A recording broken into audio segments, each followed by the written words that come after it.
King's ability contract with eligible women grants attribute bonuses and extracts divine weapons from their bodies. Divine weapons possess various incredible abilities, increasing the affinity of the woman corresponding to the divine weapon yields more attribute bonuses, improves the weapon's quality, unlocks higher forms, and more abilities. Have I awakened a superpower? In a house on the 40th floor of Building C in Happiness Community, Zhang Xu, who had been lying listlessly, stared at the text suddenly appearing in his mind. He leaped up from the bed, his face brimming with excitement. Ha! The corners of his mouth curled up uncontrollably, and he couldn't help laughing out loud. I finally became an ability user too. Since the appearance of the unnatural gray mist incident, people in this world have been miraculously awakening supernatural abilities, becoming ability users. Zhang Xu was envious and jealous, always longing to become one himself. Unfortunately, the unnatural gray mist incident had occurred half a month ago, yet he had not been able to awaken abilities like other lucky ones. Unexpectedly, after waking up today, he found that he had awakened a superpower. What a blessing from heaven. After a short while, Zhang Xu rubbed his cheeks, sore from laughing. Calm down. Calm down. My current ability is not yet very effective. I cannot be too complacent. I must first trick a woman. With that thought, Zhang Xu immediately took out 5 packs of instant noodles from the food-filled cabinet, took a photo, and sent it to the owner's group. The gray mist doesn't seem to be receding anytime soon. Life has no hope. I plan to end it all. Before I die, I want to indulge myself. All my food is here. If anyone is willing, I'll give it all to her. Want it? Then come to me. Send me a picture via private message. As soon as Zhang Xu sent the message, the entire owner's group erupted. Hey, dear owner, don't be discouraged. Believe that rescue will come. This is disrespectful to women. How about this? Give me the food, and I won't report you. You with your bare lips and white teeth, trying to profit from someone's misfortune. Who's profiting? I'm just trying to help him. Exactly. Since he's going to die anyway, why not contribute to everyone? Using food to lure is really low. Bro, give me those 5 packs of instant noodles, and I swear I'll burn a beautiful paper woman for you every year. My food is almost gone. Does anyone have extra rations? I'll repay you. Who still has food at home? I'll buy at a high price. 1 pack of instant noodles for $100. Give me some. I'll pay 1,000.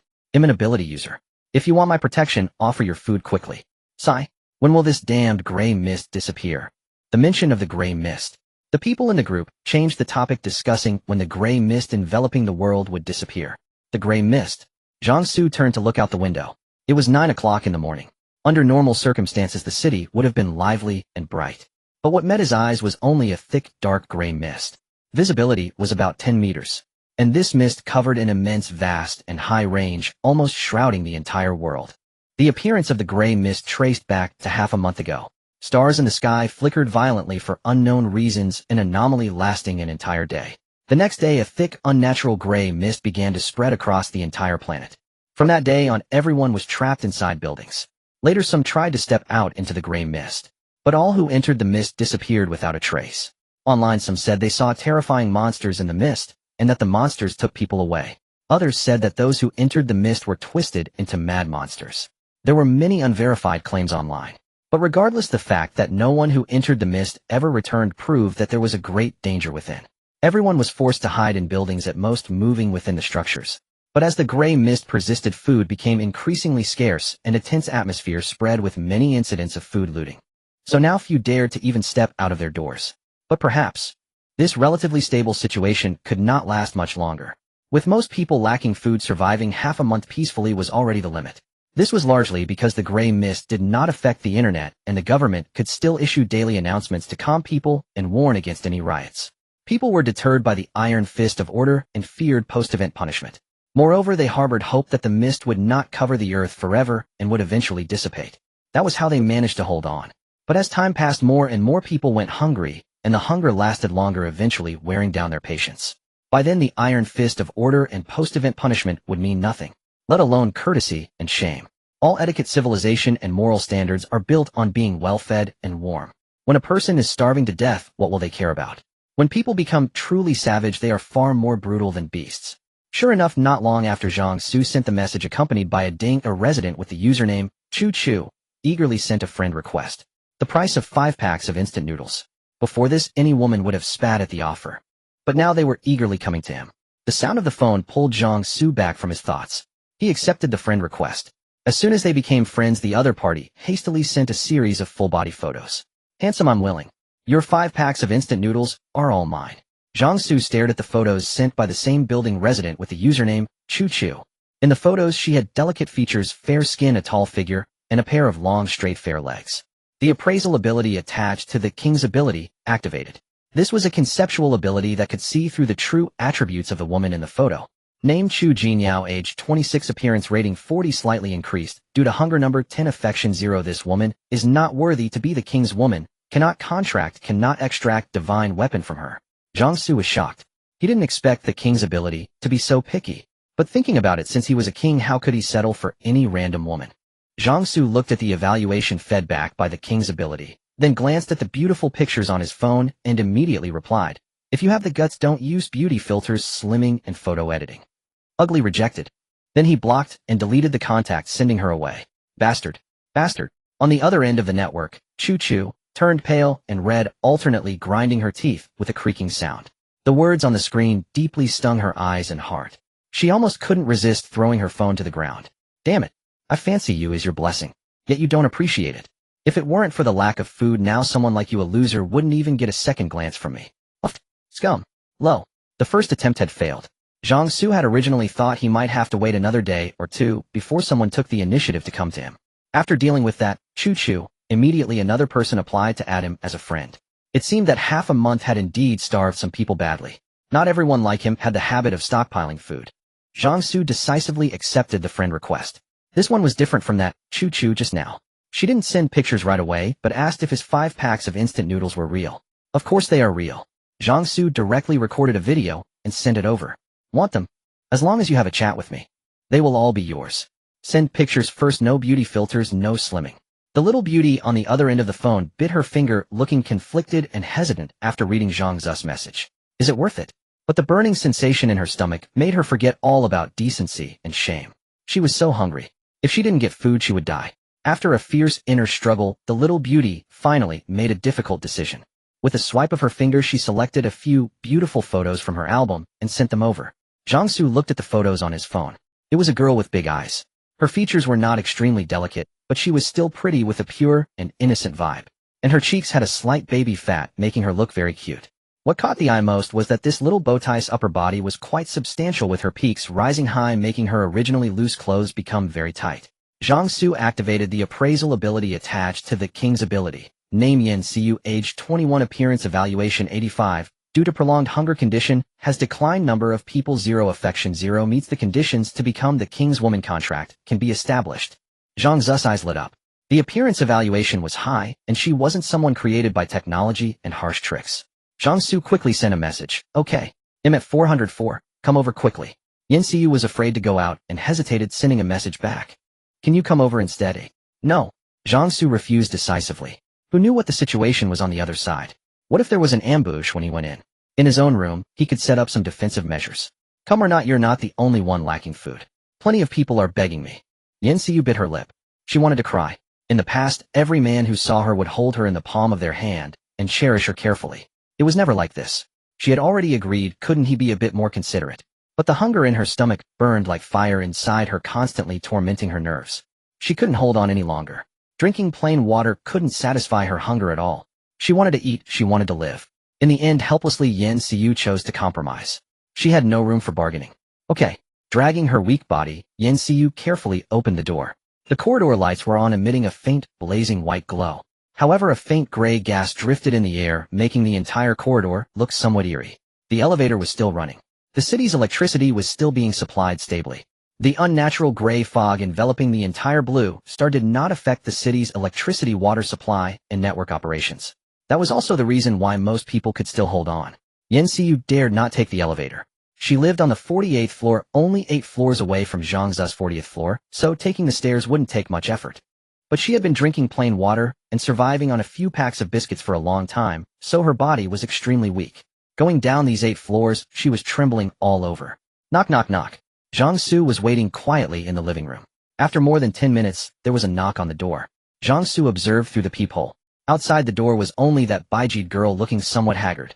In the photos, Yan Xiu was sunny, pretty, and pure. But now her hair was messy, her eyes were dull, her skin had a sickly pallor, and her overall appearance had declined significantly. Even with her declined appearance, she still had an 85 score. Once she recovered, wouldn't she reach above 90? After confirming that only Yin Xiu was outside, Zhang Xu quickly opened the door with a click, pulled her in, and immediately closed the door again. At the moment the door closed, the door of the opposite apartment suddenly swung open with a clatter, and two men rushed out. Unfortunately, they were too late. With a bang, they collided with the closed door. The whole door shook 3 times. Fuck.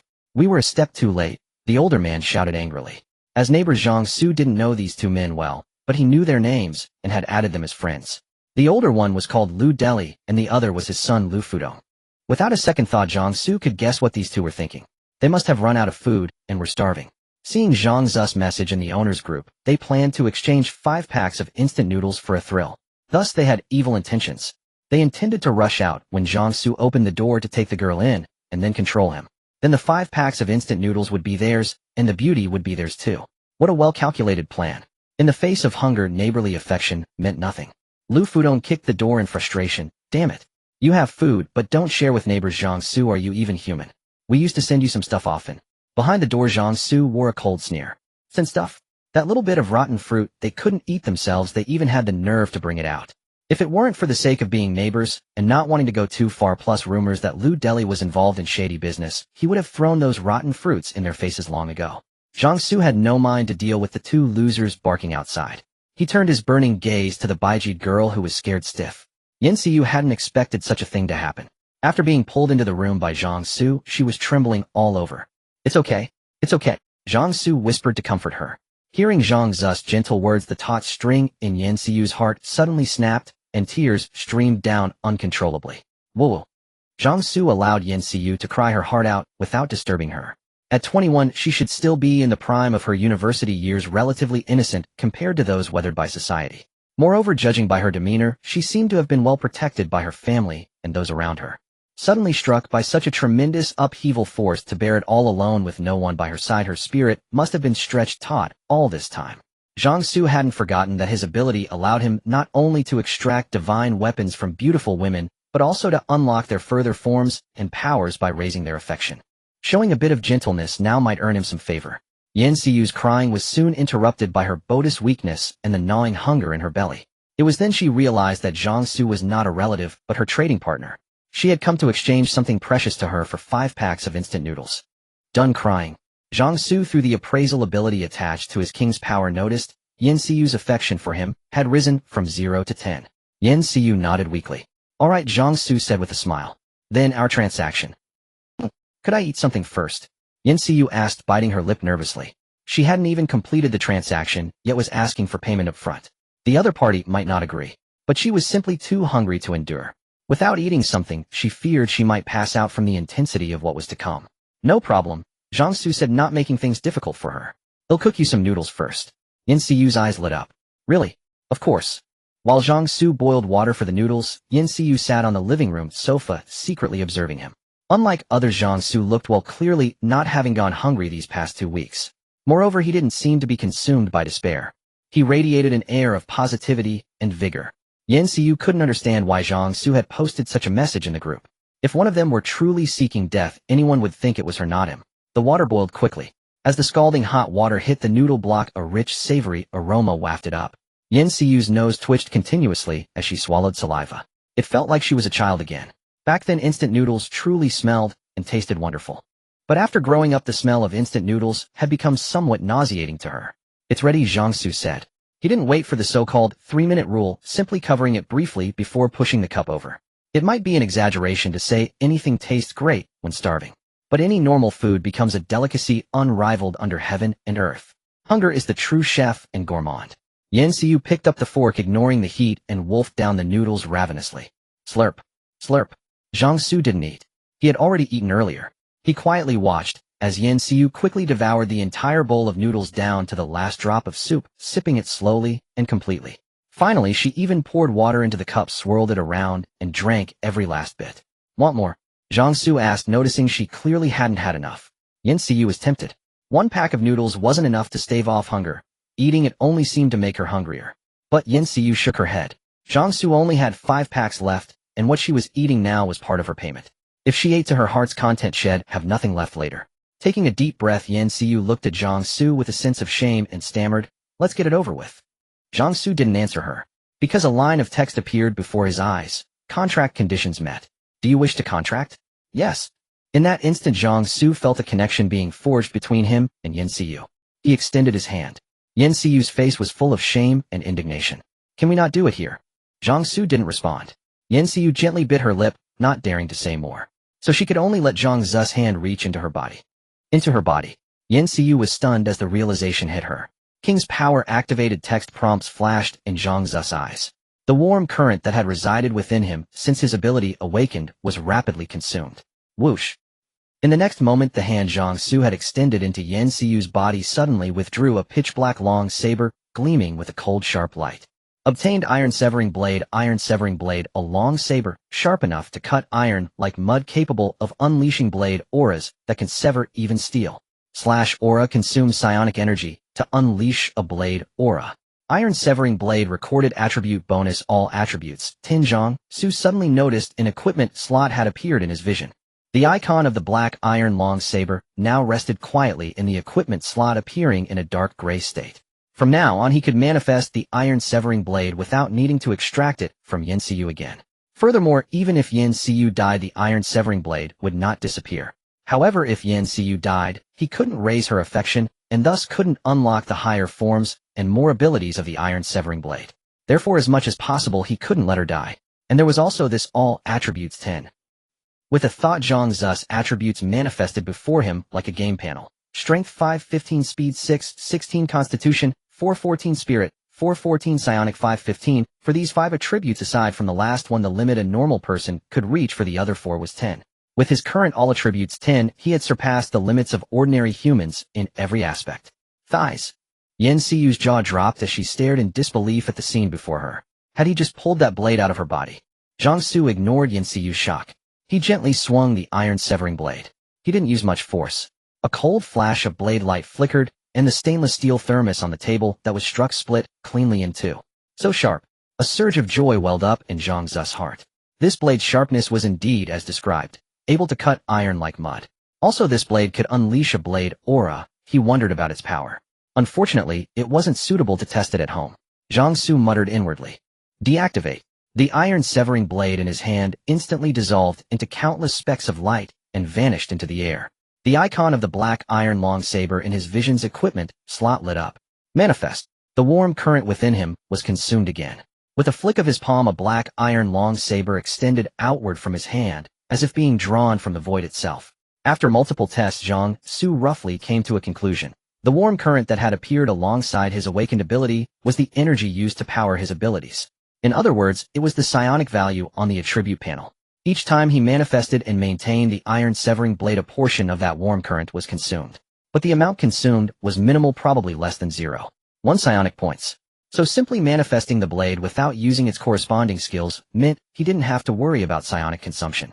The question now was whether the iron-severing blade's ability to unleash a blade aura consumes psionic energy, how much psionic energy is needed for a single slash, and what the actual lethality of the blade aura is. It seems he'll need to find a place to test the power of this black iron long saber's blade aura. A sharp glint flashed in Zhang Zu's eyes. Zhang Xu chose the rooftop to test the blade. He aimed to strike at the sky to see how it performed. But before testing, he hadn't forgotten the meal waiting for him here. Moi. Yet just as he was about to enjoy his food, Zhang Xu suddenly heard the sound of someone picking the lock. He pricked up his ears. Dad, can you do it? Outside the door, Lu Fudong watched his father Lu Deli poke a wire into the keyhole and fiddle with it, feeling skeptical. Keep your voice down, Lu Deli whispered. Why wouldn't it work? It's not a combination lock, just an ordinary pin tumbler. Won't Zhang Xu notice? He's probably busy right now. There's no way he'd notice this little noise. Lu Fudong thought of the woman he had just seen. Though he hadn't seen her clearly through the peephole, her looks were definitely not low, and her chest was generously proportioned. Even the loose clothes couldn't conceal it, clearly worthy of a cup or more. Dad, that guy Zhang Xu is just a shootin'. He must have more than 5 packs of instant noodles. Let's restrain him and make him hand over all his food. Lu Fudong licked his lips. And that woman. Hee. A waste of energy, Lu Deli scolded. We can barely survive and you're still thinking about women. Then give me the woman and don't you touch her. Lu Deli was choked. Humph. Lu Fudong curled his lips. Hypocrite. Don't think I didn't notice you drooling over that beauty just now. Inside the house, Zhang Xu heard every word of the father-son conversation. A cold gleam gradually kindled in his eyes.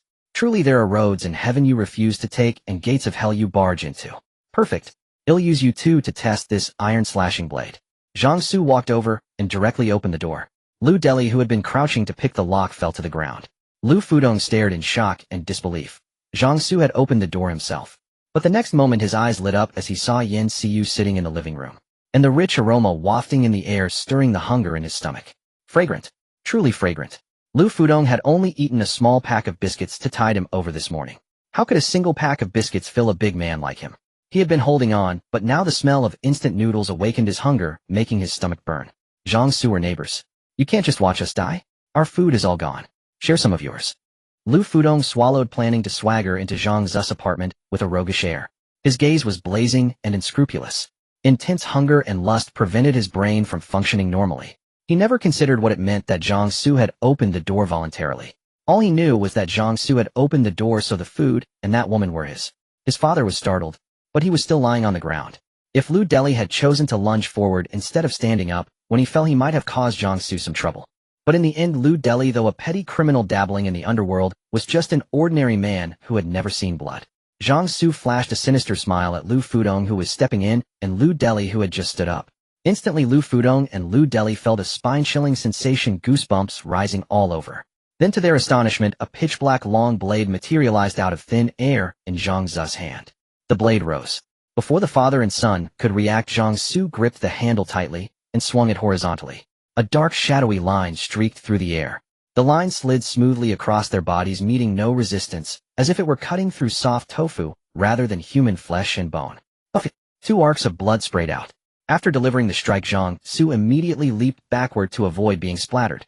The stainless steel thermos from earlier had been effortlessly sliced into the cut surface, perfectly smooth, let alone flesh and blood.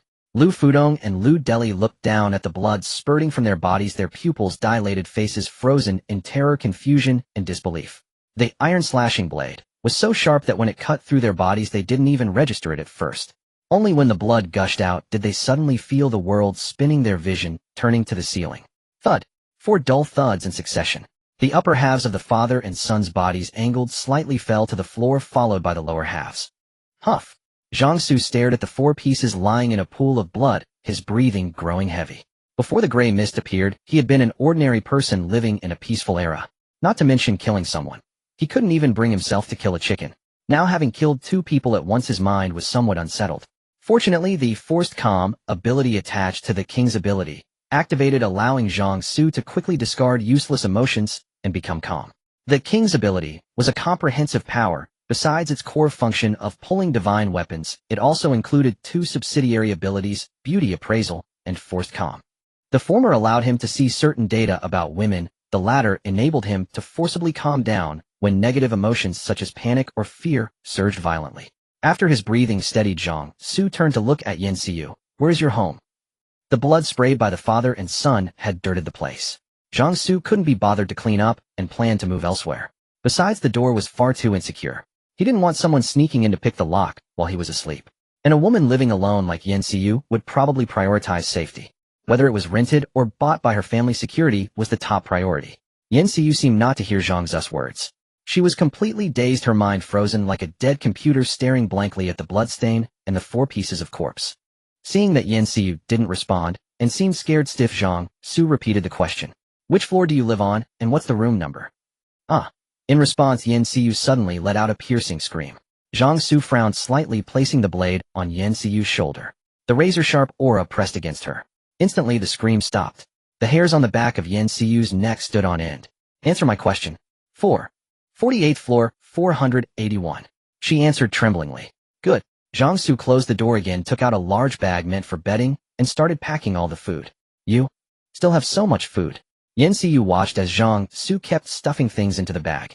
Didn't you say you only had 5 packs of instant noodles? Right, I only have 5 packs of that flavor. Zhang Xu filled 2 large bags, but still couldn't fit everything. He muttered to himself, it's really troublesome not having a portable space.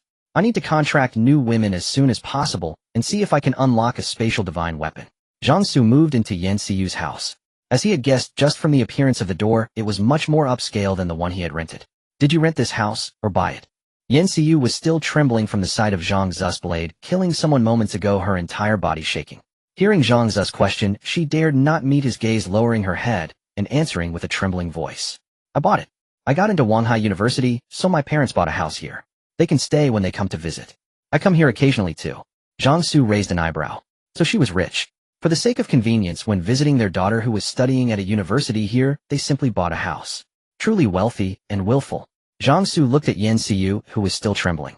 The original 10 points of affection had now dropped back to 0. All that effort for nothing. But he hadn't expected the Liu father and son to be so bold as to try breaking in while someone was inside. Probably their food at home was nearly depleted, forcing them to take the risk. Go cook me a pot of noodles. Zhang Xu pulled 10 packs of instant noodles from the bag of food and tossed them to Yan Xiyu. Having used the king's ability for the first time and materialized the iron-cutting blade, repeatedly the surge of heat within him had been considerably drained, and his body was now sending waves of hunger. He urgently needed to replenish food. Yan Xiyu stared blankly at the 10 packs of instant noodles before her throat wildly secreting saliva, and even her trembling ceased. What are you standing there for? They'll give you a bowl later, not counting toward the 4 packs you're entitled to. Yan Xiyu's eyes lit up. The craving for food overpowered the fear of the bloody scene she had just witnessed. They'll do it right away. She scooped up the 10 packs of instant noodles and scurried into the kitchen with quick short steps. After washing the pot that had been unused for half a month, she boiled water, and as soon as it bubbled, she dropped all 10 noodle bricks in. Soon a large pot of instant noodles was ready. After giving a bowl to Yan Xiyu, Zhang Xu took the pot and started devouring. Yan Xiyu wolfed down her bowl in no time, then stared at Zhang Xu's pot with longing eyes. Want more? Yan Xiyu nodded sheepishly yes. Alright, I'll give you another bowl. Yan Xiyu didn't mind at all that the noodles in the pot had Zhang Xu's saliva. She took the bowl and began to feast. Through the identification ability granted by the king's ability, Zhang Xu watched Yan Xiyu's affection slowly climbing. A faint smile curled at the corner of his mouth. Fishing requires bait. Once the bait is taken, it's hard to leave. If he only wanted pleasure, it wouldn't matter. He could do as he pleased, and he doubted this little white rabbit could resist. But he still needed to raise her affection. To unlock more forms and abilities of the iron cutting blade, he had to raise Yan Xiyu's affection. When affection reached 30, 60, 90, and 100, the divine weapon would awaken its next stage of form and additional powers. Though the iron cutting blade was already a formidable weapon, Zhang Xu could not feel secure as long as the gray mist that shrouded the entire world did not dissipate. Online there were all sorts of claims about what was inside the gray mist. In truth, Zhang Xu had once seen with his own eyes that there were enormous monsters within the gray mist. Although the haze obscured his vision, he could barely make out a silhouette. He wasn't even sure if it was a monster or some kind of shadow caused by light distortion. But after that incident, driven by a sense of envy, he desperately wished to awaken superpowers. The large pot of instant noodles was consumed by the two of them. Yan Xiyu lay half reclining on the sofa, contentedly stroking her stomach. The sickly pallor on her face had slightly receded, replaced by a hint of rosiness. Zhang Xu licked his lips. Wanna come? Yan Xiyu lowered her head, letting out a barely audible hum. Having experienced hunger followed by a full stomach, her craving for food had now reached its peak. Zhang Xu smiled. Good she hadn't turned ungrateful after being fed. He told her to take a shower first. When starving, who had the energy to care about hygiene? After a fragrant shower, Yan Xiyu emerged wrapped in a towel. Wisps of steam still rose from her body, her skin pale, with an enticing blush like a peeled egg that made one want a bite. Come here, Zhang Xu beckoned. Yan Xiyu obediently approached. A faint, delicate fragrance slithered into his nostrils like a serpent. Zhang Xu pulled her into his embrace. Yan Xiyu's face flushed even deeper. He buried his face in the hollow of her shoulder and neck, inhaling deeply. The warm breath against her skin along with the potent male pheromones. The inexperienced girl, unaccustomed to such intimacy, couldn't help but let out a soft whimper. Hearing that sound that clawed at his heart like a cat's paw, the veins on Zhang Xu's temples throbbed, blood surged downward, and he could no longer hold back, raining down a storm of kisses. Then the towel was ripped away. After the storm had passed, you can leave now. Yan Xiyu spoke with a trembling heart. Are you sure? Zhang Xu sat on the edge of the bed. You saw just now. I still have plenty of food and am a superpower user. You know the state of the world right now, don't you? How long will this gray mist last before it truly fades? How long can 4 packs of instant noodles last you? A week? Or another half month? Zhang Xu's words struck like hammers against Yan Xiyu's heart. She bit her lip, her heart filled with fear of the future. Zhang Xu smiled. He knew that once a person's bottom line was breached, there was no going back, only sliding further down. He gestured with his chin toward the large bags of food. Stick with me, and I'll make sure you're full every day from now on. Even if what you see here runs out as a superpower user, I can find more food. Having said that, Zhang Xu fell silent, calmly watching Yan Xiyu. He was confident she would face reality. No one spoke, and the room fell into silence. Only the sound of breathing filled the air. After listening to Zhang Xu's words, Yan Xiu was caught in a fierce inner struggle. All right, I'll be your woman. After a long moment having endured a violent internal conflict, Yan Xiu finally accepted reality. She understood the difference between a single full meal and a lifetime of fullness. Of course, she knew what price she would have to pay. But having experienced hunger once, she never wanted to suffer that pain again. Moreover, hiding alone at home day and night in fear was unbearable. She desperately needed strong protection. Good, you've made the right choice. Zhang Xu smiled. Calming down, he began to think about how to recruit more women. Unexpectedly, just as he was feeling drowsy, a pillow was handed to him. That very evening. Ding dong. The doorbell rang. Xiao Yu, are you home? Outside the door, a mature, attractive woman in a silk slip nightgown called softly for Yan Xiu. Xiao Yu, are you in there? Outside Yan Xiu's apartment. A woman with slightly wavy hair cascading down her shoulders, wearing a comfortable loose silk slip nightgown that couldn't quite conceal her alluring figure, called out softly through the door. Zhang Xu was in the kitchen boiling instant noodles when he heard the doorbell and walked over. When he saw the mature woman outside through the peephole, his eyes lit up. The appraisal effect of his king's ability activated. Name Qian Ruoyan. Age 28. Appearance rating 80, slightly declined due to prolonged hunger. Intimacy 0, met through a blind date. Husband is gay, no marital relations. Affection 0. Qualifies as a candidate for the king's woman. Contract possible. Zhang Xu realized the conditions for a contract were simple: being beautiful and having a good figure sufficed. Truly, a shallow criterion that suited him perfectly. Spotting that the woman outside met the requirements, he quickly pulled Yan Xiu, who was lying in bed, to her feet and told her to answer the door. Sister Qian, what's wrong? Yan Xiu opened the door, leaning weakly against the wall. Qian Ruan stared at the languid Yan Xiu, clearly seeing the glistening light in her eyes, and felt a pang of surprise. As a woman, she naturally understood what Yan Xiu's current state implied. Xiao Yu. Sister Qian, come in first, Yan Xiu said, pulling her inside abruptly. It's not safe outside. Only upon entering did Qian Ruan notice Zhang Xu. Her heart skipped a beat. When did a man appear in Xiao Ye's home? Thinking of Yan Xiu's expression, the perceptive Qian Ruoyan immediately guessed what might have happened. She instinctively wanted to retreat. But the aroma of instant noodles permeating the room rooted her feet to the spot. Xiao Yu, who is this? Qian Ruoyan gritted her teeth and stayed discreetly, sizing up Zhang Xu. My boyfriend, Yan Xiu blurted out. Strictly speaking, she was more like Zhang Xu's kept mistress, but since outsiders didn't know, she could say whatever she wanted. As she spoke, Yan Xiu glanced nervously at Zhang Xu, relaxing only when he showed no reaction. Sister Qian, what brings you here? Yan Xiu asked. She could roughly guess why Qian Ruoyan had come knocking. Qian Ruoyan lived next door, and the smell of Zhang Xu's cooking noodles must have drifted over. She had resisted coming over this morning, but now smelling food again, she must have finally reached her breaking point. Qian Ruoyan bit her lip upon hearing this, and swallowed her pride. Xiao Yu, do you have any extra food? Could you spare some for me? They'll buy it from you. Yan Xiu frowned deeply. Sister Qian, do you know what food represents right now? Buy it with money. How? Don't I have money? There are still millions in the card my parents gave me. I can't trade millions for a bit of food. Do you have that much money? I know. Qian Ruoyan was filled with shame from Yan Xiu's scolding, wishing she could just turn and leave. But she truly had nothing left to eat. In the first 5 or 6 days after the gray fog appeared, she could manage 2 meals a day, which then became 1. Later it was just a single steamed bun a day, and since yesterday, only half a bun. When hunger became unbearable, she could only drink water.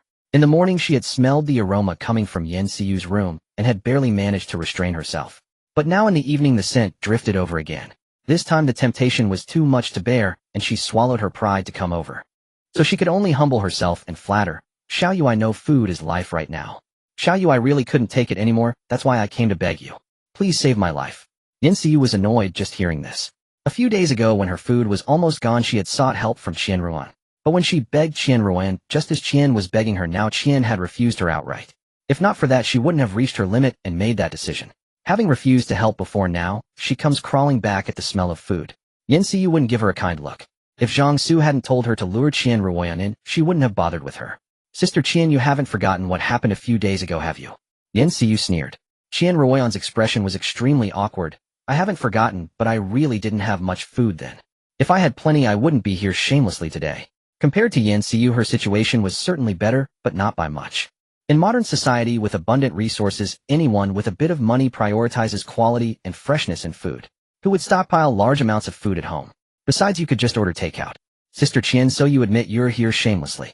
Yan Xiu jabbed at her, but still following Zhang Xu's subtle cue, she steered the conversation. See, I got my food from him. If you want food, talk to him. Qian Ruoyan turned her gaze to Zhang Xu, asking uncertainly, "Are you the one who posted in the owner's group earlier?" "That was me," Zhang Xu nodded. "Actually, I have other food. You can buy some from me, but I don't want money." "Not money, then something else." Qian Ruoyan's expression turned grim. This. Yin Xiyu let out a derisive snort. Given her own situation, why should Qian Ruoyan expect to maintain her dignity when she wants food? Feeling resentful, Yin Xiyu said sarcastically, "Sister Qian," feeling ashamed. "So I can trade something for food, but you can come and beg shamelessly. But when it's your turn to pay a price, you're not willing, right?" Qian Ruoyan shook her head repeatedly. "Xiaoyu, that's not what I meant." "Humph. You know what you meant," Yin Xiyu said, not giving her a friendly look. "I have a lot of food, enough for several people to survive for at least half a year," Zhang Xu said, feeling the moment was right. "Following me, you won't regret it. Think carefully. This is your only chance. Don't wait until you're starving to regret it." Yin Xiyu pouted beside him, feeling a bit displeased. He had only just, and now he was already enticing other women. And there was only so much food, or another person meant more consumption. Yin Xiyu felt a pang of sadness. She wanted to cry, but she knew deep down that if she threw a tantrum now, Zhang Xu wouldn't comfort her. Qian Ruoyan's mind was also in turmoil. Hunger is unpleasant, isn't it? Zhang Xu took out a pack of instant noodles and waved it in front of Qian Ruoyan. "I can at least guarantee you 1 pack of instant noodles a day." Qian Ruoyan swallowed hard, her heart full of conflict. After much deliberation and finding excuses for herself, she gritted her teeth and agreed. "All right. Contract conditions met. Initiate contract." "Yes." Zhang Xu agreed without hesitation. An invisible bond was established. Zhang Xu stepped forward a few paces and reached out his hand. Qian Ruoyan hadn't expected Zhang Xu to be so impatient. He made his move right after she agreed, and with others present. She shrank back, awkwardly wanting to dodge. But Zhang Xu's movement was swift and unexpected. By the time she reacted, his hand had already extended. Yin Xiyu had just witnessed Zhang Xu's hand reaching into her body and pulling out a blade. Yet seeing a similar scene now, shock surged uncontrollably in her heart. King's ability activated. A prompt flashed before Zhang Xu's eyes. That warm current coiled in his abdomen was consumed rapidly, about 3 ability points. Rustle. The next moment, Zhang Xu's hand, which had reached into Qian Ruoyan's body, suddenly pulled out a white cloth pouch. Obtained Endless Food Pouch. Endless Food Pouch. Consume ability points to obtain food from the Endless Food Pouch. The type of food is random and varies according to the amount of ability points consumed. The more ability points consumed, the more and better the food obtained. Endless Food Pouch registered. Attribute bonus, all attributes 10. Strength 15 to 25. Speed 16 to 26. Constitution 14 to 24. Spirit 14 to 24. Ability 15 to 25. In the equipment bar before his eyes, a white pouch icon appeared in a grayed out state. Just like the iron slashing blade drawn from Yin Xiyu after it was registered by his ability, he no longer needed to extract the Endless Food Pouch from Qian Ruoyan to manifest it. Zhang Xu toyed with the white pouch in his hand. From the outside, it was just an ordinary cloth pouch, but looking inside, one would find a deep darkness that sight could not penetrate. Endless Food Pouch. Zhang Xu thought to himself. Consume ability points to obtain food from it. Although it was not the spatial divine weapon he had hoped for, it was nevertheless a godsend to him. At present, he still had a fair surplus of stored food. Because he lived on a high floor, he usually couldn't be bothered to go up and down the stairs to buy groceries. Besides, having been an orphan, he had gone hungry as a child. So Zhang Xu had formed the habit of stockpiling large amounts of food at home. This habit helped him greatly when the gray fog appeared. It not only allowed him to get through the past half-month safely, but also enabled him to use food to lure eligible women into contracts. If he was frugal, the food he had left was actually enough to sustain him, Yin Xiyu, and Qian Ruoyan for another half-year. But if the gray fog continued and did not recede for a long time, the food would eventually run out one day. At this moment, the Endless Food Pouch was exactly what he needed to solve his pressing problem. Zhang Xu decided to test the pouch's ability. He reached into the pouch. There was nothing inside. But after he chose to consume 1 ability point, the hand inside the pouch suddenly touched something hard. He pulled it out and saw it was a box of chocolates. Qian Ruoyan had been dazed from the moment Zhang Xu's hand reached into her body and pulled out a white pouch. When Zhang Xu then pulled a box of chocolates out of the white pouch, she became even more dumbfounded. Zhang Xu, how can there be a box of chocolates in this pouch? Yin Xiyu, standing nearby, couldn't help asking curiously. Zhang Xu smiled. This is a wonderful treasure. As long as I consume some ability power, I can obtain food from it. From now on, we don't have to worry about food anymore. Really? Yin Xiyu's eyes lit up. Of course it's true. Zhang Xu consumed another ability point and pulled a durian out of the Endless Food Pouch. Durian! Yin Xiyu cried out. Now they had no choice but to believe it. The white cloth pouch was small. If a durian had been hidden inside in advance, its shape would have been obvious from the outside. So the only explanation was exactly what Zhang Xu had said. Looking at the durian in his hand, Zhang Xu thought it really did randomly obtain food. Only now did Qianruan come to her senses, a strange glint gradually flickering in her eyes. Are you an ability user? Yes. A sudden idea struck Zhang Xu, and he said in a deep voice, my ability is to extract divine weapons from eligible women, just like this pouch I extracted from your body. Every divine weapon has a corresponding special ability. What you need to know is that these divine weapons are a symbol of you and are bound to you. When they are destroyed, you will die along with them. Yin Xiu and Qian Ruoyan immediately widened their eyes at these words. They both chose to believe Zhang Xu's words. After all, abilities were not governed by reason. So your lives are actually in my hands now. Whoever dares to betray me, I can kill them. Zhang Xu sneered. In reality, his ability had no such effect. But the two women had no idea of the specifics of his ability. No matter whatever he said went. Yin Xiu and Qian Ruoyan panicked. They had only wanted to get food from Zhang Xu to hold out until the gray fog dispersed. They had never imagined putting their lives in his hands. What? Any objections? Zhang Xu narrowed his eyes. Yin Xiu and Qian Ruoyan shook their heads like rattles. No. How would they dare to have any objections now? That's good. Zhang Xu put away the endless food pouch and placed the durian on the table. Let's split this durian and eat it. Don't worry. As long as you don't betray me, I won't do anything to you. If I destroy the divine weapons corresponding to you, you'll die, and I won't be able to summon them in the future. Only after hearing this did Yin Xiu and Qian Ruoyan sigh in relief.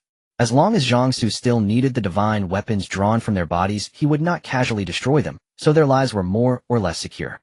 But then again, killing you outright would not affect the existence of the divine weapons or my ability to use them. A maliciously amused smile curled at the corner of Zhang Xu's mouth. The hearts that Yin Xiu and Qian Ruoyan had just put down suddenly shot back up. So behave yourselves and don't betray me. Understood. Understood. Understood. Yin Xiu and Qian Ruoyan now had no ulterior motives left. We'll do whatever you say. Yin Xiu said hastily. Zhang Xu, from now on will listen to you. Qian Ruoyan also hurriedly pledged her loyalty. Not a bad attitude. Seeing that he had these two women firmly in his grip, Zhang Xu was in a fairly good mood, and then he glanced at the durian on the table. What? No one wants to eat durian. Qian Ruoyan had long been unable to bear the hunger. She had simply been too shocked just now to hear Zhang Xu say to split the durian and eat it. Now hearing this, she lunged forward. I'll open it. I'll open it. When opened, the durian turned out to be a real gift. It yielded 5 large chunks of flesh. Qian Ruoyan took a big mouthful and almost shed tears. Only those who have known hunger can understand how exhilarating it is to eat one's fill. Name Yin Xiu. Age 21. Appearance rating 85, slightly declined due to prolonged hunger, currently recovering. People 1. Affection 15. Name Qian Ruoyan. Age 28. Appearance rating 80, declined due to prolonged hunger. People 0. Affection 25. Zhang Xu checked the affection levels of the two women. Yin Xiu's affection fluctuated, dropping from 10 to 0 when she witnessed him killing, then gradually rising after he shared a few bowls of noodles with her. Qian Ruoyan's affection, however, surprised him. She already had 25 affection points, even though he had done nothing. With a little more effort, he could soon reach 30 and unlock the next form of the endless food sack, which was still quite crucial to him. Qian Ruoyan, move over here later, Zhang Xu instructed. From now on, the two of you will take turns keeping watch while I sleep. I suspect things are about to get crazy for everyone. We all need to be careful. The gray mist had persisted for half a month now, and most households were running low on food. At this point, people would do anything for sustenance.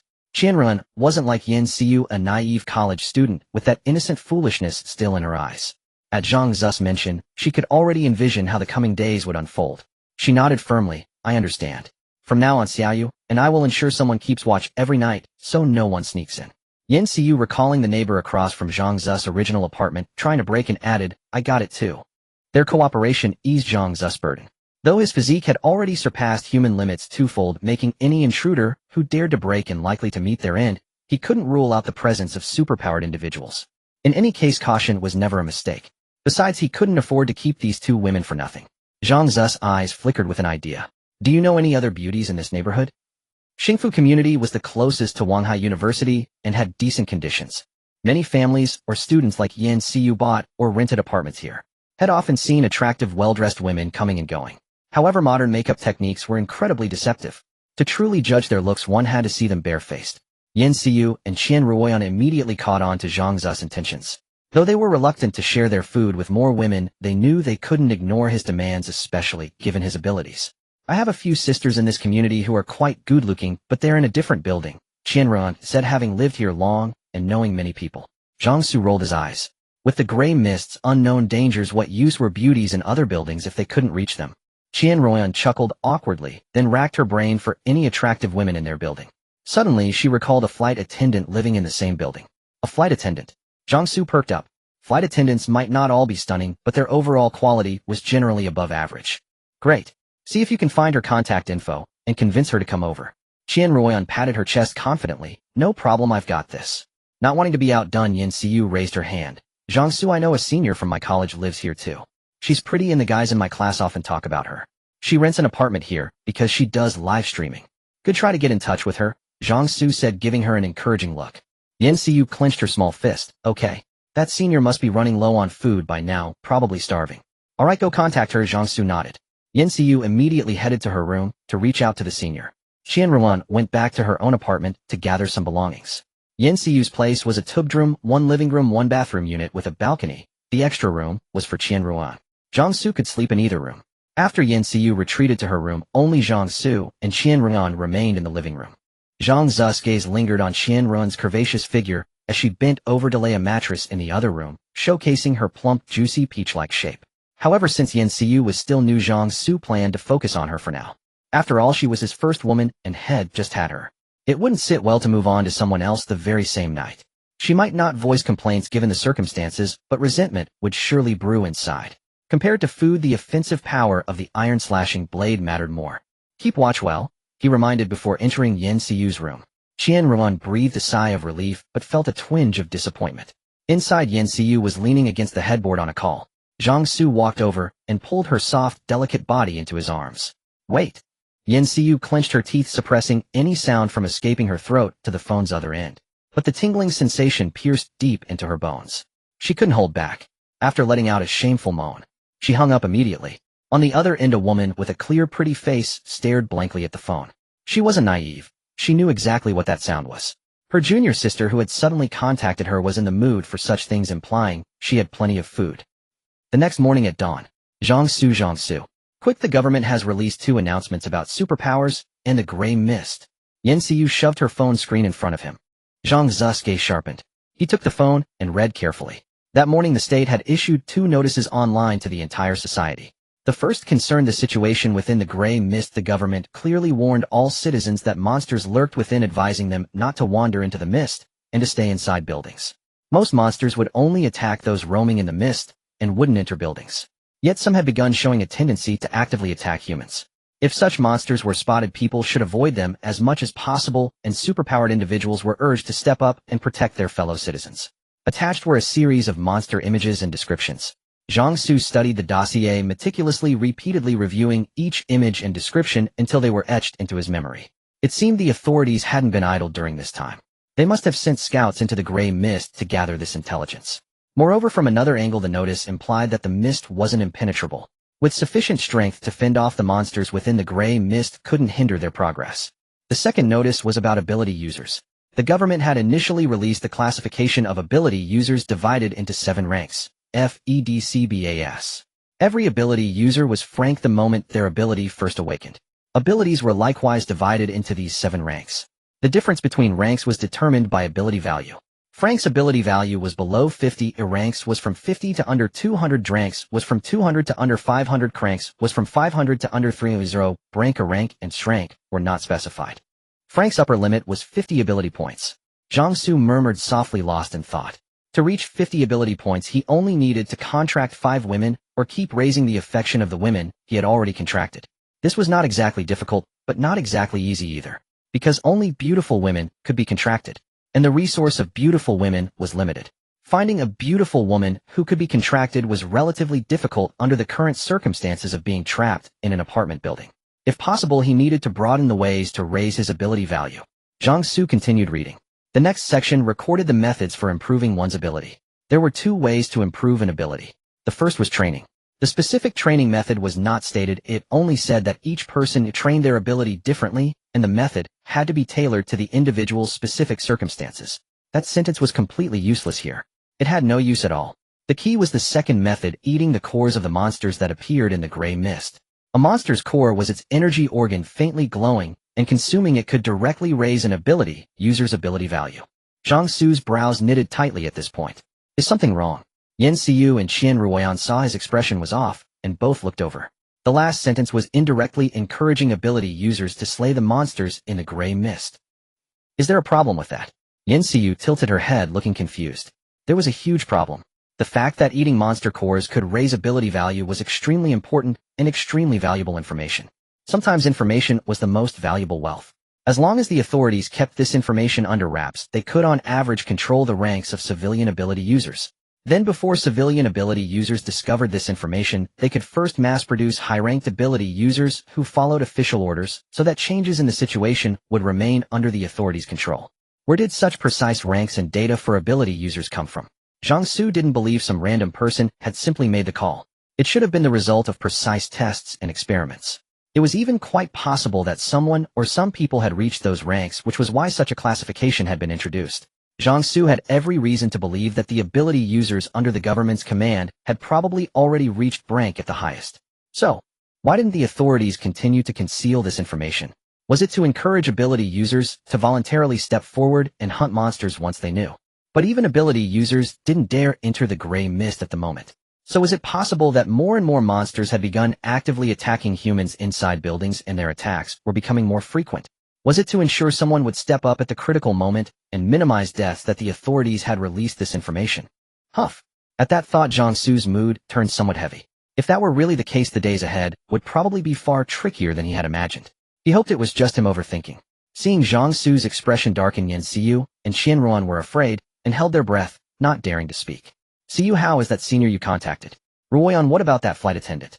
Regardless of whether his speculations were correct, the most urgent matter was to continuously improve his strength. For him, what was the best way to improve his strength? Naturally, it was to contract eligible women, gain attribute bonuses, and draw new divine weapons. Yan Xiu said weakly, my senior still has food. She happened to buy a bunch before the gray mist appeared. If she eats sparingly, she can hold on. Zhang Xu looked at Qian Ruoyan. Qian Ruan, a little scared, her heart pounding violently, stammered, I haven't added that flight attendant yet. Then do you know where they live? Qian Ruan shook her head, but Yan Xiu knew where her senior was. However, she only knew it was on the 20th floor, the exact room was unclear. Alright, first find out exactly which room your senior lives in. There had been no signs of monster attacks nearby, so it shouldn't be the most critical moment, yet in no need to rush for now. Zhang Xu, did something happen? Yan Xiu asked in a weak voice. Qian Ruoyan also cast a questioning look. Zhang Xu's expression had suddenly changed after he read the 2 notices issued by the government. But they had also read those 2 notices. It was indeed frightening that there really were monsters in the gray mist, and that they had begun attacking people. But since it hadn't actually happened to them, the fear didn't have much real tangible feeling. It was like watching the news and knowing that war had erupted somewhere. War was terrifying and bloody.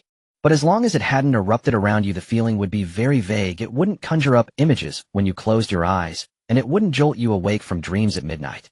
Zhang Xu told the 2 women his speculations. The more Yan Xiu and Qian Ruoyan listened, the paler their faces grew. Got it. I'll go now to find out which room senior lives in. I'll also try to contact that flight attendant as soon as possible. Zhang Xu nodded in satisfaction. With a woman handling it, the chance of coaxing them over was greater than if he went himself. Over the next 2 days, many people in the homeowners group were buying food from others at high prices. Some even brazenly traded their bodies for food, constantly posting all sorts of revealing pictures in the group and asking for only 1 pack of instant noodles each time. Abalone in exchange for instant noodles. Now whoever had a bite to eat was more useful than any billionaire. Morality, civility, propriety, and shame were not worth mentioning at all in the face of food and warmth. But this actually made things convenient for Zhang Xu. Unfortunately, when his appraisal abilities swept over them, they were all photo fakes. The highest score was only 60. At the same time, all kinds of disturbances kept emerging in the building. They weren't monsters. They were people whose food had run out, forced out of their rooms, and with no way out, trying to break into other people's homes to plunder food. Zhang Xu and the others had also received quite a bit of harassment. After all, with the endless food pouch, they had no shortage of food these past 2 days. Some were even fresh ingredients. So when they cooked, quite a few people smelled the aroma and ran over shouting at Zhang Xu to share food with them. They cursed fiercely and made an irritating racket. But after Zhang Xu slashed some and killed a few, the area immediately quieted down. A few had the nerve to come looking for trouble again. Word spread, and everyone knew Zhang Xu's side was not to be trifled with, that there was a knife-wielding madman here. Meanwhile, Yan Xiu Sr. on the 20th floor had just bought a large bag of rice and other food before the gray mist appeared. By eating sparingly, she could barely hold on. But over the past 2 days, people had kept trying to force their way in. The sound of banging on the door rang out from time to time, scaring her half to death. She didn't dare close her eyes to sleep, afraid that someone might break in while she slept, and she wouldn't even know. After 2 days, she was nearly a nervous wreck. The alluring flight attendant in the other apartment was in even worse shape. The food at home had already been completely consumed, and people kept coming over to harass her. She picked up her phone and looked at a fellow homeowner in the same building she had added 2 days earlier. She picked up the phone, then put it down, then picked it up again. Her heart was in an agonizing struggle. Tonight Ruoyan is on night watch. Remember, don't fall asleep. Alert me at the first sign of any commotion. Understood? Understood. Qian Ruoyan nodded. Yet as she looked at Zhang Xu, there was a hint of reproach in her eyes. Zhang Xu hadn't expected an unexpected bonus. Within just 2 days, Yan Xiu's favorability had rapidly surpassed Qian Ruoyan's, reaching 29, only one step away from the 30 threshold. That night, Zhang Xu held Yan Xiu close as they slowly drifted off to sleep. In the dead of night, the world was utterly silent. Suddenly, the thick viscous fog began to churn, and surge air currents swirling wildly in the sky, accompanied by a strange caw, caw, caw, caw. What's that sound?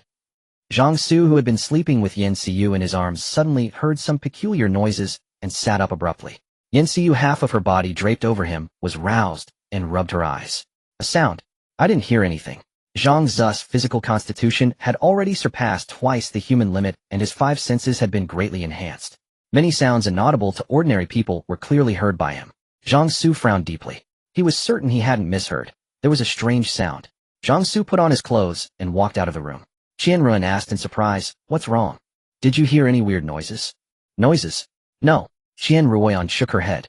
She hadn't heard any strange sounds. But Zhang Xu's serious and tense expression made her heart tighten. Whoosh. The sound of rushing air exploded in Zhang Xu's ears. He abruptly turned his head, looking toward the balcony. At that moment, the previously heavy, almost solidified gray mist was violently swirling, accompanied by the howling of wind. Suddenly, a dark silhouette landed on the balcony railing. Under the dim light from the living room, the silhouette somewhat resembled a pterosaur. Its body was massive, gripping the railing with a crouched posture that measured over 2 meters tall. Fully upright, it would likely exceed 3 meters. Its wings were like those of a bat, covered with a thin membrane, and its huge beak was lined with 2 rows of inverted triangular fangs. Its skin was rough and dark, but eerily shimmered with a metallic luster. One glance told you it was not fragile. The pterosaur-like monster locked eyes with Zhang Xu, opened its fang-filled beak, and let out a hoarse roar caw. Qian Ruoyan and Yan Xiu, who had come out of the room, screamed in terror at the sight. Zhang Xu also felt a chill run down his spine. But the calm ability attached to his king's ability kicked in quickly, steadying his nerves. He materialized the blade of iron slicing, a pitch-black blade, bringing him a sense of security. The pterosaur monster seemed to sense the provocation. Its sharp beak thrust forward, shattering the balcony's sliding glass door into fragments. Zhang Xu dodged quickly while the 2 women screamed and retreated into the kitchen. In Yan Xiu's room layout, the balcony faced the door directly, with the kitchen next to the door. After the pterosaur monster smashed through the balcony's glass door, its 2 forelimbs attached to its wings pressed down on the ground. It lowered its entire body, then squeezed into the living room, opening its fang-filled beak in an attempt to bite Zhang Xu. Zhang Xu reacted swiftly. With a constitution twice the human limit, he leaped to the side to evade the lunge. Then, seizing the opportunity, he took a quick step forward, brought his blade down, and sliced. The black blade possessed unimaginable sharpness. When it contacted the monster's body, it cut through almost without any resistance. The monster's head was effortlessly severed. Dark green blood spurted out like a fountain. It can be killed. The monster's body couldn't withstand the blade of iron slicing. Knowing this, Zhang Xu felt less afraid. But the gray mist outside was still churning violently. One by one, pterosaur-like monsters flew out from the mist, landing on the balconies of apartments with lights on, squeezing forward into the houses, grabbing humans and swallowing them whole. The silent night was instantly shattered by all kinds of sounds. Piercing screams came from all directions. Besides the pterosaur monsters, there were also smaller flying monsters, much smaller than the pterosaurs. They looked like bees, but were much larger than normal bees, about the size of crows. Their abdominal stingers were also different, long and narrow somewhat, like a scorpion's tail. Their numbers far exceeded the pterosaur monsters, a dense, massive swarm. Ironhide pterosaurs, scorpion-tailed wasps. Zhang Xu recognized the 2 types of monsters. They were among the monster profiles released by the government this morning. Creatures that actively attack humans and are attracted to light. Realizing this, Zhang Xu quickly turned off all the lights in the room. But by then, several ironhide pterosaurs emerging from the gray mist had already taken notice of this place. They smelled the blood of their kind and flapped their wings rapidly flying over. Zhang Xu's eyes darted. He first hid in a corner to observe. Those ironhide pterosaurs, upon seeing the corpse of their kind, pounced on it to devour it. But the balcony offered limited space, and the group of ironhide pterosaurs began fighting among themselves over the food. Just then Zhang Xu suddenly noticed something faintly glowing within the mangled corpse of the ironhide pterosaur he had slain, which was now being gnawed on by its kin. That was a core. A core that could increase one's ability value when consumed. Zhang Xu's gaze swept over the monster core and the group of ironhide pterosaurs fighting outside. If he lunged out to grab the core, he would undoubtedly draw the attention of those ironhide pterosaurs. They might then shift their focus and attack him. But if he gave up on this core, Zhang Xu felt reluctant. After a moment's thought, he decided it was worth a gamble. The blade of iron slicing was so sharp that the so-called iron hide of the ironhide pterosaurs was nothing more than paper. As long as he could land a hit, it would essentially be a fatal blow. Zhang Xu leaned forward slightly. Seizing the moment, he dashed forward with a quick step and lunged directly onto the corpse of the ironhide pterosaur. With a sweep of his hand, he scooped the glowing core into his palm. He was just about to retreat back into the living room. The ironhide pterosaurs fighting outside on the balcony suddenly let out hoarse, eerie cries. In unison, they turned and dove straight at Zhang Xu. A jolt of alarm shot through him. Their dive was swift, and there was no time for him to dodge now. A single one would have been manageable, but with 5 or 6 attacking at once, he couldn't guarantee escaping unscathed. At this moment, sustaining an injury would be a dire problem. In that critical instant, a warm current surged within Zhang Xu, flooding rapidly into his iron-slaying blade. 5 points of ability value vanished in an instant. A sharp, biting gleam coiled around the pitch-black blade. Then Zhang Xu swung the sword horizontally towards the sky. A crescent-shaped black blade aura shot forth from the edge. With a tearing sound, it ripped through the air. It sliced cleanly through the 6 diving ironhide pterosaurs without any resistance. A torrent of blood sprayed out, falling like heavy rain. 3 faintly glowing cores dropped from the severed bodies. Zhang Xu's eyes lit up. He grabbed the retractable clothesline fixed to the wall, leaped up, and caught the 3 cores. Then with a forceful tug, he landed back on the balcony. As his feet touched down, he kicked off the ironhide pterosaur's corpse and darted straight back into the living room. Meanwhile, the blade aura he had unleashed after slaying the 6 ironhide pterosaurs didn't lose its momentum. It continued to fly upwards into the gray mist. Immediately after, a violent explosion echoed from the building across. Zhang Xu hadn't expected the blade aura from the iron-slaying blade to be this terrifying. It had effortlessly killed 6 ironhide pterosaurs, and the remaining force could still cause such a massive disturbance. If this blade aura struck out, even a tank wouldn't be able to withstand it right. However, the consumption was also significant. It used 5 points of ability value in one go. His current ability value was only 25 points, meaning he could unleash a maximum of 5 such slashes. Zhang Xu, why did you rush out just now? Yan Xiu and Qian Ruoyan timidly poked their heads out from the kitchen. Ignoring them, Zhang Xu stared at the softly glowing core in his hand. Could this thing really increase ability value? After a moment's hesitation, Zhang Xu chose to swallow a core. The seemingly hard core melted instantly upon entering his mouth. A light, airy stream flowed down his throat to his lower abdomen, merging with the warm current that had appeared during his awakening. Ability value 21, 25, 26. Zhang Xu's eyes sparkled. It really did increase the ability value by 1 point. Having confirmed its effectiveness, he didn't hesitate and swallowed the remaining 3 cores. Ability value 24, 26, 29. The warm current in his lower abdomen was nearly replenished. Zhang Xu looked at the ironhide pterosaur corpse on the balcony, his eyes gleaming. This was all experience. It was a pity about the 3 that had fallen to the first floor. Now that he had confirmed the cores of monsters in the gray mist could enhance his ability value, Zhang Xu wasn't in a hurry to deal with the corpse on the balcony. He thought about attracting more ironhide pterosaurs over so he could harvest them one by one. However, instead of new ironhide pterosaurs, a large swarm of scorpion-tailed wasps was drawn to the scene. The buzzing of their wings formed a continuous drone as they swarmed over the ironhide pterosaur corpse on the balcony, like flies gnawing at it. A few of them noticed Zhang Xu in the room.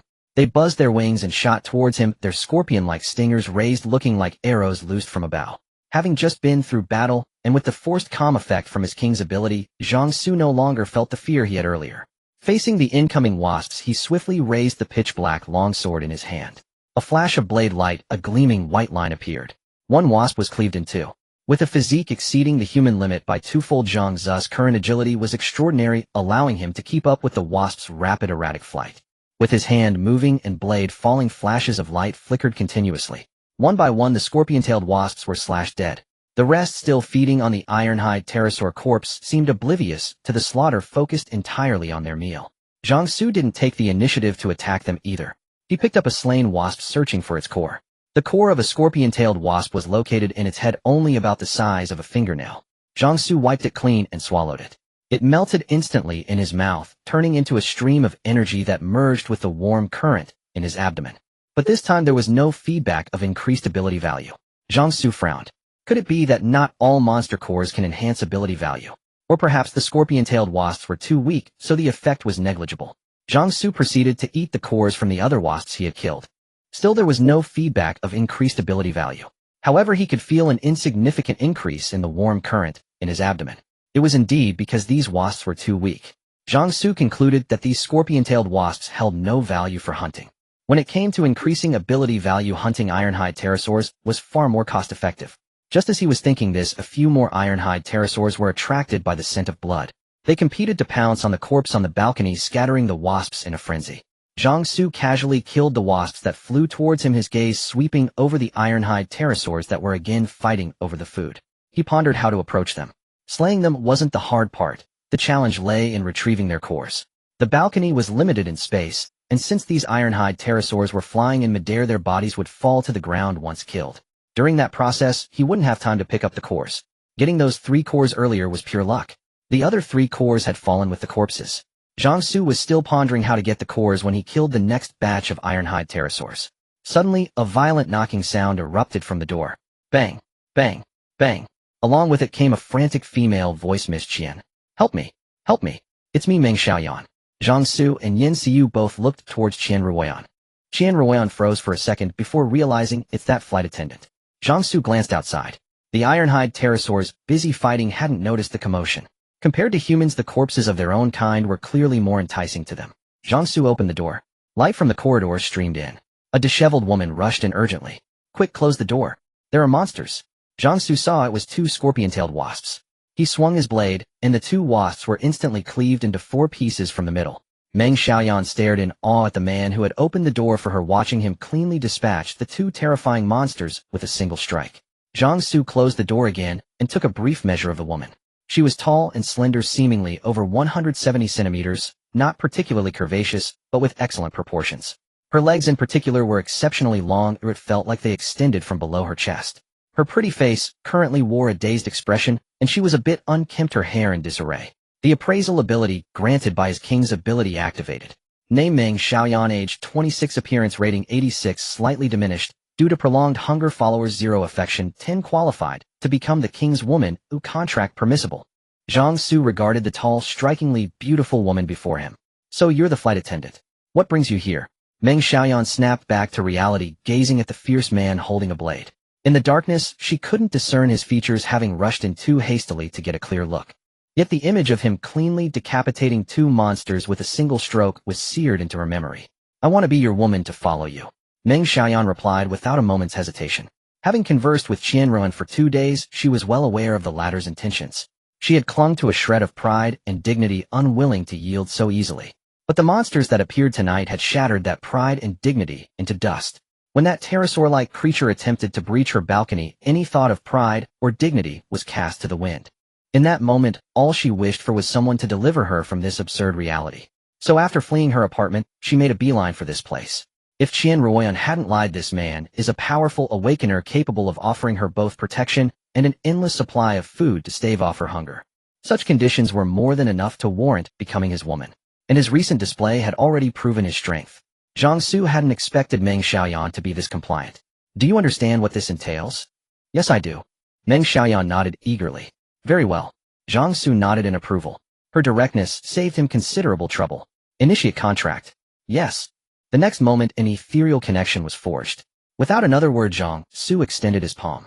King's ability activated. The warm current coiled in his abdomen, rapidly depleted, consuming roughly 3 points of his psionic energy. Meng Xiaoyan couldn't believe he was thinking about such things at a time like this. Was his mind filled with nothing but filth? Did he not realize the gravity of the situation? Meng Xiaoyan cursed him furiously in her mind. With a splash, Zhang Xu withdrew his hand, now holding a glistening gem resembling a cat's eye. Acquired celestial eye upon fusing with the brow grants perception and clairvoyance, rendering one immune to the gray fog's influence. 1. Perception 360-degree unobstructed vision with a sensing radius of 10 meters. Focused vision in one direction can reach up to 1,000 meters. 2. Clairvoyant sight can penetrate obstacles for observation. Celestial eye recorded attribute bonus all attributes 10 strength, 25-35 speed, 26-36 constitution, 24-34 spirit, 24-34 psionic power, 29-39 an icon of the gem appeared in his vision's equipment slot, dimmed in a gray state. Zhang Xu gently placed the gem upon his brow. Miraculously the celestial eye seemed to seamlessly merge into his flesh. The process was painless and bloodless. The instant the celestial eye became the third eye vertical eye on his forehead, a novel wave of visual information flooded his mind. Previously relying on his physique, which was twice the human limit, he could barely see in the dark after the lights were off. But it was still inferior to seeing in well-lit conditions. Now, however, the darkness posed no hindrance whatsoever. Everything was vividly reflected in his mind, and in 360 degrees, without any blind spots. This perception ability was incredibly useful to him. At the very least, the threat of attacks from behind was vastly diminished. Furthermore, the immunity to the gray fog's influence was equally crucial. Zhang Xu gazed outward. The dense gray fog that had once shrouded the world and blocked his sight now seemed to have vanished entirely before his eyes. He could clearly see the devastation across the street and the swarms of iron-hide pterosaurs and scorpion-tailed wasps scurrying within the gray fog. The terror of the gray fog lay not only in its blanket coverage of the world, but also in its obstruction of vision. Even during the day, visibility within the fog was limited to about 10 meters. Someone with his physique twice the human limit could see at most 30 meters ahead. This restricted visibility made even awakens like Zhang Xu hesitant to venture recklessly into the fog. But now with the celestial eye, this problem was no longer an issue. Zhang Xu's eyes flickered with thought. Since the gray fog no longer impeded his vision, could he perhaps leave this place? However, it was still too early to consider that now. He would wait until this wave of iron-hide pterosaurs and scorpion-tailed wasps passed. With the celestial eye, Zhang Xu had no intention of staying put and waiting for prey. He planned to head down to the first floor. On the ground, he wouldn't have to worry about being unable to collect cores after killing those iron-hide pterosaurs. But before that, he instructed the 3 women to dig out the cores from the scorpion-tailed wasps he had slain. Eat them. What a... The 3 women exclaimed in shock upon hearing his words. They quickly covered their mouths after their initial outburst. Zhang Xu, you want us to eat this? Qian Ruoyan asked weakly. Yes. Zhang Xu's third eye swiveled, scanning the 3 women's reluctant faces. This thing can enhance an awakener's psionic power. I suspect it might also allow an ordinary person to awaken as an awakener. Really? The 3 women asked in unison. I said it's just a guess. It's uncertain. It might work, it might not, and eating it could even be fatal. Zhang Xu wasn't exaggerating. It was all purely speculative on his part. No one could be sure of the consequences. Upon hearing this, the women's initial excitement and joy quickly faded. They stared at the monster cores in their hands, hesitant and afraid to consume them. Forget it, let's get out of here first. Zhang Xu could have forced them to eat them. But since the effects on ordinary people were unknown, it was best not to have them try. What if they ate it and died from the strain? He still needed them to unlock more forms and abilities of his divine weapon. He could just find some random person to test it on later. Zhang Xu, are we leaving? Yan Xiu tugged at his sleeve, asking timidly. We can't stay here. We're leaving. Zhang Xu explained briefly before opening the door and stepping out. The 3 women exchanged glances, then reluctantly followed. They dared not remain behind on their own. Once outside under the corridor's light, Yan Xiu and the others finally noticed the third eye on Zhang Xu's forehead. You. Yan Xiu and Qian Ruoyan were relatively calm, already aware of Zhang Xu's powers. But Meng Xiaoyan, who was seeing this for the first time, was so startled she couldn't speak properly. Explain it to her. Zhang Xu didn't waste any time. He strode forward with his blade, leaving Yan Xiu and Qian Ruoyan to clarify things for Meng Xiaoyan. The third eye on his brow rotated ceaselessly, its 360-degree field of vision vividly reflected in his mind, covering a radius of roughly 10 meters. This unobstructed sight allowed Zhang Xu to detect the incoming scorpion-tailed bees at the very first moment. The journey so far had been fraught with danger, but ultimately uneventful. Zhang Xu, where are we headed now? Yan Xiu was pushed forward by the 3 women to ask the question. She was the first woman to follow Zhang Xu and also the only one who had thus far exchanged the essence of life with him. Although Zhang Xu had never assigned ranks among the 3 women, they had already established their own hierarchy. We're going to find that senior sister of yours. Oh, okay. How many scorpion-tailed bee cores have you collected so far? Zhang Xu asked casually. He He slew the monsters, but tasked the 3 women with collecting the cores. 46.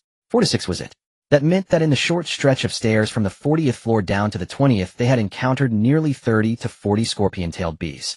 Compared to the massive ironclad pterodactyls, these scorpion-tailed bees were far more agile and could infiltrate buildings through narrow spaces. They posed a far greater threat to those inside. Zhang Xu wondered how many residents of the compound would survive this monstrous assault. Zhang Xu let out a brief sigh inwardly, but under the influence of his forced calm ability, his emotions quickly turned cold and detached. Reaching the 20th floor, they passed through the fire door and onto the corridor. Several mangled corpses, torn beyond recognition, lay strewn at the doorway. Blood pooled across the floor. Zhang Xu stepped over the bodies with a blank expression, while Yen Xiu and the others behind him turned pale at the sight, a wave of nausea washing over them. Yet they gritted their teeth and held back, refusing to be a burden. The moment Zhang Xu entered the corridor, his attention was immediately drawn to the massive claw marks gouged into the walls. A scorpion-tailed bee could not have left such marks. An ironclad pterodactyl might have, but their immense size made it nearly impossible for them to enter the building. So, a new monster had gotten inside. Zhang Xu's heart clenched. He grew even more cautious, the celestial eye embedded in his brow rotating continuously. See you, which apartment is your senior sister in? Zhang Xu was eager to contract another woman. While the weapon he might draw was uncertain, it was guaranteed to boost his attributes and ability points. Apartment 207 are at the end of this corridor around the corner, Yen Xiu replied. Zhang Xu nodded and led the group forward. As they neared the corner, a flurry of hurried footsteps echoed from the other side. Zhang Xu halted and stepped back a few paces. When the group on the other side rounded the corner and saw Zhang Xu and his companions, they were nearly frightened to death. Some stumbled and fell hard in their panic. Once they steadied themselves and saw that Zhang Xu's group were humans, they let out sighs of relief. Phew. You scared me to death. I thought you were monsters. It's fine, they're people. Damn it. Can't you people say something? You made me fall. The one who had fallen scrambled up, cursing angrily. Wait. Someone squinted at them, staring at Zhang Xu and freezing. Doesn't that man have a third eye on his forehead? At that, everyone's gaze snapped to Zhang Xu. When they saw the third eye on his brow, their eyes bulged, and they began to scream. Monster! It's a monster! Zhang Xu frowned slightly. Were they trying to attract more monsters? He raised his blade, channeling a small amount of ability points into it. The edge shimmered with a restrained blade, aura withheld, but ready. Shut up. I'm human. The sharp, biting aura swept over the crowd like a frigid winter gale, leaving them as limp as frost-bitten eggplants, their mouths snapping shut in stunned silence. Only when the crowd fell quiet did Zhang Xu stop channeling the aura. The maneuver cost him very little ability points, yet it was more than enough to intimidate ordinary people. Move aside. We're coming through. The crowd instinctively parted to make way. Some of them, however, began to realize something was off about Zhang Xu, especially with 3 stunning women accompanying him. What ordinary man could command such a presence? One of them timidly spoke up. Excuse me, are you an awakener? At that, the sharper ones among the crowd caught on. Weren't there always legends of divine beings with a third eye on their brow? Perhaps it wasn't so strange for an awakener to develop one. With that thought, the crowd clung to him like a drowning man grasping at a floating plank. Please save us. Please save us. Let us follow you, please. Zhang Xu raised his dark blade impatiently. Shut up. Then get out of the way. He already had 3 women to deal with. Dragging along a crowd of strangers would only be asking for trouble. An old man in the crowd, hearing this, exploded like a firecracker and let loose a tirade at Zhang Xu. Are you even human? We're all compatriots here, all residents of this compound. In times of danger, shouldn't you lend a hand? We're just asking you to protect us, nothing more. It's not like we're sending you to your death. Several other older folks, emboldened by the first, joined in with moral coercion. You clearly have the power, so why won't you save us? You have no conscience, young man. Zhang Xu's gaze turned cold. Were these old folks so used to throwing their weight around that they still couldn't grasp the reality of their situation? Perhaps it was the influence of his ability. Once he shifted into a combat state, Zhang Xu became somewhat detached and ruthless. If these people dared to spout one more word, he wouldn't hesitate to silence them all. Fortunately, the younger ones among the group hadn't lost their minds. Seeing the chill deepening in Zhang Xu's eyes, they grew fearful and quickly moved to restrain the raving elders. Those who wouldn't listen were promptly slapped across the face. Shut the hell up, all of you. Can't you see the look in his eyes? He's ready to kill us. Do you think you're tougher than the monsters? That he won't dare touch you? People don't even bother helping you when you fall on a normal day, and now you expect him to protect you. What makes you think you're so special? Instead of wasting time arguing here, isn't it better to get the hell out of here before that monster comes back? Scolded and beaten, the old folks finally quieted down. Then the crowd moved aside, clearing the path. Zhang Xu led the three women through the crowd his course, set directly for apartment 207. But then, Zhang Xu abruptly stopped in his tracks. He turned his head, his face expressionless, yet all three eyes fixated on a middle-aged man in the crowd. Try staring at me with those eyes again and see what happens. As Zhang Xu had walked past with the three women, this man had been glaring at him with venomous hatred, even silently cursing with a silent "ft." The man assumed that with Zhang Xu's back turned, his petty gestures would go unnoticed. Little did he know that the celestial eye provided a full 360-degree field of vision, capturing every single move. Meeting Zhang Xu's icy stare, the man shrank back. What are you talking about? What look? You're such a young man, you're just... Bang! Before the man could finish his sentence, Zhang Xu vanished from where he stood. In the next instant, the man was sent flying, his body slamming hard against the corridor wall. The sickening crunch of bones and the clatter of teeth were clearly audible to everyone. Having silenced the man, Zhang Xu paid no heed to the horrified stares around him, silently turning back to rejoin Yan Xiu and the others. Let's go. Yan Xiu and the rest glanced back at the crowd, feeling an overwhelming sense of relief that they had chosen to follow Zhang Xu. Just then Zhang Xu stopped once more. The crowd's scalps tingled. Again. Damn it. Which fool this time? But this time it wasn't because of them. A feedback from his ability left him mildly stunned. Yan Xiu's affinity reached 30, unlocked. Iron Slaying Blade. Second form of Iron Slaying Blade. The blade's sharpness is enhanced. A Guardian Sword is granted, and the ability to unleash multiple blade auras in a single strike, akin to the slashing claws of a wild beast. All attributes: 20 Strength, 35, 55 Agility, 36, 56 Constitution, 34, 54 Spirit, 34, 54 Ability, 39, 59 Ability. Level up, A-rank. Qian Ruoyan's affinity reached 30, unlocked. Endless Food Pouch. Second form of Endless Food Pouch reduces ability points consumed when obtaining the same type of food, with a certain chance of acquiring miraculous food. All attributes: 20 Strength, 55, 75 Agility, 56, 76 Constitution, 54, 74 Spirit, 54, 74 Ability, 59, 79. Both Yan Xiu and Qian Ruoyan's affection levels have broken past 30. Zhang Xu was slightly taken aback. How did they suddenly surpass the 30 affection threshold? Zhang Xu glanced back, activating the appraisal ability that came with the king's authority. Name: Yan Xiu, age 21, appearance rating 87, currently declining due to prolonged hunger, but recovering, key count 1, affection 39. Name: Qian Ruoyan, age 28, appearance rating 82, currently declining due to prolonged hunger, but recovering, key count 0, affection 32. Name: Meng Xiaoyan, age 26, appearance rating 86, currently declining due to prolonged hunger, key count 0, affection 20. All three women's affection levels had increased significantly. The suspension bridge effect. Or perhaps they felt a sense of well-being from comparing their situation to the group earlier. Zhang Xu didn't dwell on the reasons for the rise in these three women's affection. After all, it was a good thing for him.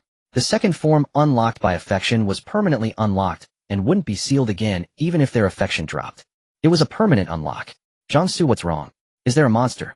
Yan Xiu and the other two women saw Zhang Xu suddenly stop, and he wasn't picking a fight with the people behind them like before, so they thought he had spotted some monster they couldn't see, and they all tensed up. No, it's just that my ability has improved. Zhang Xu explained briefly, then focused his mind. The warm current in his lower abdomen was consumed rapidly, using up about 3 points of ability energy. The next moment, the pitch-black long blade in his hand began to change.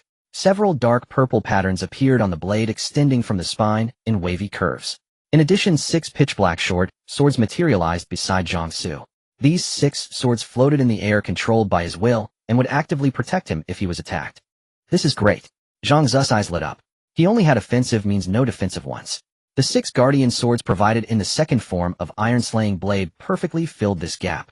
Moreover, since the guardian swords could fly freely under his mental command, dealing with those scorpion-tailed wasps would be much easier. Zhang Xu activated his will. The 6 guardian swords began to orbit around him in a circular motion. Not bad. Zhang Xu nodded in satisfaction. Next, he stopped controlling the swords, and with a light flick deactivated the second form of the Iron Slaying Blade. The blade edge stirred up an arc of air waves. Although it didn't emit a blade glow, it left a clear-cut mark on the corridor wall. It's even sharper than before. The original Iron Slaying Blade was already exceptionally sharp. Now, with the increase, he wondered if anything could withstand a single swing from him. After briefly testing the newly unlocked form of the Iron Slaying Blade, Zhang Xu resumed his steps and arrived at room 207. The door was firmly shut, but it couldn't stop him. The dark long blade swept across lightly, and the sturdy security door and the inner wooden door were cut in two. At that moment, the woman cowering inside the bedroom wardrobe heard the noise and trembled all over. She forcibly covered her mouth to keep from breaking down in sobs. Tears shimmered in her eyes as she silently prayed to every deity she knew. She prayed that those monsters wouldn't find her. Suddenly, the woman hiding in the wardrobe heard a pleasant, soft voice calling out senior sister. She couldn't believe it, wondering if she had misheard or if fear was causing her to hallucinate. She's not here. Qianran looked at Yan Xiu, but the door was locked from the inside. She's hiding in the wardrobe, afraid to come out. With the aid of his heavenly eye divine pupil, Zhang Xu had already located Yan Xiu's senior sister, hiding in the closet. He walked over and directly slashed the door open. Hearing the thud of the door hitting the ground and the footsteps mixed in Yan Xiu's senior sister's heart nearly pounded out of her chest. Zhang Xu entered the bedroom, first turned on the light, then pulled open the wardrobe door. With a whoosh, the wardrobe door was opened. Zhang Xu and the three women, including Yan Xiu, immediately saw a petite figure curled up in the corner of the closet. The woman hiding inside was so startled her heart seemed to stop. Her face was extremely pale as she buried her head between her knees like an ostrich trying to deceive herself. "We're not monsters. We're humans. We're here to rescue you." A gentle voice came from above. The woman in the wardrobe flinched the moment Zhang Xu spoke. After hesitating for about 10 seconds, she finally dared to slowly lift her head, and the first thing she saw was a handsome man. He held a black long blade that radiated a sharp aura, and his clothes had spots of green stains.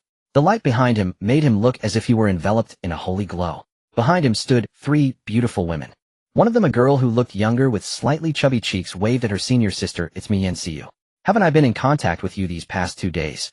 We've come to save you." "Came to save me." The woman's pupils lost focus, her expression numb for a long moment. Then she suddenly burst into tears with a wah sound, tears rolling down like beans. But she quickly came to her senses and hurriedly covered her mouth to keep from making too much noise. Seeing this, Zhang Xu extended his hand towards the woman in the wardrobe. A warm, handsome, and clear smile was on his face. "It's okay, I'm here to save you." This scene was etched into the woman's eyes. The man before her seemed unprecedentedly sacred. His appearance felt like a god descending to save her. She took Zhang Xu's hand and stood up, throwing herself into his arms and crying. Zhang Xu couldn't help but show a trace of disgust on his face. No matter how beautiful a person is, they would smell bad after not bathing for half a month. Not to mention, she had been hiding in the wardrobe, sweating profusely from fear. It would be strange if she smelled good. Most girls' so-called natural body fragrance, if not from perfume, should be credited to the invention of body wash and laundry detergent. "Alright, stop crying. Can you still walk? There are monsters around." Hearing this, the woman in Zhang Xu's arms quickly lifted her head and said urgently, "I can still walk." Zhang Xu looked at her delicate face. Even though she looked a bit haggard, her beauty was undeniable. Without even using his appraisal ability, he knew this woman would meet the contract conditions. Nevertheless, he activated his appraisal ability to check the woman's data. Name: Li Mengting, age 23, appearance rating 87, currently declining due to prolonged hunger. Key, count 0, affection 80, qualifies as a candidate for the king's woman contract available. With an 87 rating, she should break past 90 once fully recovered. More importantly, her initial affection was as high as 80. After the contract, wouldn't he be able to directly unlock the second and third forms of his divine weapon? Moreover, increasing her affection to break past 90 or 100 later would definitely be easier than with Yan Xiu and the others. With this thought, Zhang Xu's gaze towards the beauty in his arms became more fervent. He could even barely tolerate her body odor. Li Mengting met Zhang Xu's burning gaze, and her cheeks flushed. "Zhang Xu, come with me." Li Mengting pulled away from his embrace, nodding incessantly. "He'll go with you, don't abandon me." Her tone was filled with heavy pleading. A connection was established in the void. Zhang Xu nodded, reached out his hand, and pressed it against Li Mengting's well-shaped full chest. King's authority activated. The prompt text appeared before Zhang Xu's eyes. The warm current in his abdomen was consumed rapidly, specifically using up 3 points of ability energy. Whoosh. The next moment, Zhang Xu, with his hand inside Li Mengting's body, suddenly pulled out a ring embedded with a gemstone. Obtain space ring. Space ring has a space of 10 cubic meters, cannot store living things. Items placed inside remain in a static state. Space ring recorded attribute bonus. All attributes: 10 strength, 75, 85 speed, 76, 86 constitution, 74, 84 spirit, 74, 84 ability, 79, 89. An icon of a ring appeared in the equipment slot, in his view displayed in a dark gray state. Li Mengting's affection level exceeded 30. Unlocked the second form of the space ring. The second form of the space ring expands its internal volume to 200 cubic meters and grants the user the space barrier skill. Space barrier creates a spatial shield around the user, consuming 50 energy points per use. It can block all attacks except conceptual abilities and those that exceed the barrier's limit. All attributes 20. Strength 85 to 105. Speed 86 to 106. Constitution 84 to 104. Spirit 84 to 104. Energy 89 to 109. Li Mingting's affection level exceeded 60. Unlocked the third form of the space ring. The third form expands the space to 1,000 cubic meters, enhances the space barrier skill, and unlocks the space distortion skill. Enhanced space barrier envelopes the user in 3 overlapping spatial shields consuming 80 energy points per use. Space distortion warps space within a certain area consuming 100 energy points per use. All attributes 30. Strength 105 to 135. Speed 106 to 136. Constitution 104 to 134. Spirit 104 to 134. Energy 109 to 139. A cascade of notifications surged through Zhang Xu's mind, leaving him momentarily stunned. Especially the fact that the space ring forged from Li Mingting had gifted him with 2 spatial skills. Spatial skills of all things. As the saying goes, when time is absent, space reigns supreme. Among all abilities, spatial powers are undeniably the most practical and formidable. Zhang Xu was overjoyed. Although these 2 spatial skills consumed a significant amount of energy, they were undoubtedly ultimate lifesavers. Zhang Xu happily slipped on the ring, which was set with a perfectly round, lustrous gem. As long as the divine weapon wasn't actively used, its energy consumption was minimal. Storing and retrieving items required some energy, but with his current reserves he hardly needed to worry about the cost. Where did that ring come from? Li Mingting stared in disbelief as Zhang Xu pulled a ring from her body. Yan Xiu immediately jumped in to explain. Zhang Xu is an awakened. This is his ability.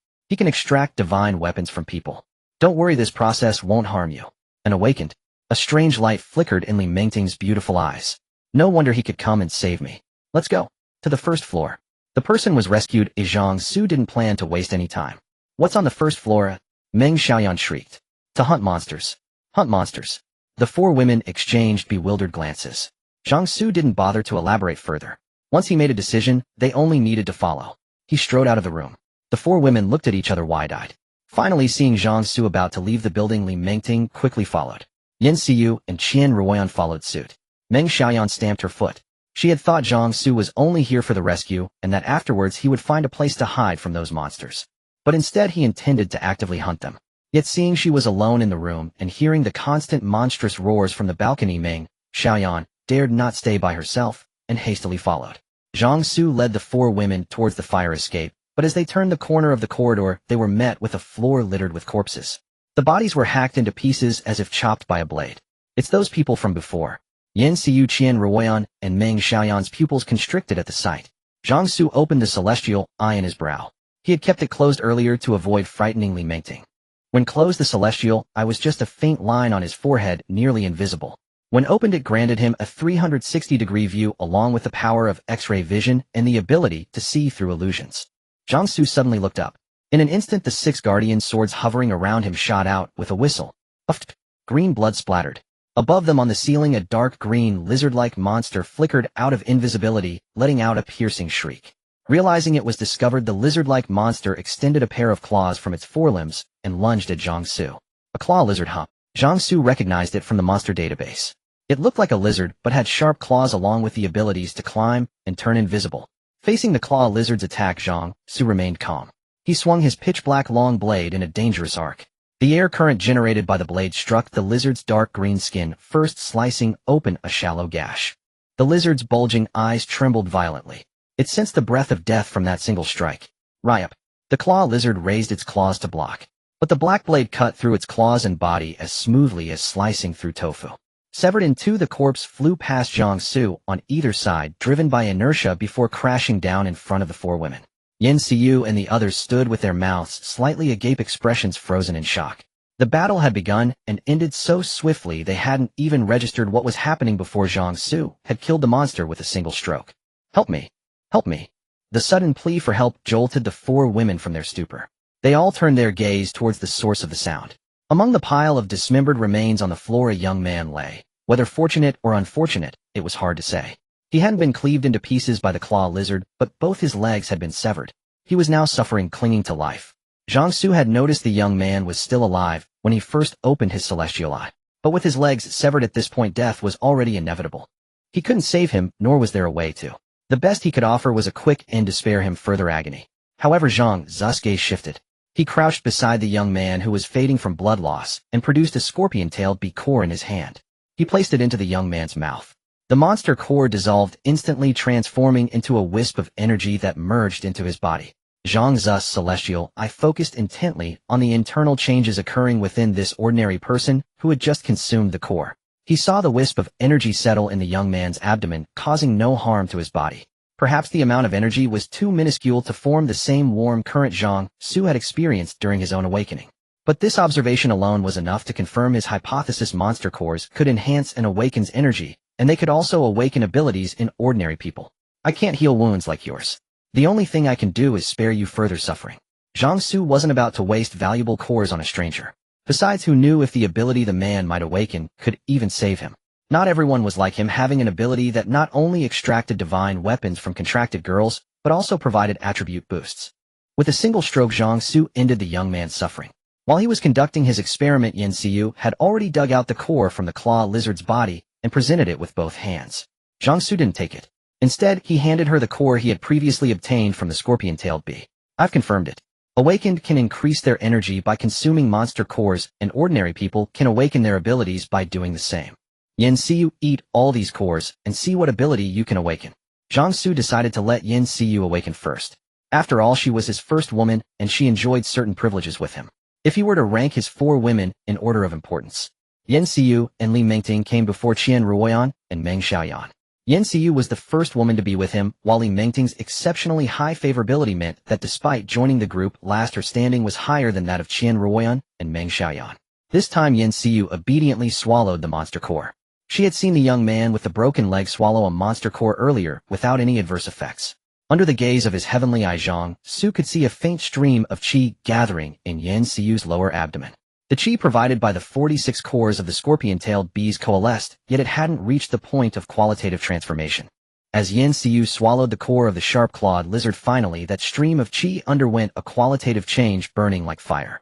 The flame rapidly spread through Yin Xiu's limbs and bones, and a pained expression immediately contorted her face.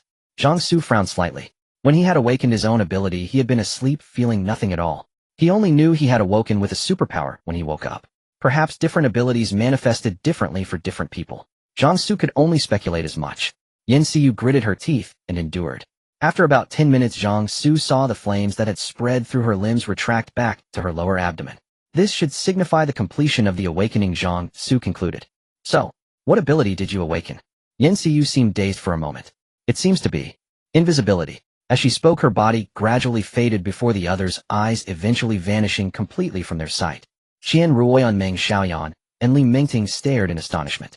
They reached out and could clearly feel Yin Xiu's body, yet their eyes couldn't see her. Envy flickered in the eyes of the 3 women. Invisibility. Zhang Xu was lost in thought. The sharp-clawed lizard had the ability to turn invisible. Could it be that devouring the core of a specific monster allowed one to awaken the corresponding ability? As for the scorpion-tailed bee cores being ineffective, perhaps they were simply too weak. Zhang Xu knew nothing for certain now. He could only speculate based on current information. How long can you sustain the invisibility? Yin Xiu reappeared. Hearing Zhang Xu's question, she carefully considered her words. I don't know exactly how long I can last. But when I use my invisibility, this warm current in my belly depletes bit by bit. If my ability's duration depends on the amount of that warmth, I estimate I could hold it for about half an hour. Zhang Xu nodded. Half an hour was pretty good. By the way, walk a few steps while invisible, and see if you make any sound. If it also silenced her footsteps, the invisibility ability Yin Xiu had awakened would be absolutely perfect. Otherwise, it would be useless to her. Or rather, she would need special training to control her footsteps before it could truly be effective. The sharp-clawed lizard could move silently while invisible, but that was related to its physical structure. Zhang Xu wasn't sure if the invisibility ability Yin Xiu awakened possessed this trait. Yin Xiu obeyed Zhang Xu's command, entering the invisible state again. She took 2 steps, and even jumped with force. There was no sound. Zhang Xu's eyes lit up. This was undeniably a perfect assassination ability. Not bad, this ability of yours is excellent. Zhang Xu's gaze turned to the 3 envious women. You'll all awaken abilities soon enough. But there are no more cores now. Follow me to the first floor, we're going to kill some monsters. The 5 soon arrived at the first floor. When it came time to actually step out of the building and into the gray mist, the 4 women all hesitated. Unlike Zhang Xu, their vision was severely hampered in the mist, as if they were blindfolded. Especially at night. Visibility during the day was 10 meters, but now it was almost pitch black. They turned on their phone flashlights which only illuminated a few meters ahead. Zhang Xu handed each of them one of the 4 guardian swords. These 4 swords are linked to my consciousness. They will act as your eyes and protect you. Now I'll kill the monsters, and you collect the cores. Anyone who doesn't want to do it can leave, but you'll face the consequences alone. The 4 women fell silent at these words. Zhang Xu paid no heed to their feelings. He had already spotted the corpses of the 3 iron-winged pterosaurs he had slain with a single blade strike upstairs, their bodies lying on the ground below. By now the 3 corpses were reduced to bones. A large number of scorpion-tailed bees swarmed around, and 2 iron-winged pterosaurs were also on the ground. With a thought from Zhang Xu, the remaining 2 guardian swords shot out with a whoosh, slicing through the scorpion-tailed bees. The guardian swords weren't as devastatingly sharp as the blade of iron severing, so they weren't very effective against the iron-winged pterosaurs whose skin was as hard as iron sheets according to the data. However, they were just right for dealing with the annoying scorpion-tailed bees. His heavenly eye on his forehead locked onto one of the iron-winged pterosaurs. Zhang Xu then dashed forward with a quick step. As one iron-winged pterosaur began to take flight, he struck out with his blade, cleaving it straight down the middle of its head, blood splattering like a fountain. The other iron-winged pterosaur had already taken to the air. But upon seeing Zhang Xu so cleanly kill its kin, it didn't flee. Instead it flapped its wings and charged at him, its beak, full of sharp teeth, wide open. After several attribute boosts, Zhang Xu's physical condition was now terrifyingly formidable. He easily dodged the iron-winged pterosaur's attack, and then with a backhand slash cut it in 2. The 4 women at the building's entrance saw Zhang Xu charge into the gray mist. They exchanged glances, their expressions unreadable. There was fear, hesitation, but most of all a dread of Zhang Xu abandoning them. Finally, Yan Xiu and Li Mengting mustered their courage and were the first to run into the mist, guided by the guardian swords in their hands. Qian Ruoyan hurriedly followed. Meng Xiaoyan was scared and didn't want to step into the mist. But with the other 3 women gone, staying behind alone. Given Zhang Xu's attitude, it was questionable whether he'd even keep her in the group. Death be damned. Stomping her foot, Meng Xiaoyan hardened her resolve and rushed into the mist as well. When the 4 women, each holding a phone in one hand and a guardian sword in the other, followed the sword's guidance to Zhang Xu's side, they were stunned to see the ground littered with monster corpses. What are you standing around for? Get to work. Yan Xiu was the first to react, scurrying forward with quick short steps and using her guardian sword to dig the core out of the iron-winged pterosaur's corpse. Li Mengting moved second, rushing towards the other iron-winged pterosaur. Seeing she was a step behind, Qian Ruoyan's face showed a hint of anxiety. Spotting the nearby scorpion-tailed bee corpses, she quickly went over to extract their cores. Meng Xiaoyan hesitated for a moment, but then also threw herself onto a scorpion-tailed bee corpse to dig out its core.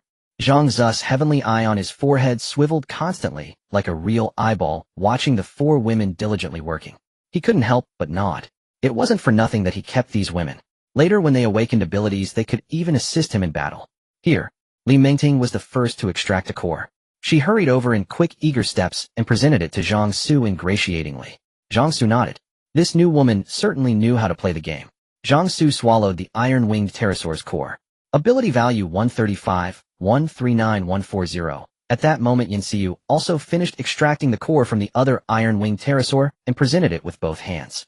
Ability value 136, 140141. Although boosting ability value through monster cores wasn't as explosive as the sudden attribute increases from contracting women or the feedback from raising their favorability, it had the advantage of accumulating over time, providing a steady stream. This group of iron-winged pterosaurs probably numbered in the hundreds. Killing them all should be enough to elevate him to a drankability user. The corpses of the 2 iron-winged pterosaurs and a ground full of scorpion-tailed wasps reeked of a thick, bloody stench. This quickly attracted other monsters. Relying on his iron-slaying blade, Zhang Xu killed every iron-winged pterosaur that came his way, while the scorpion-tailed wasps were handled by his 2 guardian swords. The result was that Yan Xiu and the other 3 women couldn't collect cores faster than Zhang Xu could kill the monsters.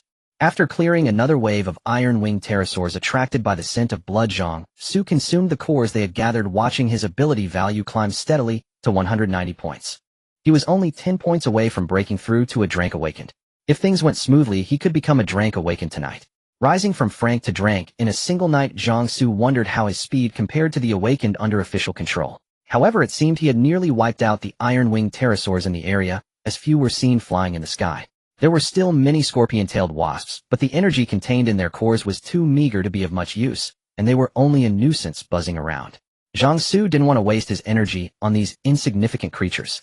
As he waited for new iron-winged pterosaurs to arrive, a sudden fiery light appeared from a direction in the gray mist. This light was peculiar, capable of piercing through the thick fog for a great distance. The light from their phone flashlights was confined to just 2 or 3 meters by the mist, but this firelight shone for at least several hundred meters. Zhang Xu narrowed his eyes. The fiery light seemed to be moving in his direction. Zhang Xu and the other 3 women also noticed this and instinctively drew closer to him. The situation within the gray mist was unknown. Who knew if the source of the light was a monster? Zhang Xu's heavenly eye divine pupil on his forehead swiveled to look in that direction, revealing that the light emanated from a humanoid figure engulfed in flames. A short distance away from the flaming figure, there was another silhouette. Through his heavenly eye divine pupil, Zhang Xu confirmed the flaming humanoid was indeed a person. Such non-human traits could only belong to an awakened. Unsure of the stranger's intentions, Zhang Xu didn't act rashly and waited silently for them to approach. When the fiery light enveloped them, the awakened with the flame ability halted. The blazing flames gradually receded, revealing a weathered face with sharp predatory eyes. The man's fierce triangular eyes fixed on Zhang Xu and the scattered iron-winged pterosaur corpses. He spoke in a hoarse voice, "Did you kill all these monsters?" His tone carried an overbearing assertiveness. "Who are you?" Zhang Xu raised an eyebrow, annoyed by the man's arrogance. "Do you want to die?" The other man who had arrived with the flaming figure rushed forward, glaring at Zhang Xu. "How dare you speak to my big brother like that? He is the king of flames, destined to stand at the pinnacle of the world and be invincible." Zhang Xu and the women behind him were speechless. What was with this heavy Chinibu vibe? King of flames. Surprisingly, the fierce-looking flame awakened seemed to enjoy such flattery. Truly, you can't judge a person by their appearance. Zhang Xu could only respond to idiots. At that, the faces of the 2 opposite them darkened. "What did you say? Kid, do you know that with that one sentence you've already sealed your death warrant? Kneel down and apologize to my big brother now." "I said you're a goddamn idiot." Zhang Xu raised his iron-slaying blade. With a zero-frame start, he swung it in an instant. The flame awakened suddenly felt a bone-chilling dread. Twin bursts of intense flame erupted from his feet, and he shot backward like a rocket. The other man, however, wasn't so lucky. With a consumption of 5 ability points, a crescent-shaped blade of dark light shot from the black edge. It sliced clean through the nameless bystander, blood spraying in an arc as his body fell in 2 perfectly smooth halves. Witnessing this, the retreating flame awakened's pupils constricted sharply. His subordinate was also an awakened one who had awakened a physical defense ability. Even his flames would take a moment to break through that defense. But this person had cut him in half with a single strike. What terrifying slashing power. Fortunately, he had retreated quickly, or that blow would have killed him too. Just as the flame awakened thought he had dodged the danger, 2 sharp, whistling sounds exploded in his ears. The whooshing sound was like the roar of some monstrous beast. 2 dark guardian swords shot towards him from the left and right at incredible speed. The flame awakened didn't dare underestimate them. He shook his arms, causing flames to explode and send out a violent, scorching hot wind, attempting to blow the swords away. The hot wind slowed the guardian swords slightly, but they still cut through it with unstoppable force. Yet this brief delay was enough for the flame awakened to slip out from the pincer attack of the 2 swords. With a flick of his intent, the guardian swords held by Zhang Xu and the other 3 women flew out from their hands, transforming into 4 streaks of light. The flame awakened's face turned grim. "You bastard, you've gone too far," he roared in fury. Flames surged violently from his body, radiating intense light in all directions. "It'll burn your damn swords to ashes." A torrent of fire erupted from him, as the epicenter, like a giant beast opening its maw, swallowing the 6 guardian swords that came from 6 different directions. The flame awakened recklessly expended his ability value to enhance the fire's intensity, trying to melt the swords with sheer heat. However, he seemed to forget about Zhang Xu. While he was dealing with the 6 guardian swords, Zhang Xu had silently moved close, raising his iron-slaying blade. With a swift motion, a crescent-shaped dark blade of light was launched through the air. In an instant, wind and flames were torn asunder. The flame awakened, locked in a struggle with the 6 guardian swords, suddenly felt a shadow of death loom over his heart. He instinctively erupted with flames and twisted to the side. The next moment, with a puff sound, the blade of light cut through the fire like a strike that could cleave the sky and sea apart. Within the flames, an arm was sent flying into the air, its blood evaporating instantly from the intense heat. Didn't kill him. Zhang Xu's heavenly eye divine pupil reflected the scene within the flames, a hint of surprise in his mind. Whatever. If one strike wasn't enough, head, just use another. With his current ability value of nearly 200 points, he didn't have to be so stingy with the 5-point cost for a blade of light. "Brother, I was wrong. I surrender. I give up." The flame awakened used his fire to staunch the bleeding from his severed arm, and seeing Zhang Xu about to strike again, he was terrified out of his wits. Zhang Xu initially didn't want to listen to him. But on second thought, there must be a reason for them coming here. He might as well ask. Who knew if there was a special reason? Put out the flames. Yes, yes, yes. The flame awakened obediently retracted his flames. Why did you come here? Zhang Xu didn't approach, keeping his distance as he questioned him. At the same time, the 6 guardian swords hovered their tips, pointing at the man's heart-groin rear forehead and both temples. Since awakening his flame ability, he rarely sweated, but now this flame awakened suddenly felt a cold sweat trickling down his back. I came to hunt monsters and collect their cores. Me and Houchin, the guy you cut in half earlier, were killing monsters in another building, but they all flew over here, so we followed. Killing monsters. Zhang Xu scrutinized the flame awakened before him. You came to steal the monster cores, didn't you? The flame awakened nervously swallowed. He did have that intention, but how could he ever admit it? No. I actually preferred your arrogant attitude from before. It would make killing you much more satisfying. Zhang Xu shook his head. As his words fell, the 6 guardian swords struck simultaneously. Struck in all his vital points at once. The flame awaken's eyes bulged in shock. He didn't even have time to scream before his body collapsed limply to the ground. Zhang Xu returned to the side of the 4 women, Yan Xiu and the others. He then checked his status panel. Strength 135, Speed 136, Physique 130, 134, Spirit 74, 134, Ability 175, 190. His spirit attribute had plummeted by a full 60 points. Using his will to command the 6 guardian swords consumed his spiritual energy. Normal manipulation wouldn't drain this much. It was the flames of that fire ability user that had caused such a massive expenditure. Ability points can be raised with monster cores, but other attributes can only rely on ability feedback. Zhang Xu thought to himself. The greatest boost to his strength came from resonating with compatible women and increasing their favorability, thereby gaining attribute bonuses, new divine weapons, and new abilities. However, grinding monsters was equally crucial. Zhang Xu didn't know how others grinded monsters. But with the iron-slaying blade and 6 guardian swords in hand, his monster-slaying efficiency was quite high. One swing, one monster. Next, Zhang Xu continued his monster grind. The monster assault lasted throughout the night, only receding with the arrival of dawn. However, the number of ironhide pterosaurs appearing later wasn't as high as initially. Whether they flew elsewhere or were all killed by Zhang Xu was unknown. But that night, Zhang Xu finally ascended to become a Drank ability user. Ability 185-200. With 200 ability points, he could unleash 40 blade light slashes. The number seemed modest, but the destructive power of each slash was immense, capable of cutting through anything. Even the famed ironhide of the ironhide pterosaurs meant instant death upon contact. Currently, no ability user or monster could withstand a single one of his blade light slashes. As daylight arrived, all monsters flew away.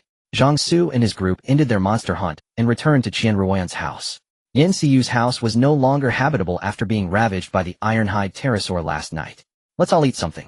A flash of light from Zhang Xu's ring and a pile of food appeared on the table. With the spatial ring, he had stored all the food and other useful items after returning. The 4 women's eyes lit up at the sight of the food. Yan Xiu and Xianrun were better off having not starved these past 2 days, but the night of digging for monster cores had exhausted them, and their stomachs were growling loudly. Li Mengting and Meng Xiaoyan needed no further mention. Their survival was purely driven by an overwhelming will to live. They all ravaged the chocolate milk and bread on the table. Zhang Xu was no exception. After filling their stomachs, they all went to take showers. Covered in blood and gore, the stench was unbearable. After showering and cleaning up, 4 stunningly beautiful women appeared before Zhang Xu. It was indeed a pleasant sight. His heart stirred with desire. But Zhang Xu's spiritual energy was heavily depleted, and he needed proper rest. Ability points could be restored with monster cores, but other attributes could only recover through rest. Uncertain of what lay ahead, he had to get back to peak condition as soon as possible. Zhang Xu wasn't someone ruled by his lower half. Zhang Xu, let me massage your head. I've learned some techniques, Qianruan said, her beautiful eyes shimmering as she volunteered. All right, they'll help too. Seeing this, Li Mengting also stepped forward to massage Zhang Xu's legs. Yan Xiu was dumbfounded, suddenly feeling a strong sense of crisis. After the monster attack last night, she realized she couldn't leave Zhang Xu now, or she had to cling to this powerful ally. They'll massage your hands. Yan Xiu pressed her upper body against him. A massage didn't have to use just hands. Among the 4 women, only Meng Xiaoyan remained motionless. She watched the other 3 women desperately, trying to please Zhang Xu, feeling a sense of resistance. Even in their circle, the most brazen wouldn't stoop this low. But what if she didn't, and Zhang Xu grew to dislike her? Biting her lip, Meng Xiaoyan finally set aside her fragile pride. As a precaution, Zhang Xu kept his guard up. The 6 guardian swords weren't sheathed, but remained hovering protectively around him. The essence of the guardian swords was protection. Will-driven command was just another use. Should any killing intent or malicious action target Zhang Xu, the 6 swords would automatically defend, showing the foolish attacker just how grave their mistake was. Zhang Xu slept until noon. When he woke, he found the 4 women sprawled haphazardly around him. They had also stayed up all night, so it was natural they'd fallen asleep. Zhang Xu didn't disturb them, letting them get a good rest. After making himself something to eat, Zhang Xu sat in the living room, contemplating his next move. His abilities were tied to beautiful women, but the resources within this residential area were limited. Moreover, after last night's monster attack, it was hard to say how many survivors remained. There might have been other beauties in different buildings, but their numbers would have dwindled significantly after last night. Monsters don't spare you just because you're pretty. So to find more beautiful women, he had to go elsewhere. Zhang Xu planned to head to Wanhai University. The number of beauties there would definitely be higher, and their quality wouldn't be lacking either. This was evident from Yan Xiyu and Li Mengting. Wanhai University was a prestigious institution. Including students and staff in their prime, the total population likely exceeded 100,000. Most importantly, the residential area wasn't far from the university. With his celestial eye, the gray fog could no longer obscure his vision, significantly reducing the danger of going out. Even though Wanhai University wasn't too far, it was still 4 to 5 kilometers away. They could encounter monster attacks along the way. Before setting out, the 4 women needed to be strengthened. With a flash of his ring, 10 ironhide pterosaur cores appeared on the table before him. These 10 cores weren't deliberately saved.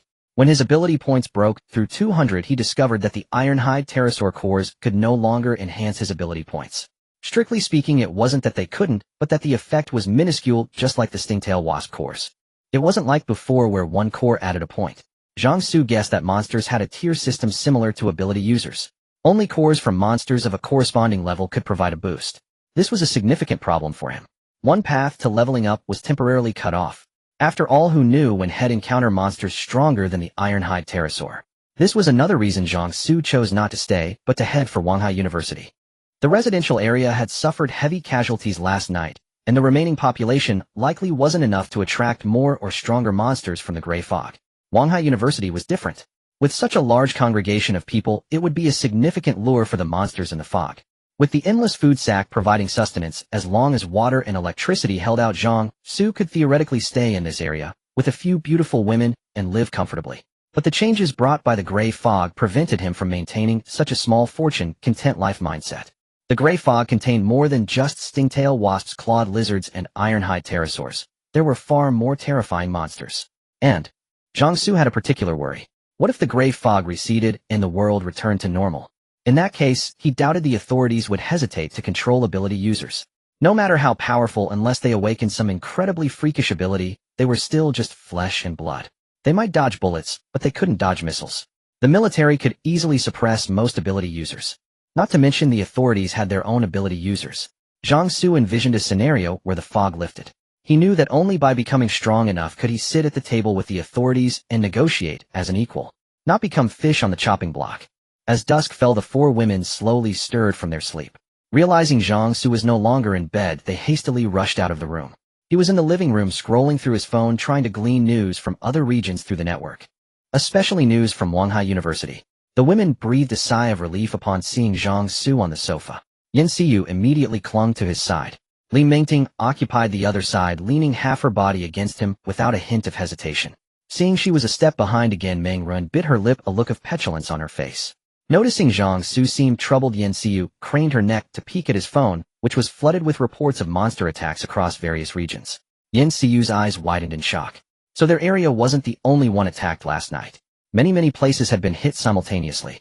Zhang Xu let out a slow breath, realizing that the gray fog was beginning to evolve. He had a premonition that more and more monsters would begin attacking humans. But how did the authorities know about this beforehand? The 2 notices had been issued just in time. Had he not known that monster cores could enhance his abilities, he would have found a place to hide after rescuing Li Mengting, instead of actively hunting monsters. Frankly speaking, he had shown a degree of kindness to everyone who survived last night. If he hadn't slain so many ironhide pterosaurs and scorpion-tailed wasps, allowing them to rampage through the neighborhood, the survival count would likely have been pitifully low after that night.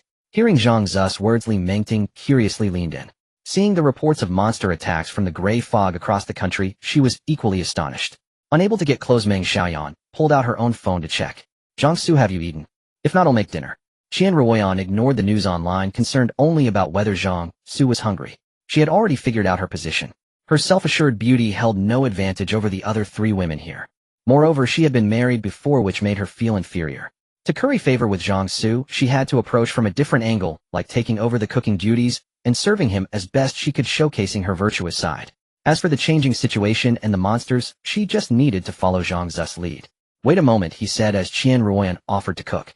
He straightened up from the sofa, and with a thought, a white bag appeared in his hand. The endless food pouch had unlocked its second form last night, and he hadn't yet had a chance to see what had changed.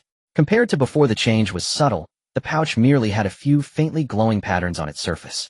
He was more curious about what marvelous cuisine was.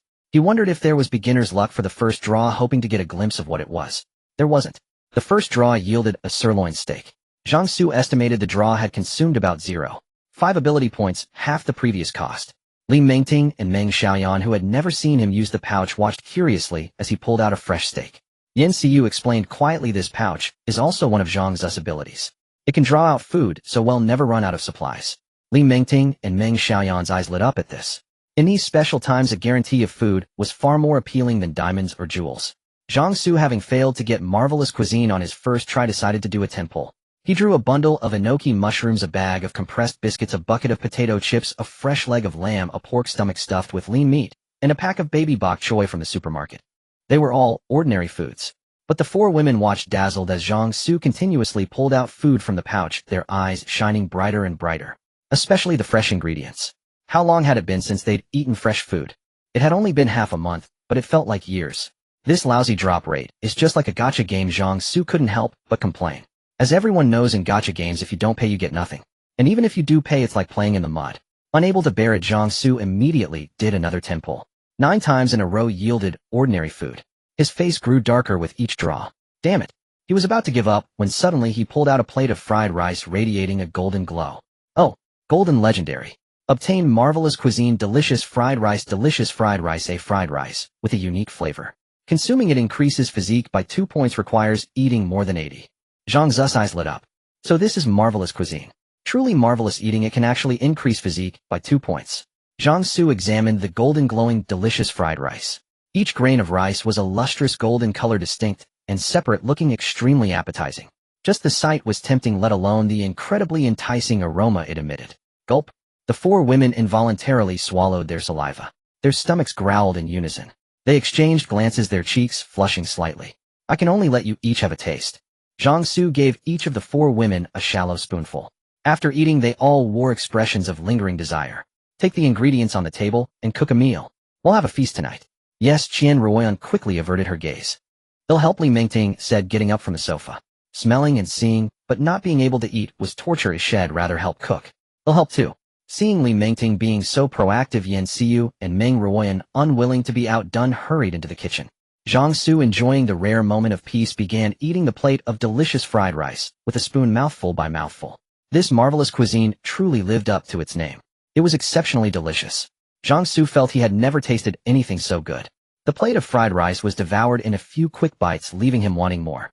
After finishing, he felt a pleasant warmth spread throughout his body, as if he were immersed in a perfectly heated hot spring from head to toe. Physique 136, 134,136. 2 points of physique might not seem like much, but for Zhang Xu it was excellent news. Besides contracting with eligible women and increasing affection, he now had another avenue to enhance his abilities. The endless food pouch, once only marginally useful, had suddenly skyrocketed in importance. It wasn't just a food bag anymore, it was a proper auxiliary training tool. Even the low draw rate seemed more acceptable to Zhang Xu now. After all, it could produce marvelous cuisine that directly boosted attributes. A low probability made sense. But this also meant Qian Ruoyan's affection was becoming increasingly crucial. Zhang Xu decided that his next priority would be to raise the affection levels of Li Mengting and Qian Ruoyan. Having saved her when she was most terrified, Li Mengting was now extremely dependent on him. Raising her affection was relatively straightforward, and the feedback benefit was the most pronounced. Targeting her first was the best choice. The second priority would have been Yan Xiu, his first woman, who corresponded to the iron-slaying blade, a powerful weapon. From any angle, she would have been the primary target. However, now that the endless food pouch had demonstrated its significant capability, that plan would have to be postponed. Besides, the second form of the iron-slaying blade was currently sufficient. There was no rush to unlock a new form. As Zhang Xu pondered his next moves, Qian Ruoyan, along with the other three women, had prepared a table full of sumptuous dishes. Let's eat. At Zhang Xu's word, everyone eagerly picked up their chopsticks. Whimper. The food still piping hot brought tears to Li Mingting's and Meng Xiaoyan's eyes. Satisfaction. Utter satisfaction. Never had a meal made them feel such happiness. They had been exhausted in the morning, too tired to cook, and had only eaten processed foods like bread and chocolate. But no matter how good bread or chocolate is, it can never compare to a steaming hot bowl of rice. The night grew deeper. Because of the monster attack last night, no one dared to turn on the lights or venture to sleep. After eating and bathing, everyone huddled on the living room sofa, gathering around Zhang Xu while scrolling through their phones. Only by staying close to Zhang Xu did the four women feel safe. If he tried to make them leave now, they would beg to stay. Surrounded by a bevy of beauties, Zhang Xu felt a stirring in his heart. However, considering the monster attack, he suppressed the urge for the time being. Yet they persisted until dawn, and still there was no sign of any monster attack outside. It seems the number of monsters in the gray mist isn't that great. Zhang Xu mused, or perhaps, could those monsters have actually emerged from some special space? Has the passage temporarily closed? Zhang Xu's speculation arose because creatures like the iron-scaled pterosaur, scorpion-tailed wasp, and razor-clawed lizard were not native to Blue Star. Nor did they seem to have evolved from Blue Star's organisms. Though their names included familiar terms like pterosaur, wasp, and lizard, these were merely names based on superficial resemblance, not indicating that they were actually a type of wasp or lizard. They were beings entirely distinct from Blue Star's biological system. Like the gray mist that had enveloped the world, they appeared inexplicably and abruptly. Moreover, these monsters seemed perfectly adapted to survive in the gray mist, as if they had always lived within it. Thus it was hard not to wonder, could the gray mist have diffused from another world, and the monsters crossed over to Blue Star through some passage? Unfortunately, this was merely Zhang Xu's personal speculation supported by no evidence. Zhang Xu shook his head, casting aside these irrelevant thoughts. With insufficient information, pondering was futile. His gaze fell on the sofa and floor where the four women had fallen asleep in disarray. Just then the four women were roused by the sound of him getting up. Because their minds were preoccupied with the monster attack, they hadn't slept deeply, so the slightest stir awakened them. The four women opened their hazy eyes and looked at Zhang Xu. Zhang Xu, what's wrong? The sun has risen. No monsters came last night, and they probably won't appear during the day. You should all rest now. It's already daytime. Learning that no monsters had attacked, the four women breathed a sigh of relief. Even with Zhang Xu by their side, reliving last night's events would still be a great ordeal for them. Zhang Xu, would you like some breakfast? Qian Ruoyan quickly scrambled up and asked. I'd like something else first. Something else? Qian Ruoyan was taken aback. Then she noticed Zhang Xu's appraising gaze, and immediately understood. The other three women also felt Zhang Xu's scorching look, their eyes reflecting anticipation, excitement, shyness, unease, but above all longing. The intimacy between a man and a woman is often separated by an invisible membrane. Once that window paper is pierced, the relationship evolves in extraordinary ways. Moreover, the power dynamic between them and Zhang Xu was unequal. Zhang Xu could do without them, but they could not do without him, and there was little they could offer him. An unequal relationship inevitably leads to disparity in status, with one party needing to please the other. Zhang Xu's gaze swept over the four women, then he lifted Li Mingting from the sofa. The masculine scent assailed her senses. Li Mingting's face flushed crimson, yet she did not resist Zhang Xu's actions. Yan Xiu, Qian Ruoyan, and Meng Xiaoyan watched with expressions of resentment and envy. It was they who had come first. Why had Li Mingting received favor so quickly? Zhang Xu paid no heed to the thoughts of the three women for now. He carried Li Mingting into the bedroom and laid her on the bed. Li Mingting shyly averted her gaze, avoiding Zhang Xu's eyes. But this coy expression only added to her allure in the man's eyes, making him want to tease her mercilessly. Suddenly, Li Mingting lifted her face, her honeyed, watery eyes meeting Zhang Xu's. Then she wrapped her arms around his neck and asked softly, "Can I call you husband?" Ever since she was saved by this man last night, when she was most lonely, helpless, and afraid, her heart had been tied to him. Coupled with Zhang Xu's heroic posture in effortlessly slaying the monster and his ability to provide an endless supply of food, he had given her a profound sense of security. Of course, Zhang Xu watched as Li Mingting's clear, beautiful face blushed with a vivid crimson, exuding a unique charm and allure. Upon hearing this, her eyes curved into a gentle smile, her gaze sparkling with brilliance, and her entire face radiated with happiness. Zhang Xu was momentarily stunned. Her affection was so easily earned. She was far too willing to give it. Someone who chose to be a streamer shouldn't be so love-struck. While he couldn't judge an entire profession by one person, forget it. Zhang Xu cast aside all distractions. Now was the time to press forward. Outside the building, in the ornamental lotus pond, a fish swam among the lotus leaves, swishing its tail and splashing droplets of water. Li Mingting's affection level rose to 90. The fourth form of the space ring was unlocked. The fourth form increased the space volume to 10,000 cubic meters, kept stored items in a timestasis state, allowed short-term, living creature habitation, enhanced the space barrier and space distortion skills, and granted the teleportation and portal skills. Space barrier 2 creates 7 layers of overlapping spatial barriers around the user, consuming 300 energy points per use. Teleportation consumes energy points to traverse a certain distance through space, the distance dependent on the amount of energy consumed. Portals set spatial anchors, allowing the opening of spatial portals. Currently 3 anchors can be set. All attributes increased by 40. Strength, 135,175. Speed, 136,176.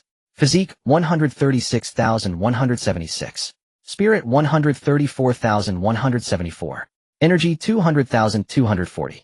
Zhang Xu walked out of the room refreshed and invigorated. To his surprise, Qian Ruoyan had not gone to rest, but had prepared breakfast and was waiting for him. You must be tired. Qian Ruoyan pulled Zhang Xu to sit on the living room sofa, then spent some time reheating the breakfast and placing it on the coffee table. Zhang Xu didn't lift a finger the entire time. He ate every bit of food that Qian Ruoyan fed him until the bowl of minced pork congee was empty. More? You must be exhausted after your exertion, right? Qian Ruoyan smiled softly, looking at Zhang Xu. Or would you like something else? They'll make whatever you want. I'm not tired. But if you keep this up, how will I manage without you in the future? That's exactly what I want, Qian Ruoyan said with a charming smile. I want to make you unable to live without me. Then you'll have to stay by my side forever. It would be my honor. Indeed, Qian Ruoyan's manner greatly endeared her to Zhang Xu. Or rather, no man could resist the kind of service she offered. Zhang Xu tilted Qian Ruoyan's chin up. Wanted.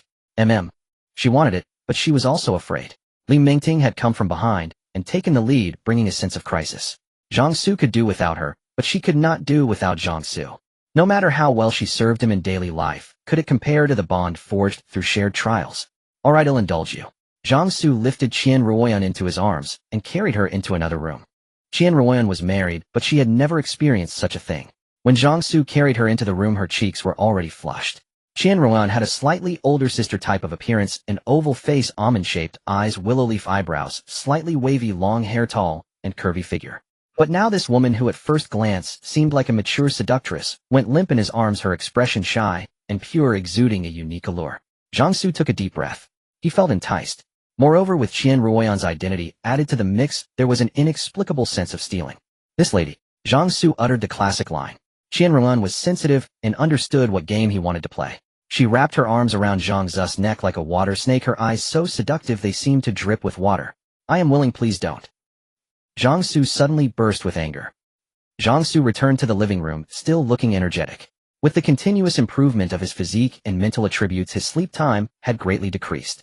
Unless his mental energy was excessively drained like the night before, he could fully recover after just 2 hours of sleep. Zhang Xu placed 2 guardian swords in the house, then carried the iron slashing blade and walked out. He wanted to see what the residential area looked like now. Just now, someone in the owner's group chat sent a message hoping that the survivors would come out to meet. With the wave of monster attacks the night before, so many people had died that the food problem had been alleviated. A round of scavenging should yield a lot of food. What all the owners were now terrified of was the safety issue. If another wave of monsters attacked, everyone here except Zhang Xu and his 4 women would likely die. While walking on the road, Zhang Xu also studied the space ring that had unlocked a new form after Li Mingting's favorability broke through 90. The space had expanded to 10,000 cubic meters, and it could even store living creatures for a short time. Space shield and space distortion had been further enhanced, and he also gained the skills of teleportation and portal. They were all very practical and powerful skills. For example, space distortion could be used for defense, twisting the space around him to make attacks miss, and also for offense, directly distorting the space inside the opponent's body, thus killing the enemy from within. However, with his current ability value, these skills were not easy to use. They were a bit too high-end. But that was fine, he just needed to raise his ability value as soon as possible. At least this teleportation is worth trying. Zhang Xu activated the teleportation ability, and the warm flow in his lower abdomen rapidly consumed. The next moment, Zhang Xu's figure disappeared from the spot. When he reappeared, he was already on the corridor of the floor below. Zhang Xu estimated that 1 floor cost him 10 ability points. For now, it's barely enough for escape or pursuit. Zhang Xu shook his head and had to shelve the spatial skills for now. The iron slashing blade could already handle most situations. Its slashes were unmatched in sharpness, cutting everything. The guardian sword, which could actively defend and be controlled by thought, was both offensive and defensive. Moreover, its consumption was much lower than spatial skills. A single slash cost only 5 ability points. Compared to the spatial skills, it was an incredibly reasonable price. Zhang Xu's mind wandered as he unconsciously arrived at the stilt floor of the building. It was a spacious platform. Many people had gathered there, all looking haggard and emaciated. Zhang Xu swept his gaze and activated his appraisal ability, confirming that there were no women meeting the contract conditions. He hid among the crowd, slightly opening his heavenly eye divine pupil at his brow, and a comprehensive perspective flooded into his mind. At the same time, the figures around him gradually disappeared in his vision, leaving only hollow outlines. There is an ability user. In this special perspective, Zhang Xu could see a flame burning in the lower abdomen of a figure. This flame was the symbol of an ability user. Ordinary people only had a hollow outline in this special perspective, while ability users had a flame burning in their lower abdomen. The intensity of the flame roughly indicated the strength of the ability user. Zhang Xu guessed that the authorities either had a similar ability to visualize attributes like him, or they had a way to measure the flame inside ability users. That was how they had established a crude but well-defined ability user system. Hello everyone, I am the owner of Unit 603, Qindongliang. At that moment, the person Zhang Xu had identified as an ability user suddenly stepped forward, walked to the center of the crowd, and after attracting everyone's attention, he said bluntly, I am an ability user. As he spoke, Qindongliang concentrated, and his entire body quickly became covered with a metallic sheen. The crowd immediately erupted in commotion. Although people had been posting pictures and videos of themselves becoming ability users on the internet, this was the first time they had witnessed an ability user in person. Qindongliang listened to the incessant commotion around him, thoroughly enjoying the feeling of being the center of attention. Everyone quiet down. Qindongliang made a calming gesture. After everyone fell silent, his gaze suddenly turned very aggressive. You've all experienced the monster attack the night before. You should understand that this world has completely changed, right? The crowd was silent. If before, when the gray mist shrouded the world, they still had some hope in their hearts, now with the appearance of those monsters they were all in despair. The world before them was no longer the peaceful society it used to be. They were no longer the dominant rulers at the top of the food chain. The gray mist covers the world. The authorities can't send anyone to rescue us, and they can't even take care of themselves. So we must save ourselves. We the survivors must unite, support each other, and live through this apocalypse. Qindongliang spoke passionately, his words carrying a hint of incitement. At any other time, no one would have paid him any attention. But now everyone was like frightened birds, all thinking about huddling together for warmth. Moreover, Qindongliang was an ability user. How do we unite to survive together? Someone asked weakly. Qindongliang nodded approvingly at the person who spoke. Next, I plan to scavenge the entire building and collect all the food from empty apartments. The crowd's eyes lit up at this. However, Qindongliang suddenly changed his tone. In order to distribute fairly and ensure that everyone here can survive, I need you to hand over the food you have as well, and I will distribute it uniformly. As soon as he said this, everyone present frowned. Food was their lifeline now. How could they hand over their lifeline to someone else? Not even a beautiful woman would make them do it, let alone a rough man like him. How can we be sure you'll distribute fairly? Someone in the crowd asked. Those with food definitely didn't want to hand it over, but those who had already consumed their food had fewer concerns. Don't worry, I will distribute it fairly.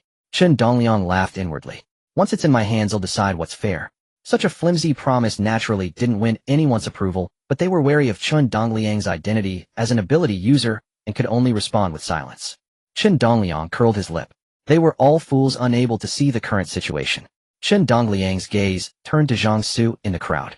He had noticed Zhang Xu early on.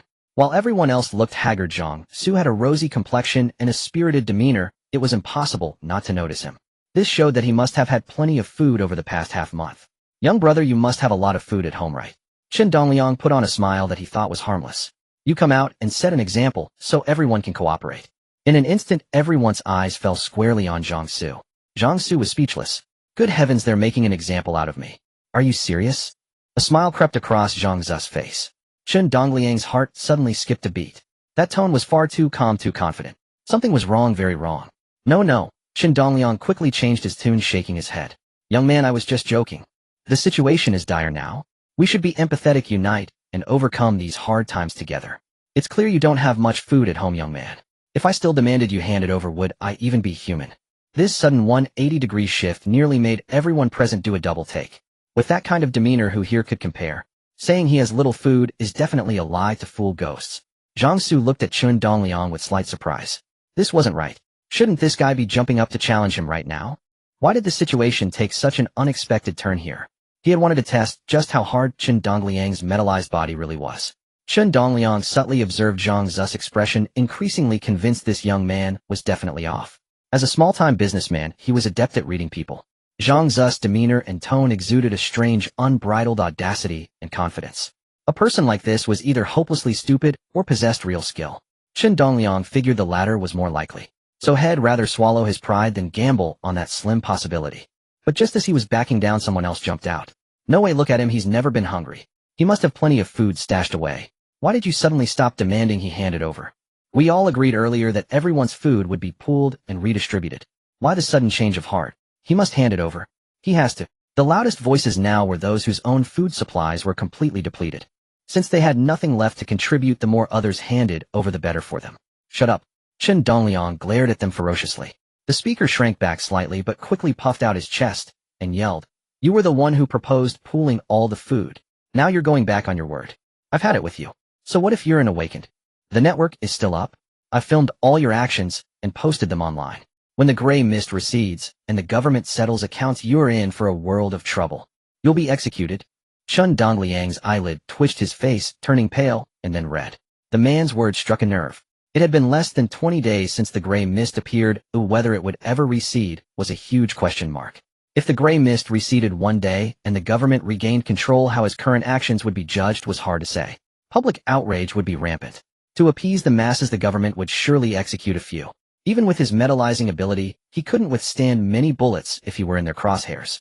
In truth, if Chen Dongliang thought it over, he'd realized his recent words and actions weren't particularly damning.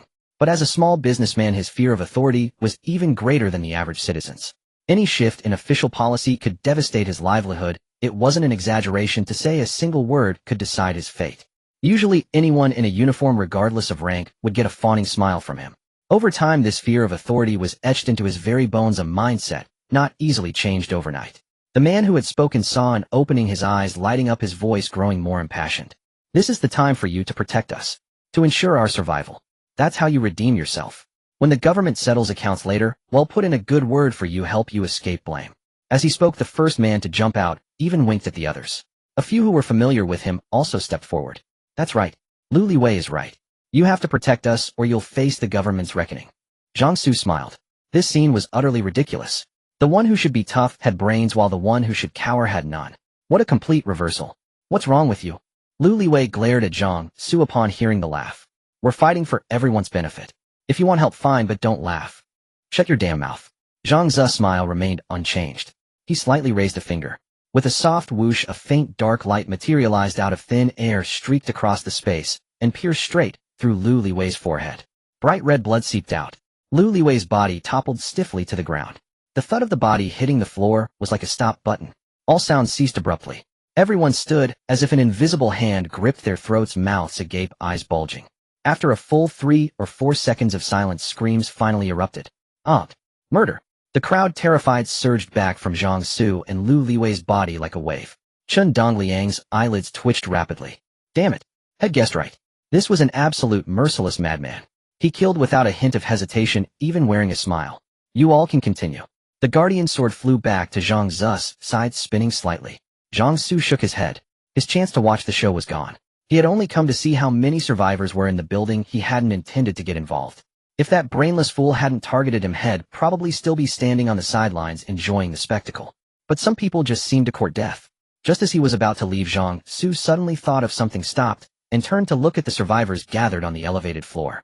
Everyone who met his gaze flinched and looked away, terrified of drawing his attention. Zhang Xu's gaze swept across them. Among the survivors were men and women, young and old. "Yes, sir. Is there anything else?" Chen Dongliang swallowed hard, forcing a nervous smile. Zhang Xu waved his hand. A large pile of tarrowing lizard corpses appeared on the platform. He had stored the ironhide tarrowings he killed the night before last in his spatial ring. The ring had plenty of space. They only took up a small corner. Chen Dongliang was astounded by Zhang Xu's abilities, wondering what kind of power he had awakened. Something akin to controlling flying swords, and also able to conjure a pile of monster corpses with a wave of his hand. Wasn't an awakened supposed to have only one ability? The meat from these things might be edible. You can give it a try. Zhang Xu certainly wouldn't give away his own food, but he had no use for these ironhide tarrowing corpses.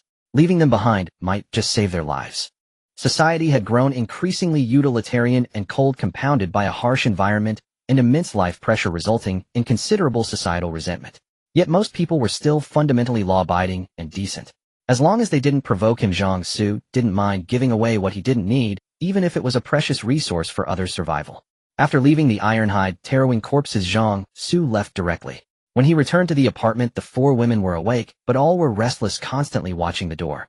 Only when Zhang Xu returned did they breathe a sigh of relief, quickly crowding around and clinging to him. Zhang Xu, where did you go? Why didn't you tell us? If we hadn't seen the two swords in the room, would have thought you abandoned us. Zhang Xu, can you take us with you next time? Alright, that's enough. Quiet down. Zhang Xu waved his hand. The four women fell silent. Someone in the group chat called for a survivors meeting. I went to check it out. After his return, the tense atmosphere in the room dissipated, and the women finally felt at ease to chat about other things. See you, which building does that beautiful professor from your school live in? Zhang Xu asked. With his heavenly divine pupil, the gray mist no longer hindered his movements. He planned to check if the beautiful professor was still alive. If she was alive, he'd contract her, adding another divine weapon to his arsenal. If she was dead, so be it. I know. I have some acquaintance with Professor Yang. She's actually the one who recommended this apartment complex to me. Li Mingting raised her hand. Excellent. Zhang Xu snapped his fingers. Let's go now. Building E Happiness Estate. After the monster attack 2 nights ago, the building's population had dwindled drastically. Even though there was no commotion yesterday, the atmosphere was so tense that few of the survivors dared to step out. Even inside their own homes, they dared not make a sound. It wasn't until today that some, their food supplies completely exhausted, were driven by unbearable hunger to venture out in search of sustenance. Among them was Professor Yang Bai, who had narrowly escaped the previous night's attack. Yang Bai was a professor at Wanghai University, a woman of high intellect. But in the current situation, her vast knowledge was utterly useless, unable to conjure food from thin air. The corridor was silent. She tiptoed along, checking each door she passed. She didn't know how to pick locks, but she had discovered that morning that some men were trying to force their way into apartments one by one. Had she not installed a topophthalene keypad lock on her own door, those two men would have surely broken in. However, their presence wasn't entirely a bad thing. The doors they pried open were left unlocked, and their scavenging was never thorough. There were always leftovers, and that was her opportunity. Yang Bai moved from door to door, and finally, she found one that was ajar. She listened carefully at the door. No sound. It had likely already been ransacked. Overjoyed, Yang Bai pushed the door open, confirmed no one was inside, and then locked it behind her to prevent a surprise return by the two men. The room was in disarray. Items were scattered across the floor. The easily found food was surely taken, so Yang Bai focused on the nooks and crannies. To her surprise, she found a sakama under the sofa, likely having rolled there unnoticed by the owner. It became her lifeline. Ignoring the expiration date, she tore open the wrapper and stuffed the whole thing into her mouth, not even wasting the crumbs, and licking the package clean. But this small morsel only stimulated her stomach acid, making her feel even hungrier and more miserable than before. Yang Bai clutched her growling stomach, her pretty face contorted in discomfort. Keep looking. There must be more food. Driven by hunger, she resumed her frantic search of the room. Unbeknownst to her, a faint click-clack sound came from the doorway. Soon the locked door swung open again. 2 burly men with crew cuts, hawk-like noses, and shifty eyes stepped inside. They exchanged a glance, a cruel smirk curling on their lips. The moment Yang Bai heard the door open, she bolted for the bedroom, slamming and locking the door behind her just in time. The 2 men, surprised by her quick reaction, were too late to stop her. Damn it! How is she so fast? Inside the bedroom, Yang Bai's heart pounded violently. Damn woman! Dongzi, get the hammer and break the door down. Got it long ago. Dongzi pulled a hammer from his bag and smashed the lock. Stay away from me. Yang Bai clenched her fists, raising her arms in a defensive stance. She knew some self-defense, but her display only seemed to amuse them further. We have food. Want some? Dongzi taunted, pulling out a piece of food and tossing it on the floor, licking his lips. Long Gu slapped the back of Dongzi's head. Idiot. Do we have that much food to waste on bait? He then turned his lecherous gaze back to Yang Bai. Despite her haggard look from days of hunger, she remained an elegant beauty with delicate features. Her hair was tied up in a neat bun, adding a touch of playfulness to her refined appearance. She was dressed conservatively, hiding her figure, but her proportions were excellent. Don't you dare. The gray mist will recede one day, and the authorities will hold you accountable. The law will bring you to justice. Yang Bai's heart raced with fear, but she tried to maintain a stern facade. Whatever, Long Gu shrugged with a look of numb indifference and madness. Who knows if we'll even survive till then. Might as well enjoy ourselves while we can. Long Gu licked his lips again. Yang Bai backed away, her face pale. Just as the 2 men were about to make their move, a cat's meow echoed through the room. Meowed. All 3 instinctively looked towards the source. A black cat was perched on the balcony railing. Seeing them stare at Meowed again. Meowed. Long Guess eyes lit up. That cat was food. Before all this they were tired of eating meat every day, but now after just a few days without it they craved it like never before. Long Gu and Dongzi exchanged a look, their mouths watering uncontrollably. Long Gu guarded the door to prevent Yang Bai from escaping, while Dongzi crept towards the balcony, trying to grab the black cat. The cat remained motionless on the railing, its amber eyes calmly fixed on the approaching Dongzi. For some reason meeting that gaze sent a chill down Dongzi's spine. Yang Bai bit her lip, watching the scene unfold, feeling a strange sense of kinship with the cat. She opened her mouth to shoo it away, to deny the men their prize. If she couldn't escape, she wouldn't let them harm this cat. But what happened next shocked everyone. As Dongzi reached out to grab it, the cat suddenly leaped, and a dark viscous liquid flowed from the shadows behind it, rapidly enveloping its body. Its body then began to swell, growing to an immense size. Dongzi looked up, his face frozen in a dumbfounded expression, staring into the creature's enormous gaping maw. The next moment the jaws descended, swallowing him whole. The sudden turn of events stunned both Yang Bai and Long Gu. Yang Bai's eyes widened in horror, all words catching in her throat, leaving her gasping soundlessly. Long Gu stumbled and fell to the floor. The black cat landed on the ground, shrinking back to its original size. Its glowing green vertical pupils swept over Yang Bai and Long Gu. The look of a predator sizing up its prey made them feel as if they had been plunged into an icy abyss, their bodies rigid with terror. Monster! Long Gu was the first to break. He scrambled to his feet and bolted for the door.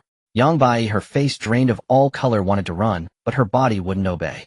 The black cat stared at her for a long moment, then instead of attacking it turned and chased after the fleeing Long Gu. Yang Bai couldn't believe she had been spared. Tears of relief welled up in her eyes. But the thought quickly followed that she had to get out of there. If that eerie cat came back, she'd be its next meal. She didn't fool herself into thinking the cat was saving her. That predatory gaze was unmistakable. It hadn't eaten her simply because it preferred to toy with its food before devouring it. Trembling, Yang Bai moved towards the door. The corridor outside was empty, both the cat and Long Gu were gone. But faintly she could hear the echo of a scream. The color drained from her face, her pupils constricted in terror. Her first instinct was to return to her own apartment, but she knew that no lock, no matter how advanced, could stop that creature's bizarre power. With that cat around, this building was no longer safe. She had to get out. Braving the unknown perils of the fog seemed a better option than staying. Hoping to stumble upon a neighboring building, Yang Bai gritted her teeth and made her way towards the fire escape. She made it to the first floor without encountering the black cat again. Just then she heard voices coming from the building's entrance. Zhang Xu, are we really going to Wanhai University? Isn't it better to stay here? Just listen to Zhang Xu, stop asking so many questions. Going to Wanhai University. The gray mist had engulfed the world, reducing visibility and unleashing monsters everywhere. These people wanted to go all the way to Wanhai University from here. The thought made Yang Bai freeze in surprise. In that moment of hesitation, 5 figures walked in through the main entrance, catching her completely off guard. Someone's at the door. Zhang Xu's celestial eye on his forehead swiveled, detecting Yang Bai's presence even before entering the building. The 4 women with him tensed up immediately. Li Mengting and Yan Xiu gasped in unison as they recognized her. Professor Yang. Professor Yang. So this was the beautiful Professor Li Mengting and Yan Xiu had mentioned. The appraisal ability from the King's power activated. Name Yang Bai, age 29, appearance rating 83, declined. Due to prolonged hunger, followers 0, affection 0, qualifies as a candidate for the King's woman contract possible. Zhang Xu's eyes lit up instantly. He wondered what divine weapon the contract conditions would grant him next. Professor Yang, what are you doing here? Li Mengting and Yang Xiu quickly approached. Who are you? Yang Bai looked at the 2 beautiful young women with a bewildered expression. They smelled so fragrant. The thought inexplicably crossed her mind. To conserve energy, she had been lying in bed without moving for days and hadn't bathed in quite a while, leaving her whole body smelling sour. Yet the 4 women before her seemed to exist in a different world. They had rosy cheeks, fair skin, were impeccably clean and full of vitality. They even wore delicate makeup. Why did they have the extra thought to apply makeup at a time like this? Professor Yang, were students from Wanhai University, Li Mengting pouted. Don't you remember you recommended this neighborhood for me to live in? Yang Bai did have some vague recollection of Li Mengting. Oh, you're the student who does live streaming. Wait, Yang Bai finally snapped out of her initial shock and confusion upon seeing Zhang Xu and the others. We need to get out of here. There's a monster in this building. A monster? What monster? Zhang Xu raised an eyebrow. The ironhide pterosaurs and the scorpion-tailed beast swarm had already left the neighborhood. What monster could be here now? Could it be a new one? A black cat. A black cat that can become super huge. It eats people. We must leave immediately. Yang Bai couldn't understand why these people were so calm upon hearing about a monster in the building, but that didn't stop her from urging them to leave. She moved to pull Li Mingting and Yin Xiu towards the main entrance. Professor Yang, don't be afraid. Zhang Xu is an awakened, and a very powerful one at that. Li Mingting quickly grabbed Yang Bai and introduced Zhang Xu. Yin Xiu chimed in from the side, that's right. Zhang Xu is incredibly strong. Those ironhide pterosaurs from the day before yesterday, he slashed them all to bits with one swing of his blade. Unawakened, Yang Bai was astonished. Yes. Zhang Xu slowly opened the third eye on his forehead. He had kept his celestial eye closed to avoid startling the beautiful professor earlier. Ties. Yang Bai's eyes widened instantly. A third eye. At that moment the third eye on Zhang Zu's forehead swiveled, its gaze abruptly locking onto a mass of something in the shadowy corner of the lobby. He raised the pitch-black long blade in his hand, its tip pointing towards the corner of the lobby. Is the black cat you mentioned that thing over there? Yang Bai's heart skipped a beat upon hearing this. She quickly turned her head to follow the direction of the blade's tip. But what met her eyes wasn't a black cat, only a flowing shadow in the corner. The next moment, under everyone's watchful gaze, that shadow gradually coalesced into the shape of a black cat as it stepped forward. With his celestial eye, Zhang Xu could perceive the true nature of this black cat. The cat had long been dead, merely a corpse. What animated it was a creature residing within its shadow, a gloom jellyfish. A gloom jellyfish appeared as a flowing, formless mass of shadow. They habitually merged into the shadows of dead creatures, using tentacles within the shadow to manipulate the corpse. They were called jellyfish only because their manifested form bore a slight resemblance to one. In reality, their existence was entirely different from any species on Blue Star. They weren't even like creatures such as ironhide pterosaurs or scorpion-tailed wasps. Those monsters at least had physical bodies of flesh and blood. But a gloom jellyfish was merely a flowing shadow. In terms of life form, it completely surpassed Blue Star's understanding and definition of carbon-based life. Perhaps such a being could be given a different name, transcendent creature. Zhang Xu, with all three eyes, regarded the gloom jellyfish with keen interest. According to official data, monsters like the gloom jellyfish were classified as rare spawns. Besides its core, it seemed to have a chance of dropping some special materials. The official data didn't specify what these materials were for, but if the authorities had their eyes on it, it had to be valuable.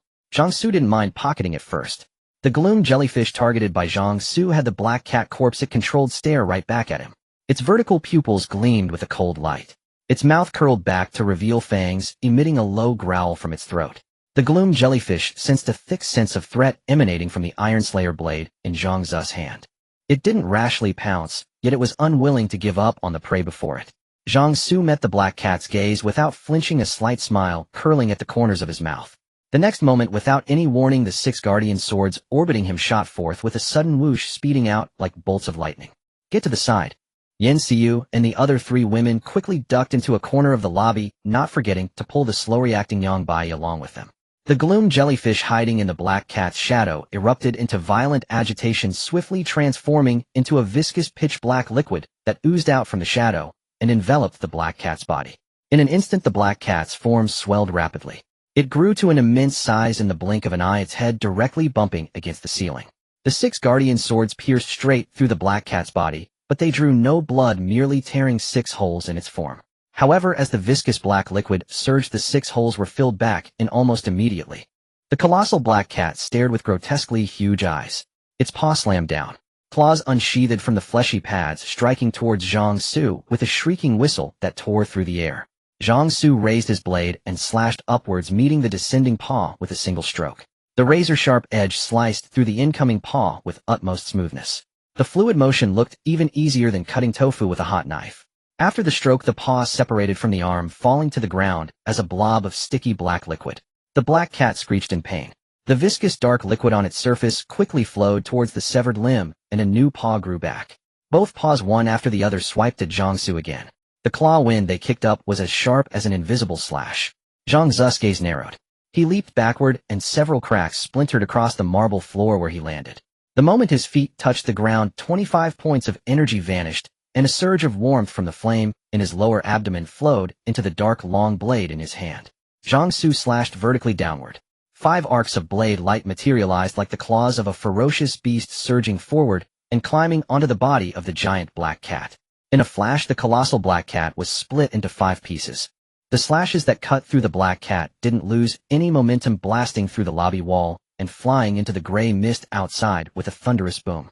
The gray mist beyond the wall churned violently, as if hot oil met water, and the 5 people hiding inside could faintly hear a rumbling sound echo from afar. After unlocking the second form of the Iron Slayer blade, the description mentioned it could unleash blade light resembling claw swipes with a single cut. Zhang Xu had tried it on a whim, curious about the skill. He hadn't expected it to be quite effective.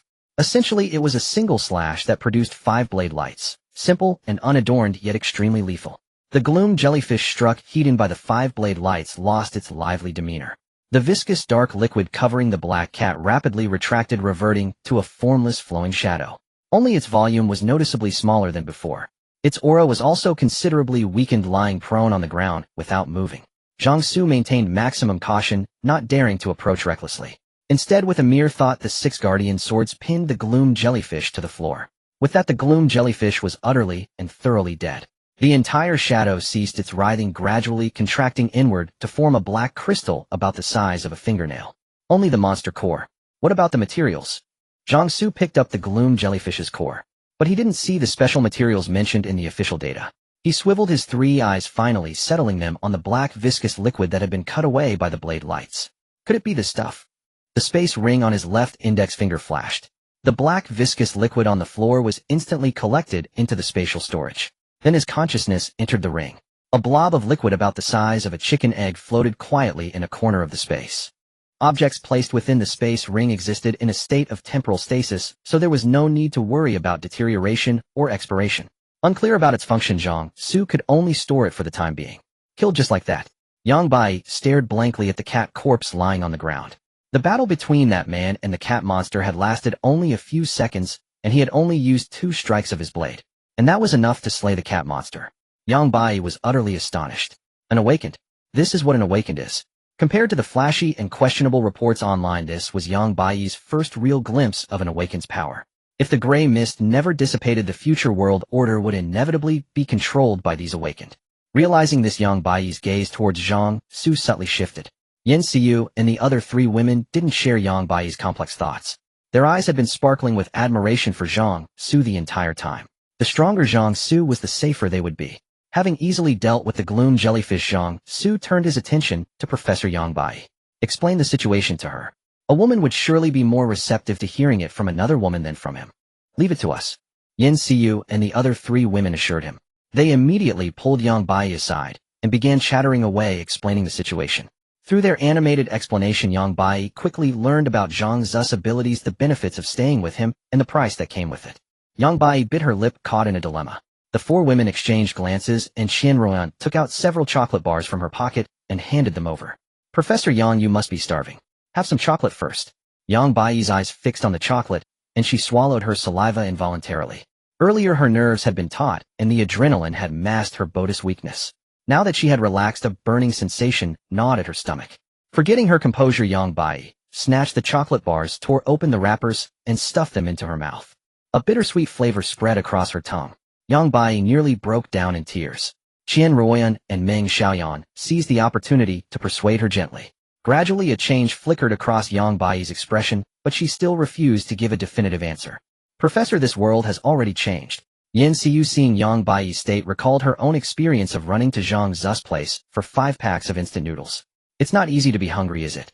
It's not easy to be alone in an empty room, constantly terrified, is it? It's not easy to be so scared your hands and feet tremble when you encounter a monster with no one to rely on, is it? Professor, at a time like this, surviving is what matters most. Many other things aren't as important as we think. If you don't join us, Zhang Xu has no obligation to provide you with food. And since we're about to leave this place, he certainly won't take you with him. Professor, there are only 2 choices before you, life or death. If you choose to stay here, you need to understand. You will continue to go hungry. Monsters will continue to appear and prey on people.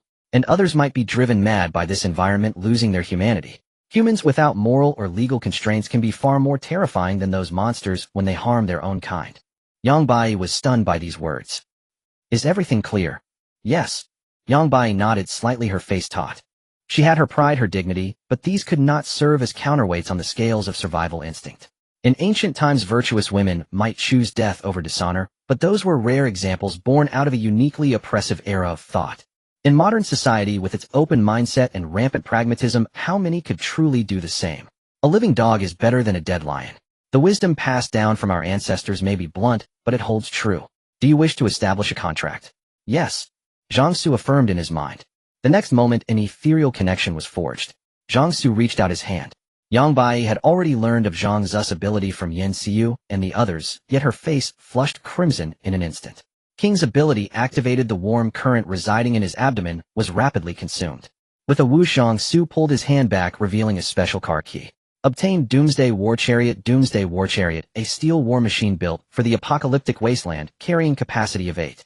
Its body is crafted from special alloys capable of withstanding high-yield explosives.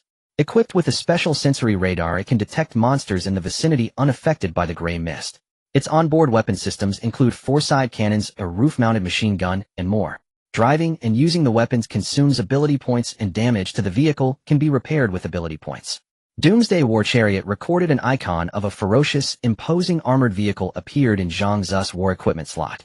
All attributes: 10 strength, 175, speed, 176, 186 physique, 176, 186 spirit, 174 ability, 240250. Zhang Xu stared at the key.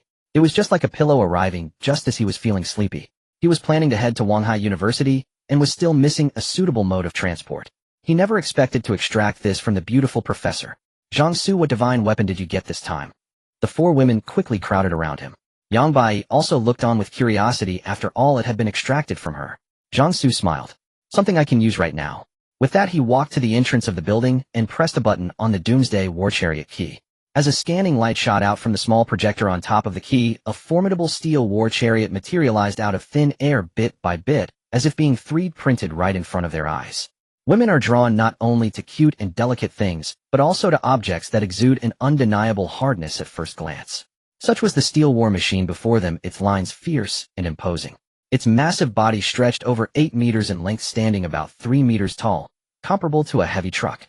Yet at first sight it felt larger than its physical dimensions, looming before them like a small mountain. The entire vehicle was finished in a matte pitch-black luster, as if forged from a special alloy unknown on Blue Star. Its cold texture faintly emanated a chilling, menacing aura. Even standing perfectly still, it gave Yan Xiu and the others the unsettling sensation of facing an apex predator. The front of the vehicle was equipped with spotlights, searchlights, and explosion-proof lamps, while the bumper was fitted with a collision guard. The dark, gaping muzzles on either side exuded a suffocating deterrent power. The 5 women stared at the domineering war machine, with sparkling eyes, their excitement written all over their faces. Wow. Damn. This thing looks seriously imposing. Like a mobile fortress. Riding in this has to be way safer than our little cars. Zhang Xu were taking this to Wanghai University, right? Zhang Zu's excitement surpassed even the women's. Men regardless of age have no resistance to steel machinery. As Zhang Xu pressed the button on the key fob, the doors of the Doomsday War Chariot slowly swung open. Come on, let's get in and check it out. The 6 of them filed in eagerly. The interior was much more cramped than the exterior suggested, with only 8 seats in total. The front seat was the driver's position, surrounded by glass on 3 sides, with a semi-enveloping dashboard covered in a dizzying array of buttons and small screens. It looked overwhelmingly futuristic, not like a vehicle's cockpit, but more like the flight deck of a sci-fi fighter. Behind the driver's seat were the control seats for the roof-mounted machine gun and frontal cannons. In front of these seats, a firing joystick sat dead center, flanked by movable floating consoles, also bristling with buttons and gauges. Behind the weapon stations were 2 drone operator seats on either side. Each seat came with a Neuralink helmet. Once donned, the operator could control the 8 drones mounted on the vehicle with their thoughts. The drone feeds were synchronized to the holographic projection screens at every seat. The final 4 seats were for regular gunners and passengers. Zhang Xu wasted no time in taking the driver's seat and inserting the key. As his hands gripped the steering wheel, the fire burning in his lower abdomen forged a subtle connection with the entire Doomsday War Chariot. Threads of flame-like energy flowed down his arms and into the vehicle. In an instant, a wave-like current of light surged from the steering wheel, sweeping across the entire war chariot in concentric rings. The various indicator lights, dials, small screens on the dashboard, and the spotlights embedded in the chassis all flickered to life. The cabin immediately brightened. The 5 women curiously inspected the interior layout. The blend of cold, hard metal and black-tech sci-fi aesthetics felt refreshingly novel. This interior looks so high-end. Yan Xiu's eyes went wide. Yeah, the other 3 chimed in unison. It feels like a fighter jet from the movies. Yang Bai tilted her chin up slightly, feeling a strange sense of pride. After all, this Doomsday War Chariot was in a sense her equal. When Zhang Xu linked with the war chariot, he gained complete awareness of the vehicle's status, its data, and the function of every button and gauge. He first activated the special sensory radar located at the center of the dashboard. With a beep and a drain of his ability points, the special sensory radar powered on. Instantly, the central screen displayed a web of intersecting lines with a beam of light rotating clockwise around the center point. At that moment, 3 faint points of light appeared on the radar screen, moving slowly. There are 3 more monsters nearby. Zhang Xu raised an eyebrow. The 5 women who had been closely watching his every move saw the 3 blips on the screen. They weren't foolish, they knew exactly what it meant. Zhang Xu, can this radar detect monsters in the area? Li Mingting asked in surprise. The 5 women felt a chill of lingering fear. Even though these weren't the hordes from the night before, they as ordinary people had no way to fend off even the scattered ones. Without Zhang Xu, those 3. No 4. Including that black cat from earlier. If even one of those 4 monsters had targeted their building, the whole place would have become their hunting ground. Without Zhang Xu, their fate would have been grim indeed. Take Yang Bai, for example. If she hadn't met Zhang Xu, even if she had fled into the gray mist, she would have ended up as nothing more than a meal for that black cat. At the thought, their appreciation for him unknowingly grew. Zhang Xu was oblivious to the shift in the women's feelings. His attention was entirely captivated by the Doomsday War Chariot. After activating the sensory radar, he promptly switched on the front spotlights. A beam of light shot out, piercing through the thick gray mist like a sword, reaching hundreds of meters ahead. Under the illumination, even Li Mingting, an ordinary person, could clearly see the scene within the fog. Zhang Xu nodded in approval. The special sensory radar detected nearby monsters. The front spotlights pierced the gray mist, and the sturdy body could withstand heavy firepower and monster attacks. Driving this vehicle through the apocalypse would certainly be far safer than any other mode of transport. It truly lived up to its name as the Doomsday War Chariot. Find your seats and buckle up. Let's test this thing's performance. The 5 women quickly scrambled into their seats and fastened their seatbelts. Despite its sci-fi interior, the driving system was just like any ordinary car: steering wheel, gas, and brake. Zhang Xu floored the accelerator. Boom! A thunderous roar echoed through the entire Happiness residential complex. The next moment, the Doomsday War Chariot launched forward with explosive force, rocketing away with a thunderous boom. The intense force pressed Zhang Xu and the 5 women firmly into their seats. A spark of excitement flared in Zhang Xu's eyes. With the streets completely deserted, there was no fear of causing an accident. He floored the gas pedal, his ability points draining, gradually converted into energy that surged into the vehicle's engine. The engine roared, propelling the vehicle forward at breakneck speed. The rumbling sound rolled through the Happiness residential complex like thunder. The surviving residents, hearing the noise, initially thought monsters were attacking again and nearly scared themselves to death. But they quickly realized it was the familiar roar of a vehicle engine. After a moment of stunned silence, they rushed to their windows. Gazing out into the gray mist, they saw a beam of light moving swiftly like a swift soaring through a black storm. A car. It's a car. Someone's driving out of the complex. Impossible. I tried before. Even in daylight, my headlights only reached about 10 meters. What kind of car is that? Is it the government sending rescue? Is it some kind of special military vehicle? The survivors' minds raced with possibilities, all eventually converging on the idea of national rescue. The furious roar of the engine rolled across this corner of the sky, quickly fading into silence, leaving only the beam of light piercing through the gray mist. Roaring down the street was thrilling, but luring the monsters within the mist over would be less than ideal. After driving a certain distance in his Doomsday War Chariot, Zhang Xu activated stealth mode, silencing the engine's thunder. This Doomsday War Chariot was a manifestation of his ability, not a physical construct. As such, many of its functions defied logic. Stealth mode was one such example. Zhang Xu, are we heading to Wanghai University now? Yan Xiu, seated at the weapons console, craned her neck forward. No, Zhang Xu shook his head. I'm just testing out this vehicle's capabilities. Then where are we going now? Li Mingting asked. Zhang Xu fell into contemplation at her question. He had driven out in a moment of excitement, aimlessly cruising around the vicinity without a clear destination. Zhang Xu's gaze settled on the sensory radar before him, observing the 3 faint points of light. This sensory radar could detect monsters lurking nearby, but couldn't determine their strength or classification. It was a flaw. He wondered if these functions would upgrade in tandem once Yang Bai's affection increased, unlocking the second form of the Doomsday War Chariot. Pondering this, Zhang Xu suddenly realized that increasing the affection of the 5 women he had contracted was of paramount importance. Yan Xiu's corresponding blade of iron severing was his primary source of combat power. Qian Ruoyan's endless food pouch guaranteed the survival of him and his 5 women. Then there was the miraculous cuisine. He spent 20 to 30 ability points daily on draws. Getting miraculous cuisine was a huge win, but drawing regular food wasn't a loss either. Meng Zhuo's corresponding celestial eye of providence ensured his unimpeded passage through the gray mist. Moreover, its auxiliary effects like 360-degree vision X-ray sight and illusion piercing were incredibly powerful. Li Mengting's corresponding ring of space went without saying. Spatial abilities were essential for navigating the apocalypse. Storage space, spatial barriers, spatial distortion portals, and teleportation were all extremely potent comprehensive skills serving as his ultimate trump card for survival.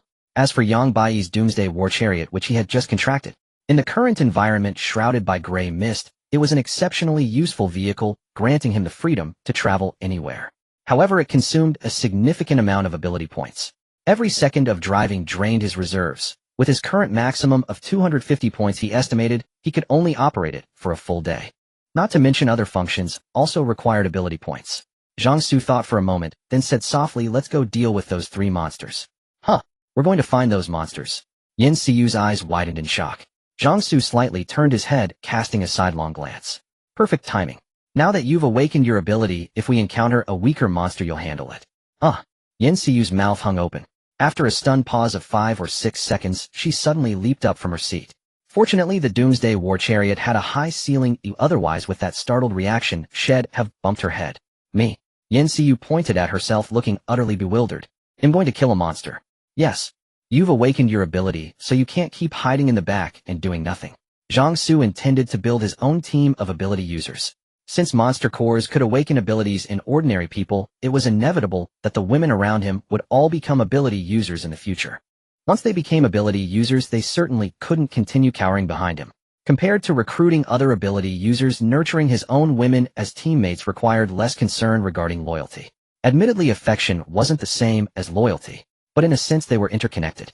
He could roughly gauge these women's perception of him through changes in their affection. Can we not go?" Yan Xiyu's face turned pale with fear. Just thinking about those monsters made her tremble all over. "No," Zhang Xu refused outright.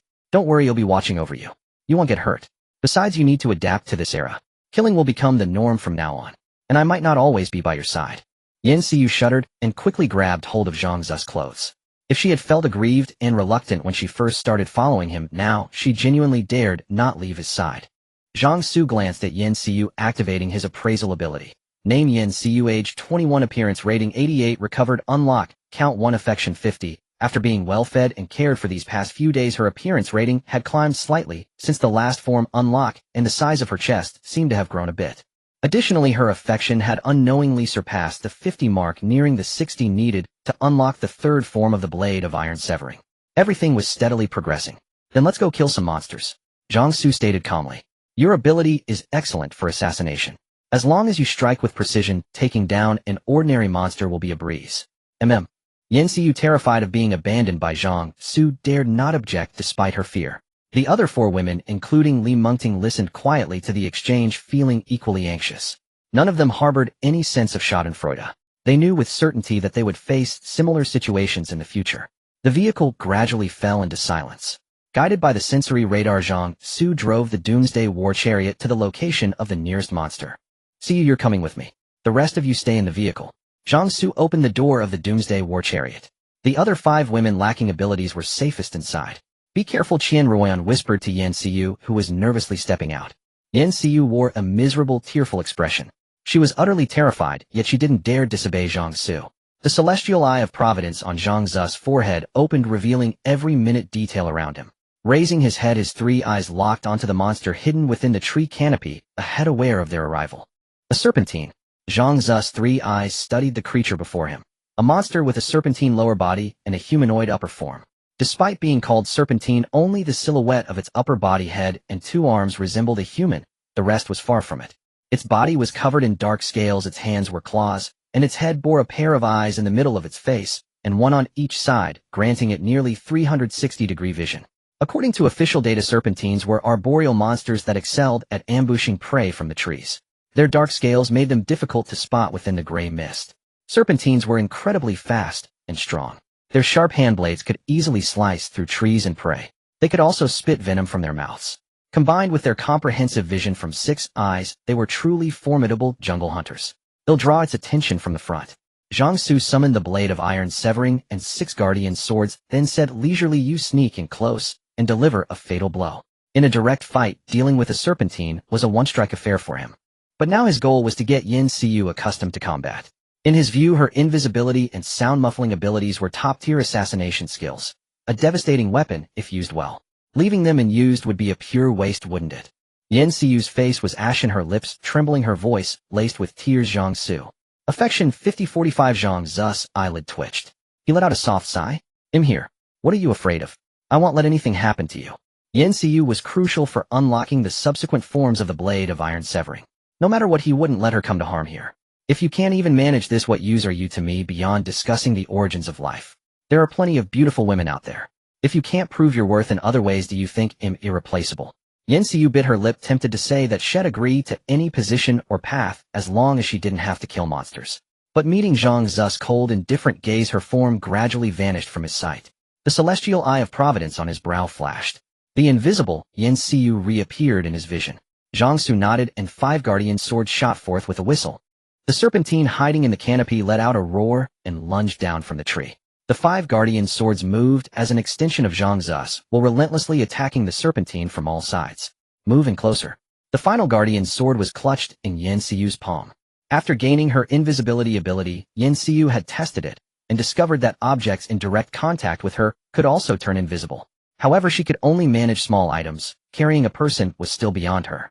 Yan Xiu's face paled, but she obeyed Zhang Xu's command, slowly inching closer to the serpentine. The serpentine's lower body moved with incredible speed. Yet under the siege of the 5 guardian swords, it was effectively confined, trapped within a small area. Yan Xiu silently crept up behind the serpentine, the wild feral aura washing over her, causing her legs to tremble. Fortunately, the serpentine remained completely unaware of the invisible Yan Xiu. That allowed her to breathe a slight sigh of relief. Up close, she stared at the grotesque monster. Her scalp tingled, and cold sweat soaked through her clothes in an instant. But seeing Zhang Xu's stern face, she still raised the short sword in her trembling hands. Damn it all. Yan Xiu squeezed her eyes shut and thrust the guardian sword straight at the serpentine. Such a move for anyone else would be a suicidal charge. But the effects of invisibility and sound muffling meant the serpentine had no time to react. It wasn't until the blade pierced its scales, bringing searing pain, that it finally detected Yan Xiu's presence.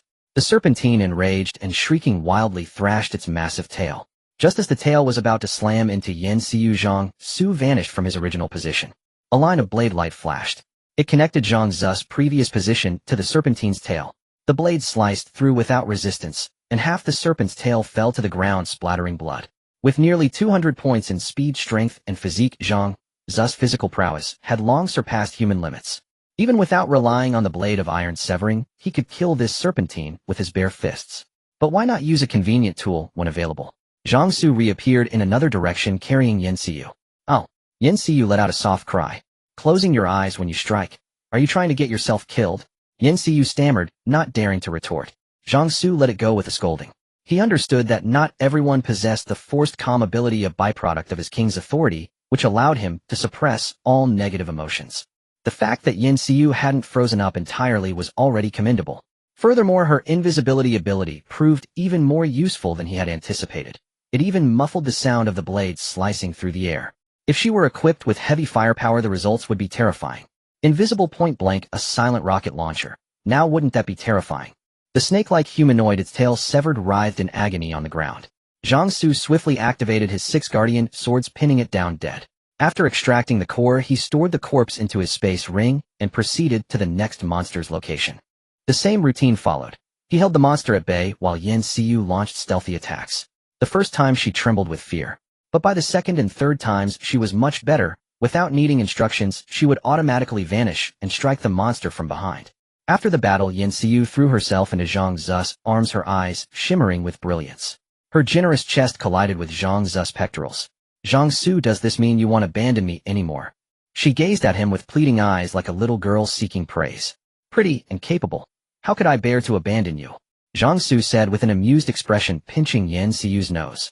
Her performance was indeed commendable. After just 3 battles, she seemed almost reborn. Moreover, she hadn't become arrogant enough to think she could leave him now that she had gained some power. The latter point pleased him even more.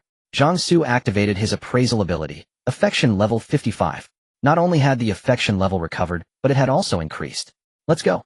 Let's get back in the vehicle first.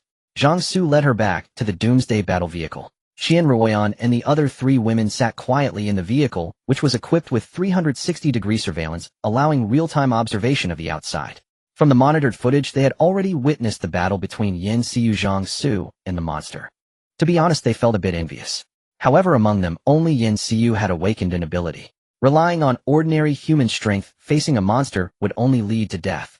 Let's head back to the community to rest and regroup, then set out for Wanghai University.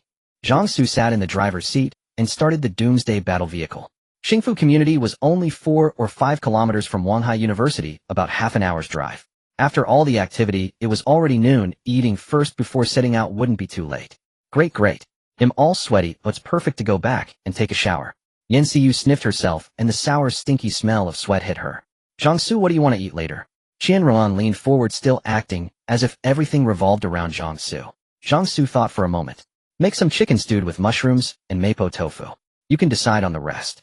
Okay, Qian Ruan replied with a smile. You just happened to draw a lot of fresh ingredients this morning. There are ribs, shrimp, and oysters. How about making steamed oysters with garlic and vermicelli and steamed shrimp? All right. Yang Bai, sitting in the back, was frantically swallowing just from hearing the dish names. It felt like her stomach was burning. Everyone hold on tight. Zhang Xu stomped on the accelerator. On the empty streets, he could drive as fast as he wanted without any trouble. The beam of the searchlight pierced through the gray mist as the wheels rolled on. The doomsday battle vehicle didn't return to Building C of Xingfu community where they lived. Instead, it parked randomly under the nearest building. Zhang Xu put away the vehicle, found a room, broke the lock, and entered. Qian Ruoyan took Li Mengting and Meng Xiaoyan to the kitchen to cook. Pots, pans, and utensils had all been stored in the space ring and could be taken out for use. Yin Xiu and Yang Bai went to take a shower. Zhang Xu naturally sat in the living room, scrolling through his phone, contentedly waiting for the meal to be served. On the other side, while Zhang Xu and the 5 women were resting in the room, the survivors of this building, after someone sent a few messages in the group chat, unanimously left their apartments. The sudden light in the gray mist was very conspicuous. Through the windows, they saw that beam of light stop beneath their building. Connecting it to the recent roar of an engine, it was obvious that a vehicle from outside had arrived. At such a time, anyone who could drive here must be sent by the country, the survivors thought. Zhang Xu could infer certain things from the 2 official notices issued a few days ago, and others weren't stupid. They could naturally think the same. In just half a month, the official monster data had reached such a detailed level. What did that imply? It meant the country surely possessed some method or tool to move within this unnatural gray mist. Realizing this, most survivors were unwilling to sit back and wait for death. The vehicle hadn't gone to another building, but came to theirs. This was their chance. The panic accumulated over nearly a month made them see this sudden light as a straw to clutch at while drowning, without knowing exactly what it was. They would rather take a risk by leaving their homes. Worse. Could it be any worse than the present? While waiting for the meal to be served, Zhang Xu suddenly heard the sound of dense footsteps. The heavenly, a divine pupil, on his forehead, opened, penetrating the wall to see a large group of people heading downstairs. They were supposed to go straight to the first floor, but after smelling the aroma from their room, they immediately changed direction and walked over. Zhang Xu, what's wrong? Yin Xiu had just come out of the shower when she saw the third eye on Zhang Xu's forehead darting around, and immediately realized something was happening. Nothing, just some reckless, ordinary people. Yin Xiu was taken aback, then immediately turned to look at the door. Since they were only stopping temporarily, Zhang Xu had directly smashed the lock. The door was now merely closed, not locked. A group of people driven mad by hunger suddenly smelled the aroma of food. Now they cared nothing for manners and rushed straight in. The closed door was slammed open with a bang, and a crowd surged into the room where Zhang Xu and the others were staying. Once inside, the scent of food became overwhelmingly intense. As these people smelled the aroma wafting through the air, their eyes turned green with greed. So fragrant. So fragrant. Then they saw the beautiful woman with fair skin, delicate features, still radiating warmth from her recent shower. So beautiful. At this point, what woman would still pay attention to her appearance? They were all disheveled and reeking of sour sweat. How could any of them compare to the woman before them? The men stared at Yin Xiu with wide eyes and burning gazes. The women, on the other hand, felt a surge of jealousy, their faces turning green with envy. Why? We're all women. Why are we starving and disheveled, while someone else can live so comfortably? Yin Xiu frowned deeply. These people's gazes were too disgusting. She let out a cold snort, which inexplicably carried a chilling menace. Having killed 3 monsters, Yin Xiu was now completely different from her former soft, sweet girl image. Or rather, her softness now only appeared in front of Zhang Xu. The survivors, hearing that cold snort, felt the hairs on the back of their necks stand up, and they couldn't help but shrink back. This woman looks soft and easy to bully, but somehow feels quite fierce. Zhang Xu sat leisurely on the living room sofa, finding it amusing that the survivors were intimidated by a single snort from Yin Xiu. A queen in front of others, a little rabbit before him. It felt quite good. Just then Xian Ruan, Meng Xiaoyan, and Li Mengting, who had been busy in the kitchen, heard the commotion and came out. The survivors, suddenly seeing so many beautiful women, almost had their eyes popping out. How could there be so many beauties? What's the deal with this group? Everyone, I wonder what you mean by barging into my home. Zhang Xu's words drew everyone's attention. The survivors who had rushed in exchanged glances, all feeling a strong sense of oppression from Zhang Xu. Aura is hard to measure, mostly derived from status and influence, but at this moment these people truly felt the unsettling presence emanating from Zhang Xu. Like dogs encountering a butcher, they instinctively tucked their tails. The room fell silent for a long while until someone stepped out from the crowd of survivors. Hello. The one who came forward was a pot-bellied middle-aged man. He kept a straight face, trying not to show fear in front of Zhang Xu. But without knowing Zhang Xu's identity, his confidence was inevitably lacking, and his tone unconsciously carried a hint of flattery and respect. My name is Lu Jinming. I'm the director of the street office for Xingfu community, and also the building's owner representative. I haven't seen you in this building before. You're from somewhere else. That's right, Zhang Xu nodded. A glimmer of light flashed in Lu Jinming's eyes. Are you from the military? No. Lu Jinming was taken aback. Then are you from the government? No either. Neither. Then he's just an ordinary person. Lu Jinming suddenly felt his confidence toward Zhang Xu swell. A mere commoner. How could a director like him not have him in the palm of his hand? Then can you tell us how you managed to move through the gray mist? Do you have some kind of special vehicle? Could you lend it to us?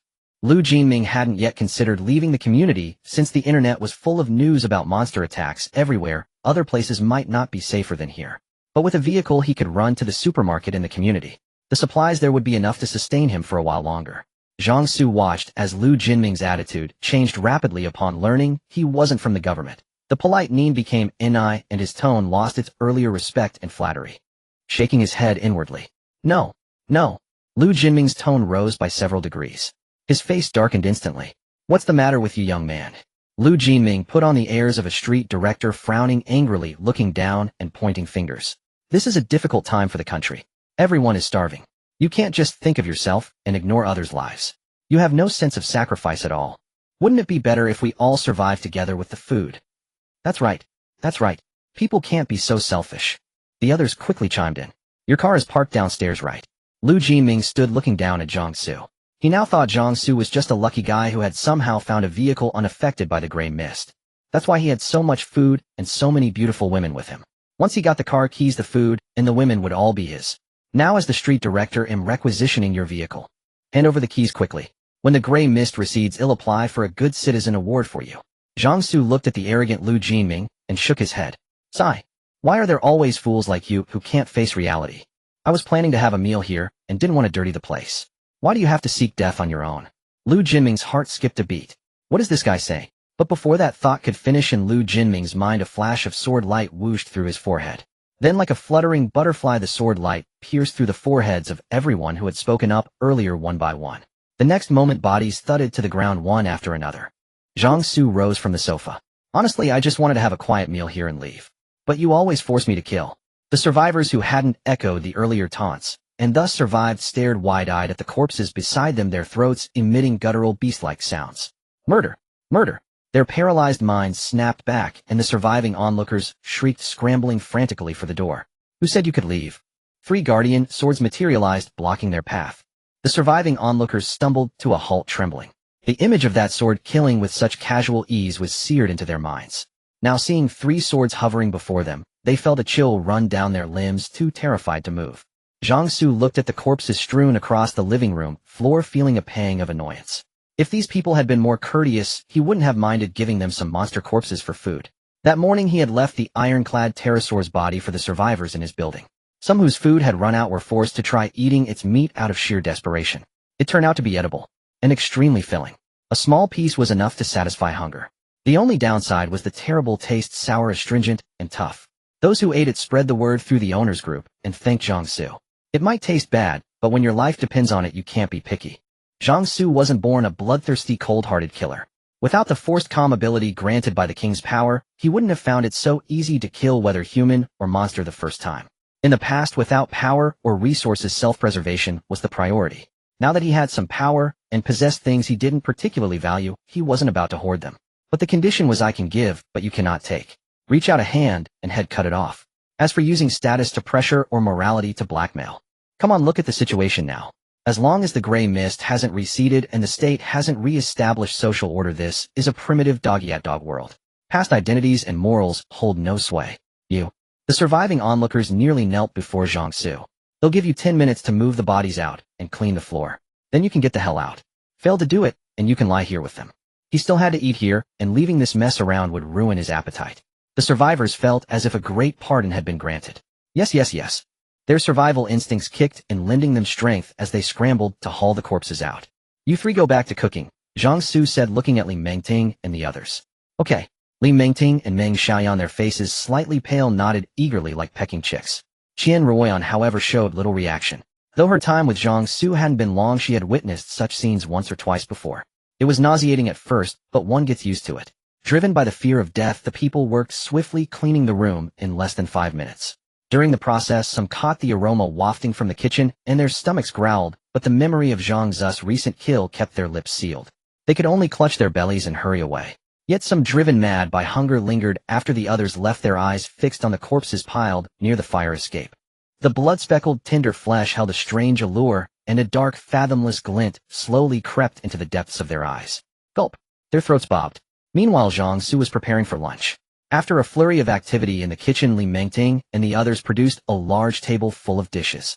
Yang Bai, not having bathed in a long time, had taken the opportunity to wash thoroughly, which took a while. She emerged just in time for the meal, a look of unease on her face as the other women had been working hard in the kitchen while she was bathing. She glanced cautiously at Zhang Xu. Only when she saw his expression unchanged did she breathe a sigh of relief. She then turned her attention to the feast on the table, surprised by its abundance. The chicken stew with mushrooms and mapo tofu that Zhang Xu had ordered were of course present. But besides those, there were shredded chicken, steamed shrimp, and oysters with garlic, vermicelli, potato stewed, with spare ribs, braised intestines. All were common home-style dishes, but the question was, where did these fresh ingredients come from at a time like this? The gray mist had been around for nearly a month. Even the fresh produce in the community supermarket couldn't have lasted this long. Qian Ruan, noticing Yang Bai's confusion, explained, "The divine weapon Zhang Xu extracted from me is called the endless food pouch. As long as it consumes energy points, it can produce food endlessly, so you don't have to worry about our food supply." Yang Bai's eyes lit up. What an amazing ability. Let's eat. Zhang Xu was the first to scoop some mapo tofu and chicken stew onto his rice. These were his favorite dishes, incredibly appetizing. Yang Bai picked up a piece of braised spare rib from in front of her and nearly cried when she put it in her mouth. Meat. It was meat. She hadn't tasted meat in nearly a month. And it was cooked perfectly, fragrant, steaming, and delicious. The stomachs of the Eastern people were most accustomed to food with that rich, smoky wok hay flavor. Yin Xiu watched Yang Bai's reaction, empathizing with how they themselves had felt, and felt grateful for having met Zhang Xu. Truly, happiness is all relative. Yang Bai affection 0-10, Yin Xiu affection 55-56, Qian Ruoya. While the others ate heartily, Zhang Xu cast his appraisal eye over the 5 women before him. He currently held the cores of 5 monsters: the ironclad pterosaur, the gloom jellyfish, the serpent folk, the beak bird, and the one-legged ape. Li Mengting, with her highest affection, was certainly worthy of a monster core. The other 3 women needed further observation. Qian Ruoyan had performed well, but her affection was still low. It wouldn't be too late to give her a core once her affection improved. Meng Xiaoyan and Yang Bai weren't considerations for now. Although he had enough cores to awaken abilities in all 5 women, if everyone got one, they'd become less valuable. He had to establish a hierarchy. That way they'd cherish the opportunity and vie to please him for a core. The meal concluded with everyone feeling satisfied. Yang Bai slumped in her chair, utterly devoid of grace, patting her round belly with unprecedented contentment on her face. The other women, unlike Yang Bai, dutifully sat beside Zhang Xu after eating. Zhang Xu then produced the gloom jellyfish core and handed it to Li Mengting. Zhang Xu. Li Mengting took the core with both hands, her eyes gleaming. Eat it, and let's see what ability you awaken. Joy bloomed on Li Mengting's face. Not because she was about to awaken an ability, but because Zhang Xu had chosen her second. It was a sign of his trust. Qian Ruoyan and Meng Xiaoyan watched the scene, biting their lips, their faces full of resentment. Especially Meng Xiaoyan. Seeing Li Mengting, who had joined later than her, not only be claimed by Zhang Xu, but also become the second after Yin Xiu to receive a monster core, filled her with dissatisfaction, frustration, anger, and a tinge of anxiety. Although Qian Ruoyan had joined earlier and also hadn't received a core, she had at least been claimed by Zhang Xu. Zhang Xu hadn't even touched her. Meng Xiaoyan was beginning to doubt her own looks and charm. In the past, men would look at her with such intense desire they'd want to devour her. Why did she seem to have no appeal to Zhang Xu at all? Yang Bai sat quietly to the side, a strange look on her face. From the brief conversation, she gathered that monster cores could allow ordinary people to awaken abilities. Zhang Xu paid no mind to the varied thoughts of the other women. One thing, however, piqued his curiosity. Was it truly the case that eating a monster's core granted the corresponding ability of that monster? Eat it, let's see what you get. Okay. Li Mingting consumed the monster core without hesitation. Compared to the clawed lizard, the gloom jellyfish's core contained far more energy. Just that one was enough for Li Mingting to complete her awakening. Through the unique perspective granted by his heaven's eye divine pupil, Zhang Xu saw a flame ignite in Li Mingting's lower abdomen, rapidly spreading to engulf her entire body. When the flame retracted back to her lower abdomen, Li Mingting's awakening was complete. What ability did you awaken? Zhang Xu asked. Li Mingting tilted her head. It's turning into a cat. Turning into a cat. Zhang Xu raised an eyebrow. This was completely different from what he had expected. Show me. Okay. Li Mingting nodded. With a thought, the flame in her lower abdomen surged outwards again. Under the astonished gazes of everyone, two furry cat ears sprouted from her thick hair, and simultaneously a slender black tail emerged from her tailbone area, extending like a willow branch, sprouting new shoots. Zhang Xu's eyes glinted with interest. Li Mingting's beast transformation ability leaned toward that of a half-beast. She retained a human form, but possessed feline features such as cat ears, a tail, and claws. Once transformed, she gained strength, speed, balance, and sensory perception far beyond ordinary humans. Her slender pale arms could easily bend steel pipes. Her sharp claws could effortlessly tear through solidified concrete with a single swipe. Moreover, her enhanced senses rendered the obscuring effect of the gray mist useless against her transformed state. Overall, it was considered a decent ability. Yet Zhang Xu could not understand why Li Mingting had awakened the power to transform into a cat after consuming the core of the gloom jellyfish. That cat had merely been a corpse controlled by the jellyfish, having no actual connection to it. But Li Mingting's awakening was precisely the ability to transform into a cat. He couldn't figure it out. Zhang Xu's hypothesis about ordinary people awakening abilities by consuming monster cores hit a dead end. Unable to make sense of it, he gave up. He handed the extra iron-skin pterosaur cores to Yan Xiu and Li Mingting, instructing them to eat them to raise their ability values. Then his gaze burned as he looked at the transformed Li Mingting. They should have set out by now, but her appearance stirred something in him. Li Mingting met his intense stare, her slender feline tail twitching and her ears lightly quivering. Huff! Zhang Xu let out a soft breath, then carried Li Mingting into the room in front of the other women. Yan Xiu and Qian Ruoyan bit their lips. Only those who had been with Zhang Xu knew the pleasure of that act, especially how formidable he was. To them it felt like soaring to the heavens. Exhausted afterward, once they recovered, an urgent craving would arise. The taste of such bliss was not exclusive to men. Women too could become addicted, sometimes even more intensely. Meng Xiaoyan wore a look of resentment. Once again she was left out. Inside the room, the bed had been vacant for half a month. Who knew if it was dirty? But it didn't matter. Even without a bed it would suffice. Li Mingting pressed her hands against the window. Let's go. We're heading to Wanghai University. After sating himself, Zhang Xu led the women into the doomsday war vehicle. But this time he wasn't driving. Zhang Xu, I don't know how to drive. Yan Xiu set her eyes wide. Have you learned? Do you have a license? Yan Xiu nodded. In college, with ample free time, most students got their driver's licenses. But she had never driven a car since obtaining hers. Just know how to hit the brake and gas. The roads are empty. Drive however you like. If you encounter an obstacle, just ram through it. Still can't drive? That seems doable. Yan Xiu, hearing this, felt less afraid. Even a dog could drive under these conditions. You and Li Mingting will take turns. This vehicle consumes ability value to operate. When one of you runs out, switch. Okay. Yan Xiu and Li Mingting immediately took the driver's seat. One drove, the other navigated. The seats in the Doomsday War vehicle could be adjusted in size. Converting a single seat into a double required only a small amount of ability value. Zhang Xu sat in the weapon control seat behind the driver. The forward shooting screen and the movable floating panels on both sides projected a holographic view of the surroundings. Let's go. Okay. Hearing Zhang Xu's command, Yan Xiu stomped on the gas. The Doomsday War vehicle roared, launching forward with a jolt, smashing through the community fence and rushing out. Zhang Xu's eyelid twitched. Yan Xiu turned back with an awkward smile. Keep your eyes on the road, Zhang Xu said irritably. She quickly turned forward, cautiously watching the path ahead. Fortunately, once on the main road, the vehicle began to drive smoothly. The light from the front searchlights pierced through the gray mist, racing toward the distance. Zhang Xu stared at the holographic screen before him. The city, shrouded in gray mist, lay silent. No animals, no figures. Only concrete buildings standing like tombstones. If illuminated, the scene wouldn't feel so deathly still, it would carry some semblance of life. But after the last massive monster attack, many buildings had lost their occupants and the survivors dared not turn on lights recklessly. The bleak dim view was monotonous. Zhang Xu looked away after a moment. The monster detection radar would alert him if any monsters were nearby. Bored, he turned to look at the three women behind him, Qianruan, Meng Xiaoyan, and Yang Bai. Qianruan noticed his gaze and smiled sweetly. Zhang Xu, what is it? Nothing.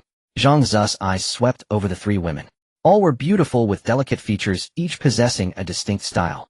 Qianruan was a ripe peach, Meng Xiaoyan a spirited noblewoman with a hint of boldness, and Yang Bai a gentle scholarly woman. Xiaoyan, come here. Zhang Xu's gaze finally settled on Meng Xiaoyan. She hesitated, blushed, but obediently walked over. Zhang Xu pulled her into his arms.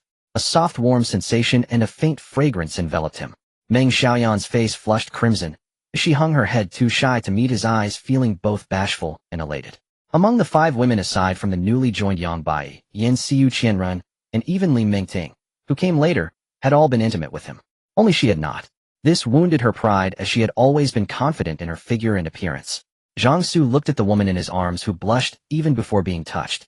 She had the allure of a mature woman with long legs that could be a reward or a punishment. Yet she played the innocent card. But he had to admit this contrast was incredibly seductive. He had initially felt his hands were too empty. With so many women around, soft and fragrant, why sit alone? But now, seeing Meng Xiaoyan's tempting expression, he could barely restrain himself. Zhang Xu activated the partition inside the vehicle, blocking the front and rear views. Hearing the sound, and seeing the rising panel, Meng Xiaoyan's heart tightened. Her face grew even redder, her fair neck tinged with pink. It was clear she was nervous, which only made her more enticing. Zhang Xu stood up, giving his seat to Meng Xiaoyan. Then he pressed a button, flattening the seat into a bed. Clothes. Just keep them on, Zhang Xu said, glancing at her outfit. Today she wore a slip dress and an ice blue cardigan. A simple combination that on her exuded a certain allure. Her figure was the main reason. Her chest was neither too large nor too small, arms and legs slender, waist narrow, and overall proportions excellent. Zhang Xu leaned down and gently kissed her lips, trying to ease her tension. Don't be afraid. He'll be gentle. Meng Xiaoyan nodded softly, But she soon realized that not only women's lips were deceptive, men's were too. Meng Xiaoyan felt like a small boat on a raging sea, waves crashing one after another, tossing her up and down violently. Meng Xiaoyan's affection increased to 30. Unlocked second form of heavenly eye, divine pupil. Second form of heavenly eye, divine pupil fused into the brow, granting perception, X-ray vision, and analysis abilities of vision is no longer affected by the gray mist. 1. Perception 360. Omnidirectional sensing radius expanded to 50 meters. Concentrated focus in one direction can reach up to 3,000 meters. 2. X-ray vision enhanced, allowing control over the degree of penetration. 3. Gained analysis ability can analyze and obtain information about items or monsters. All attributes 20. Strength 185,205. Speed 186,206. Physique 186,206. Spirit 184,204. Ability 250,270. Zhang Xu's hand suddenly tightened. It hurts, Meng Xiaoyan gasped, lifting her head weakly. What's wrong? Nothing, you just gave me a little surprise. Meng Xiaoyan's affection had been close to 30, and he hadn't expected this barrier to be crossed so easily. If only he had acted sooner. Surprise. Meng Xiaoyan was baffled. Zhang Xu lowered his head and captured her full red lips. Her eyes gradually grew hazy. He released her and turned his attention to the newly unlocked second form of the heavenly eye, divine pupil. Compared to the first form, the second form only showed faint luminous patterns in the pupils of the eyes. As for abilities, the 360 omnidirectional sensing range expanded from 10 to 50 meters. When focusing in one direction, he could see with extreme clarity up to 3,000 meters, even a fingernail-sized object. The X-ray vision became controllable. Previously it could penetrate walls and bodies but couldn't be selectively adjusted. For instance, he couldn't see only bones like a CT scan. Now he could penetrate clothes or flesh at will. Additionally, a new ability was added, analysis. Zhang Xu opened the heavenly eye, divine pupil in his brow, aimed it at Meng Xiaoyan in his arms, and activated the analysis. It consumed 5 ability points. A stream of information appeared. High-quality female, human height 166 centimeters, weight 48 kilograms, bust 83 centimeters, waist 58 centimeters, hips 85 centimeters, leg length 106 centimeters, occupation flight attendant, has a certain fondness for you. Zhang Xu's gaze fell on Meng Xiaoyan's long, shapely, fair legs. He had thought her legs were long, but a leg length of over 1 meter for a height of 166 centimeters was indeed impressive. The analysis ability of the heavenly eye, divine pupil was similar to the identification ability attached to his king's ability, but it was clearly more powerful and extensive, returning more detailed data. Zhang Xu waved his hand, and a ring on his finger flashed with light, producing the material obtained from the gloom jellyfish.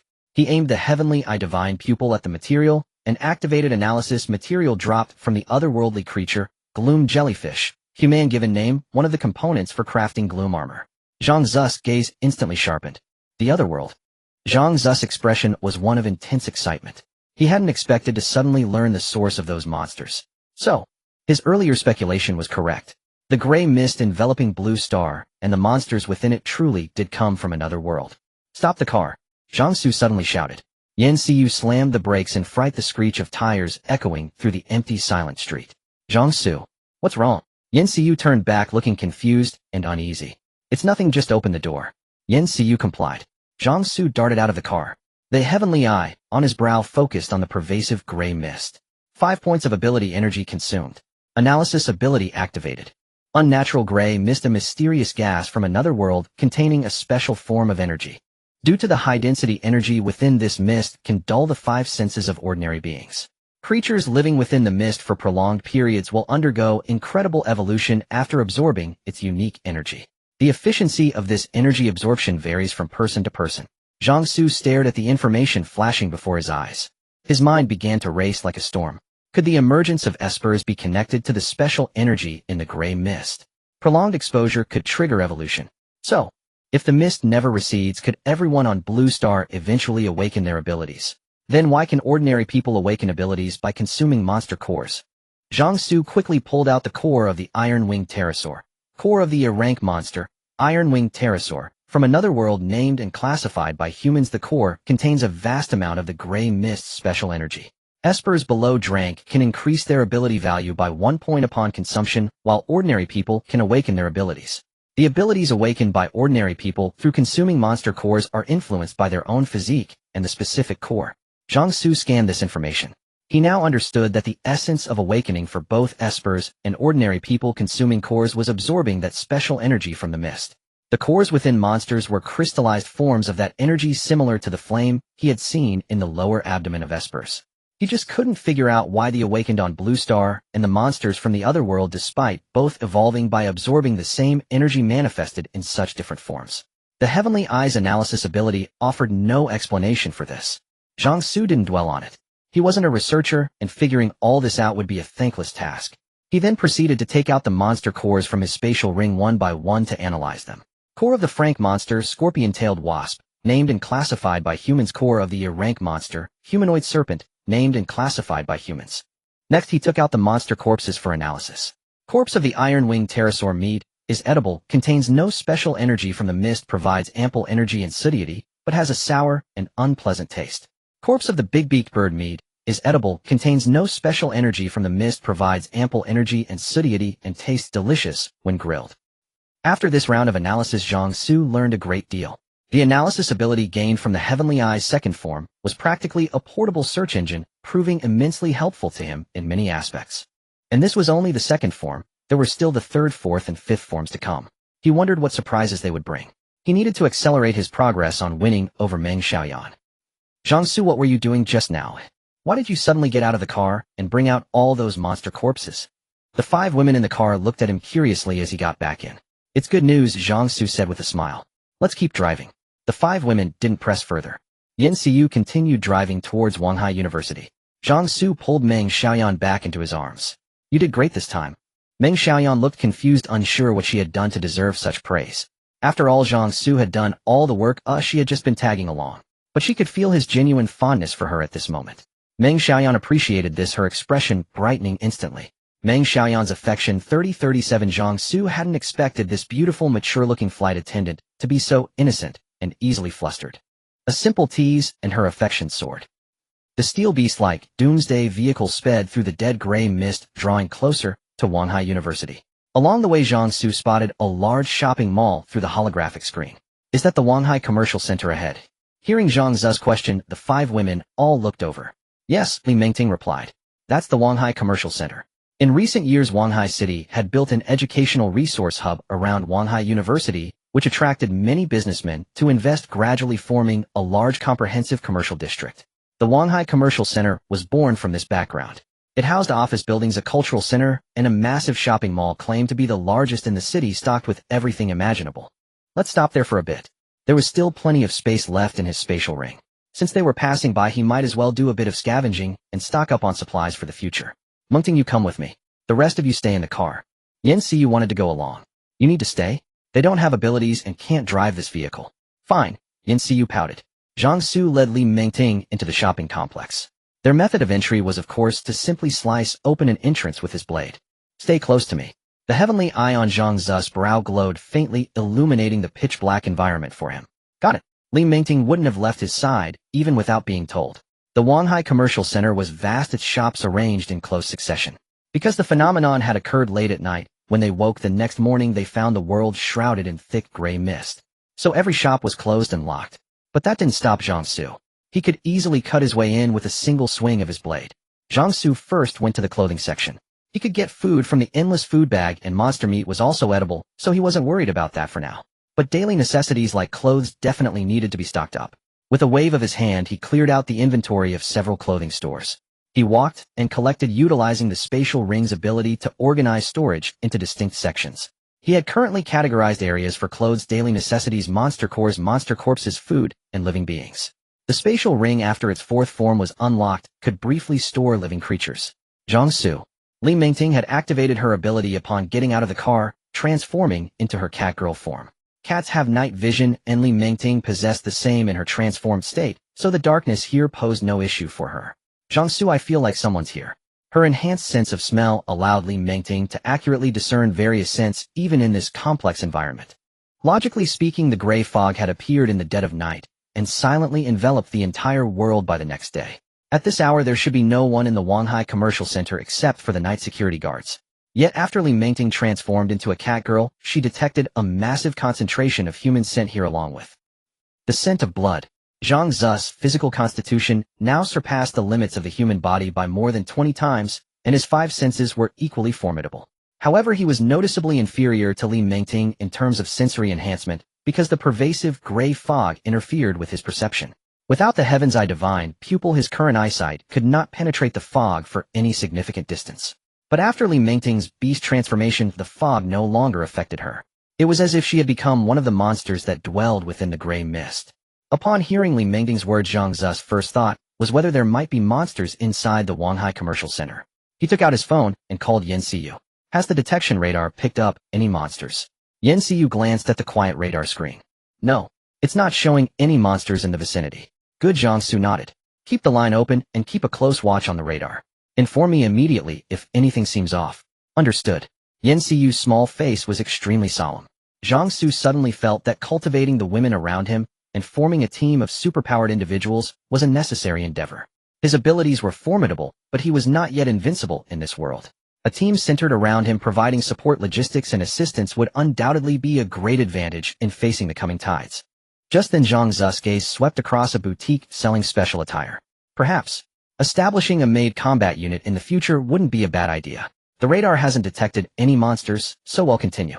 But to be safe, let's pick up the pace. As he spoke, Zhang Xu walked towards the boutique. Li Mengting breathed a sigh of relief upon hearing this.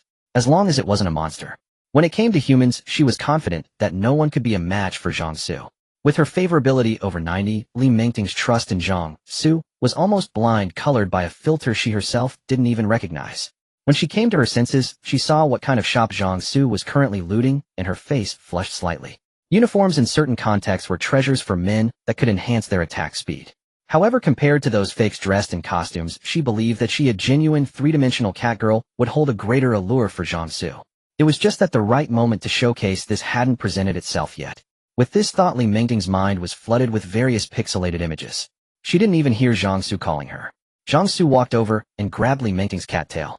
Li Mengting suddenly jolted, a tingling, numbing sensation shooting through her entire body like an electric current. Zhang Xu looked at her with bewilderment as she abruptly clamped her legs together and leaned against him. He had only just grabbed her cattail. Why such a strong reaction? What's wrong? Nothing. Li Mengting shook her head vigorously and unsteadily pulled away from Zhang Xu. If you're fine, then let's go. Let's check the other areas. Meow. While Zhang Xu and Li Mengting were looting the Wanhai Commercial Center, Yan Xiyu and the other 3 women sat in silence inside the vehicle. With Zhang Xu absent, even though they were sheltered inside this doomsday war chariot, they felt a hollow emptiness and a lack of security in their hearts. Yang Bai, sensing the dull atmosphere, tried to initiate a conversation. But just as she started to speak, beep, a sharp piercing alarm blared, startling all four women in the car. Yan Xiu snapped her head towards the detection radar. A single point of light had suddenly appeared on the radar's crisscrossing screen. The light point was moving rapidly, its trajectory heading straight for them. No, it was heading for the Wanhai Commercial Center. Yan Xiu's pupils contracted. While Meng Xiaoyan and the other two women were at a loss, she who had experience battling monsters immediately grabbed her phone. Zhang Xu, the radar has a blip. A monster is charging towards the Wanhai Commercial Center. It's moving extremely fast, estimated to arrive within 10 seconds. But no sooner had her voice fallen than, whoosh! A powerful gust of wind howled past the doomsday war chariot. On the holographic projection screen displaying the outside view, the surrounding gray fog suddenly churned violently, as if a small typhoon had spawned from the ground. Chaotic, violent air currents slammed into the surrounding buildings with a thunderous roar. The body of the doomsday war chariot swayed gently. At that moment, the four women were so frightened their hearts nearly stopped. Their gazes instinctively locked onto the holographic screen. A massive silhouette flew overhead. Its elongated form was faintly visible in the mist, outlining a blurry figure. A quick visual estimate suggested the monster's body length exceeded 50 meters. No flying creature of such immense size had ever existed on Blue Star. It revealed only a mere fraction of its body within the gray fog, yet it was enough to leave Yan Xiu and the other three women speechless with shock. Fortunately, the colossal monster didn't seem to notice the doomsday war chariot. It flew straight past, heading for a specific building in the Wanhai Commercial Center, and descended into it. Yan Xiu was the first to react, quickly relaying the information. Zhang Xu, that monster went into the commercial center. It can fly, and it's huge, probably 40 to 50 meters long, and it's also very fast. Zhang Xu had already heard the tremendous commotion outside through the phone line that had never been disconnected. Yan Xiu's words confirmed his suspicions. Clearly, this unknown monster was not a minor creature like the iron-skinned pterosaurs they had encountered before. Despite an involuntary moment of panic, the forced calm ability quickly allowed him to discard all emotions that might weaken his resolve. He steadied himself and said in a deep, composed voice, "I understand. Don't be afraid. Just stay put in the vehicle." Zhang Xu's calm and steady voice traveled through the phone to the ears of the four women in the car. It seemed to possess a certain power that quickly soothed their frightened emotions. Their tightly furrowed brows gradually relaxed. Yan Xiu favorability 56-59, Qian Berlin favorability 45-55. Zhang Xu, should we head back to the car now? Li Mingting asked, her face tense. She had also heard the conversation between Yan Xiu and Zhang Xu. Zhang Xu shook his head. We don't know the situation with that monster yet. Even if we return to the car now, it wouldn't be wise to leave. If we make a sound and attract its attention, that would be bad. Then what should we do now? Li Mingting looked to Zhang Xu for guidance. Zhang Xu pondered for a moment. Recalling the strong sense of human and blood that Li Mingting had detected earlier in this commercial center, Zhang Xu speculated that this place might be used as a lair by some monster.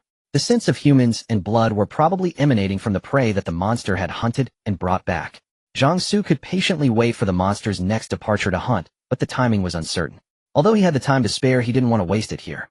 He decided to first check what kind of monster it was, then determine whether to fight, avoid, or flee. The newly acquired Heaven's Eye Divine Pupil Analysis ability would come in handy at this moment. You head back to the car first. I'm going to check on the monster situation. Li Mingting hadn't expected Zhang Xu to make such a decision. Why don't we just go back to the car together? Don't worry, it'll just take a few glances. The monster won't notice me. The Heaven's Eye Divine Pupil possessed the abilities of X-ray vision, long-distance observation, and analyzing all things. He didn't need to approach the monster directly, he could gather intelligence on it from a safe distance. Furthermore, he had his teleportation ability, making him an excellent escape artist. If he couldn't win, he could certainly get away. Be careful then. Li Mingting said, her voice full of worry. Zhang Xu nodded. He then headed towards the monster's location, the direction from which Li Mingting had smelled the strong sense of humans and blood. 6 guardian swords circled protectively around him, while the Heaven's Eye Divine Pupil on his forehead activated its X-ray vision and focused long-distance observation to its maximum extent. After unlocking the second form, the focused long-distance observation range of the Heaven's Eye Divine Pupil reached 3,000 meters. Unfortunately, the Wanhai Commercial Center covered an area exceeding 500 square meters, and the monster had landed in an area outside the main shopping complex beyond the Heaven's Eye Divine Pupil's linear sight range. He had no choice but to move closer to the monster's location. Once he entered the observation range, the pupil of his third eye on his forehead emitted a faint glow, and the fog and buildings obscuring his vision began to disappear. Zhang Xu saw a colossal monster possessing wings and a serpentine body clinging to the surface of a building. Inside the building, several floors had been broken through to create a single large space with a massive fleshy cocoon placed at the very center. Countless human and monster corpses were densely scattered around the cocoon, while a number of living people were huddled in the corners of the building. Zhang Xu's gaze sharpened, his eyes first fixing on the serpent-bodied monster. The analysis ability of the Heaven's Eye divine pupil activated at that moment. Brank Monster Terrorwing, juvenile stage name and rank assigned by humans, one of the sky dominators from the world beyond, a servant of the sky god, possesses a body as massive as a venomous serpent, bat-like wings, and appendages with enormous hooked claws. Its body can grow to over 100 meters in length. The juvenile Terrorwing has a strength of Brank and can reach a rank upon adulthood. When an adult Terrorwing soars across the sky, the shadow it casts is a lingering nightmare for all weak beings on the surface. Note: the body of a Terrorwing is the finest material for forging the dark armor. Wings of Terror. Brank in its juvenile stage, reaching a rank upon adulthood. Zhang Xu's expression turned grim. This creature with its wings and serpentine body was far more terrifying than he had anticipated. Even in that other world, this monster was a dominant apex predator. Before learning about this creature's details, Zhang Xu had some confidence in facing it. Now he had absolutely no intention of confronting it. Until he advanced to Brank, he must not provoke this monster. However, one thing piqued his curiosity. The body of this Wings of Terror was also a material for the gloom armor.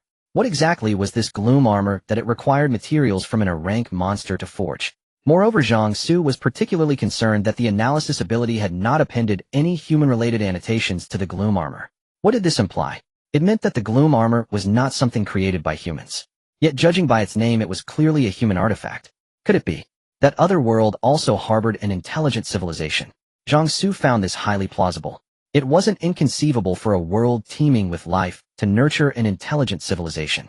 With this thought, Zhang Xu grew curious about how the gray mist from that other world had appeared on Blue Star. A passage connecting the two worlds. Or were the two worlds merging into one? After much deliberation, he had no clue. These thoughts swirled in his mind for a moment before fading away. These were matters he should consider once he reached a certain level. His current primary goals were to survive and grow stronger. Zhang Xu focused his gaze on the fleshy cocoon within the building, activating his analysis ability. Feast flesh. An offering presented to the sky god by its servants, nourished into form with copious amounts of flesh and blood. One day remains until maturity. A mature feast flesh can beckon the descent of the sky god. Consuming mature feast flesh allows an Esper to advance multiple ranks, the exact increase dependent on the Esper's strength and absorption rate. Consuming a certain amount of immature feast flesh can break limits. Consuming mature feast flesh can directly elevate multiple ranks. This wasn't a small increase in ability points. It was a massive leap, like going straight from Drank to Crank, or even Brank. Zhang Xu would be lying if he said he wasn't tempted. But what concerned him more was the phrase, "a mature feast flesh can beckon the descent of the sky god." An adult Wings of Terror isn't a rank monster, yet it's merely a servant of the sky god. How powerful must the sky god be? Srank. Or even beyond Srank. Without more information, he couldn't be sure, but for the foreseeable future, Zhang Xu wouldn't dare to confront anything with such an awe-inspiring title. And what the hell is this breaking limits? As if responding to Zhang Xu's confusion, another message flashed before his eyes. Espers above Brank who reach their limit must consume certain items to break through the advancement restrictions. Zhang Xu now understood why the official Esper data only went up to Brank. It was because ranks above B had some kind of shackle that required specific items to break through and continue advancing. With this restriction, there probably weren't many Espers above Brank in the official organization. Zhang Xu eyed the massive pile of feast flesh with intense desire. With his ability, it wouldn't take long to advance to Brank. But he wasn't sure if he could defeat that Brank Wings of Terror. Looks like he'll have to wait. Zhang Xu's eyes flickered. He didn't want to give up the feast flesh that would soon be within his reach. Who knows if there's much of this stuff around? And there's only one day left until the feast flesh matures. If he missed this chance, it would be gone. If Zhang Xu didn't want to leave empty-handed, he had to snatch it from the tiger's jaws. However, he wasn't entirely without an opportunity. Since the feast flesh needs a large amount of flesh to mature, that Wings of Terror would definitely have to go out and hunt for more prey. When the Wings of Terror leaves to hunt, that would be his chance to strike. Zhang Xu patiently waited nearby. Sure enough, the Wings of Terror only lingered for a while before flying off again. After confirming the Wings of Terror had distanced itself, Zhang Xu immediately dashed towards the building housing the fleshy cocoon. There were a few living people inside the building. Zhang Xu didn't know how they had managed to survive under these circumstances. Those people upon seeing Zhang Xu rush in from the gray mist wore expressions of utter disbelief and excitement. Did the country send someone to rescue us? Help us! Help us! There's a monster here. Zhang Xu ignored them. He rushed straight to the side of the fleshy cocoon. Reaching out with his palm, he intended to use his spatial ring to collect the entire mass of flesh. However, as his hand pressed against it, he touched a layer of solid material. What the hell? Zhang Xu noticed a barrier covering the surface of the cocoon that was invisible even to his heavenly, divine pupil. This barrier prevented him from storing it in his spatial ring. Moreover, his actions seemed to have triggered some kind of protective mechanism.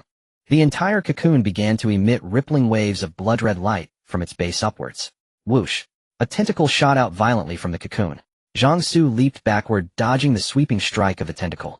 But a few survivors who thought Zhang Xu was a government rescuer and tried to approach him weren't so lucky. The person ensnared by the tentacle instantly dissolved into a pool of blood, bones and all. Zhang Xu's pupils contracted slightly. He couldn't afford to touch those tentacles. Fortunately, with all his attributes now exceeding 200 points, his physical condition was explosively powerful. With a light push of his feet against the ground, he dodged another tentacle that shot out from the cocoon. While evading, he swung his iron-slaying blade, severing several tentacles in one strike. Once severed, the tentacles dissolved into steaming hot blood that splattered everywhere. Any part of the surrounding survivors' bodies that touched even a drop of this blood melted instantly.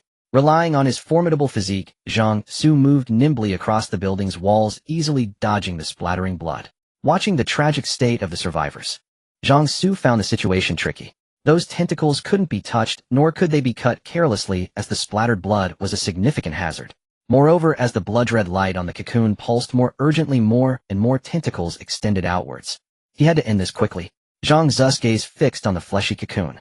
He refused to believe his iron-slaying blade couldn't break through that invisible barrier. The flame in his lower abdomen blazed intensely, rapidly surging into the black blade in his hand. 25 ability points consumed. Zhang Xu kicked off the building's wall, launching himself into the air, both hands gripping the hilt as he brought the blade down from above. It was like a claw striking down from the sky to the earth. 5 blade auras were unleashed with this single swing. The tentacles whipping towards him were instantly severed. Blood-red liquid burst out in all directions. A guardian sword flew beneath Zhang Xu's feet. Using it for a slight shift in his trajectory, he performed a backflip to evade the splattering blood. Meanwhile, the blade auras, their momentum undiminished, struck the invisible barrier.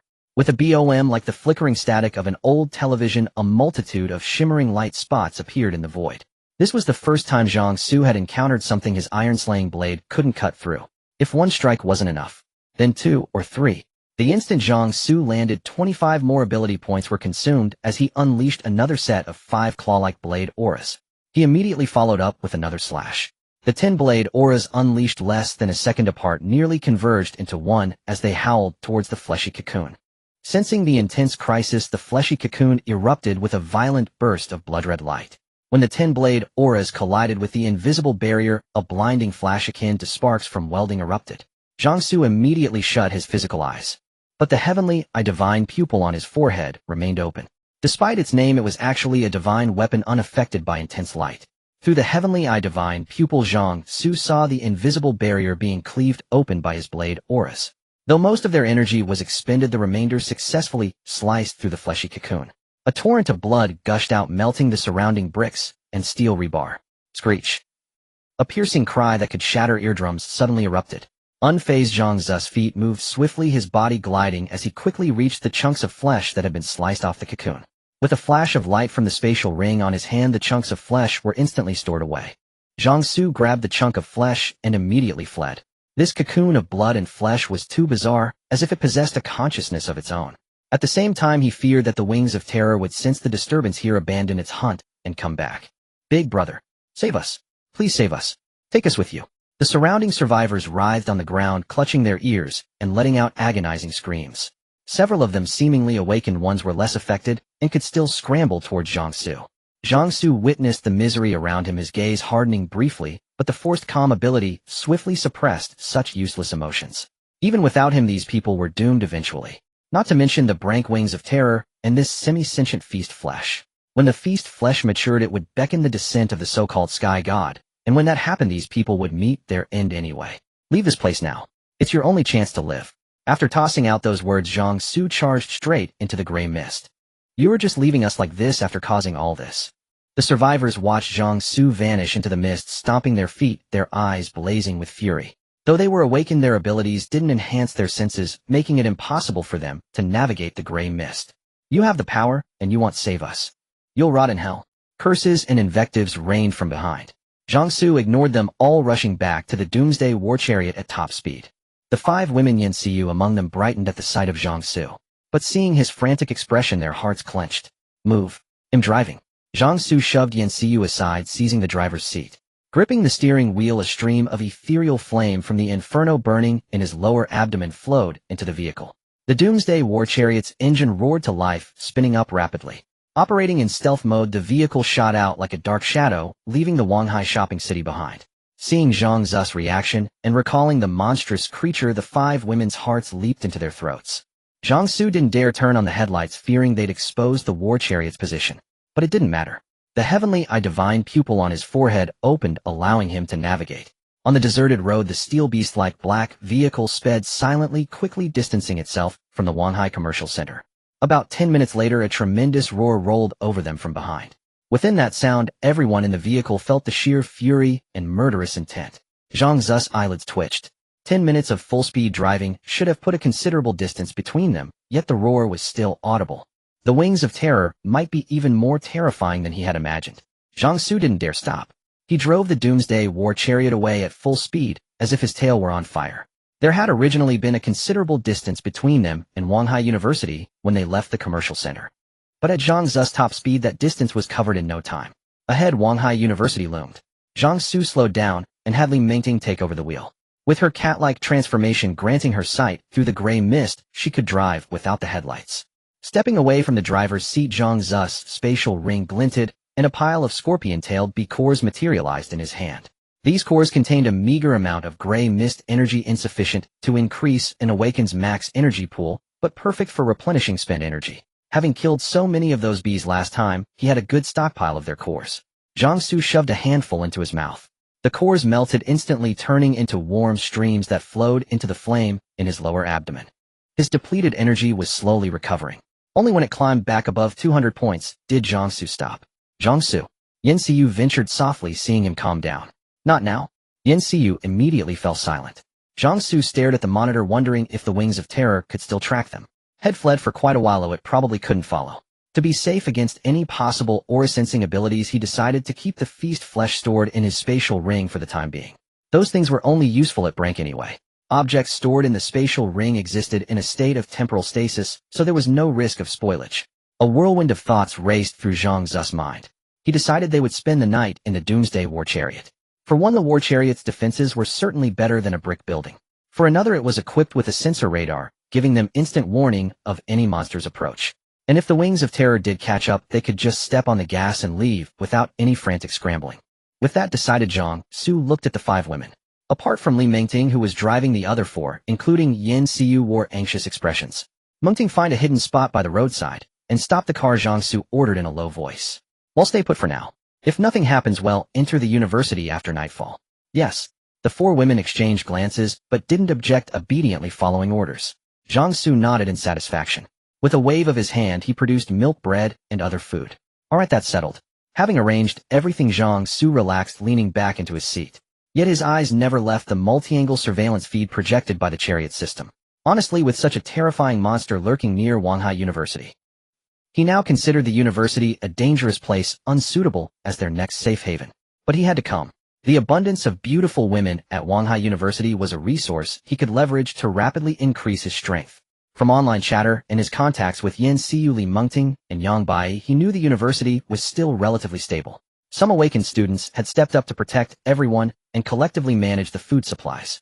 Of course, that didn't mean there was no conflict at all. With the absence of law enforcement, the sword of Damocles no longer hung overhead, and humanity's malice, unshackled, was bound to crawl out from the dark corners. But Zhang Xu wasn't worried about that. With an energy cap of 250 points and various divine weapons at his disposal, he was confident that apart from official awakened, few wild ones could match him. At the biochemistry building of Wanghai University, a burly, bare-chested man radiating steam carried a strange bird with an abnormally large beak through the barrier at the entrance and into the laboratory complex. 3 students, 2 men and 1 woman, followed behind him, each carrying a monster. These creatures, however, were noticeably smaller than the big-beaked bird the shirtless man was hauling. As the 4 entered the building, 6 students guarding the entrance immediately crowded around them. Wow, looks like a bountiful haul today. Wait, Li Ming, you guys actually hunted a big-beaked bird today. One student, clearly the leader of the 6, his eyes lit up the moment he saw the monstrous bird with its enormous beak. The meat of the big-beaked bird was the most delicious among all the monsters they had encountered.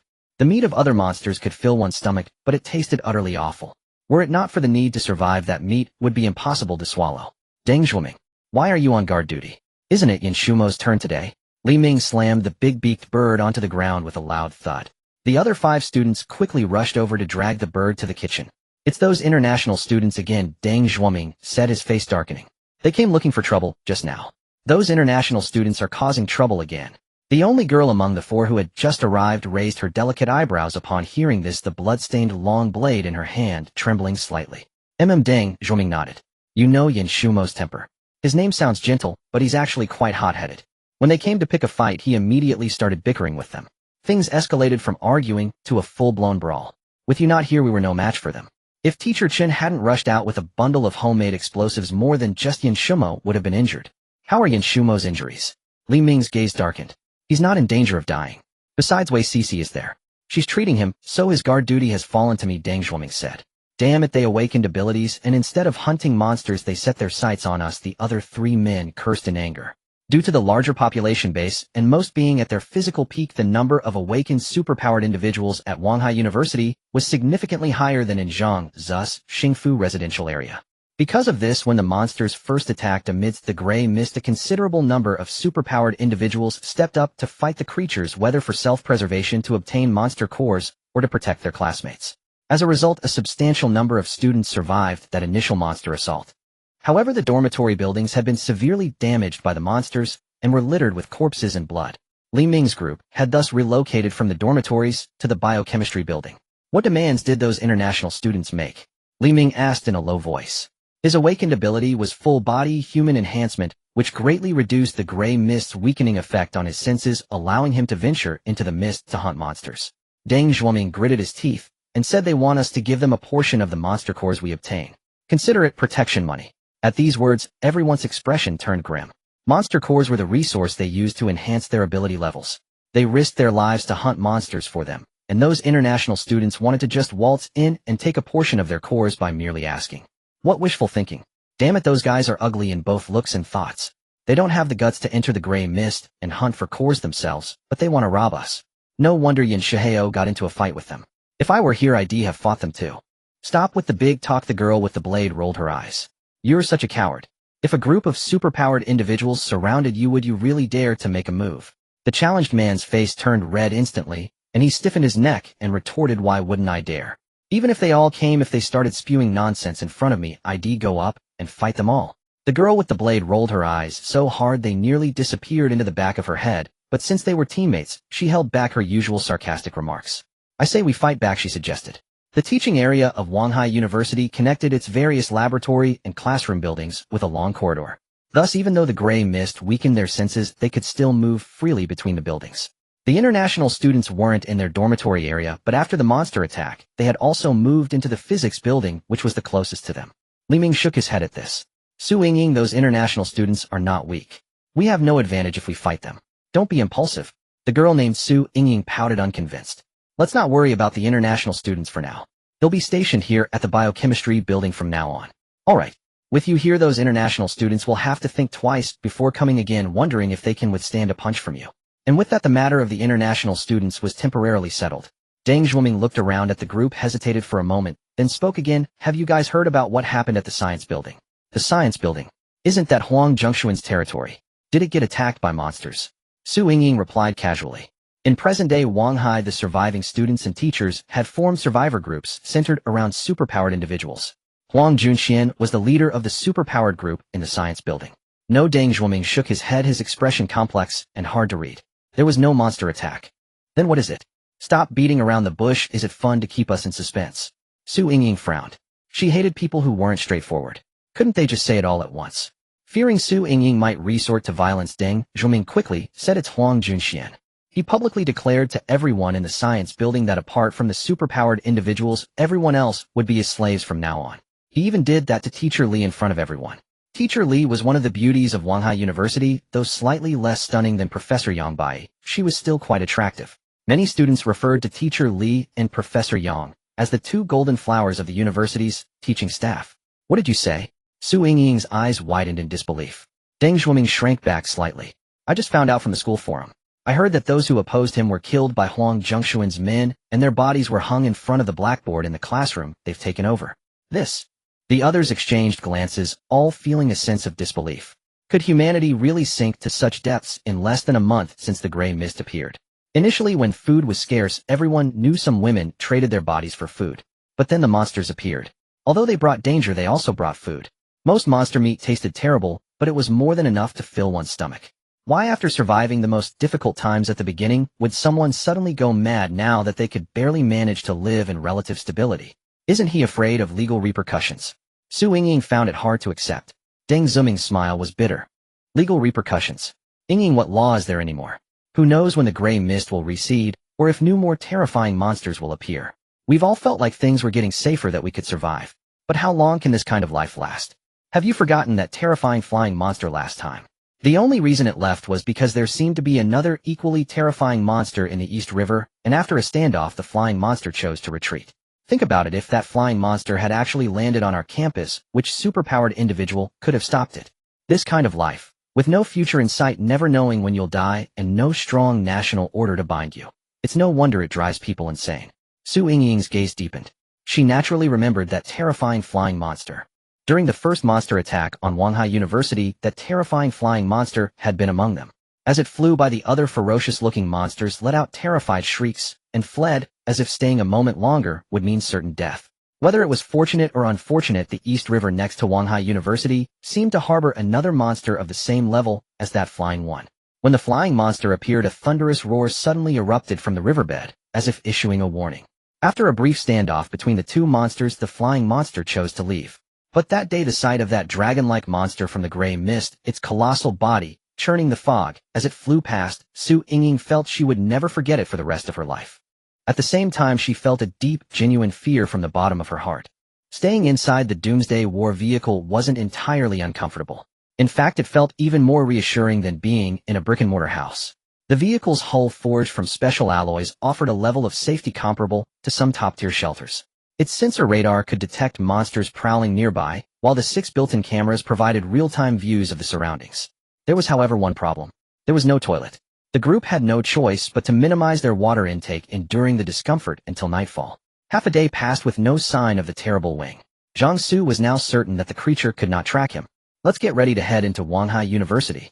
Zhang Xu taught. Nerves finally relaxed, and he reverted to his usual demeanor. The 5 women had no idea what was going on, but seeing Zhang Xu appear at ease, they too breathed sighs of relief. Throughout the afternoon, they remained in the vehicle, too anxious to chat casually. Fortunately, as Zhang Xu spoke up, the atmosphere inside gradually lightened. So what's the current situation at Wanghai University?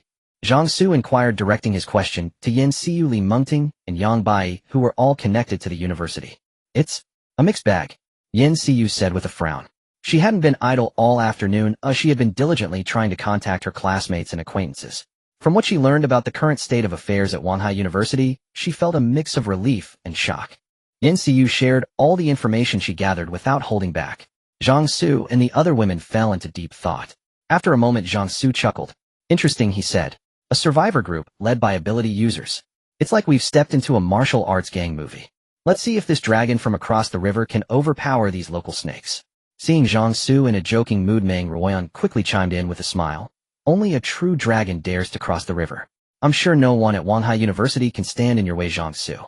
Exactly. Zhang Xu is the best. Yen Xiu clenched her little fists and waved them enthusiastically. As long as they're not monsters, no one can beat you, Zhang Xu. Meng Xiaoyan's face was slightly flushed, but she also joined in to praise him. Whether they truly believed it or not, they certainly provided plenty of emotional support. Yang Bai, not yet fully integrated into the group, sat awkwardly to the side, opening her mouth as if to speak, but ultimately remaining silent. Alright, if you keep this up, you'll get a big head, Zhang Xu said. He reached out and playfully pinched Yen Xiu's chubby cheek. Strategically, one should despise the enemy, but tactically one must take them seriously. Zhang Xu's gaze fell upon the neural link helmet connected to the war vehicle's drones. This was a feature he hadn't yet used. Qianrun, quick on the uptake, stood up and offered her seat. Zhang Xu sat down in the drone operator's chair and put on the neural link helmet. With a soft click, a panel on the roof of the war vehicle slid open. 4 anti-gravity drones looking like they were straight out of a sci-fi movie flew out silently. Simultaneously, 4 different perspectives flooded into Zhang Xu's mind. The holographic screens on the vehicle's seats projected the footage captured by the drones. Compared to drones controlled by a handheld remote, those operated via the neural link helmet felt like extensions of the operator's own limbs. Zhang Xu only needed to think, and the 4 drones would react instantly.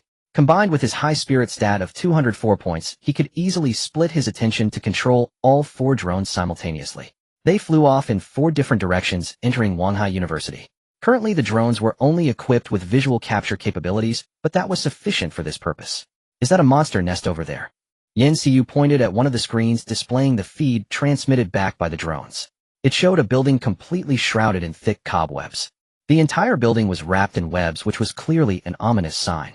Moreover, through the gaps in the webbing, they could spot several spider-like monsters moving about. Fortunately, that web-covered building was located in a remote corner of the university far from the academic and residential areas. While the 5 women were frightened by the sight of the monsters, Zhang Xu's eyes lit up with interest. One of his main reasons for coming to Wanhai University was the potential for more monsters here, as monster cores would allow him to continue increasing his ability stats. Unfortunately, his celestial eye ability couldn't analyze things through a screen. Otherwise, he would have immediately known the species and level of these monsters. Under Zhang Xu's control, the 4 drones continued to survey Wanhai University. Besides the web-covered building, they also discovered numerous monsters wandering in various corners of the campus. However, Wanhai University was one of the top comprehensive institutions in Donghuang, covering a vast area. Scattered across the entire campus, the monsters seemed less densely packed. Besides monsters, there was also a considerable number of ability users. Zhang Xu and the others even saw some people voluntarily venturing into the gray mist to hunt monsters. After the 4 drones had circled the university and given them a general lay of the land, Zhang Xu said, "Let's go. We'll head to the biochemistry building."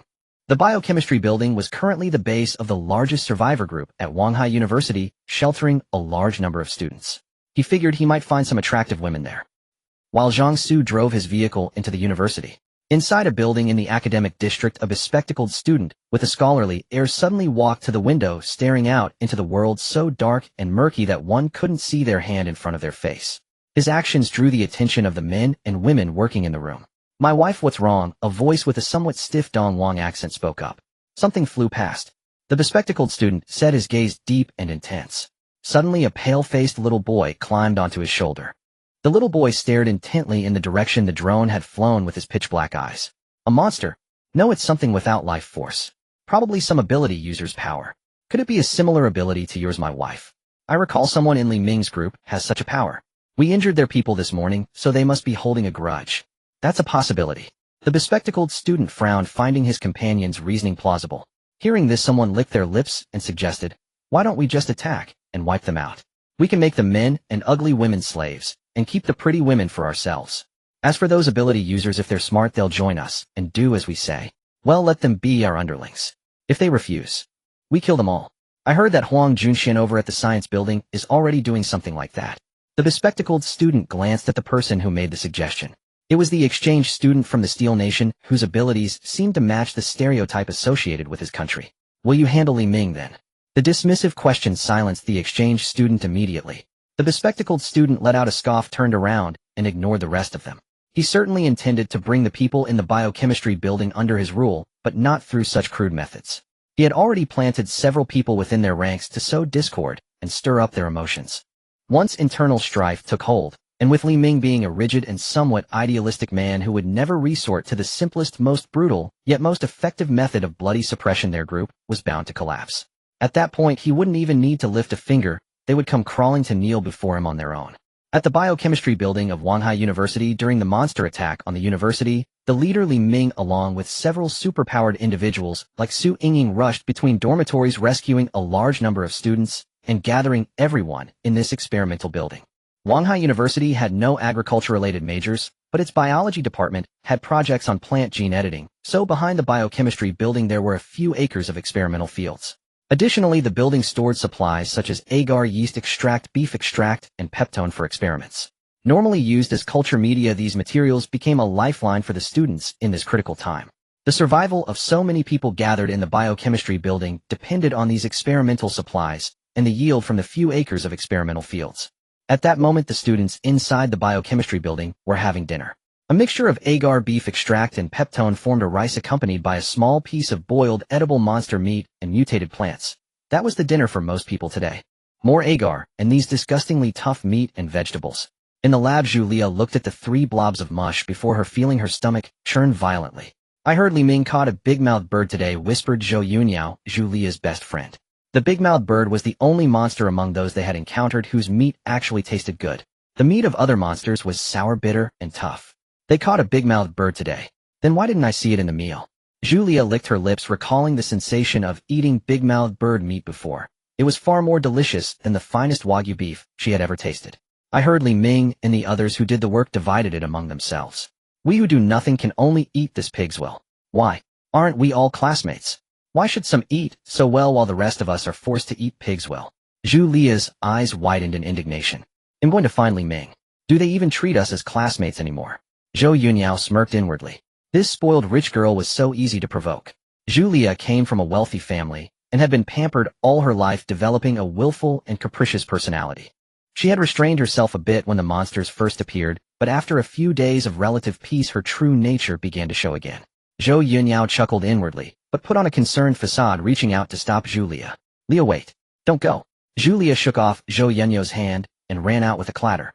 At the stairwell entrance, Dou Xingwen and his team were distributing tonight's dinner to the survivors from 3 large buckets. The biochemistry building lacked kitchen utensils, but it had a high-temperature steam sterilizer. Tossing the monster meat inside, no matter how tough the hide, it would be cooked through. Dou Xingwen, didn't you bring back a big-mouthed bird today? Why isn't any of it in our food? Julia demanded aggressively. Why do you get to eat meat while we're stuck with agar and these sour, astringent monstrosities? Dou Xingwen frowned. It was that woman Julia again. Did she think this was still the old days when everyone had to kiss up to her? Distribution according to work. You don't do anything. You're lucky to get anything at all. If you don't like it, don't eat, he said coldly. Big-mouthed bird meat was indeed delicious, but the monsters could fly, making them hard to hunt. Li Ming had only managed to catch one for the second time after so long. Such a delicacy naturally went to those who contributed the most. Waste like Julia didn't deserve to enjoy such food. Dou Xingwen didn't realize how his mindset had subtly shifted. Those are experimental materials. Julia fumed. Not fit for human consumption. Do I need to repeat myself? Dou Xingwen sneered. Agar is not only used as a bacterial culture medium, but also widely in the food industry. The jelly and some pastries you eat contain agar. Peptone is a product of protein decomposition. One of the initial digestive products of protein in our stomachs is peptone. These substances provide the nutrients needed for bacterial growth and reproduction, so they can naturally supply the human body with necessary nutrition, just a bit lacking in taste. At a time like this, having such nutritious food is already quite generous. Julia didn't care about the explanation. All she knew was that the stuff was disgusting. No matter how beautifully you spin it, you can't change the fact that these things aren't meant for human consumption. We're all students. Why should you get to eat good meat, while we're forced to eat slop worse than pig feed?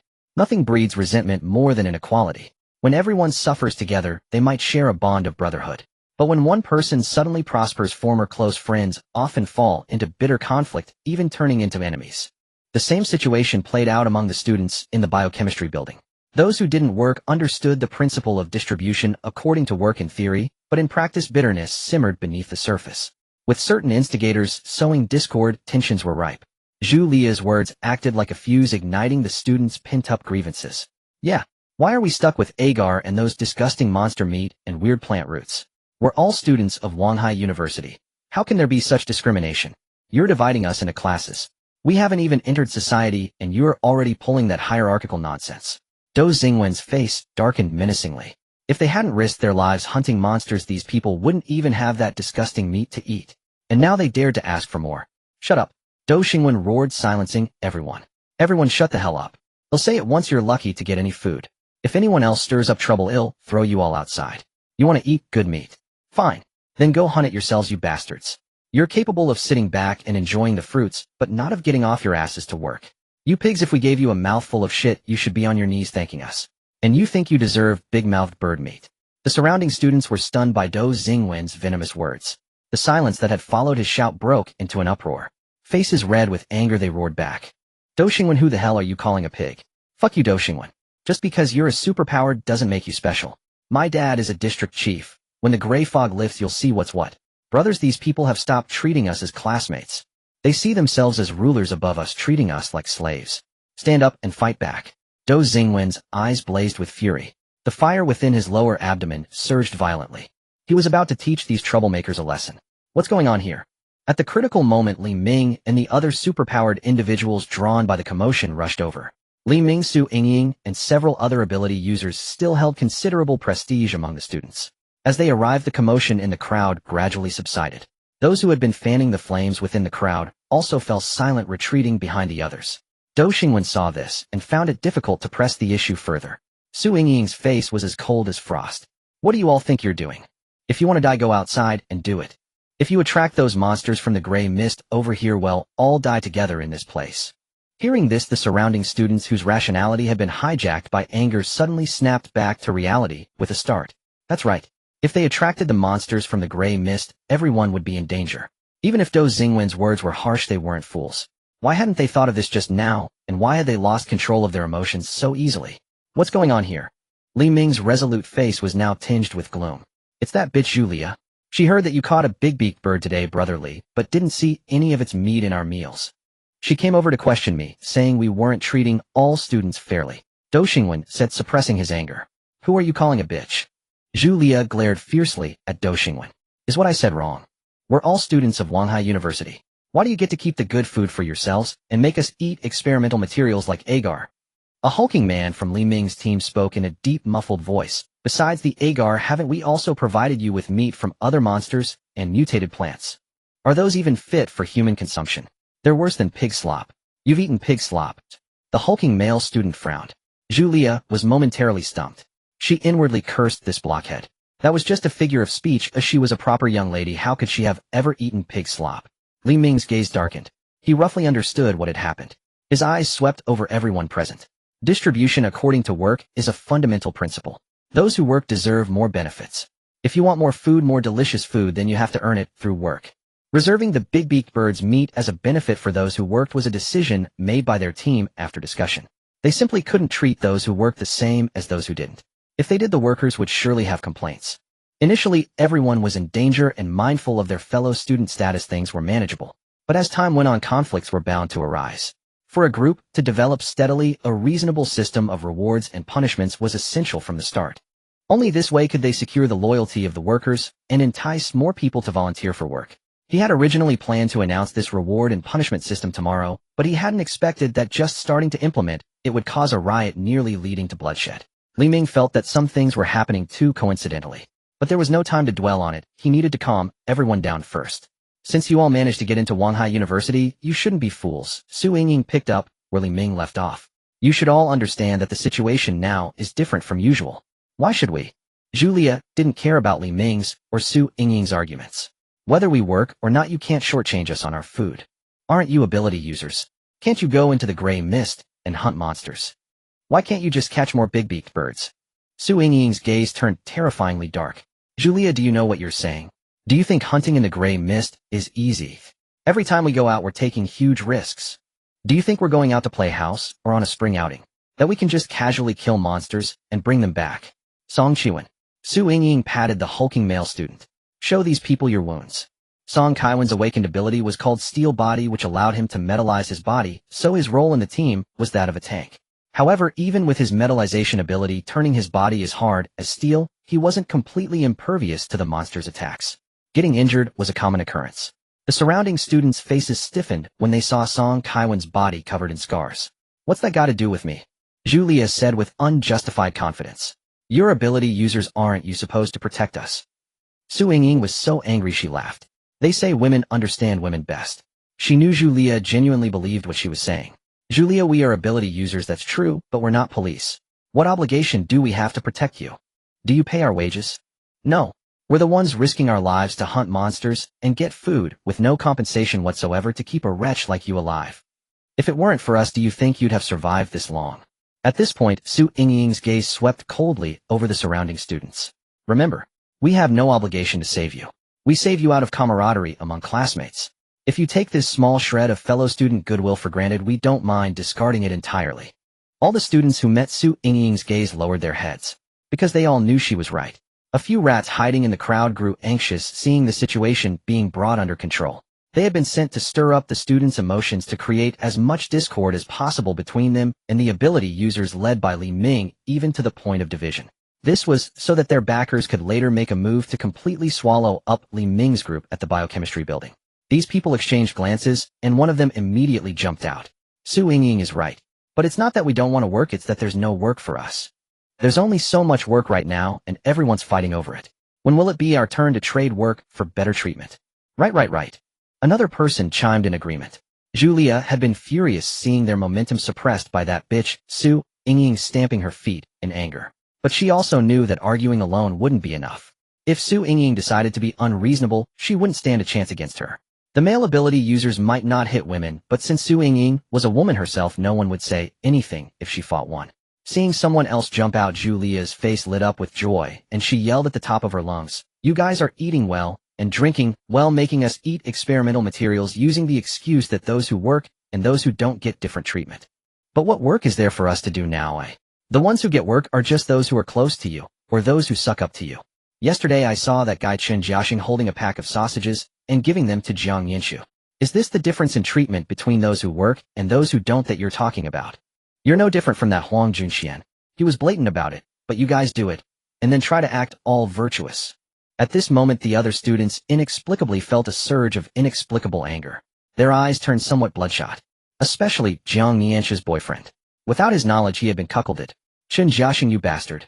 Zhang Nianxi's boyfriend suddenly lunged forward, swinging a punch at Chen Jiaxing. Chen Jiaxing, being an ability user with combat instincts honed from hunting monsters, instinctively kicked out as the man rushed him. The man flew backwards, knocking down several others in the process, tumbling like bowling pins. The scene froze for a moment. Su Yingying turned her head and glared fiercely at Chen Jiaxing. Chen Jiaxing shrank his neck. It was an instinctive reaction. The guy had lunged at him out of nowhere. It wasn't his fault. Seeing this, the student's anger was finally fully ignited. Julia is right. You guys are just whores trying to build a monument. Brothers, let's stand up and resist. Don't let these people think that just because they've awakened as ability users they can trample us underfoot. Seeing the situation threatening to spiral out of control again, Li Ming quickly tried to soothe them. "Everyone please calm down." But the other students' anger did not subside because of his words. They came forward one by one, eyes red, shouting, yelling, fists flailing. Li Ming's brow furrowed deeply. Although he hadn't awakened a mental ability, his ability was a full-body enhancement, which included his mental faculties. So at this moment he could faintly sense that something was off. But sensing it was one thing. Pinpointing the source of that wrongness was difficult. "Su Yingying," Li Ming shouted. Su Yingying immediately understood, drawing the long blade at her waist, a ring of rapidly spinning air swirling around it. "Everyone quiet down. We will deal with Chen Jiaxing's actions. Just calm down first." But the angry crowd seemed to have lost their minds, ignoring Su Yingying's words and not even fearing the blade surrounded by rapidly spinning air. They charged wildly towards Li Ming and the others. Julia, leading the charge, jumped up and swung a slap at Su Yingying. "You bitch." Su Yingying's almond-shaped eyes widened in fury, gnashing her teeth. But the conscience in her heart prevented her from striking Julia with her blade. Dou Xingwen and Chen Jiaxing, lacking Su Yingying's patience, were already poised and ready to strike at the surging crowd. The fire in their lower abdomens began to churn, ready to unleash their abilities at any moment. "Don't fight. Don't kill." Li Ming's face showed urgency. "Fall back first." Su Yingying and Song Qiwen retreated as instructed.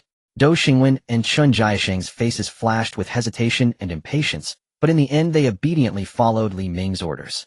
Julia, like a madwoman, flailed her claws, relentlessly chasing after Su Yingying. Su Yingying gritted her teeth and dodged, trying her best not to let her blade hurt Julia. "Charge! Charge! Charge! Resist oppression! Resist injustice!" The other students pressed forward. Li Ming clenched his jaw. If there was no other way, he'd have to knock them all unconscious. Just then, a whoosh sound.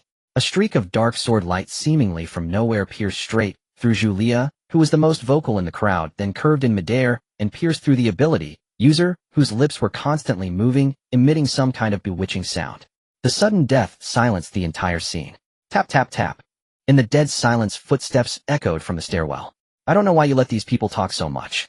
Why not just suppress them with force?" A faint glimmer flashed and vanished. Julia and the boy's corpse crashed to the ground with a dull thud.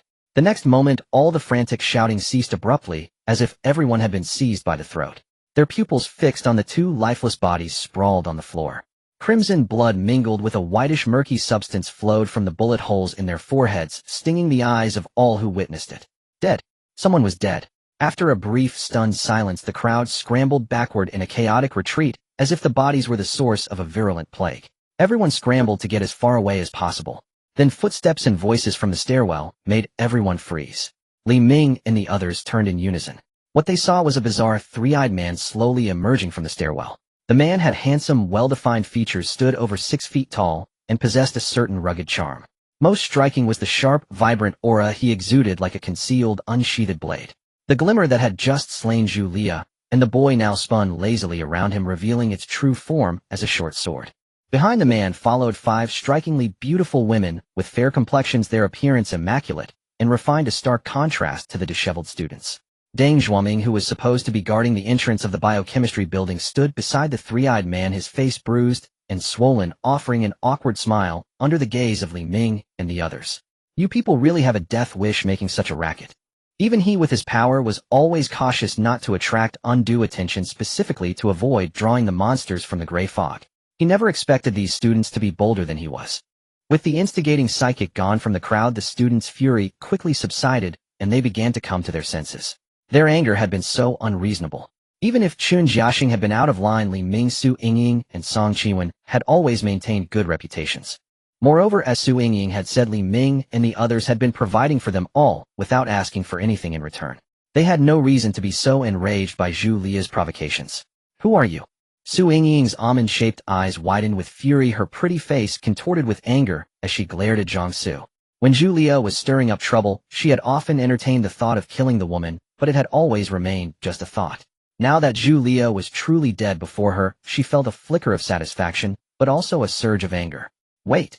Su Yingying suddenly noticed that the 5 women behind the three-eyed man looked strangely familiar. You are Teacher Yang's senior sister Li and Xiao Yu. Su Yingying exclaimed in surprise. Yang Bai and Li Mengting, being called out by name in public, both looked a bit embarrassed. Yingying, it's me. Yen Xiu, however, didn't overthink it, and beamed with joy upon seeing Su Yingying. Su Yingying and Yen Xiu were classmates and close friends. Su Yingying knew that Yen Xiu had her own place off campus, and would occasionally stay there for a day or two. When the gray fog descended, Yen Xiu had just returned to her own home, and Su Yingying had been worried sick about her safety. She never expected they would meet again under these circumstances. Overjoyed, Su Yingying instinctively stepped forward to embrace her friend. Li Ming, however, reached out and held her back. Su Yingying, focused on her friend, failed to notice that Yen Xiu's every move was subconsciously attentive to the three-eyed man. It was clear that Yen Xiu was taking orders from that man. What unsettled Li Ming even more was the intense sense of threat he felt emanating from him. The power he had awakened, like Song Kaiwen's, was a physical enhancement. But unlike Song Kaiwen's singular metallic ability, his powers enhanced his strength, speed, neural reactions, and all 6 senses. The moment he laid eyes on this strange, three-eyed man, his instincts screamed a warning. This man is terrifying. At least relative to him, he was absolutely terrifying. Zhang Xu's gaze swept across the students before him. There were about 100 people, and with the gatekeeper beside him, there were 6 awakened ones in total. Furthermore, through his heavenly eye divine pupil, he sensed several more awakened individuals who were not present here. The ratio of awakened to ordinary people rounded up was nearly 1 in 10. Zhang Xu speculated the appearance of awakened ones is related to the special energy in the gray fog. The absorption efficiency varies from person to person, but the general rule likely correlates with physical fitness. College students are at the peak of their physical prime, so they are likely able to absorb and digest the special energy in the gray fog faster than other age groups, which explains this ratio. Of course, the sheer population size also plays a part. Zhang Xu's gaze finally settled on the leading male student. He activated the analytical ability of the heavenly eye divine pupil in the center of his forehead. Li Ming, senior student at Wanghai University, served 2 years in the military. During college, a rank awakened ability, transcendent body, self-named, granting super strength, super speed, super perception, super physique, and an unyielding spirit. Strength 180, speed 180, physique 180, spirit 180, ability value 100. Transcendent body. It was indeed a formidable ability. A comprehensive enhancement of all physical attributes, essentially a downgraded version of a superhuman. But if awakened ones have ranks, why don't abilities have them? This puzzled Zhang Xu. Strangely, the heavenly eye divine pupil's analytical ability offered no feedback on this matter. Who are you? And why are you here? Li Ming asked with a grim face. There was no need to ask how he had gotten in. Deng Zuming's bruised face was evidence enough. What Li Ming was concerned about now was the man's purpose for being here. Good question, Zhang Xu said with a smile. I'm here to recruit for my team. I have plenty of food. If you want some, come find me. Beautiful women only though. As for the price, we're all adults here, so you should know what I mean. As he spoke, he produced various kinds of food, as if by magic. There were steaks, crayfish, chocolate, and each item radiated immense allure in these times. Su Yingying's bright smile, which had appeared upon seeing Yan Xiu, quickly turned cold. Bastard, do you know what you're saying? Su Yingying raised her long blade, pointing its tip at Zhang Xu. Chen Jiaxing had at least been sneaky when he traded a pack of sausages for Jiang Yinshu. She had planned to deal with him after this matter was resolved. But she hadn't expected this man who had appeared from Waknoshir to blatantly proposition them right in front of their faces. What did I say? Zhang Xu shook his head. Do you know what the world has become? Do you still hold out hope that the gray fog will lift by tomorrow? How ridiculous. Just staying alive from here on out will be an achievement. Follow me, and at least you'll eat well and be full. Your chances of surviving danger will be much higher than others. Paying a small price is far better than losing your life. Su Yingying gritted her teeth. This man was utterly shameless. She turned her gaze to Yan Xiu and commanded, "Shall you get over here?" Zhang Xu raised an eyebrow and turned to look at Yan Xiu. Yan Xiu met his gaze and shook her head vigorously. Then biting her lip, she said with difficulty, "Yingying, please stop. Shall you have you been coerced by this bastard?" Su Yingying's face turned frosty, her brows knitted in fury. Yan Xiu was soft and adorable in appearance, and her personality was equally gentle. She never knew how to refuse anyone, and would even tear up if spoken to harshly. Before Yan Xiu could even explain, Su Yingying had already concluded that the bastard must be threatening her, and also senior sisterly teacher Yang and the other girls. With that thought, Su Yingying had already labeled Zhang Xu as a lecher and a villain. "You bastard! What have you done to Xiaoyu?" she roared. Su Yingying lunged forward, her long blade wreathed in rapidly swirling air currents, slashing towards Zhang Xu. Su Yingying had named her awakened ability Wind Mastery. It was an ability that allowed her to control air currents. Usually she would unleash blade-like slashes at monsters, but this time, to avoid harming the people near Zhang Xu, she had to close the distance for a melee attack. "Yingying, no!" Li Ming shouted, trying to stop her, but it was too late. Ability to control wind. Zhang Xu showed a flicker of interest. 6 guardian swords materialized before him and shot forward with 6 sharp whooshes. Su Yingying could control the wind, but her physical body was still that of an ordinary person. She was startled by the 6 guardian swords flying towards her at high speed. She opened her mouth and spat out a sudden gust. The cluster of energy in her lower abdomen churned violently, rapidly, depleting her ability value as a powerful gale erupted from her mouth, forming a wall of wind. Although the guardian swords weren't as impossibly sharp as the blade of iron severing, they were still far superior to ordinary steel weapons. With a tearing sound, they ripped straight through the wind wall and continued their charge towards Su Yingying. Su Yingying's agility was nowhere near enough to dodge the thrusts of the 6 guardian swords. At the critical moment, Li Ming's figure appeared behind her. He grabbed her and flung her behind him. However, Li Ming didn't get a chance to relax, because as he moved, the three-eyed man moved as well, appearing right in front of him before he could even react. Zhang Xu's 5 fingers spread wide, clamping down on Li Ming's resolute face.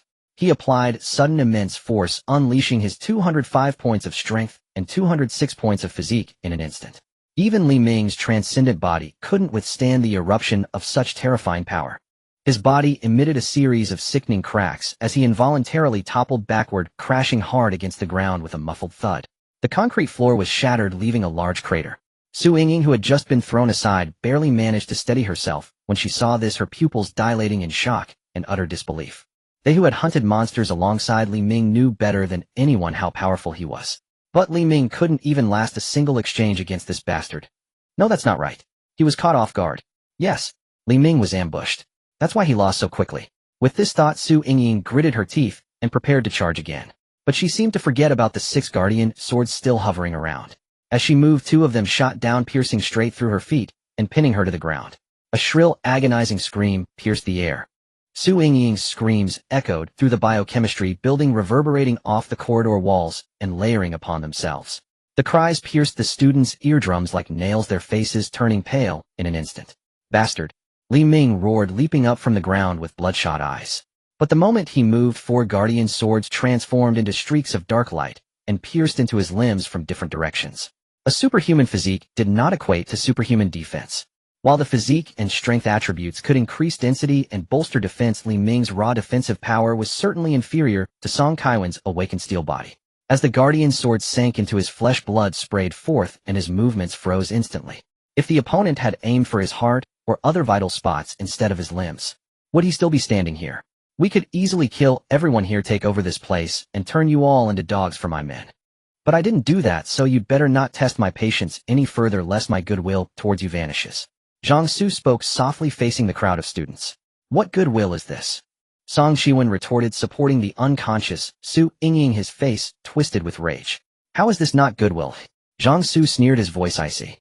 In this world now, as long as the gray mist hasn't lifted, order, morality, and rules have all gone to hell. Those who wield great power own everything. I heard some people at your school are already trying to restore feudal ways, treating other students like slaves. I am stronger than all of you, yet I choose to trade with you and don't plan on taking over your turf. If that isn't goodwill, what is? Am I being too generous with you? Song Qiwen frowned deeply. Despite his rough appearance, he wasn't foolish. He had earned his place at Wanhai University. He understood that Zhang Zu's words, though overbearing, held a certain logic. For the strong to choose trade over plunder was in itself the greatest kindness shown to the weak. He'll be staying here for a while. From now on, anything above the 3rd floor is my territory. Anyone who dares to go up without my permission will be killed. Also, what I said earlier is true. If anyone's interested, come find me. Zhang Xu retracted the 6 guardian swords and prepared to lead the 5 women to the higher floors. Oh, and don't think of this place as some safe haven. On my way to Wanhai University, I encountered an extremely terrifying monster. Even facing it head-on, I would be instantly killed. That monster is near here, and it needs vast amounts of flesh and blood to nurture something. Once it kills everyone around, it will eventually set its sights on Wanhai University. Although he didn't understand why that Wings of Terror hadn't attacked the university despite being so close and full of living people. It didn't stop Zhang Xu from using it to scare the students. And the effect seemed surprisingly effective. Hearing his words, all the students' expressions shifted. They recalled the massive shadow that had swept across the sky during the monster attack on Wanhai University. The image of monsters fleeing in terror upon that figure's appearance was still vivid in their minds. Zhang Xu took in the expressions on the students' faces. So that Wings of Terror had been to Wanhai University before. Just for some reason it hadn't included this place in its hunting grounds. I'd have to find a student to ask about that later. Let's go. Zhang Xu led the 5 women upstairs. Yan Xiu, Li Mengting, and Yang Bai hesitated. Their classmates, friends, and students were here. Yan Xiu especially found herself in a difficult position, caught between her friend and her man. But as Zhang Xu continued upward without pause, they eventually followed. Are you alright? Do Xingwen hurried over. I'm fine. Li Ming shook his head. His gaze swept over the students whose loyalties were clearly wavering, his eyes darkening before settling on the unconscious Su Yingying. Take Yingying to Wei Sisi and have her heal her. Everyone else disperse. Do Xingwen and Shun Jiaxing exchanged a glance and left together. The students lingering nearby didn't dare stay any longer. Given how things had escalated, they knew Li Ming and the other ability users probably held a grudge against them. After the others left, Li Ming stared at the corpses of Zhu Lia and the unknown male student on the ground, his eyes swirling with unreadable emotions. The biochemistry building had 7 floors. The students were all quartered on the 2nd and 3rd floors. This arrangement was hardly practical. If a monster attacked, it would result in massive casualties, perhaps even wiping everyone out at once. But the surviving students were terrified of the monsters, and none were willing to be separated, finding safety only in numbers. In the end, Li Ming had no choice but to let the students huddle together on the 2nd and 3rd floors. Zhang Xu brought the 5 women to the 4th floor. If only there was a bathroom in the car, I'd rather stay there than here, Meng Xiaoyan pouted. The brick walls around her offered little sense of security. The Doomsday War Chariot had sensor radar, 6 surveillance cameras, and armor as sturdy as a shelter. When danger struck, you could just hit the gas and flee. Qian Ruoyan nodded in agreement. She felt the same way. In truth, a bathroom wasn't the issue. You could just relieve yourself on the ground. It was a mental hurdle. But when real danger came, a little discomfort was far better than losing your life. Yan Xiu, Li Mengting, and Yang Bai were still reeling from their less hand-friendly reunion, with classmates and students feeling at a loss. Zhang Xu had no time to dwell on the 3 women's complicated feelings. Clean this place up. With a wave of his hand, various cleaning tools appeared. Having swept through a commercial shopping center, his spatial ring was now stocked to the brim with supplies. The 5 women set aside their thoughts and began cleaning swiftly. After cleaning, Qian Ruoyan took the lead in cooking. There was a water tap and power outlets on the lab tables. Induction cookers, portable stoves, even gas burners, and gas canisters. All these kitchen tools were stored in the spatial ring. Qian Ruoyan understood why Zhang Xu chose to stay in the lab building instead of the safe doomsday war chariot during his visit to Wanhai University. So she deliberately prepared foods with strong aromatic flavors. She even positioned the cooking near the stairwell, leaving the doors and windows open to let the scent spread more effectively. The tantalizing aroma of food soon drifted down to the lower floors. The students who had just finished their bland meal caught the rich scent, and their faces showed surprise. What a delicious smell. Is that chicken soup? So fragrant. Slurp. That guy really has a lot of food. No kidding, didn't you see him pull out all that food earlier? Hey, what do you think his ability is, eh? Not only is his strength and speed greater than Li Ming's, but he can also control those flying swords, and he seems to have spatial abilities too. Now that you mention it, he does have quite a few abilities.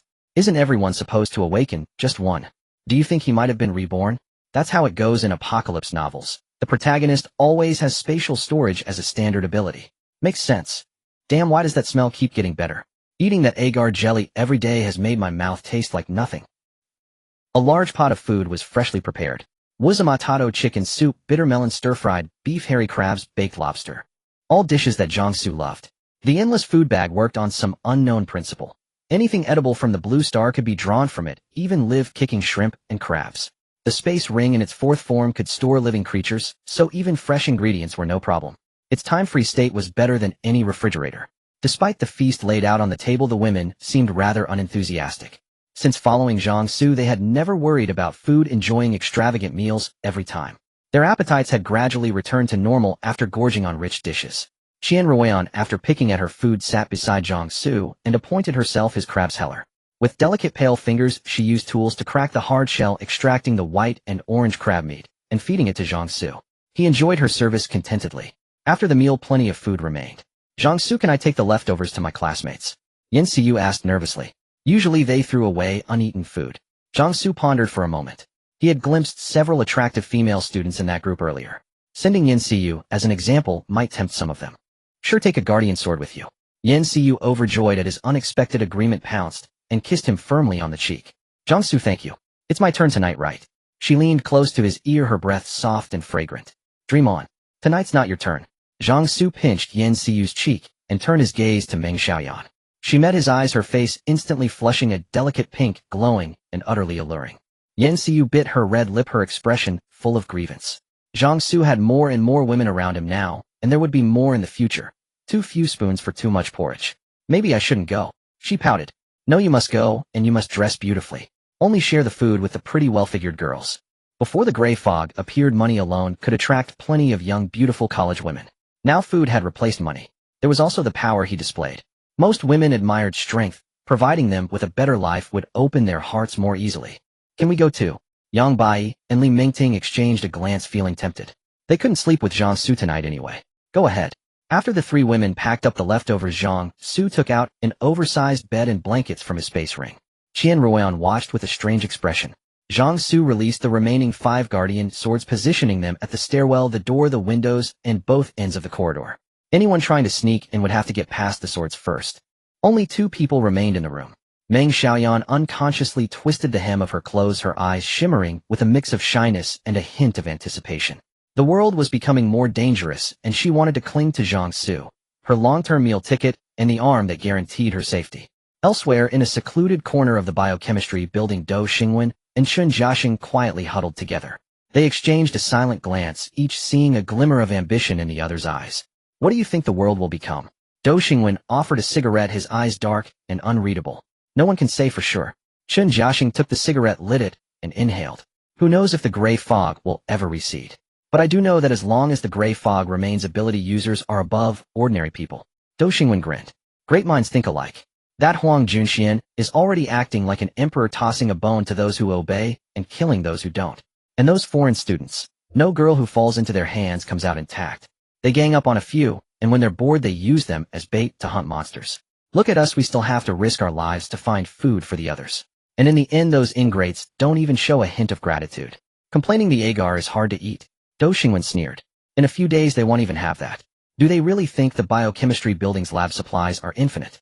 It was only Li Ming's stubborn adherence to so-called camaraderie, morality, and order that held things together. Otherwise, given those ungrateful wretches' behavior today, he would have already gone on a killing spree. What do you plan to do? Chun Jiaxing asked after a pause. Li Ming won't be easy to deal with. What do you think of that man who showed up today? Mysterious. Powerful. Chen Jiasheng's eyes darkened. He seems to possess multiple abilities, something we've never seen before. Do Xingwen added, and ruthless. He killed 2 people right off the bat to intimidate those pigs. You want to side with him? Chen Jiasheng raised an eyebrow. Side with him? Do Xingwen shook his head with a laugh. Why would I want to find myself a master? That guy's clearly a lecher. With him around, would only get the scraps he doesn't want. Why can't we do the same as Huang Junxian? A strange glint flickered in Chen Jiasheng's eyes. What's your plan? Find a way to stir up a conflict between Li Ming's group and that man. Do Xingwen slowly exhaled a ring of smoke. Isn't there one among those foreign students who awakened a power to control lust? No man can stand his woman being cuckolded whether she was forced or not. Heh, Chen Jiasheng scoffed. Your method is crude, but old tricks work best as long as they're effective. After making inquiries, Yan Xiu, Li Mengting, and Yang Bai carried the leftover dishes to the makeshift medical station set up in the biochemistry building. The station had only one Dr. Wei Cece while the rest were the wounded. Zhang Xu had left shortly after delivering Su Yingying there. When Wei Cece opened the door, she was taken aback to see 3 stunningly beautiful women meticulously dressed and groomed. Even she, who relied on her medical skills to gain favor with Li Ming and the others, barely managed to survive each day, let alone find the time or energy to doll herself up. What do you want? Wait, are you Professor Yang? Wei Cece didn't recognize Yan Xiu or Li Mengting, but she knew Yang Bai. After all, the beautiful professor's reputation was widespread enough to reach her ears at Wanhai University. That's me, Yang Bai nodded. Hello, we're here to see Su Yingying. I'm her friend, Yan Xiu said. Oh, come on in then, Wei Cece said without suspicion. One was Professor Yang, another was Su Yingying's friend, and the third she didn't know, but it didn't matter. The 3 women entered the medical station. It had been converted from a laboratory, its original contents cleared away to make room for rows of beds. Only 3 people were inside, 2 women and 1 man. The man appeared badly injured, his entire body wrapped in bandages. Of the 2 women, one was a stranger, and the other was Su Yingying. Hearing the commotion at the door, Su Yingying turned her gaze over. Seeing Yan Xiu, her face darkened, and she turned to face the wall, clearly refusing to acknowledge her. Yan Xiu forced an awkward smile, knowing she had hurt her friend's feelings earlier. Yingying, I came to see you, she said softly. Get lost. Go back to your bastard man. Su Yingying snapped with suppressed anger. Zhang Xu isn't a bastard, Yan Xiu muttered under her breath. He was more like a mountain tyrant, a big black ox who once he got going wouldn't stop no matter how much she begged. What did you say? Su Yingying's ears twitched, catching her plastic bestie's muttering. Nothing. I didn't say a thing. Yingying, I brought you a ton of delicious food, even your favorite hairy crabs. Yan Xiu scooted closer, pulling a lunchbox from her bag and waving a crab in front of Su Yingying. Su Yingying's nose twitched. Where did you even get hairy crabs at a time like this? Seeing that Su Yingying was finally acknowledging her, Yan Xiu cracked open the shell, revealing the rich golden roe inside, and offered it to her. There's also steamed white rice. Has it been a while since you had fragrant rice? And there's also 5-finger peach root chicken soup, baked lobster. Su Yingying swallowed hard. Since awakening as an esper, she never lacked food, but it was only ever enough to fill her stomach, nothing more. Su Yingying watched as Yan Xiu, like a magician revealing treasures, pulled out one sealed container of food after another. The tantalizing aroma made her nose quiver. How did Xiaoyu get all this? Was it that wicked man? But where did he even get so many ingredients? In the current situation, even ordinary foods, like a simple bowl of rice, had become luxuries, let alone hairy crabs and lobster. Su Yingying suddenly realized that the wicked man who resorted to violence at the slightest disagreement was indeed quite mysterious. Yang Bai and Li Mengting, unfamiliar with Su Yingying, didn't crowd around her. Instead, they stood to the side, observing another girl whose gaze was vacant and lifeless like a walking corpse. Her face was pale, cheeks slightly hollow, clearly malnourished. But even so, it was evident she had a good foundation. Delicate brows like painted strokes, almond-shaped eyes, a dainty nose, snow-white skin, and cherry lips. Her small oval face carried a fragile beauty that could easily stir a man's protective instinct. What happened to her? Yang Bai asked Wei Cece. You mean Su Chiro, Professor Yang? Wei Cece lowered her voice. Her sister was taken by those international students. By now she couldn't handle the shock. She's had a mental breakdown. International students? Yes. Professor Yang, you know the university gives them certain privileges. Unlike us who share 4-person dorms, they get single or double rooms. Because there are fewer of them, they didn't attract many monsters during the initial attack, so more survived. Also, for some reason, a disproportionate number of them awakened as espers. Because of that, Li Ming and the others are careful not to provoke them. Yang Bai frowned deeply at this. Esper awakening was random, but they knew there was a method to guarantee it. If the international students knew of it too, their high number of espers wouldn't be surprising. Li Mingting stared at the girl who seemed like a walking corpse, a pang of sympathy rising in her chest. She walked over to her. Do you want revenge? If you do, go find Zhang Xu. Revenge? Su Kairos' dull eyes slowly shifted. It means making those international students who took your sister pay. How? Su Kairos' despair was absolute. Li Ming and the others won't dare to clash with those beasts. I'm just an ordinary person. How could I possibly kill them? Go find Zhang Xu. Zhang Xu can help you. Zhang Xu? Who is Zhang Xu? He's on the 4th floor of this building. Go and you'll see. Li Mingting had blind faith in Zhang Xu. That Li Ming you mentioned doesn't dare act, but Zhang Xu definitely will. I'm not lying to you, but you'll have to pay a price. Before Li Mingting could finish, Su Chiro jumped off the hospital bed and ran out, barefoot. To her, as long as she could kill those beasts, she would pay any price. Meanwhile, Zhang Xu, feeling refreshed, pulled out a tablet. It displayed a map of Wanghai University marked with monster layers and their movement ranges. Most monsters from the other side also had territorial instincts. They would claim certain areas as their own, patrolling their territory, most of the time only leaving to hunt for food. This map was compiled from images and videos relayed by drones processed through specialized software. Zhang Xu had come to Wanghai University for 2 reasons: beautiful women and monster resources. Once he cleared out the monsters in the vicinity and contracted a few beauties, he'd drive off to find a safer haven. The horror wing at Wanghai Commercial Center remained a ticking time bomb. As he was finalizing his targets for the next day, the guardian's sword at the stairwell suddenly stirred. Zhang Xu's heavenly eye opened on his brow, revealing a decent-looking girl being blocked by the sword. Zhang Xu raised an eyebrow. A beauty arriving so soon. The appraisal ability from his king's power activated. Su Chiro, aged 21, appearance rating 84, declined due to prolonged starvation and mental breakdown. Conquest 0, affection 0, qualified to become one of the king's women. Contract available. Contractable as expected. With a thought, Zhang Xu commanded the guardian's sword to step aside. Su Kairos' gaze swept over the sword, beginning to believe Li Mingting's words. She ran up to the 4th floor and pushed open the door guarded by another floating black short sword. The moment she entered, Su Chiro saw the large bed, and then the man seated in an aviation chair of unknown origin. I want revenge, she declared without preamble. A woman downstairs told me you can help me. As long as you help me get revenge, I'll give you anything you want. Revenge? Zhang Xu stroked his chin. What kind of cliché drama is this? Su Chiro shot him a glare. Zhang Xu paid it no mind, his gaze fixed on the text that appeared before his eyes. Proceed with contract. Yes. Zhang Xu nodded. The next moment, an ethereal connection was forged between them. Come here. Without hesitation, Su Chiro walked up to him. King's power activated. The flame of Esper energy in Zhang Xu's lower abdomen surged violently. With a whoosh, when Zhang Xu withdrew his hand, it held a keychain-like waist ornament. Dangling from it was a small doll crafted from cloth. Obtain substitute doll. Obtain substitute doll. Substitute doll, a doll capable of transferring lethal damage. When an ability user suffers lethal damage, they can use the substitute doll to transfer the fatal damage suffered by the main body onto the doll. Current dolls 1. After a doll is destroyed by lethal damage, it will require 1,000 ability points to restore. Substitute doll recorded. In Zhang Xu's field of vision, an icon of a dark gray cloth doll hanging as a charm suddenly appeared in his equipment bar. All attributes 10. Strength 205,215. Speed 206,216. Physique 206,216. Mental 204,214. Ability 270,280. Substitute doll. Transfer a single lethal damage. Zhang Xu murmured to himself, his eyes gleaming. This was simply a life-saving artifact. With this thing around, he effectively had an extra life. And this was only the initial form of the substitute doll. Zhang Xu had every reason to believe that as more forms were unlocked, the number of dolls would continue to increase. At this thought, Zhang Xu's gaze towards Su Chiro grew several degrees hotter. Su Chiro had no idea how Zhang Xu could suddenly extract from his body a pendant hanging with a cloth doll. But none of that mattered to her. Her only thought now was to obtain a promise from Zhang Xu. Kill those international students and avenge her sister. I can follow you, and I'll do whatever you want with me. As long as you can help me take revenge. Tell me, who are your enemies? Zhang Xu canceled the summoning of the substitute doll, and with his now free hand, he once again covered her chest. You're my woman now. I can kill all your enemies for you.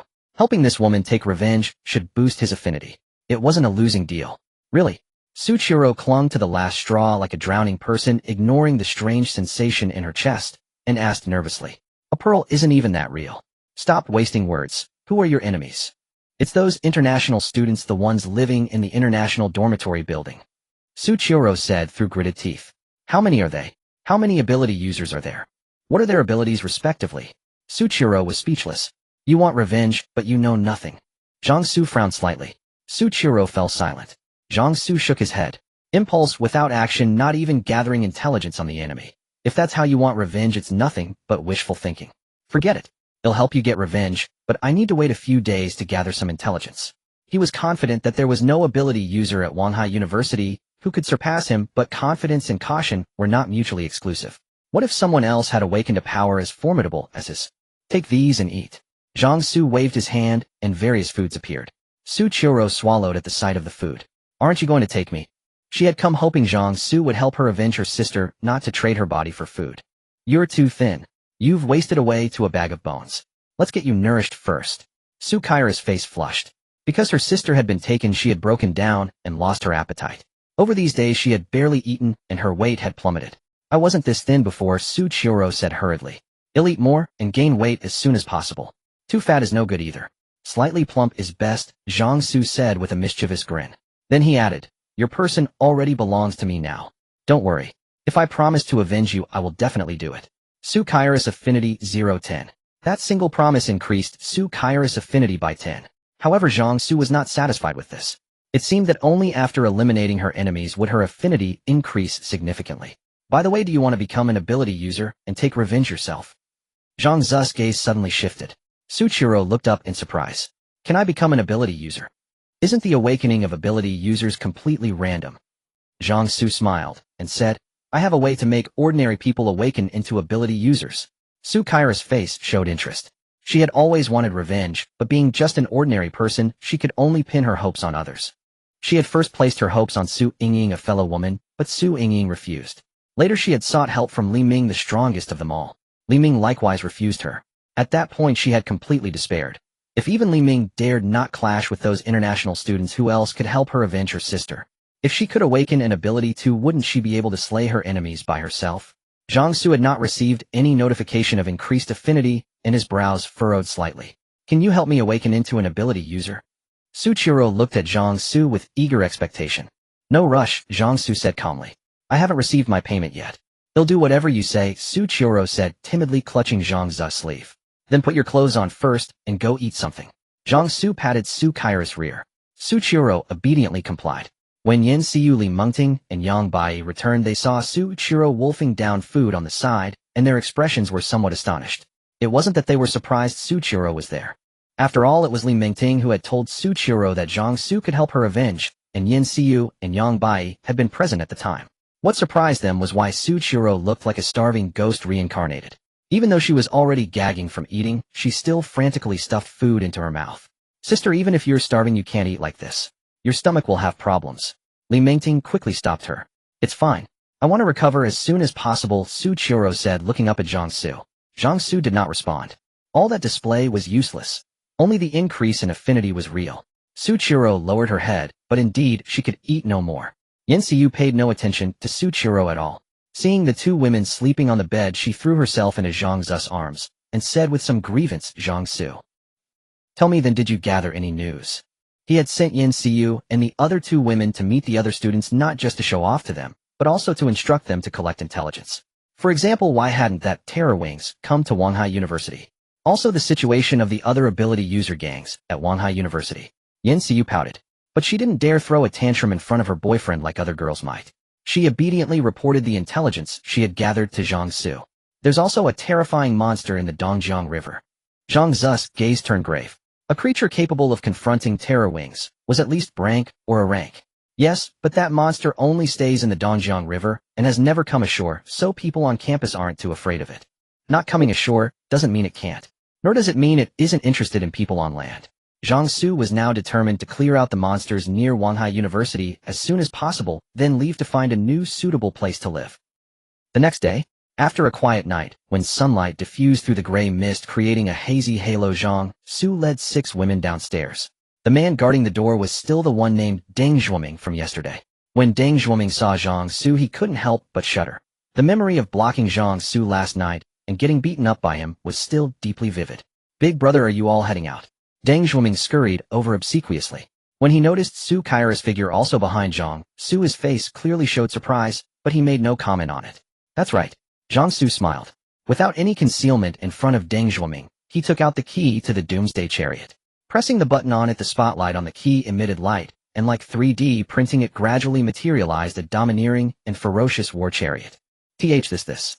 Deng Zhuoming and the few people on duty stared at the scene before the mouths agape, their faces full of disbelief. The doomsday war chariot carried Zhang Xu and his group into the gray mist. Deng Zhuoming and the others on gate duty stood frozen in shock, their faces a picture of utter disbelief as they watched the lights rapidly recede into the distance. Last night Zhang Xu had stored the vehicle away before approaching the biochemistry building on foot, so Deng and his men had never laid eyes on it. After learning the true strength of the various ability users in the biochemistry building, Zhang Xu no longer saw the need for secrecy. Deng Zhuoming rubbed his eyes vigorously. What the hell? Did you all see that? Where did that vehicle come from? Is that an ability too? The other gate guards exchanged bewildered glances, their eyes filled with shock and disbelief. Bro, you're asking us. How would we know? But man, that vehicle was seriously imposing. Yeah, it looked like something straight out of a movie. Wish I had a ride like that. Dream on. Even before the mist came, you couldn't earn that kind of vehicle in a lifetime of hard labor. Hey, that vehicle's lights seemed to pierce through the mist, right? You think they might not be from Wanhai University? Maybe they drove in from outside using that thing. You've hit the nail on the head, man. Professor Yang lives off campus. I was wondering why she suddenly showed up last night. Walking all that way would be too dangerous. So she drove here, huh? You think Professor Yang and that guy? You know. Lucky bastard. Those women were all stunning. Did you see Su Chiro was with him too? With that many women, how many do you think he can handle in one night? A full sweep of 6. Can his kidneys even take it? Deng Zhuoming saw the conversation veering wildly off course and quickly scowled, silencing them. Enough chit-chat. Got nothing better to do. Xiaochen, what are you waiting for? Get your patrol moving. If any monster from the mist slips in, you're dead meat. A wave of silent frustration washed over the others. Seriously, boss. You're the one who started this. Deng Zhuoming met their stares with a stony expression. The others, seeing his face, grumbled inwardly, but held their tongues. As everyone returned to their posts, Deng Zhuoming quickly pulled out his phone and messaged Li Ming and the others about what he had just witnessed. Meanwhile, Zhang Xu drove towards the building shrouded in webbing. The vegetation on campus seems much lusher than before, Yin Xiu remarked from the passenger seat, gazing out the window. The drone footage from yesterday had hinted at it, but seeing it up close was far more striking.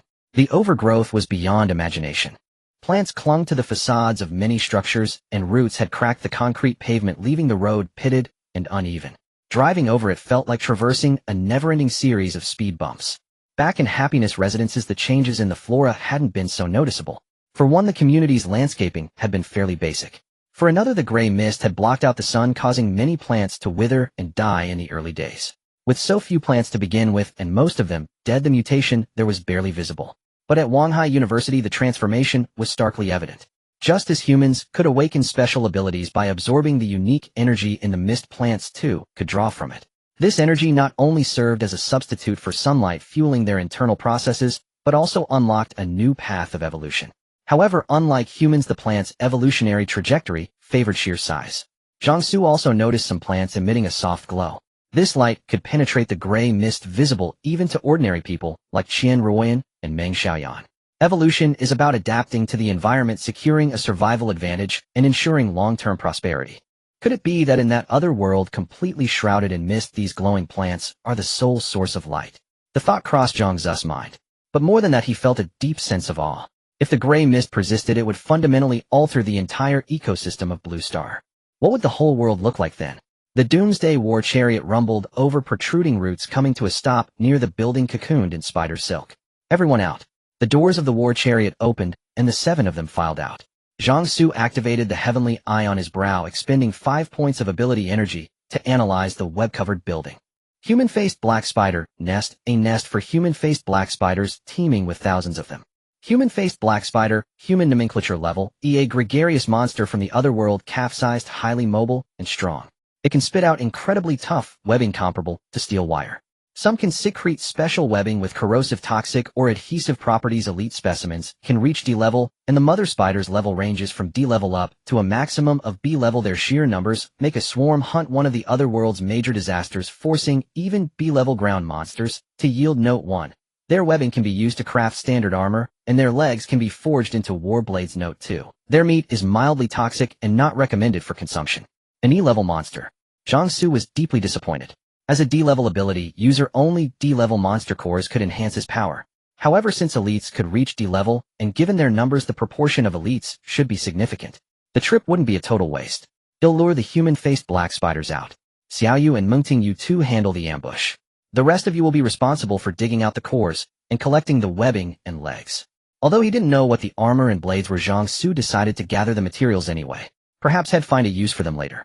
Yan Xiu and the other two women were familiar with this routine, but the newly joined Yang Bai and Su Qiro were taken aback. Qian Ruoyan explained matter-of-factly, "This is how our team works. No one gets a free ride.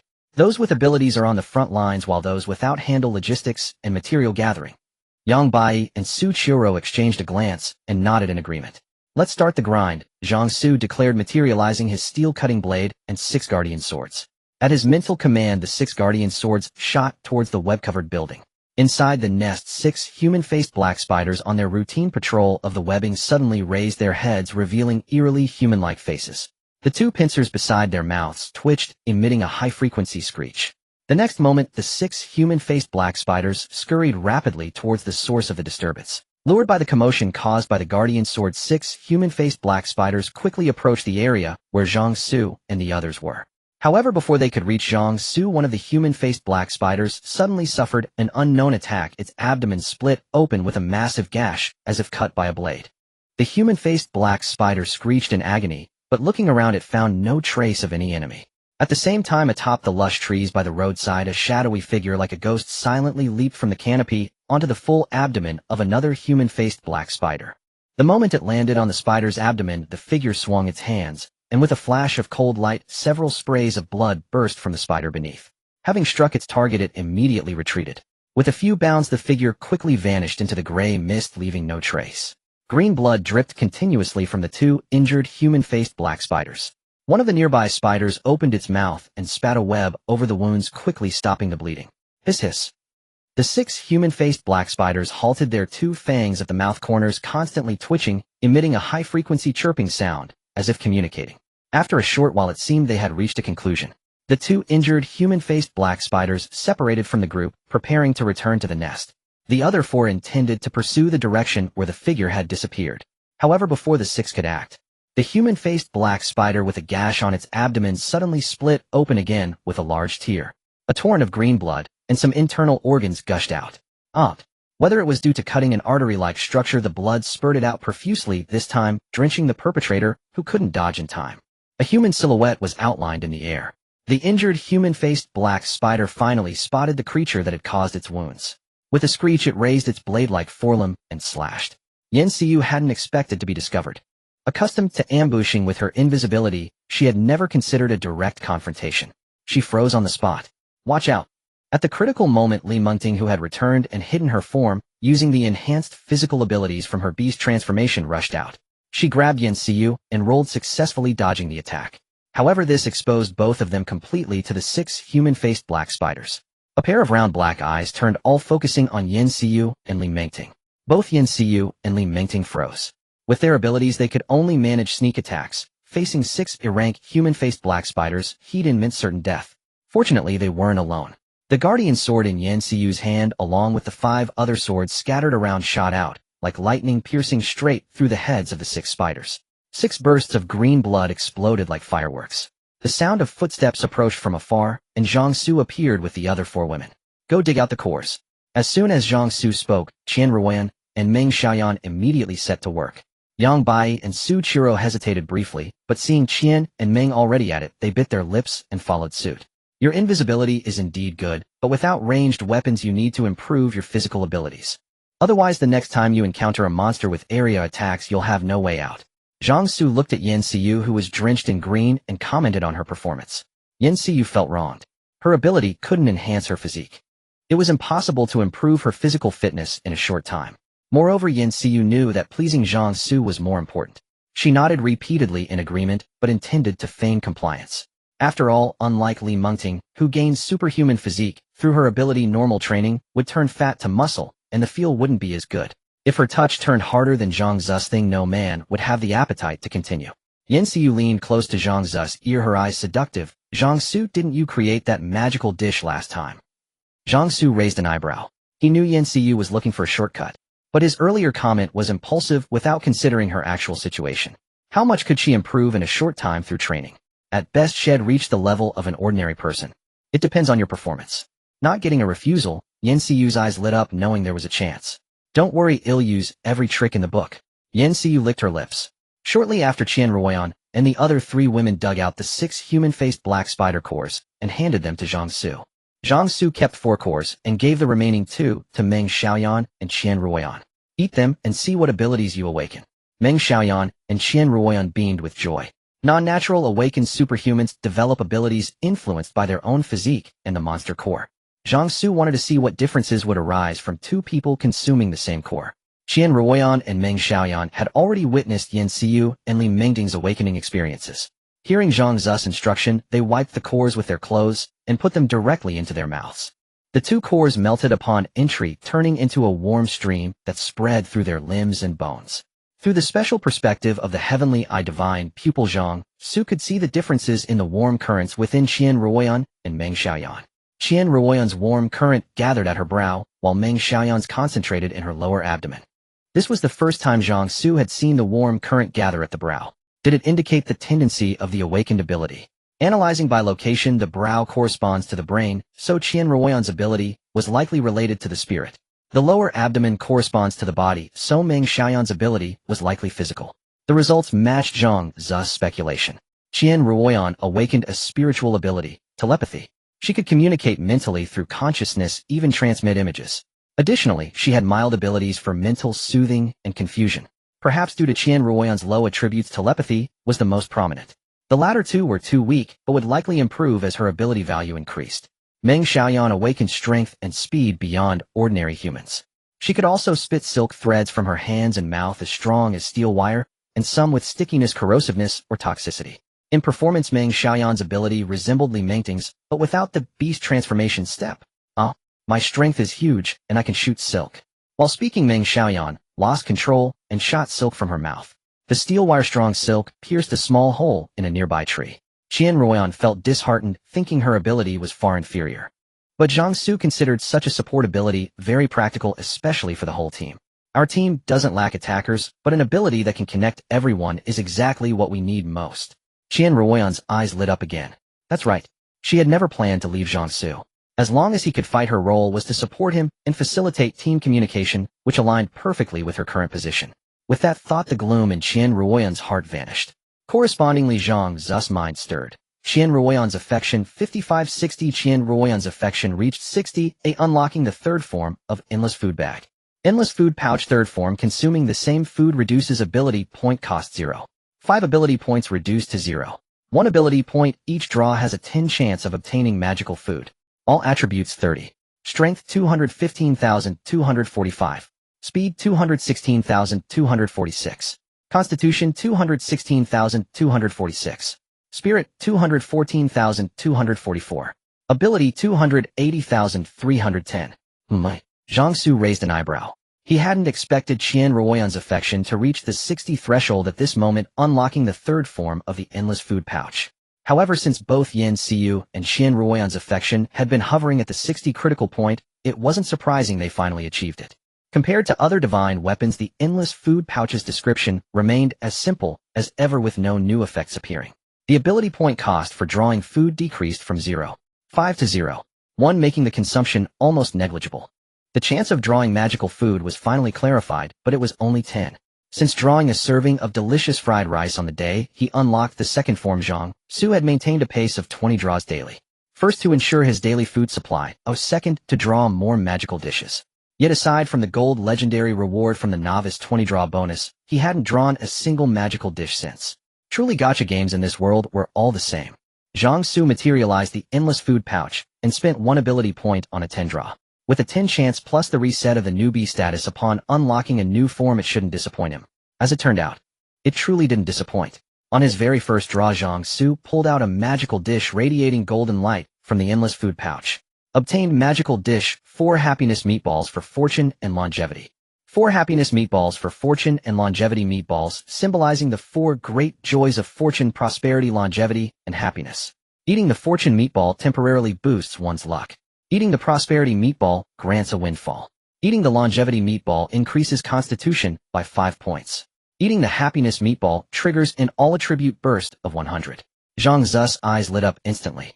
The 4 meatballs each possessed distinct effects, boosting luck, gaining a windfall, increasing constitution, and an all-attribute burst. Aside from the windfall being hard to control, the others were extremely useful. 1 magical dish, 4 times the effect. Absolutely perfect. Gulp. A group of women stared intently at the 4 large meatballs radiating golden light in Zhang Xu's hand. The intense aroma lingered at the tips of their noses. Their throats rolled involuntarily as they swallowed hard. Zhang Xu's gaze shifted. The magical dish's golden light was blinding, and its aroma was overwhelmingly powerful. Yan Xiu and the other women had grown accustomed to rich foods lately, yet even they nearly lost their composure in front of this plate of 4 happiness meatballs. He wondered if it would have the same effect on monsters. If so, it might serve as bait in certain situations to lure them in. But in the current situation, it wasn't applicable. Zhang Xu quickly devoured the longevity meatball, its flavor so delicious he nearly swallowed his tongue along with it. After the longevity meatball went down, his entire body became warm and cozy. Constitution 246,251. He stored the other 3 meatballs in his spatial ring. Keep working. Zhang Xu, having enjoyed his meal, began urging the women to work. Yang Bai and Su Qiro, don't forget to collect all the spider silk and spider legs. Now that they were the only 2 ordinary people in the team, most of this kind of work fell on them. Unexpectedly, instead of complaints, Su Kaira's affection increased significantly. Su Kaira's affection 1020. Zhang Xu met Su Kaira's sparkling gaze. You saw earlier, ordinary people can awaken their abilities by consuming a monster core. Of course, only cores of a rank or above are effective. If you perform well, I will grant you a monster core to awaken your ability. Once awakened, you might even be able to seek revenge yourself. Su Kaira's affection 2025. Zhang Xu raised an eyebrow. A few costless kind words had earned him 5 more affection. It seemed revenge was truly Su Kaira's obsession. However, the rapid increase in affection was likely due to her complete trust in the promise Zhang Xu had made casually yesterday. A promise with backing, and one without felt entirely different to the recipient. On the other hand, Yang Bai's affection 15. Although the Doomsday Chariot wasn't the priority divine weapon for unlocking a new form, right now Yang Bai's stagnant affection still irked him. Was it that the higher one's intelligence, the more they weighed things, and the harder they were to win over? Or had she not suffered enough yet? That's why her affection grew so slowly. Zhang Xu decided to find time today to consume Yang Bai. The relationship between someone you've been with and someone you haven't is fundamentally different. If her affection still didn't increase afterward, he would have to resort to special measures. Yang Bai, who usually kept a low profile, suddenly sensed Zhang Xu's gaze. She looked up. When their eyes met, she clearly saw the dissatisfaction in his. Yang Bai's heart skipped a beat. Had she done something wrong just now? Keep working. With a thought, Zhang Xu sent out 5 guardian swords to continue luring those human-faced black spiders. It was slower but safer. If they provoked a nest-wide uprising and everything swarmed out, even Zhang Xu would have to beat a hasty retreat. Hadn't the feedback from the Heavenly Eye Divine Pupil analysis indicated that even the brank monsters on the ground had to avoid confrontation for now? The 5 guardian swords shot back towards the nest, repeating the tactic, luring the patrolling spiders one by one. Then Yan Xiu, Li Mengting, and Meng Ruan handled them, while Zhang Xu provided backup on the sidelines. Perhaps the number of missing ordinary human-faced spiders was getting high, finally alerting the elite monsters in the nest. Judging by their size, 10 elite human-faced spiders, a full circle larger than the ordinary ones, quickly scurried over on their 8 legs. The Heavenly Eye Divine Pupil on Zhang Xu's forehead glimmered faintly. After waiting so long, his prey had finally arrived. The 10 elite human-faced spiders suddenly stopped as they neared the ambush point, their mandibles twitching incessantly. Then they dispersed, moving rapidly to the left and right, forming an encirclement around the ambush spot. The moment the encirclement was complete, the 10 spiders spat silk into the air simultaneously. The threads interconnected, forming a large net that descended from above. A strange glint flashed in Zhang Xu's eyes. These creatures clearly possessed considerable intelligence and teamwork. Aware of the anomaly, they hadn't charged in blindly, but had flanked from the sides, spitting out steel-strong silk to form a net to ensnare any potential enemy. Facing the descending net, Zhang Xu leaped into the air. Midair, he spun his body, the iron-cutting blade in his hand moving with him, tracing a circle as he swung. A crescent-shaped black blade aura spiraled out effortlessly, shredding the steel-strong web. Masses of silk fell like snowflakes. Upon landing, Zhang Xu's form flickered and shifted. With a powerful lunge, he closed in on one of the elite spiders. In a flash of his blade, a bright line appeared down the middle of the creature. The next moment, a torrent of green blood burst forth. The 2 halves of its body toppled to either side. Without pausing, Zhang Xu moved on after dispatching that elite spider in one strike.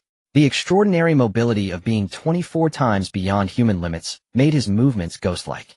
With phantom-like agility, he made a circuit around the elite spiders, surrounding them in a few leaps. A sharp flash of the blade and 9 shhg sounds rang out almost simultaneously. The remaining 9 elite spiders froze, then a bright line appeared down the middle of each. The next moment, a torrent of green blood erupted from all 9 elite spiders simultaneously. They split in two from the middle, falling apart, dead beyond any doubt.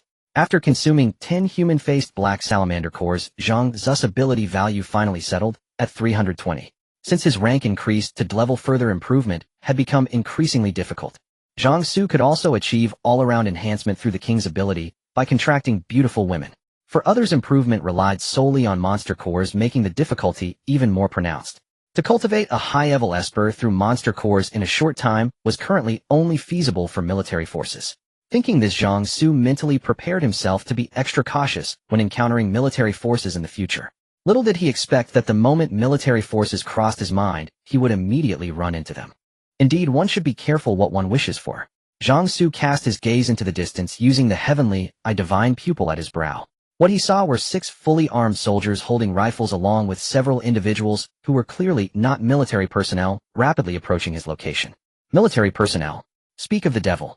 Zhang Xu truly hadn't anticipated encountering soldiers at this moment. And judging by their movements, their objective was clear. They were heading straight for him. Zhang Xu wasn't arrogant enough to think they were after him. Even though he had killed quite a few people in Happiness Residential Complex, it wasn't enough to warrant a cross-country manhunt. So it was obvious. They were targeting the web-wrapped building behind him. Zhang Xu's eyes flickered. He decided to avoid them for now. With a wave of his hand, all the human-faced black salamander corpses vanished. Then he materialized the Doomsday War Chariot. Everyone get in. Aren't we farming monsters anymore? Yanxiu asked in surprise. It hadn't been long, and Zhang Xu already wanted to stop. This wasn't like him. Don't ask too many questions, Zhang Xu said, casting a sidelong glance at her. It seemed he had spoiled her too much lately. Now, she didn't execute his orders immediately. Yanxiu shrank her neck and covered her mouth, daring not to say another word. Seeing this, the other women tensed up and swiftly boarded the vehicle. Zhang Xu activated silent mode, muffling the engine's roar, and drove away into the distance. As the Doomsday War Chariot started, one person in the distant squad suddenly looked up, turning his gaze toward the direction the vehicle had departed. What's wrong? The team leader Pang Lingyue immediately asked. There's an energy fluctuation ahead. Lin Yufei, the squad scout, said this. Pang Lingyue frowned and waved his hand to halt the team. A monster or an esper? The energy within both monsters and espers originates from the gray mist, so in essence there's no difference. But since they are different life forms, there are subtle distinctions in the details. Ordinary espers couldn't discern the difference. However, Lin Yufei and their team had awakened the ability energy perception, allowing him to clearly detect the distinction. An esper, Lin Yufei said in a low voice. They've already left. I can't tell if they left on their own, or if they noticed us. Pang Lingyue showed little reaction upon hearing this. Whether or not they had been detected, their mission remained unchanged. Keep moving, Pang Lingyue ordered. The team advanced once more. The few civilians following the military squad wore impatient expressions, but a glance at the rifles in Pang Lingyue's hands made them obediently fall in line. Only when they reached the building wrapped in spider silk did the team come to a halt. Xiaodu, Pang Lingyue called softly. On it, Captain. Du Feiping responded, immediately activating his ability. As Du Feiping's ability activated, a faintly glowing blue cube-shaped barrier enveloped everyone. The barrier is up, Captain. We can speak freely now. Pang Lingyue frowned and barked, shut up. We're on a mission now. Drop that playful attitude. Du Feiping didn't take the scolding to heart, letting out a couple of chuckles. Pang Lingyue saw this and refrained from further reprimand. This esper team was hastily assembled. Du Feiping was still a greenhorn, technically a soldier by temporary appointment, mainly because the ability he awakened was extremely useful. Du Feiping's ability could manifest a barrier. Of course, barrier was his own term. Accurately speaking, it was a spatial shield. The barrier Du Feiping deployed not only had decent defensive capabilities, but also mass perception and sound. Combined with the gray mist's weakening of the 5 senses, it offered excellent concealment. Throughout their journey, his ability had helped them evade numerous dangers and provided a safe place to rest. Captain, ahead is the nest of the human-faced black salamanders that the researchers need. But it's tricky. There are too many of them. Lin Yufei's eyes shimmered as he gazed into the distance. The surrounding gray mist and buildings faded from his view, replaced by a unique perspective of flowing energy. When he saw the overwhelming number of light points inside the building ahead, his expression turned grim. We're not here to eliminate the monsters in this place. We just need to retrieve the materials the researchers require and bring them back, Peng Lingyue stated calmly. Captain, do you think those researchers have really cracked the armor and warblades from that other world? Du Faping suddenly interjected. As his words fell, Peng Lingyue's sharp brow shot up. Du Faping. A low angry roar exploded. Du Faping realized he had just said something he shouldn't have. Saying these things within their own team was fine, but now the team included not only their own members, but also a few espers they had picked up along the way. If this classified information were leaked, he didn't know what would happen to them, but he would definitely face punishment. They'll keep quiet, he'll keep quiet. Du Faping slapped himself hard. He glanced stealthily at the civilian espers. Fortunately, although they were surprised by the commotion, they simply assumed Du Faping had annoyed Peng Lingyue again. Above the military squad, a drone aimed its camera downward. Further away, 7 more drones were oriented toward this direction. Aboard the Doomsday War chariot, Li Mengting and Meng Xiaoyan sat at the drone control stations operating the 8 drones. Zhang Xu meanwhile stared at the faintly glowing blue cube on the holographic projection, his brow furrowed. The presence of the blue cube rendered the drone's reconnaissance ineffective. He had hoped to use the drones to observe what the military squad was up to, but his plan had failed. This was where Yan Siyu's invisibility ability came into play. Shall you use your invisibility to get close to those people and gather some intel? Yan Siyu's eyes widened. I can't see in the gray mist. Yan Siyu made an excuse. Take my guardian sword with you. It will guide your way. With that, Zhang Xu turned to Qian Ruoyan. How far can your telepathy reach? Qian Ruoyan pondered for a moment and said, if it's indiscriminate broadcast within 100 meters in diameter.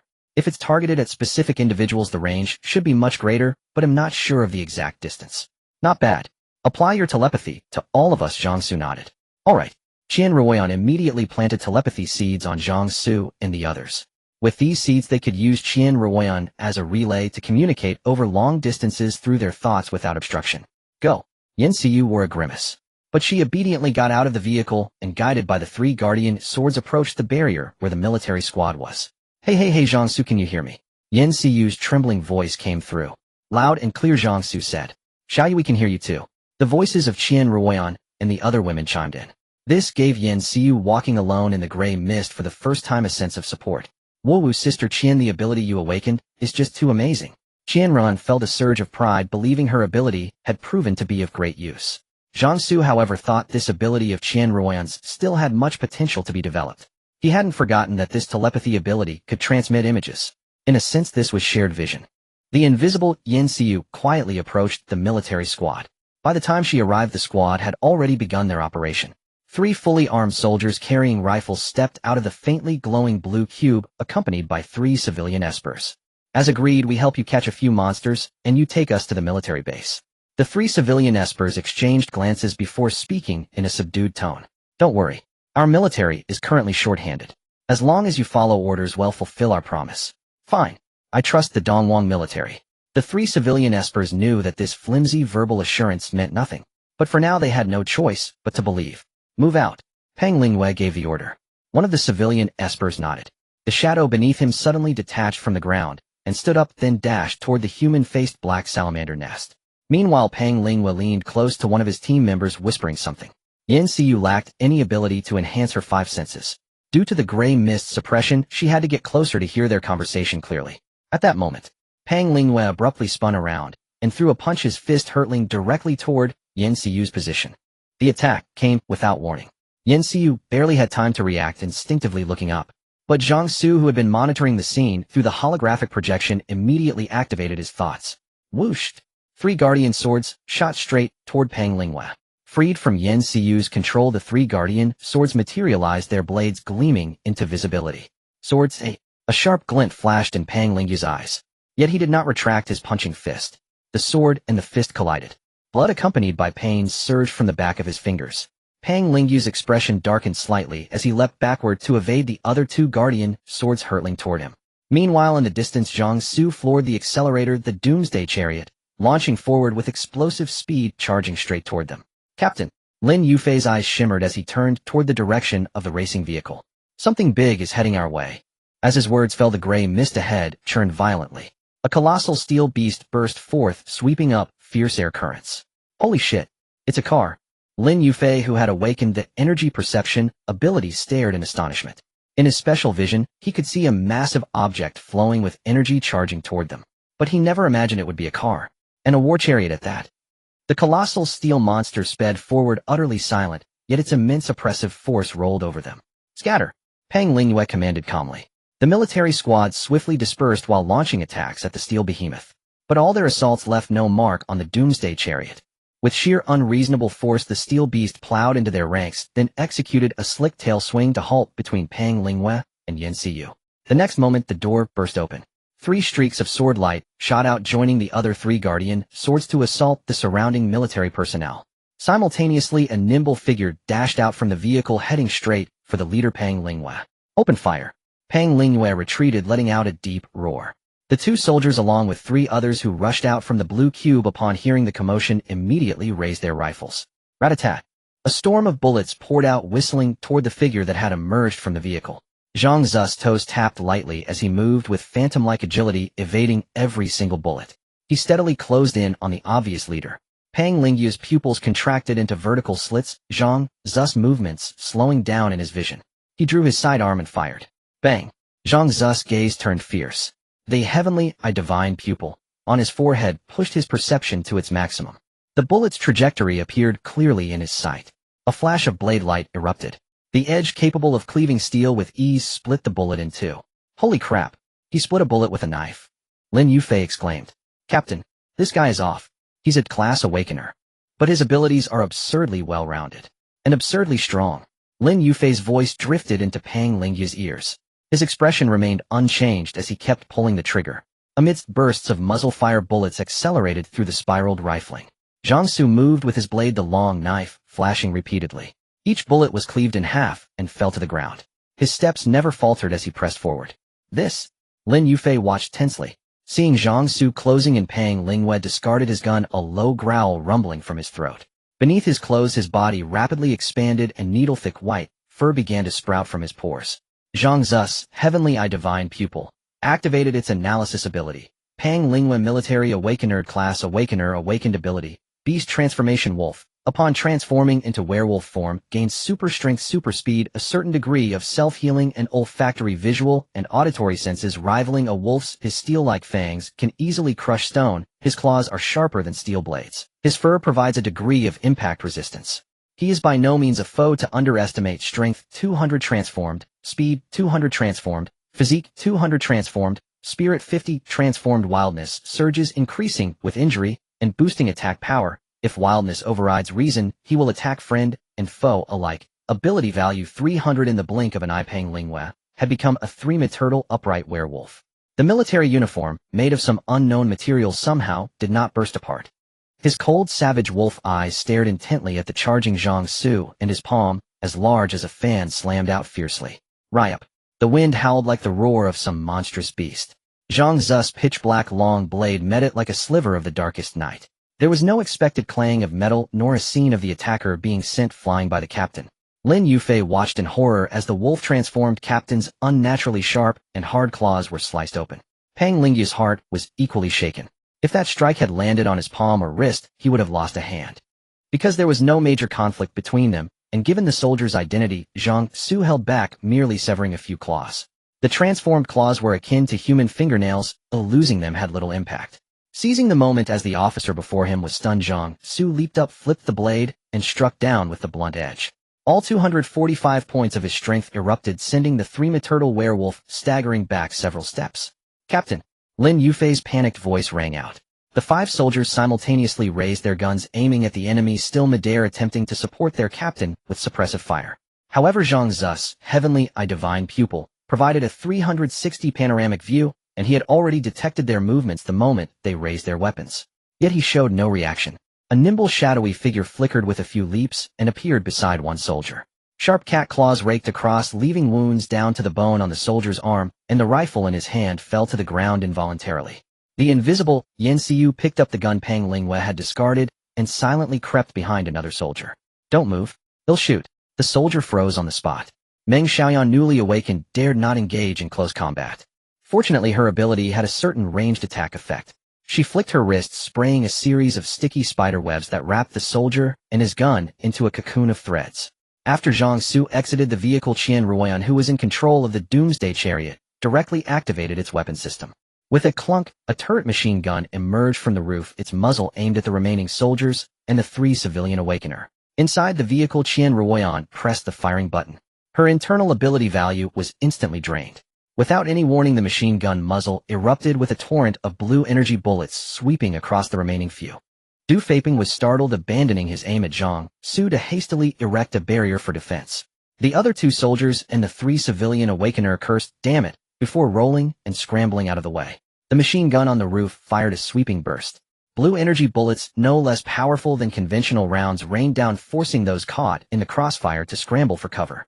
Zhang Xu's 6 guardian swords weaved through the chaos, systematically dismantling the enemy's combat capability. He had expected the battle to end here, with he and his women completely suppressing this military squad. However, Qian Ruoyan had only just awakened her psionic value, a mere 10 points, barely enough to sustain a single volley from the Doomsday chariot's roof-mounted machine gun. The fire soon ceased. As the machine gun fell silent, the military soldiers remained motionless, but the 3 civilian psionicists sprang into action. Their eyes fixed on the Doomsday chariot with an identical scorching intensity.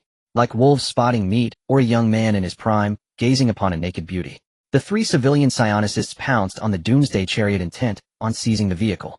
Fan Jinjia frantically searched for the door handle, his face a mix of excitement and anxiety. Damn it, with this car, why would he need to go to a military base? Who knew what awaited him there? But with this steel beast impervious to bullets and armed with weapons, the entire world was his to roam. Yet after quickly circling the vehicle, the 3 psionicists found no door. Fan Jinjia gritted his teeth. Smash the windshield. They could always replace the glass later after stealing the car. Fan Jinjia's fists glowed with golden light. He had named his awakened ability Vibration Fist. The golden aura on his hands, when released, generated powerful shockwaves. With full force, he could crush an ordinary car into a pancake, just like a machine flattening scrap metal. Fan Jinjia carefully channeled the golden light from his fists onto the windshield. But to his astonishment, even the minimal leakage of that light, which should have easily shattered a wall, failed to break the car's glass. How is that possible? Fan Jinjia's heart churned with shock and disbelief, yet his desire for the war chariot only intensified. He began to unleash the golden light from both arms. The other 2 civilian psionicists beside him also frantically tried to break in through the windows. Inside the car, Qian Ruoyan, terrified at the sight of the 3 men on the windshield, used her telepathy ability to send a plea for help to Zhang Xu. "Don't worry, the chariot is a manifestation of my ability. They can't damage it." Zhang Xu's steady voice echoed in her mind. Qian Ruoyan breathed a sigh of relief. However, Zhang Xu did not allow the 3 to continue their assault on the Doomsday chariot. With a thought, the 6 guardian swords shot out, aiming straight for the trio. Fan Jinjia reacted first. He clapped his hands together, and a golden shockwave exploded outward. The 4 swords locked onto him were sent flying by the tremor. The other 2 psionicists had rather ordinary abilities and couldn't dodge the guardian's sword strike in time.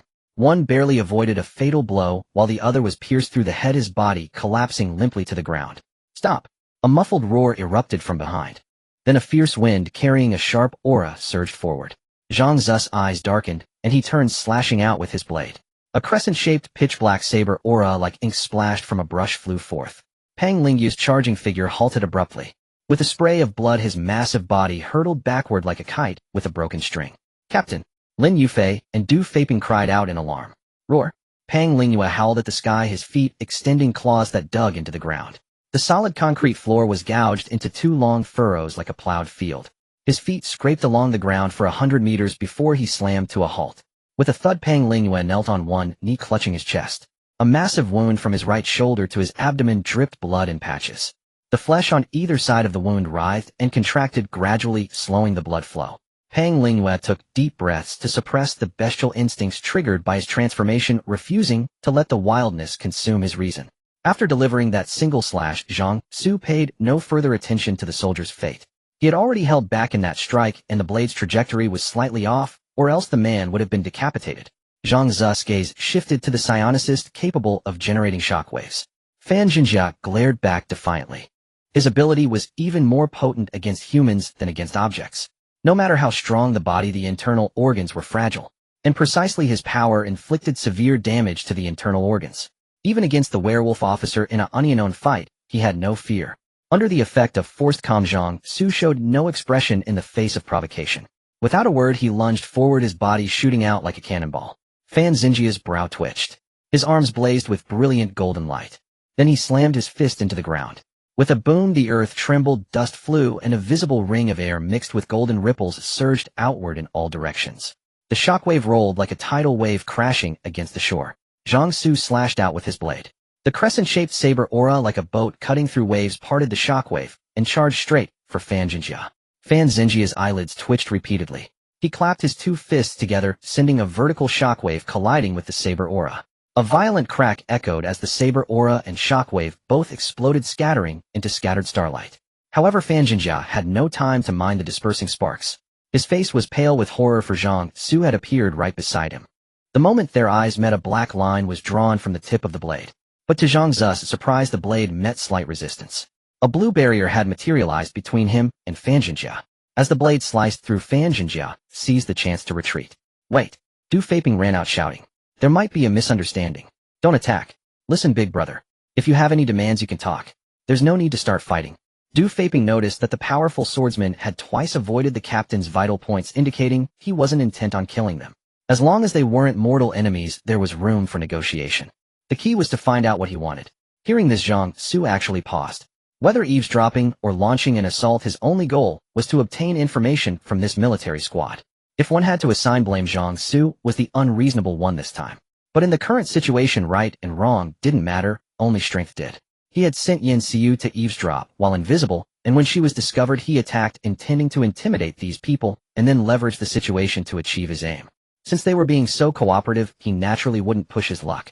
"Big ruthless brother, what do you want us to do?" Du Feiping glanced at his companions, and seeing no reaction, asked weakly. "I need information."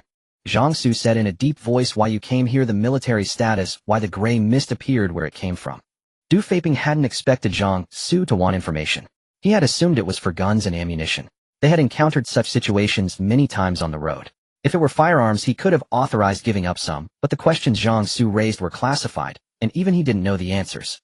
Du Feiping turned to Pang Lingyue. Pang Lingyue's eyes were deep and somber. He swept his gaze across the scene, finally locking eyes with Zhang Xu. He let out a faint sigh. "Fine." Zhang Xu gave a slight nod in acknowledgement. "Everyone come back." Yin Xiu, Li Mengting, and Meng Xiaoyan quickly moved to stand behind Zhang Xu. The military squad also gathered together rapidly. Fan Jinjia stared at Zhang Xu, habitually throwing out a harsh remark. "I'll remember today. If we meet again, I'll repay you 100-fold. Even in defeat, one must not lose face." Being defeated didn't matter, but losing face was unacceptable. At those words, Zhang Xu's gaze instantly turned icy. Hey. Du Feiping quickly erected a barrier between them to prevent further conflict. However, Zhang Xu vanished from his spot. He crossed the barrier in an instant, appearing above Fan Jinjia's head. The pitch-black long sword in his hand fell like a black lightning bolt. Fan Jinjia's eyes were filled with this darkness deeper than the night, and his expression froze. "Wait!" Pang Lingyue's pupils contracted, and he sprinted over on all fours. But Zhang Xu's blade did not stop. The sword light descended from above without any hesitation. After the sharp edge passed, a thin line of blood slowly spread from the center of Fan Jinjia's head down to his crotch. With a splatter, the two halves of the corpse fell, and a torrent of blood burst forth. "Sorry," Zhang Xu said as he sheathed his blade, his eyes sweeping sharply around. "I don't accept any threats." The atmosphere in the space plummeted to freezing point. Zhang Xu's ruthless decisiveness sent a chill through the military team. The atmosphere, which had briefly eased, tightened once more into a tense standoff. Pang Lingyue, in his werewolf form, fixed his wolfish eyes on Zhang Xu with grave intensity, baring his fangs and emitting a low, guttural growl. Zhang Xu's strength genuinely startled and unnerved him. Not only did he possess speed and power rivaling his own wolf form, but he could also telekinetically command 6 flying swords, a razor-sharp jet-black longblade, and deliver slashes reminiscent of blade beams. When he finally slew Fan Jinjia, the ability to bypass the spatial barrier erected by Du Feiping strongly suggested a space-type teleportation power. It was common knowledge that an awakened could only manifest a single ability. Yet there were distinctions between abilities. His own wolf transformation, for instance, enhanced his physique beyond many body-strengthening awakened and granted him acute senses. It effectively covered 2 avenues: physical enhancement and enhanced senses. Consider another example, a high-tier military awakened nicknamed the Elementalist. Most who awakened elemental powers could only control a single element like fire or ice. But the Elementalist had awakened an ability that mastered all 5 phases: metal, wood, water, fire, and earth. So while an awakened has one ability, it doesn't mean that ability encompasses only one power. However, diverse powers usually stem from a single system. His physical enhancement and enhanced senses were fundamentally aspects of wolf transformation. The elementalist's control over 5 elements was rooted in elemental mastery. But the abilities of the man before him seemed to have no clear connection. The speed and strength rivaling his wolf form could be attributed to physical prowess, the control of flying swords to mental or magnetic forces, and the teleportation was undoubtedly spatial. The jet-black longblade and the blade beam-like slashes, however, bore a striking resemblance to the war blades and energy manipulation of another world civilization. Pondering this, Pang Lingyu's thoughts shifted, and he reached out to nudge Du Feiping. Du Feiping stumbled forward a few steps, landing in the middle between the two groups. Instantly, all eyes fell upon him. His body stiffened, then he turned his head slowly like a rusted gear to look back at Pang Lingyue. Pang Lingyue averted his gaze slightly. Du Feiping's eyes widened. What a guy is this, how you lead? Brother ruthless. Du Feiping stammered, cold sweat beading on his forehead, understanding exactly why Pang Lingyue had pushed him out. But Zhang Xu's gaze shifted at that moment. He turned to look towards the nest of the human-faced black spiders, his eyes narrowing slightly. It seemed their commotion had drawn the attention of the spider nest. It made sense, though. They weren't far from the nest, and it would be strange if the spiders hadn't noticed such a ruckus. Damn it, Captain! A huge swarm of human-faced black spiders is pouring out of the nest, heading straight for us. Lin Yufei, who had awakened energy perception, also noticed the nest's commotion. Pang Lingyu's gaze fell upon the third eye on Zhang Xu's forehead. Zhang Xu's earlier turn was obvious. He had detected the nest's activity before Lin Yufei. What did that mean? It meant the man also possessed extremely potent sensory abilities. Pang Lingyue speculated that the third eye on his forehead was no mere decoration, but likely a manifestation of his perception. This made him even more curious about what kind of ability Zhang Xu had awakened, one that granted him so many seemingly unrelated powers. Let's leave this place first. Those human-faced black spiders are swarming out. Engaging them would be disadvantageous for us. Zhang Xu called for the women to get in the vehicle. All of you get on. Pang Lingyue dropped to all fours. The others quickly grabbed the straps on his body and clung onto him, looking like stowaways on a train, clearly practiced in this maneuver. Zhang Xu sat in the driver's seat of the Doomsday war chariot, pressed the horn, and shouted, "Follow me." He then started the vehicle and sped away from the area. Pang Lingyu's gaze tracked the vehicle's path, and with powerful strides he followed. Captain, do we really have to follow? We should take this chance to leave, Du Feiping whispered, leaning close to his captain's ear, surprised by his obedience. Our mission isn't complete. We can't hunt those spiders with this unresolved. Beyond that, Pang Lingyue was also curious about the true nature of that jet-black longblade. The military had indeed confiscated a few Tuker war blades, but those were damaged, making research difficult. If he could obtain a pristine blade, Pang Lingyue suspected the jet-black longblade might be a Tuker war blade. He knew that some Tuker had already crossed through the gates onto Blue Star. Given the man's prowess, it was entirely possible he had killed a weaker Tuker and claimed their blade. A vehicle and a wolf sped off into the distance. After a drone confirmed the human-faced black spiders weren't pursuing them, Zhang Xu found a spot and stopped the vehicle. He swallowed a large number of monster cores to replenish his spent energy before getting out to meet Pang Lingyue and the others. Is it safe here? Safe, Zhang Xu nodded. There are no monsters nearby, we won't be disturbed. Pang Lingyue assumed Zhang Xu had some special means of detecting the surroundings. Let's talk privately.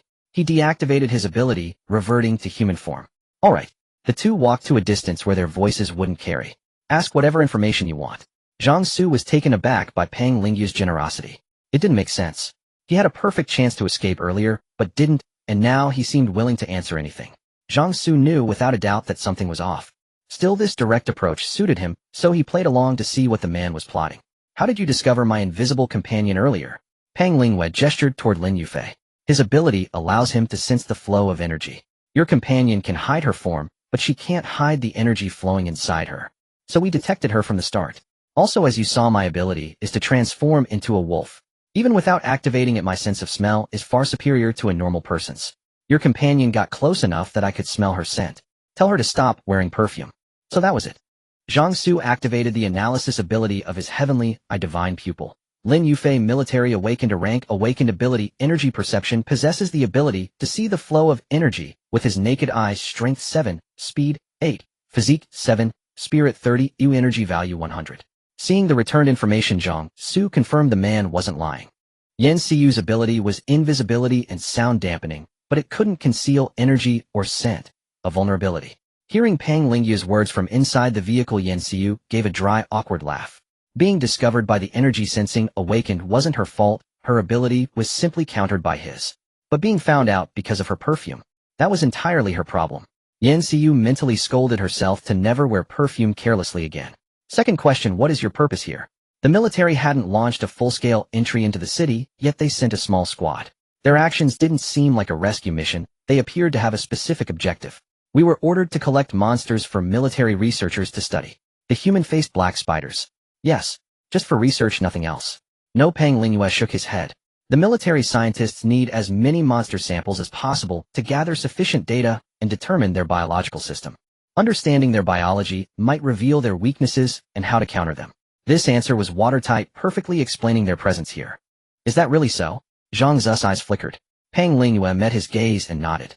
But Zhang Xu's next words sent a shockwave through his heart. War armor, war blades. How do you know that?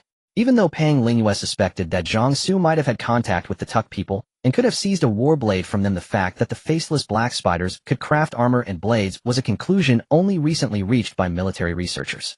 How could a civilian expert possibly know this? A leak. Impossible. This was a military secret. Aside from their team, only high-ranking military officials and researchers knew about it. No one else should have known. Zhang Xu smiled. It seemed his guess was correct. He always felt it was too simplistic for the military to send a team across such a distance just to capture monsters and collect data. Recalling the information fed back by the Heavenly Eye Divine Pupil's analysis ability, he had linked this possibility the moment he learned the team was after the faceless black spiders. And it turned out just as he expected. How I know is none of your business. Zhang Xu's smile vanished, replaced by a hint of grimness. But how do we settle the score for you trying to fob me off with false information? How can I trust anything you say from now on? This is a military secret.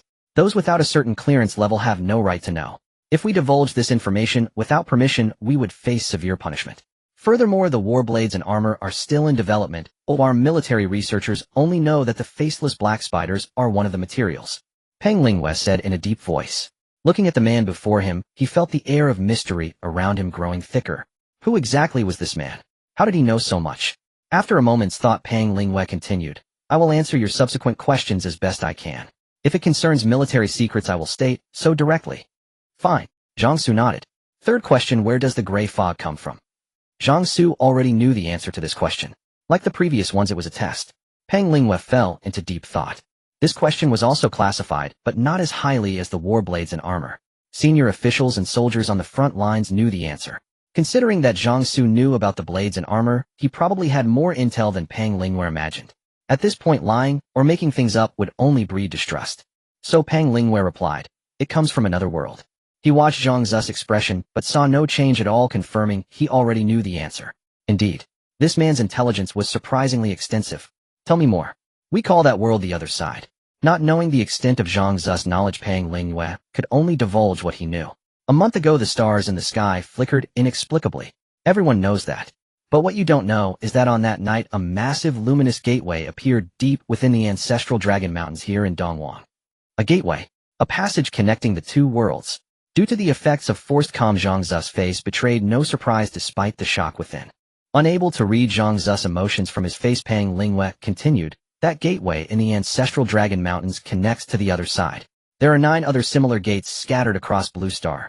The gray fog flows from the other side through these gates. The gray fog spread across all of Blue Star through 10 gates in a single night. And no one noticed. Did those monsters also come through the 10 gates? Zhang Xu asked, puzzled. Through these questions, Peng Lingyue realized that Zhang Xu didn't know about the gates. But at this point, saying a bit more wouldn't hurt. Besides the 10 gates, there were many smaller spatial rifts. These rifts are much smaller than the gates. Their appearance, time, location, size, and duration are all unpredictable. But there were many of them, which is how the gray fog silently enveloped the entire planet that night. Most of the monsters emerged from these spatial rifts. A month ago, only a few monsters came through. The mass influx began about half a month ago. Half a month ago. That was when he first encountered those ironhide pterosaurs in Xingfu district. Are you saying? Zhang Xu's eyes flickered. After the stellar flicker a month ago, there was another large-scale spatial rift event half a month later. And the rifts half a month ago were more stable and larger than the ones before. That's why so many monsters appeared, then causing monster attacks worldwide. Yes. Peng Lingyue confirmed. Zhang Xu now understood why so many monsters had suddenly appeared. So the authorities knew about the rifts beforehand, which is why they announced the monster data and the info about espers using monster cores to boost their abilities. Exactly. Peng Lingyue said. Our instruments detected high-energy reactions, leading us to suspect the rifts were opening again. That's why we made those 2 announcements. Then, will more spatial rifts appear? Zhang Xu took a deep breath.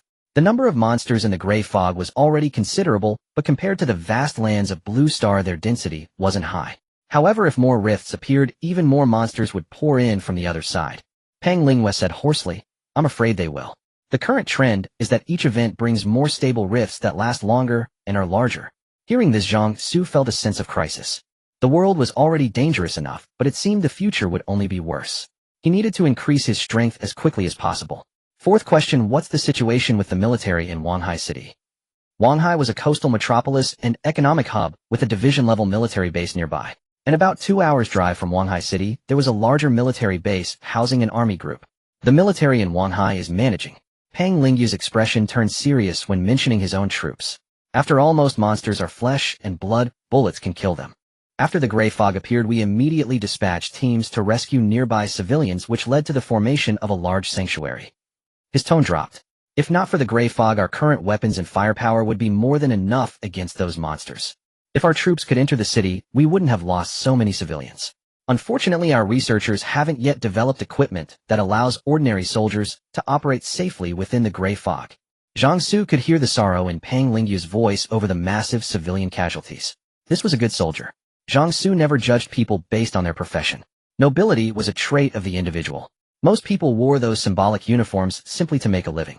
But regardless, the reputation of Dong Huang's soldiers was well earned. Fifth question: what kind of world is the other side? Have you had contact with its intelligent civilizations? Pang Lingyue shook his head. That's classified, I can't say. Also, my own knowledge of that world is quite limited. As he spoke, Pang Lingyue's gaze fell upon the pitch-black long blade in Zhang Xu's hand. If you can tell me how you got that blade, I can tell you the name the military uses for one of the civilizations on the other side. Zhang Xu looked at the blade-severing edge in his hand with slight confusion. Why bring this up now? However, his focus was on the implications of Pang Lingyue's words. It revealed that the other side indeed had intelligent civilizations, and that the military had already interacted with them. Zhang Xu's eyes shifted. You go first. After you've said it, I'll tell you how I got this blade. Pang Lingyue looked at the man who wouldn't even commit to a deal without seeing the goods, and felt a pang of annoyance. His previous statement was already an indirect answer to his question, a gesture of goodwill. Yet this man was still trying to bargain. At any other time, he would have already put on a stern face. But who could blame him when his side couldn't overpower the other? Pang Lingyue had no choice but to say, they're called the Tuck people. The name comes from a sound they make similar to the Donghuang word tuck. The Tuck people. Zhang Xu's mind stirred. The naming convention was consistent. Based on the monsters' names, they were likely named after a distinctive feature. So the intelligent race on the other side was likely humanoid. Of course, it was also possible the people suffix was used simply to emphasize their status as an intelligent civilization. Now can you tell me how you got that blade? Pang Lingyue's tone carried an involuntary hint of urgency. His urgency stemmed not only from the possibility that the Dark Blade was a Tuck war blade, but also because it could lead him to a Tuck person who had entered Blue Star. On the other side, Blue Star humans were undoubtedly the weaker party. But here on Blue Star, even with the gray fog, Donghuang possessed formidable combat power if they were willing to pay the price. A lone Tuck was a prime target. Capturing one alive would be immensely beneficial for understanding the intelligent civilizations of the other side. At this point, Zhang Xu had a good idea why Pang Lingyue was so interested in the blade-severing edge. He could have used this leverage to extract more information from the man. However, he ultimately chose not to. Instead, he answered without concealment. This blade is a manifestation of my ability. Your ability? Pang Lingyue said, astonished. Yes. Zhang Xu made the blade-severing edge disappear, then manifested it again. Seeing this, Pang Lingyue fell silent. You've never encountered Tuckers? Pang Lingyue asked, unwilling to give up. I don't believe so. Zhang Xu recalled the creatures he had encountered along the way. Except for that terrifying wing, which clearly possessed a certain level of intelligence, the rest were merely mindless beasts. Pang Lingyue hadn't anticipated this situation. But none of it could be blamed on the man before him. Pang Lingyue took a few deep breaths to suppress the nameless fury swelling in his chest. I believe the information I've just shared should be more than enough to bridge the rift between us, don't you think? Agreed. Zhang Xu had already learned everything he wished to know. Moreover, he could tell that he had nearly exhausted the depths of this officer's knowledge. Whatever remained could always be extracted at a later opportunity. How about we join forces? Zhang Xu suddenly proposed. Join forces? Pang Lingyue's brow furrowed slightly. Yes. Your objective is the face spider, and so is ours. We only need the core. As for the spider legs for forging blades, and the silk for crafting armor, you can have them all. Pang Lingyue stared intensely at Zhang Xu. The shock within him was even greater than before. How could he know so specifically which parts of the face spider were used to forge blades and armor? Where on earth was he getting his intelligence? No wonder Pang Lingyue suspected Zhang Xu of having had contact with the Tuckers. The military's intelligence was hard-won. Soldiers on the Gate battlefield risked their lives to capture fragments of war blades and armor, which researchers then studied day and night to piece together. But supernatural abilities sometimes defied all logic. The analytical power of the celestial eye of omniscience could unconditionally discern the corresponding attributes of any object. Thus appraisal abilities were to some extent absolutely a divine skill. Your mission this time was only reconnaissance with minimal collection of warblade and armor materials, wasn't it? Then you'd return to report and send a larger force to conduct a large-scale capture operation here. Am I right? That's correct. At this point Pang Lingyue saw no point in concealing anything. Since we've come all this way we might as well take back a bit more. Zhang Xu pointed at the doomsday war chariot. I've got a vehicle. That vehicle is also a manifestation of my ability. It can hold far more than its exterior suggests. And I can even help transport the materials for you. You want to join our military? Pang Lingyue's eyes lit up. If this man were willing to join their ranks, it would undoubtedly be a boon for their forces. Most monsters from the other side were indeed creatures of flesh and blood easily dealt with by bullets. But many others had transcended the very concept of flesh and blood. Ordinary weapons could not harm them in the slightest. Only supernatural ability users could inflict damage upon them. Until war armor, war blades, and even war spears were developed, powerful ability users were absolute hot commodities. Zhang Xu shook his head. He would be a fool to join the military. Joining certainly had its perks. A stable supply of monster cores and first access to new weapons like war blades and armor. But the downsides were equally obvious. He would have to follow orders and watch his conduct. For Zhang Xu that was a net loss. So he would not be joining the military. Instead, he volunteered to transport the materials to the military base himself. First, he wanted to scout out the settlement Pang Lingyue had mentioned. If it was safe, it could serve as a future base of operations. There were bound to be plenty of beautiful women there. Second, he hoped the military researchers could expedite the development of warblade and armor manufacturing methods. That way he could use his celestial eye of omniscience to piggyback on their progress. Seeing that Zhang Xu had no intention of joining Pang Lingyue didn't press the issue, though his expression darkened noticeably. So shall we cooperate? Pang Lingyue mused for a moment, then asked, how much can that vehicle of yours carry? More than you can imagine. Even relocating every face spider in that building wouldn't be a problem. The vehicle was merely a front. The true storage lay in his spatial ring. There was still plenty of space left in his spatial ring. Pang Lingyue was clearly tempted. Moreover, having a powerful ability user like Zhang Xu accompany them on the return trip would make the journey far safer. They had faced numerous perils along the way, nearly dying several times on the road. A journey of 100 miles is half completed at 90. They weren't even halfway through the mission yet. The true completion would only come when they delivered the war blade and armor materials back to the base. All right, we can cooperate. Pang Lingyue agreed without surprise. Materials go to us, cores go to you. Then let's not waste any time. Zhang Xu and Pang Lingyue returned to the others. They announced their newly struck alliance to everyone. Hell yeah. Du Feiping clapped his hands excitedly. With Brother Badass joining us, those lousy spider freaks won't stand a chance. Woo, we're about to take off now. Zhang Xu glanced at the exuberant Du Feiping, then looked at Pang Lingyue. Pang Lingyue's mouth twitched, wanting desperately to say this man was not his subordinate. But the military uniform on Du Feiping was glaringly conspicuous. Shut up, Du Feiping. Pang Lingyue snapped. Du Feiping shrank back sheepishly. Zhang Xu used telepathy to contact the women in the vehicle. What's the situation at the spider nest? The drones had never been recovered when they left, so they could monitor the situation in real time through them. The spider nest is in chaos. Qian Ruoyan's voice echoed in his mind. A massive swarm of spider monsters has poured out of that building. They might not be able to find us, so they're spreading out across the school now. A small group is heading our way, at least 100 of them. Oh, and 10 of them are noticeably larger than the others. Understood. Zhang Xu shared this information with Pang Lingyue and the others. They were all taken aback. How did Zhang Xu know all this from such a distance? Lin Yufei, however, seemed to ponder something as he glanced up at the sky. Well, just wait right here for those face spiders to walk right into our trap. Zhang Xu called Yan Xiu, Li Mengting, and Meng Xiaoyan out to participate in the battle. It was only then that Pang Lingyue and his men got a good look at the three women, and fleeting expressions of admiration crossed their faces. Fortunately, aside from that civilian ability user, the men had decent composure and quickly averted their eyes. But that civilian ability user's gaze was glued to them. Oomph. The lecherous stare made the three women feel disgusted. Li Mengting's face turned stern, and she activated her beast transformation, sharp claws extending from her hands. Yet this display did nothing to deter him. Instead, it only stoked the fire in the civilian ability user's eyes. Zhang Xu glanced over. Are those claws of yours just for show? Li Mengting's pupils instantly contracted into vertical slits. A wild, cold aura burst forth from her. Then with a light tap of her toes, she drifted over to the civilian ability user like a bodiless specter. That civilian ability user had awakened shadow incarnation. His physical body was no stronger than an ordinary person's, leaving him utterly unable to react. 10 flashes of cold light streaked across. 5 fresh claw marks appeared on the civilian ability user's body, blood quickly staining his clothes red. Ah! A howl of agony rang out. The civilian ability user's face contorted in rage as he bellowed, "What the hell are you doing?" Seeing this, Du Fipeng's scalp crawled with fear, and he rushed over to mediate.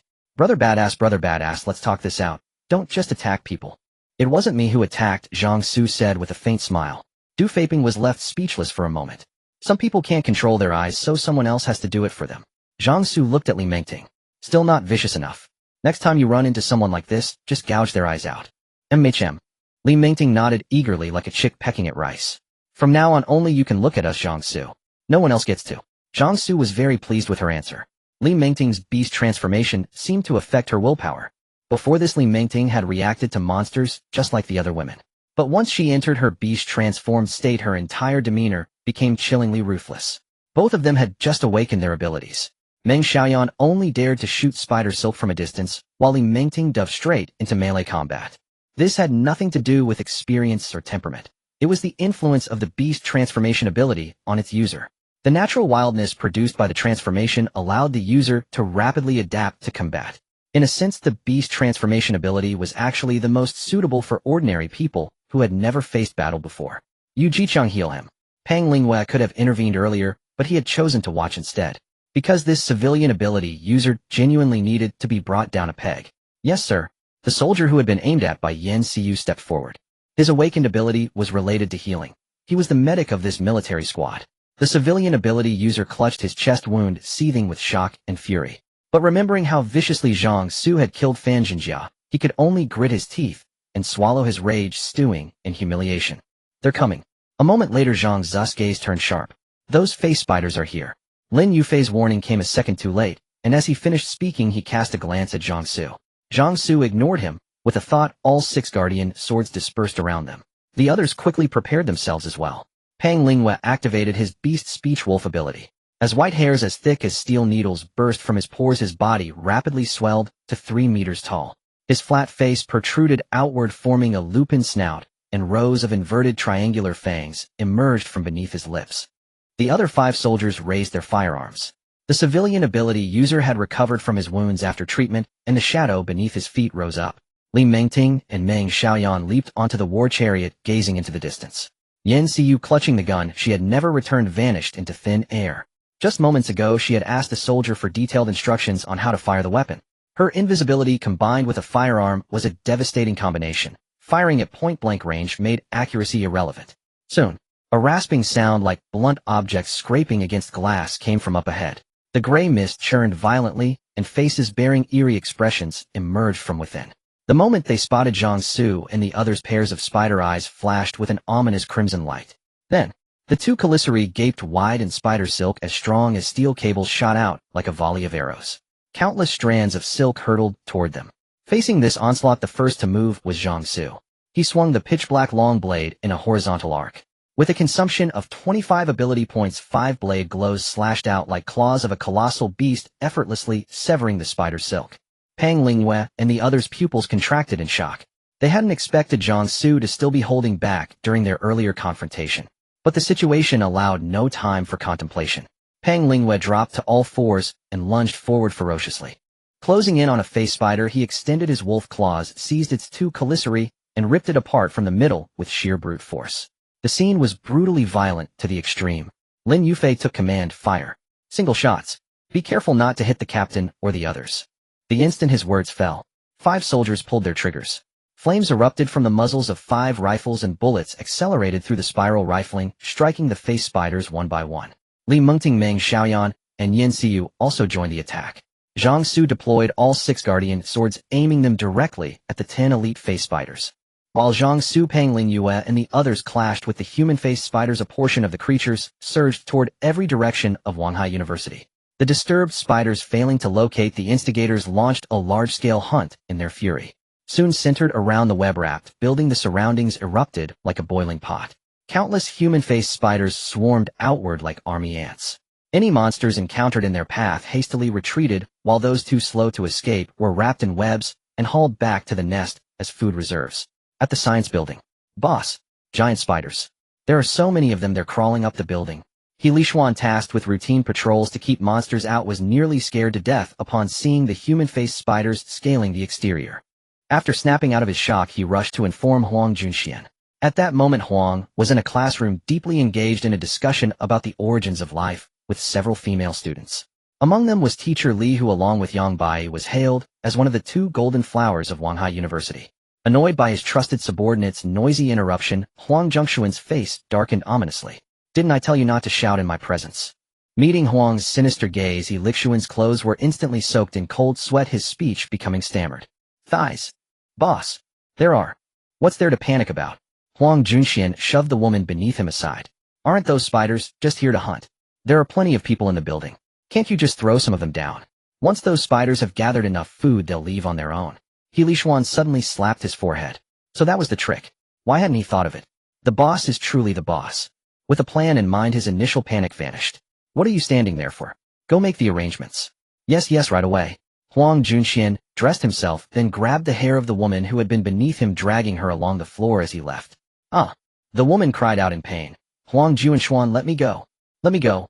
The other female students and teacher Li trembled, their faces pale, terrified of what the now insane Huang Junxian intended to do. Let me go. Let me go. The woman continued to wail. Ignoring her cries, Huang Junxian turned his head at the classroom door to look at the remaining students and teacher Li. Are you not following on your own? Or do you want me to make you? The remaining women shook their heads frantically. They hurriedly scrambled to their feet and followed. Huang Junxian led the group of women to the rooftop. There, under the coercion of He Li Xuan and his other men, a large crowd of pale, gaunt students were being shoved and jostled toward the edge of the rooftop. Huang Junxian, what are you trying to do? A student shouted, his voice blustering but fearful.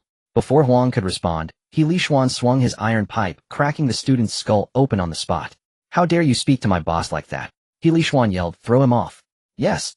Several underlings immediately stepped forward. The emaciated students scattered in panic. They watched helplessly as these people, who just a month ago were their classmates, lifted the bloodied student and hurled him off the building. The human-faced spiders climbing the building's surface suddenly sensed something falling from above. Initially thinking it was an attack, they shot out strands of webbing piercing the falling figure. Upon closer inspection, they realized it was food. They paused momentarily in surprise. But since the food delivered itself, they weren't about to refuse.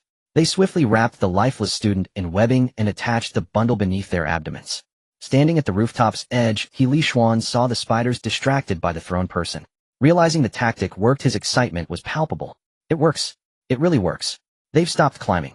Quick, grab a few more and throw them down. Don't let those spiders get up here. Yes. The other underlings were equally thrilled. Not having to fight those monsters and just sacrificing a few students to stop them seemed like a fantastic deal, and it would also save on food rations. Killing 2 birds with 1 stone. Subsequently, screams, cries of terror, and angry curses erupted one after another on the rooftop of the science building. The underlings swung their iron pipes randomly into the crowd, scattering them. Compared to the wealthed, robust underlings, these gaunt students surviving on minimal rations were already incredibly weak. They could barely dodge, let alone fight back. Anyone struck by a pipe would collapse, only to be immediately dragged and thrown off the building. Huang Junxian, FCKU. You're not human. Damn, it'll haunt you even as a ghost. I don't want to die. I don't want to die. Please spare me. Don't throw me down. One by one, people were hurled from the rooftop toward the human-faced spiders below. The spiders couldn't comprehend the situation, but with food delivering itself, they were more than happy to oblige. They ceased their climb, waiting below for the falling meals. Each person that came down was quickly ensnared in webbing and hung beneath their abdomens. Gradually, the bundles of webbing dangling from the spiders' underbellies grew in number. Correspondingly, the crowd on the rooftop dwindled rapidly. The remaining students huddled in a corner, their faces etched with despair and tears. Huang Junxian. You're not human. Not human. Someone cried out in utter breakdown. Human. Huang Junxian, who had been watching the scene with his group of women, burst into hysterical laughter as if he had just heard a hilarious joke. He laughed so hard that tears streamed from his eyes. The women beside him, hearing this maniacal laughter, had their faces drain of all color, their shoulders trembling slightly, like fragile flowers shivering in the cold wind. As his laughter subsided, Huang Zhongshuan's expression turned ferocious, his vicious gaze sweeping over the others. I stopped being human a long time ago. Kill, kill, kill. Throw them all off the building. The women's legs gave way, collapsing to the ground in terror at the explosive roar. Even He Li Xuan and the other underlings felt their scalps prickle. As they say, the fury of a gentle person is terrifying, but the madness of a formerly obedient student is even more frightening. Get moving. Didn't you hear what the boss said? He Li Xuan knew that no matter how insane Huang Junxian became, following his orders was the only way to survive in this godforsaken world. Hurry, throw these slaves down. Huang Junxian grabbed the girl he had dragged along, forcing her head up to meet his gaze. Her eyes brimmed with tears filled with terror. You Xiaojin, go on, be proud now. Look down on me now. Huang Junxian slapped her delicate cheek, leaving a clear handprint. You should be grateful I fancied you, or you'd be sharing their fate today. You used to ignore me, but now I want you groveling at my feet. Yu Kaizin's eyes were vacant, too terrified to speak, her spirit completely shattered. She had only been captured by Huang Zhongshuan's group the day before. Wanghai University's campus was vast, housing over 600 students across 4 years, including postgraduates and doctoral candidates. With such a large population and many at their physical peak, quite a few superpowered individuals had awakened. So when the monsters attacked half a month ago, many students led by these awakened individuals had scattered to various locations rather than joining the 3 main survivor groups at the Biochemistry Building, Science Building, and International Dormitory. Yu Xiaojin was a member of one such small group and was herself a superpowered individual. While out scavenging for food, she was captured by Huang Junshuan, who was from her same college. Due to her status as a superpowered individual, she was highly regarded in her team. Even after being captured, she maintained an arrogant demeanor, which led to her brutal mistreatment. Huang Junxian looked at the goddess he once admired, now in such a state of utter disarray. His twisted psyche felt immense satisfaction. Ha. His unrestrained manic laughter echoed across the rooftop of the science building, blending with the screams, curses, and cries of terror into a deranged symphony. Similar scenes were unfolding elsewhere in Wanghai University. At the International Student Dormitory, a group of international students were directing the other Dongwang students to form a defensive line against the human-faced spiders. Among these international students was one whose ability, called Human Body Explosion, allowed him to mark anyone he touched and then detonate the marked individuals. This ability was somewhat lackluster in unknown combat, as it didn't enhance physical capabilities and required physical contact to activate. However, when backed by a group, it proved to be incredibly effective. In the current situation, whenever the human wave of Dongwang students was breached by the spiders, the international student would immediately activate his ability, detonating the marked individuals to halt the spiders' advance. With this method, the international student group managed to hold off the human-faced spiders with minimal involvement from other superpowered individuals, even inflicting significant casualties. Meanwhile, at the biochemistry building, Li Ming, leading Su Yingying, Song Qiwen, and the reluctant Dou Xingwen and Shen Jiaxing, was at the forefront of the fight against the spiders. The other students hid in safe areas. Li Ming's ability, Transcendent Body, granted him immense offensive power and mobility, allowing him to stand his ground against the spider swarm. Song Qiwen, using Steel Body, transformed into an ironclad tank to shield the front. Behind them, Su Yingying, Dou Xingwen, and Shen Jiaxing provided ranged attacks or launched sneak strikes. Dou Xingwen, looking at the ferocious spiders and then thinking about the other students cowering in the building, felt his resentment towards Li Ming growing. Shen Jiaxing felt the same way. Why should they? They had to feed those pigs and risk their own lives to protect them. It would be better if they had never awakened their powers. At least with livestock you could slaughter and eat them or sell them for money. But those pigs just consumed resources, and you couldn't even sleep with one without being condemned. Damn it. Li Ming had to die. Meanwhile, back with Zhang Xu and Peng Linghua, the 100 or so human-faced spiders under the combined efforts of the group were annihilated without causing any significant trouble. Zhang Xu consumed the cores of 10 elite human-faced spiders. Ability value 296, 320, 321. Ability value 297, 321,322. Ability value 305, 329, 330. Yangbai Su Chiro, get off the vehicle and get to work. Zhang Xu ordered the 2 women who had contributed nothing to collect the materials.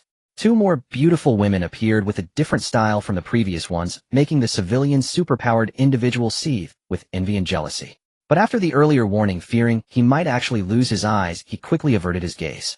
With everyone working together, the core's spider legs and webbing were quickly gathered. The cores went to Zhang Xu, while the legs and webbing went to Peng Linghu's group, although the items were temporarily stored on the Doomsday War Chariot. Zhang Xu didn't allow Peng Linghu's group on the vehicle. He had the women load the items inside, then he stored them in his spatial ring. After dealing with this wave, Zhang Xu led the group to hunt more human-faced spiders. With 8 drones locating the spiders engaged in their large-scale hunt wasn't difficult. Are those people they're dragging behind them? Pang Lingyue, standing on the vehicle's roof, stared at the distant group of spiders hauling large bundles of webbing. They're people, Lin Yufei replied, a blue glow shimmering in his eyes. And most of them are still alive. Let's move. Save them. Pang Lingyue immediately leaped off the roof. Midair, his body rapidly expanded, transforming into a 3-meter werewolf. Upon landing, he charged forward, his figure shooting out with immense speed and force. With Zhang Xu and Pang Lingyue, both powerful class espers, leading the charge, and several other espers and soldiers armed with guns fighting alongside them, the horde of human-faced spiders was effortlessly dispatched. Pang Lingyue carefully used his wolf claws to slice open the cocoon-like webbing, revealing the students inside, who had passed out from lack of oxygen. Another moment's delay and this student would have suffocated. Quick! Cut open all these webs. Pang Lingyue barked out the order. There was no need for instruction, the others were already doing just that. With a thought from Zhang Xu, his 6 guardian swords flitted across the cocoons like dancing butterflies. Wherever they passed, every web was sliced open. The others hurriedly pulled the students free. As fresh oxygen rushed into their lungs, some of the students began to stir back to consciousness. Huang Junxian, Healy Xuan, you two beasts, you devils. You'll die a horrible death. It'll haunt you both even as a ghost. Their minds still clouded, memories stuck at the moment before they blacked out. The awakened students instinctively continued their furious curses. Huang Junxian. Why did that name sound familiar to Zhang Xu? As the thought crossed his mind, Qian Ruoyan's voice echoed in his head. Zhang Xu, this Huang Junxian seems to be the student Xiao Yu mentioned, the one who tried to revive feudal practices and openly treated others as slaves. So that's who he was. No wonder it sounded familiar. Zhang Xu couldn't fathom what that student was thinking, posting such a declaration so brazenly on the school forum. While everyone realized the situation had become dire since the gray fog appeared, and some had begun to kill and loot without restraint, most didn't go out of their way to shout about it. After all, the absence of news or rescue didn't mean the military was gone. Under the guns and cannons, all are equal. Until an esper powerful enough to ignore missile bombardment emerged, the military remained the most formidable force capable of erasing any act of defiance. Besides, the fog's sudden appearance was suspicious. If it vanished as silently as it came, the loudest troublemakers would surely be the first to die. Wait, I'm not dead. Me neither. The students, finally regaining their composure, realized they were still alive. They were overjoyed, patting themselves all over in disbelief. Especially when they saw Pang Lingyue and the others in military uniforms, their excitement and ecstasy were almost uncontrollable. They're soldiers. Did you come to rescue us? Oh my God. The country finally sent a rescue team. Faced with the students' ecstatic expressions, Pang Lingyue and his 5 soldiers remained silent. Teacher Yang, are you Teacher Yang? A female student pulled from the webs by Yang Bai recognized her. She threw herself onto Yang Bai in a frenzy of excitement. It's me. Yang Bai said, her heart aching with complex emotions as she looked at the student who was barely recognizable as human. This young woman was one of her students in her major with decent grades, planning to apply for her graduate program next year. They had met a few times and interacted somewhat. She used to be such a bright and cheerful girl. Now she was in this half-dead state. Whoa. Teacher Yang, did you bring those soldiers to save us? Has the military entered the city for rescue operations? Yang Bai looked at Pang Lingyue and the others, who remained silent. Her hopes were likely to be dashed. These soldiers were on a special mission, of saving people was just a side task. They had acted impulsively in the heat of the moment, but now Pang Lingyue was troubled by how to handle the students they had just rescued. That's why they dared not respond to the expectations in the students' eyes.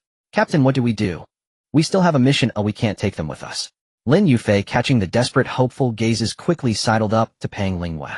Pang Lingyue looked towards Zhang Xu. They didn't know the specifics of Wanhai University. Among them, only Zhang Xu could truly help these students. I did my part in the rescue, that's more than enough, Zhang Xu said, spreading his hands. Look at me like that, and you're asking for too much. I have no connection to them, no obligation to help. Tell them to go back to where they came from. Those human-faced spiders have already swept through that place, they won't return there for a while. It should be safe enough. Zhang Xu didn't bother to lower his voice. Every word was clearly audible to the students. Initially, they thought the soldiers were just taciturn. But after hearing Zhang Xu's words and seeing the soldiers' silence, even a fool could sense that something was wrong. Especially his suggestion to send them back. Thinking of the dark, despairing days in the science building, going back seemed worse than dying at the hands of those giant spiders. Their ecstatic expressions vanished like an ebbing tide, replaced by a surge of fury from their chests, their eyes practically blazing with rage.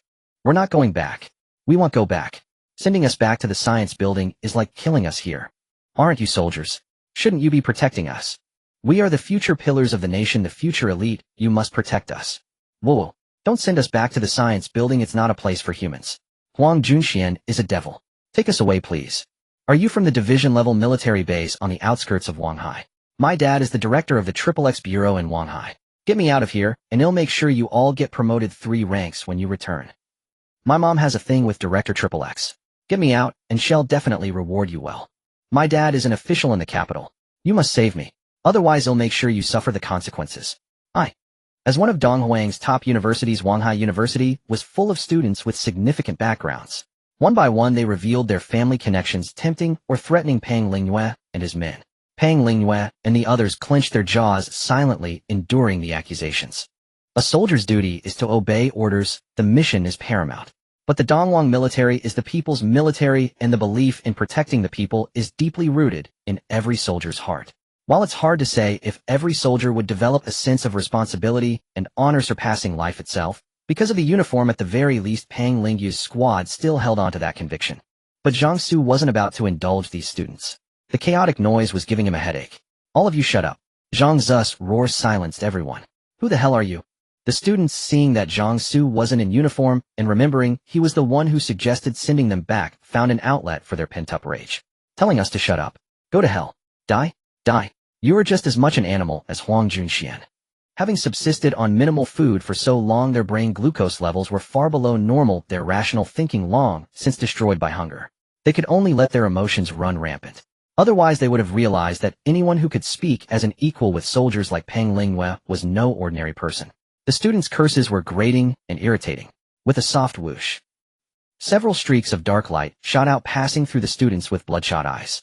On my arm. Arms fell to the ground as those who had been shouting at Zhang Xu screamed in agony, clutching their severed limbs. The remaining students felt as if ice water had been dumped on them in the dead of winter. They shrank back, mouths still agape, but no sound came out. Their already pale faces turned a ghastly shade of black and blue. You can't harm civilians. Pang Lingyue, having witnessed Zhang Xu's ruthless decisiveness, quickly stepped forward to block his path.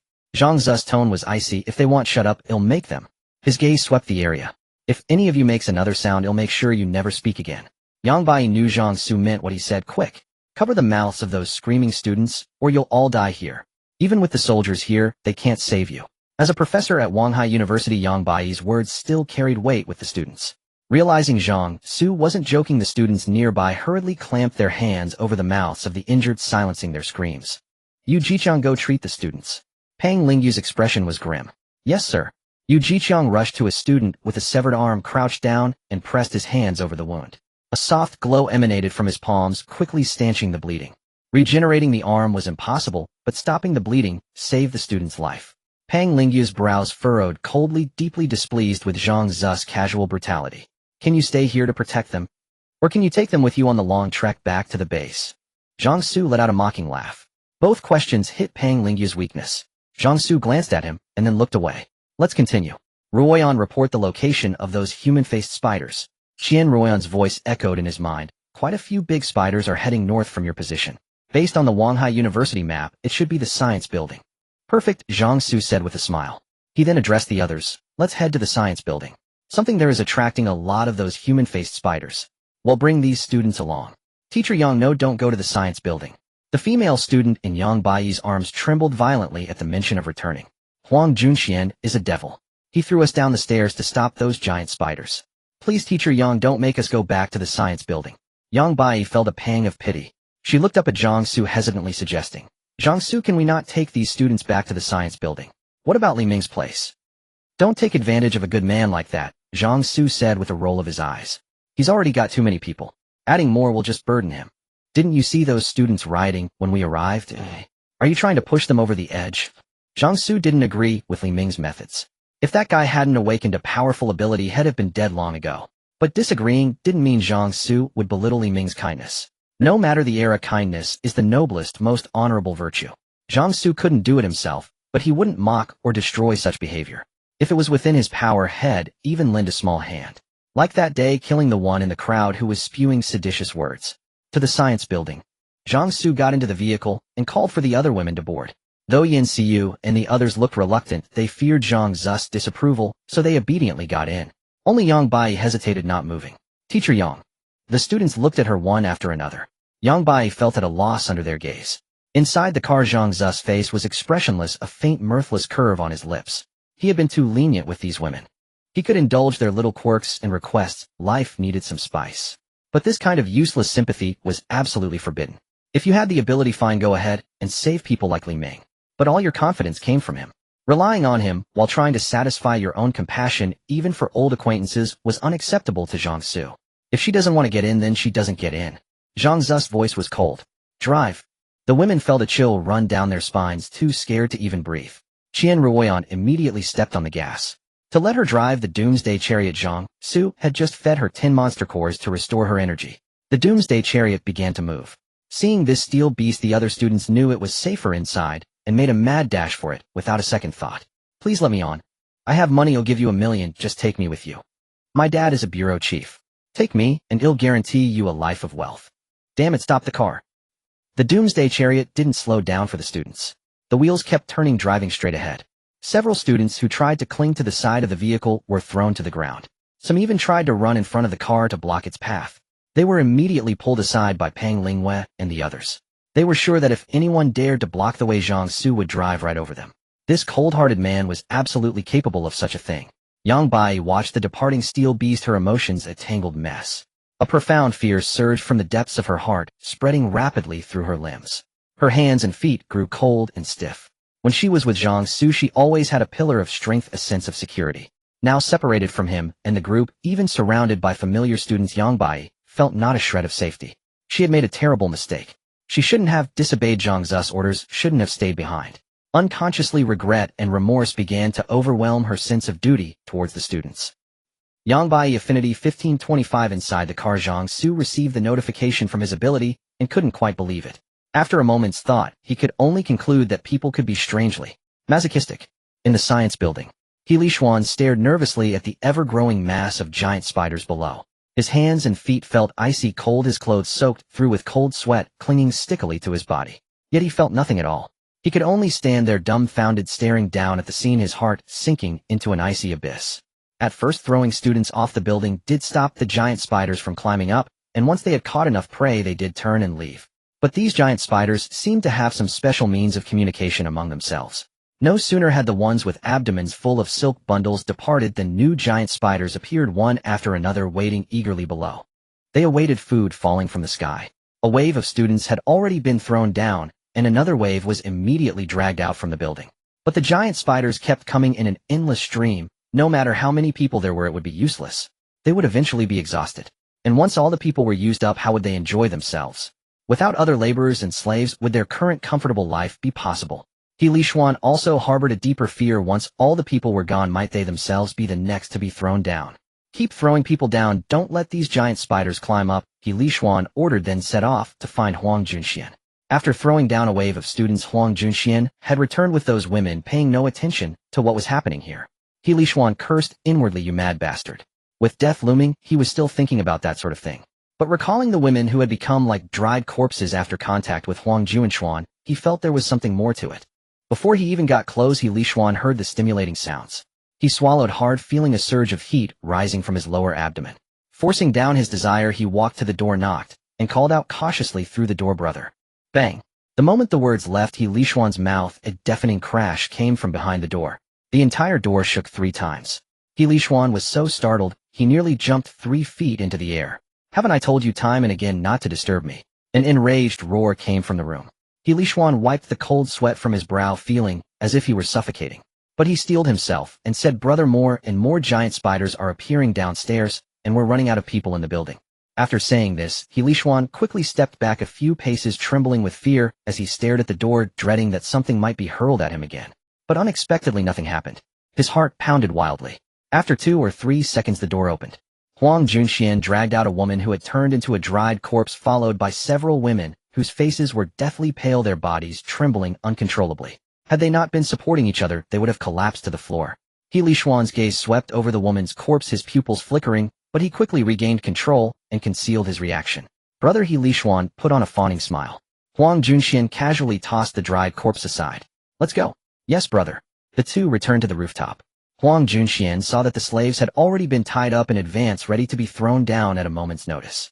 But to buy time, they weren't throwing the slaves down in large numbers. They only threw one down when the giant spiders below grew impatient. He Lishuan might be useless in some ways, but his organizational skills were still quite good. Use some slaves to lure the new giant spiders to the side. Huang Junxian may be mad, but he wasn't stupid. With so many giant spiders below, it wouldn't be easy for him to deal with them all at once. Handling them one by one was the best approach. Yes, brother, He Lishuan said excitedly. We'll do it right away. He lifted a slave and threw him off the other side of the building. Ah! The screams of the thrown man echoed. This time no giant spider caught him. He slammed directly onto the ground, bursting like a watermelon, smashed on the floor. Then a second person bang. The giant spiders below exchanged glances, then slid their 8 legs and crawled in that direction. Seeing this, Huang Junxian jumped straight down. The science building was only 20-something stories high, and his physical abilities had long surpassed those of ordinary people by an unknown magnitude, so he had no qualms. He plummeted from the sky. The giant spider below mistook him for fresh food and opened its mouth to spit out silk to bind him. But what greeted it was a devastating iron fist. With a thunderous boom, Huang Junxian's fist smashed directly into the head of the giant spider. The immense impact crushed the skull, caving it inward. The rows of eyes burst like ruptured pig bladders, spewing large amounts of green fluid. Huang Junxian landed steadily, pulling his hand out of the giant spider's body. In his palm lay a monster core. He stuffed the core into his mouth, gaining a small amount of ability points. Compared to his own ability, this method of using monster cores to enhance ability points was far too slow. But even a mosquito's leg is meat. And besides, the pleasure of this slaughter, though not as good as discussing the origins of life with women, was still incredibly satisfying. Huang Junxian clenched his fist. It felt so good to wield power. Those who had once looked down on him were now chopped into mincemeat. Everyone trembled before him, not daring to breathe loudly. The proud goddesses he could never have touched in the past now lay beneath him, crying and begging for mercy. A manic grin gradually spread across his delicate face. The surrounding giant spiders finally realized that what had fallen from above was not food, but a hunter. They all hissed and spat silk threads as strong as steel cables at Huang Junxian. You're disturbing me, Huang Junxian snarled as he looked at the giant spiders around him. With that, he stomped the ground, unleashing his strength and speed. His figure shot forward with a thunderous roar, crashing into one giant spider after another, knocking them over. Soon a pile of giant spider corpses littered the ground. The ones that had been lured away since the commotion and quickly converged. At the same time, a steel beast burst out from the gray mist.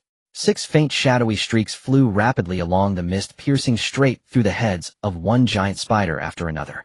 Huang Junxian halted, his gaze fixed on the steel beast as it stopped not far in front of him. Clang! The car door swung open.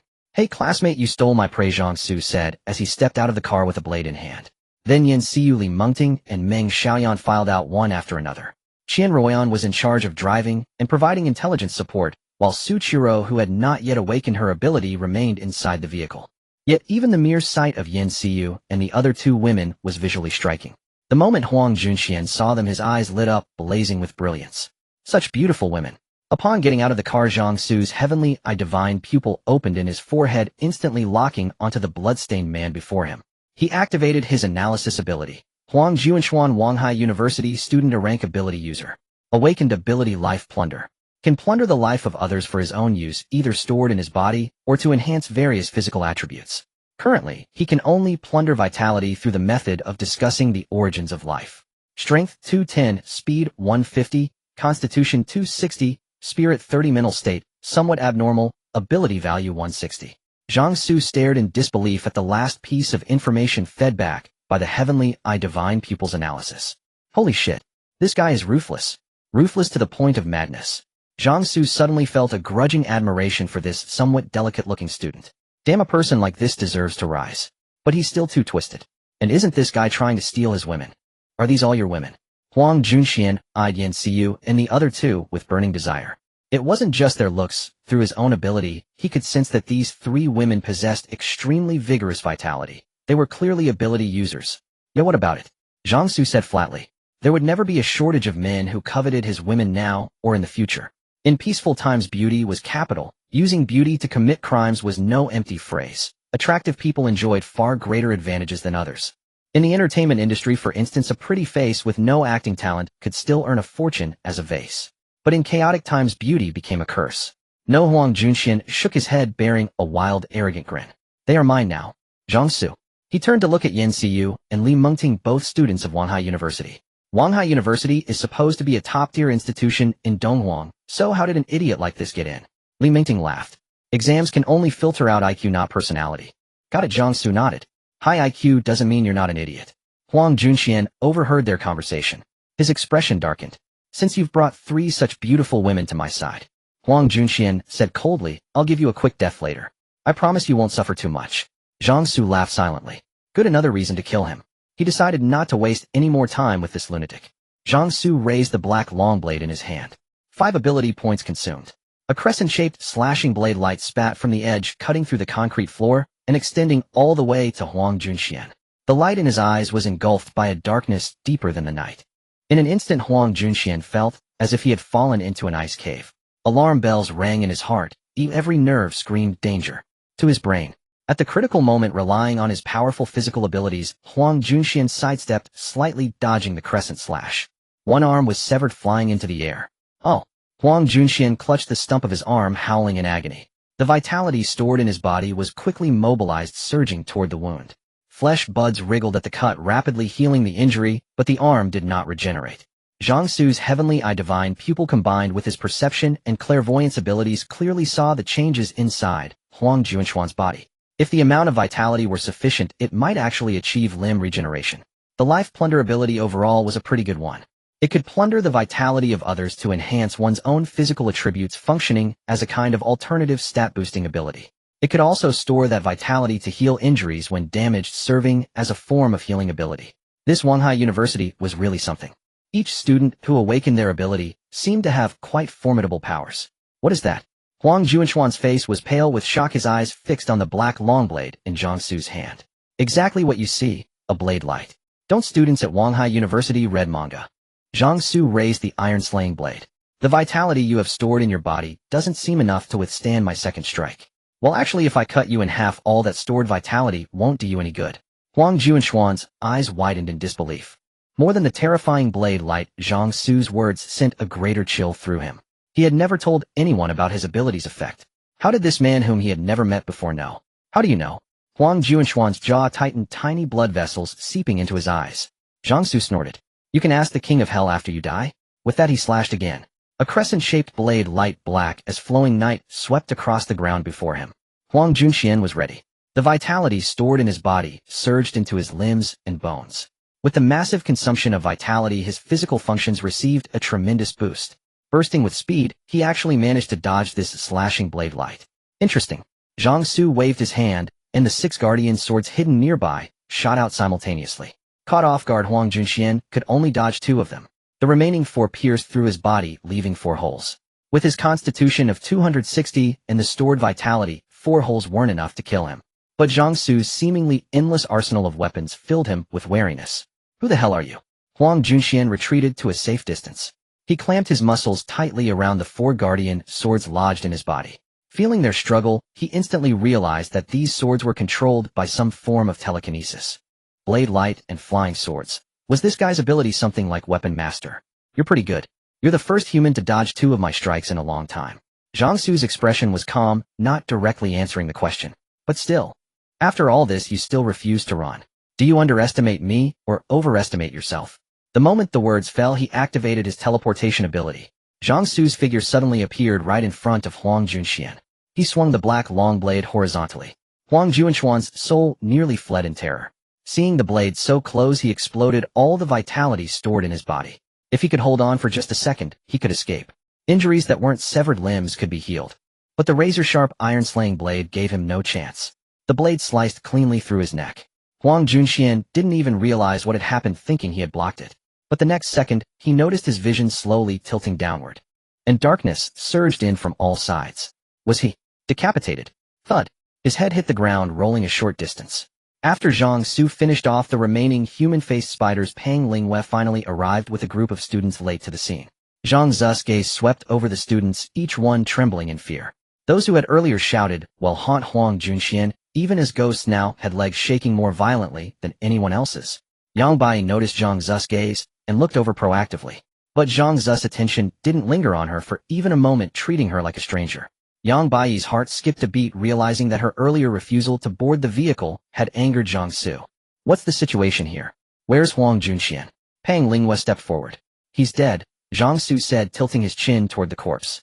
Pang Linghua nodded. From the students, he had already learned what kind of person Huang Junxian was. A man like that, his death was well-deserved. Pang Linghua ordered Lin Yufei and the others to rescue the students still wrapped in spider silk. Then he held up Huang Junxian's head for all to see. The Huang Junxian you speak of is dead. Now you can stay here in peace. All the students stared in disbelief at the head. They knew how powerful Huang Junxian was. They had seen him tear apart a monster with his bare hands. He was practically inhuman. But dead he was no different from anyone else. Eyes wide open, face pale. Sobs of relief broke out among the students. I suggest you take everyone upstairs, Zhang Xu said, hearing Qian Ruoyan's report in his mind about a large group of new human-faced spiders surging toward them. It seemed these creatures had decided this place was some kind of magical feeding spot. But that was for the better. Dealing with them wave by wave was the best approach. Pang Linghua followed the advice readily. He knew Zhang Xu had a way to monitor the surroundings, and if he suggested it, there must be a reason. Everyone upstairs. Pang Linghua called out. The students, knowing their only chance of survival lay with these soldiers, obediently followed. Those who had been the loudest earlier had already lost an arm to Zhang Xu's blade, and now understood the reality of their situation. As Yang Bai passed Zhang Xu, she hesitated, and spoke. Zhang Xu. His gaze was cold. Since you want to stay with these students, I'll grant you that. Stay with them from now on. No, I didn't want to stay with them. Panic seized Yang Bai as she grabbed at Zhang Xu's sleeve. Though she was several years older than him, she looked like a forsaken little girl at this moment, her eyes reddening, her voice trembling. The dignified aura she normally carried shattered completely. Yang Bai knew that without Zhang Xu, her fate in this situation would be utterly miserable. Zhang Xu remained unmoved. The other women watching broke out in cold sweat. Come on, there's a good show waiting upstairs. Zhang Xu shook off Yang Baiyi's hand and led the women upstairs. Teacher Yang. A female student behind her said weakly. Yang Baiyi took a deep breath, ignored the call, and hurried to catch up with Zhang Xu. A student was just a stranger she had met a few times after all. It wasn't worth risking her life for strangers. Every man for himself. Teacher Yang. Teacher Yang. The female student tried to chase after her, but was too weak, panting after just a couple of steps. Yang Baiyi's figure had already disappeared into the stairwell. The girl stared at the stairwell, a burning venom rising in her eyes. He Lishuan was an ordinary man. Except for female supernaturals, Huang Junxian wouldn't allow any male supernaturals to exist in the science building. As the only male supernatural, Huang Junxian was the king of the science building. That was how He Lishuan came to be valued, commanding a group of underlings, a position second only to the king. But all of it depended on Huang Junxian. If Huang Junxian died, He Lishuan would fall back into the dust. From the moment Huang Junxian jumped off the building, He Lishuan had been waiting anxiously like an ant on a hot pan. Brother He, what do we do? Several underlings also sensed something was wrong. How many slaves are left? He Lishuan asked in a low voice. Round them all up. Then he looked at the 4 women who had been trained by Huang Junxian into mindless fools. The underlings nodded and headed downstairs, but as they reached the stairwell they heard dense footsteps coming up. Judging by the sound, there were many people. Their eyes widened, and they quickly retreated. Brother He, there's trouble. A lot of people are coming up. He Lixuan's eyes darkened. Damn, it were forces from another faction attacking. Had Huang Junxian been defeated? In an instant, He Lishuan thought of the worst outcome and looked at Yu Qiaozhen among the 4 women. In this situation, supernaturals were the greatest resource. No matter which faction came knocking, they wouldn't easily give up such a resource. With that thought, He Lishuan grabbed the vacanted Yu Qiaozhen and pressed a knife to her throat. Yu Qiaozhen showed no reaction at all. The other underlings followed suit, using the other students as human shields. Figures soon appeared at the stairwell leading to the rooftop. When He Lishuan saw who it was, the darkness in his eyes reached its peak. Soldiers. At a time like this, did the appearance of soldiers mean the government had begun large-scale rescue operations? Are you accomplices of that Huang Junxian? Pang Linghua, leading the group, stepped onto the rooftop, his gaze locking onto the ruddy-faced, burly men. Don't come any closer. He Lishuan pressed the knife against Yu Qiaozen's throat. Come any closer, and I'll kill her. She's a supernatural. Her awakened ability can enchant weapons with various effects. The underlings pulled the slaves into a human wall between the 2 sides. Yeah. Don't come any closer. Pang Linghu's gaze fell on the hostage Yu Qiaozhen. A supernatural being held hostage by ordinary people. When he saw her nearly lifeless eyes, he sighed inwardly. Her spirit had been utterly shattered. He Lishuan, you bastard. The students who came up saw the scene, their eyes bloodshot. Huang Junxian was detestable, but he rarely bullied them directly. It was He Lishuan and his gang who did the dirty work. The military is here now, He Lishuan, you're doomed. Soldier brother, this guy has at least 300 to 400 lives on his hands. Don't let him get away. Yeah, kill him. Tear him apart. Cold sweat dripped down Lixuan's forehead. But the fact that soldiers had come actually relieved him. A gentleman can be deceived by his own principles. If it had been men like him and Huang Junshuan threats like that would be useless. But soldiers, as long as they had a shred of conscience, wouldn't recklessly attack. There was still room to negotiate. Don't come closer, Lixuan shouted. Move aside from the door and let us leave. I suggest you surrender. Pang Lingyue was indeed constrained, unable to fire recklessly with the hostages' safety in mind. Their abilities couldn't take out the enemy from this distance either. Zhang Xu's mocking laughter came from behind. You people are so rigid it's laughable. They want to leave? Why not let them? I doubt a few ordinary people could get far in the gray mist. With a thought, 6 guardian swords threaded through the foreheads of Lixuan and his men like needles through thread. Of course that would be too troublesome. This way is much simpler. Thud. Bodies still frozen with their final expressions crumpled to the ground. The students who had been hostages didn't react for 5 or 6 seconds after the sound of bodies falling. Then their dull eyes filled with bloodshot veins. They pounced on the corpses like mad, hitting and cursing, tears streaming down unbidden. When their rage was spent, they looked up at the soldiers and other students. Your teacher, Yang. Teacher Li spotted Yang Bai in the crowd, her expression freezing in surprise.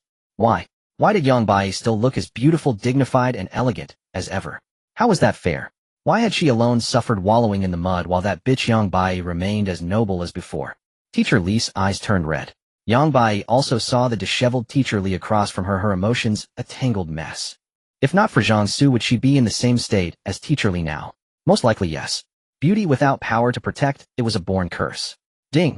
At that moment Zhang Xu suddenly received feedback from his ability. Yang Bai's affection 25-50. Yang Bai's affection reached 30, unlocking Doomsday War, Chariot second form. Doomsday War, Chariot second form. Further functions, unlocked 1. Capacity increased from 8 to 10 people 2. Body durability enhanced, capable of withstanding conventional missile strikes and attacks from large rank monsters 3.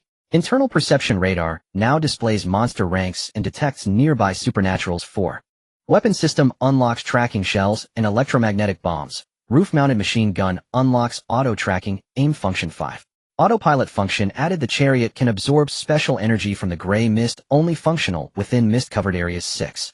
Acceleration burst function added. The chariot can store special energy absorbed from the mist and release it all at a critical moment for a burst of speed. All attributes 20, strength 2, 4, 5, 2, 6, 5, speed 2, 4, 6, 2, 6, 6, physique 2, 5, 1, 2, 7, 1, spirit 2, 4, 4, 2, 6, 4, supernatural power 325, 330, 350. The description for the Doomsday War Chariot's second form was the longest among all his divine weapons. A full 6 points of explanation. Mainly because quite a few functions had been unlocked. Zhang Xu hadn't expected that in just this short time Yang Bai's affection would jump from 15 to 30, unlocking the second form of the Doomsday War Chariot. Indeed, women shouldn't be spoiled. He wondered if giving her the cold shoulder longer would raise her affection even more. If he could unlock the third and fourth forms of the Doomsday War Chariot, then even if more spatial rifts opened and more monsters flooded into Blue Star, he wouldn't be afraid.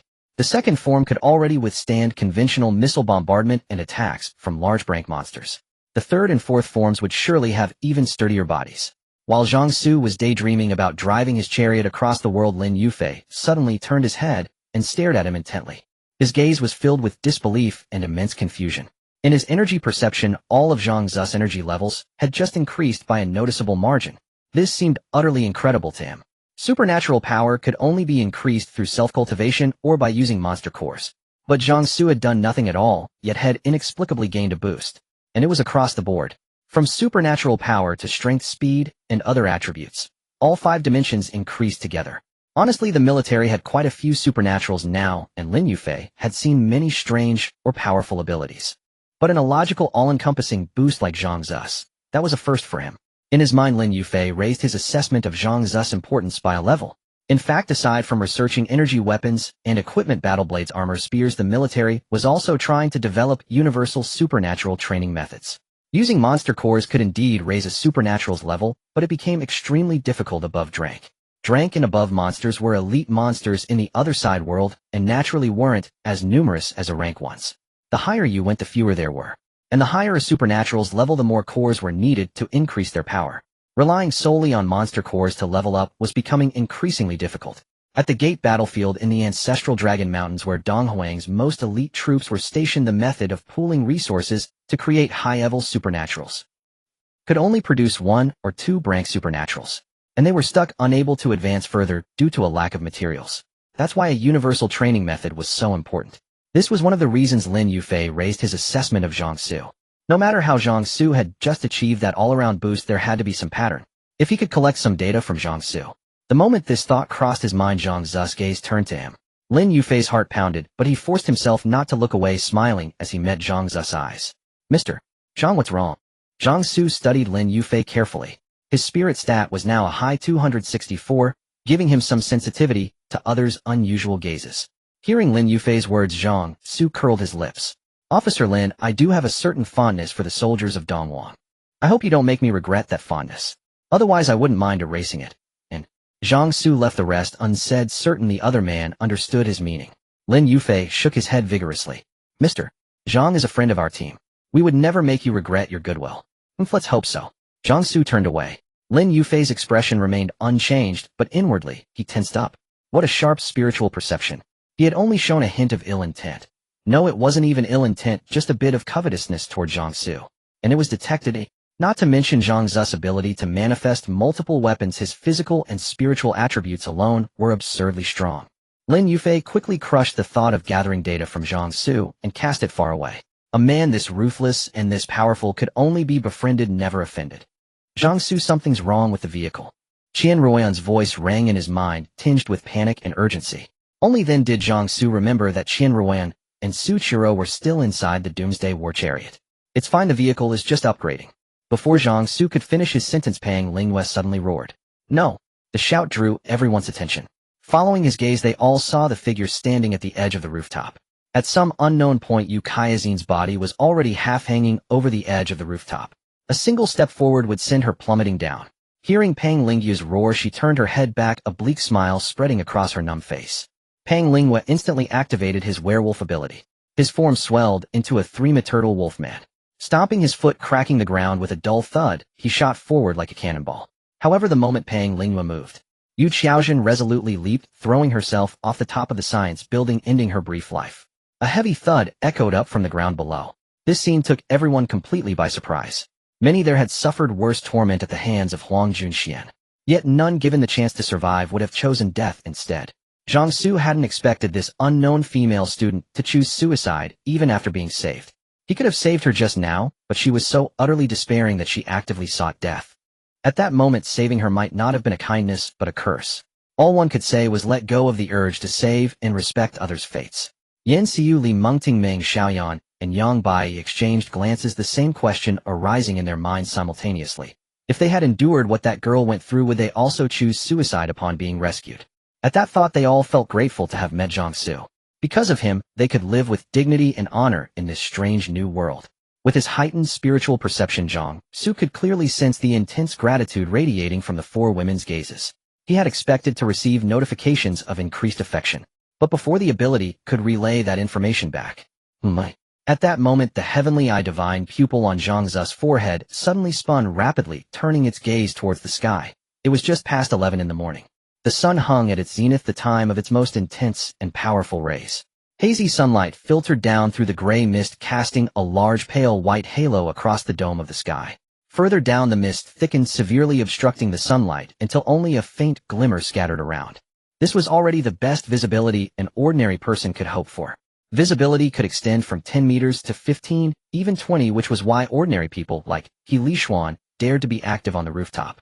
But these weren't Zhang Xu's focus. His attention was fixed on a dark shadow lurking within that pale light high in the sky. The heavenly eye divine pupil's analysis ability activated. Killer Kite, human designation rank C, a flying monster from the other side world capable of floating in the air like a kite, hence its name. However, when it moves, you will witness true speed. The Killer Kite is among the most formidable hunters of crank monsters, just as its name suggests.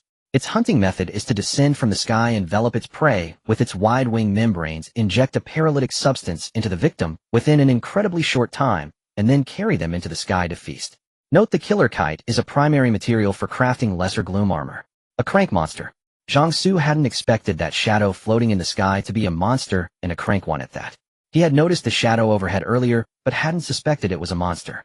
If it hadn't twitched just now, like a fish drifting with the current suddenly flicking its tail to swim, he still wouldn't have detected the creature's presence. Careful, there's a monster above. Zhang Xu had just issued the warning when a faint subtle sound was heard and the light shadow overhead vanished. When they saw it again, a person on the rooftop was completely enveloped in a shroud of darkness. Before the victim could even scream, the killer kite's sharp, slender proboscis pierced their body, injecting the paralytic agent. Then its wing membranes flapped rapidly, ascending almost vertically into the sky. The entire process probably took less than a second. Zhang Xu's heavenly eye divine pupil tried to track it, but could only catch a fleeting shadow shooting upwards. He had already mobilized the 6 guardian swords hovering around him the instant the killer kite descended to hunt. But they simply couldn't catch up. Zhang Xu looked up at the sky. The killer kite, having completed its hunt, spread its wide wing membranes wide once more, drifting in the air like a kite. The difference was with the heavenly eye divine pupil. Zhang Xu saw the killer kite plunge its proboscis into the captured person once more. This time it wasn't injecting a paralytic, but a digestive fluid. This fluid would dissolve all the internal muscles and organs into a liquid. The killer kite only needed to suck hard, finishing its meal as easily as drinking bubble tea. The crowd on the rooftop belatedly realized someone had been snatched by a monster and erupted into panicked screams. Monster! There's a monster in the sky. Amidst the screams, people scrambled towards the stairwell leading down from the rooftop. But the first person to nearly reach the stairwell entrance was suddenly enveloped by a darkness that fell from the sky. Then, as if pulled by an invisible string, the entire mass of darkness carrying a person flew vertically up into the sky. In an instant, the crowd's screams reached a higher pitch. Panicked footsteps echoed as everyone tried to force their way into the stairwell. However, with a bang, the person just snatched was dropped from the sky, their bodies smashing against the ground and bursting into a mist of blood. Immediately after, another was grabbed, then dropped. Then another. Bang. This time no one dared to move. The killer kite floated in the sky, drifting slowly around like a kite carried by the wind. It's not letting us go down, Zhang Xu muttered in a low voice. Yan Xiu and the other women clustered around him, activating their abilities immediately. There was also Teacher Li and that female student Yang Bai. Both Teacher Li and the student knew Zhang Xu was a powerful ability user. In this situation, staying close to him was the only way to be safe. Don't cluster around me. Zhang Xu barked out an order. The killer kite was so fast that killing it required seizing a fleeting opportunity. These women by his side would only hinder his movements. After driving the women away from him, Zhang Xu looked up, staring intently at the killer kite in the sky, his expression grim. He would rather face a horde of giant black spiders or any other crank monster on the ground than deal with this flying creature. Especially one that flies this damn fast. Whoosh! A faint sound of wind was heard. The killer kite descended once more. The next moment, Yang Bai stared in shock as a shroud of darkness enveloped her. Damn it! Zhang Xu cursed. The heavenly eye divine pupil could barely track the killer kite's flight path. But his reaction speed wasn't fast enough. The instant the killer kite grabbed Yang Bai, he teleported over and slashed out directly. However, the speed of his blade was still a fraction too slow, or rather the killer kite's flight and reaction speed were simply too fast. Of the swung long blade, only the tip managed to graze it. If it had been anyone else, he could have unleashed a blade aura and cleaved both the person and the monster in two. But this time the killer kite had grabbed Yang Bai, the woman connected to the doomsday war chariot. Fortunately, although he hadn't slain the killer kite, with that single slash the 6 guardian swords controlled by his will were now tightly locked onto the beast. 6 guardian swords streaked out in 6 arcs of light, chasing after the killer kite. His spirit attribute of 264 points allowed Zhang Xu to effortlessly and meticulously control all 6 swords simultaneously. Yet when the killer kite floated in the air, it seemed like nothing more than a tattered cloth, a shadowy, weightless thing. But when it truly took flight, its speed was so great that even the encirclement of the 6 guardian swords couldn't intercept it. Its thin wing membranes required no frantic flapping. A single gentle beat was enough to send the killer kite hurtling forward. Moreover, its turns were incredibly agile, so fluid and smooth that it was impossible to predict its next change in direction. This was especially true while this killer kite was burdened with a passenger. If it had been unencumbered, no matter how high Zhang Xu's spirit attribute was, the 6 guardian swords would never have been able to stay on its tail. While the killer kite and the guardian swords were entangled in the sky, Pang Lingwei urged all the students to hurry downstairs. Nobody moved. Zhang Xu's voice cut through, utterly devoid of emotion. What are you doing? Pang Lingyu's brow furrowed. The killer kite was currently occupied and ignoring those on the rooftop. This was the perfect time to escape. However, under the influence of forced calm, Zhang Xu, having discarded all other useless emotions, realized that keeping the students on the rooftop was the most advantageous situation for him. First, the killer kite was entangled with the guardian swords only because there was still prey here. If it sensed it couldn't hunt any more prey here, it might well simply leave. If the killer kite wanted to leave, his 6 guardian swords wouldn't be able to stop it no matter what they did. That would mean Yang Baiyi's fate was sealed. The doomsday chariot would be forever stuck in its second form. This was something Zhang Xu could not accept. Second, he would likely need some bait to deal with this killer kite later. And these students were the best bait. Even if acting as bait carried a great risk of death, Zhang Xu's kindness was only occasionally dispensed, and only when his own interests weren't threatened. Once his interests were at stake, everything else could go to hell. His own benefit was the absolute priority. What are you planning? Pang Lingyue sensed Zhang Xu's intention. You want to use these students as bait. You can't do this. Zhang Xu ignored Pang Lingyue and turned his gaze to Lin Yufei, whose expression was stiff. He opened his mouth as if to speak, but said nothing. Instead, he closed his mouth and turned to Pang Lingyue, shaking his head. Captain, we still have a mission. The spider silk and legs they had collected were all with Zhang Xu. Coming into conflict with him was clearly not beneficial to their mission. Secondly, they simply couldn't defeat Zhang Xu. But we are soldiers. Pang Lingyue's resolute face showed a hint of solemnity. Lin Yufei's expression was bitter. His captain was perfect in every way except that sometimes he took his mission and beliefs too seriously. Captain, Lin Yufei said helplessly. Pang Lingyue pursed his lips, his gaze fixed directly on Zhang Xu.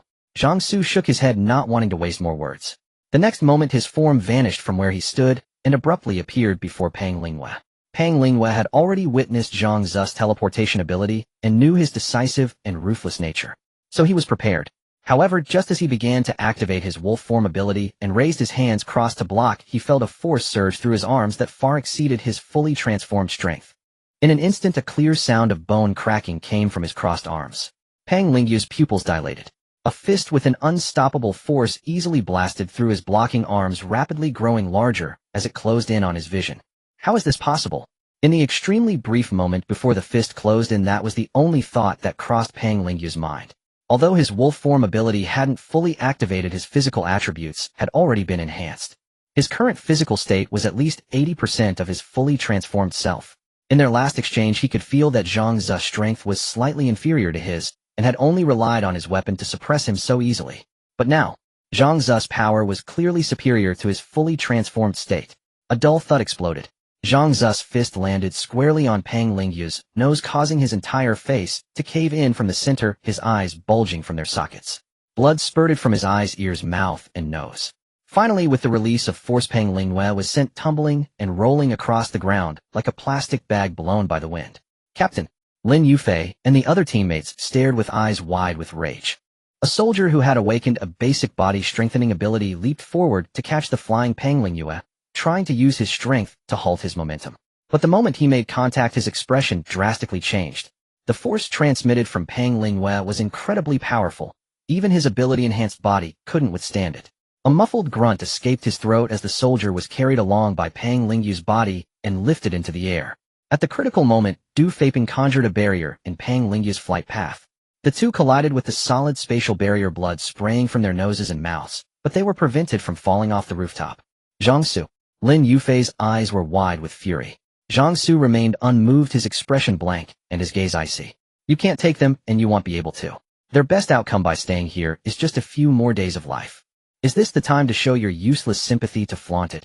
Xiaoyu Mengting Xiaoyan, guard the stairwell. Anyone who dares to leave, kill them.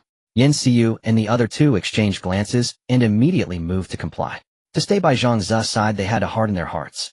Just like earlier, when Professor Yang's failure to get on the vehicle had already drawn Zhang Xu's displeasure.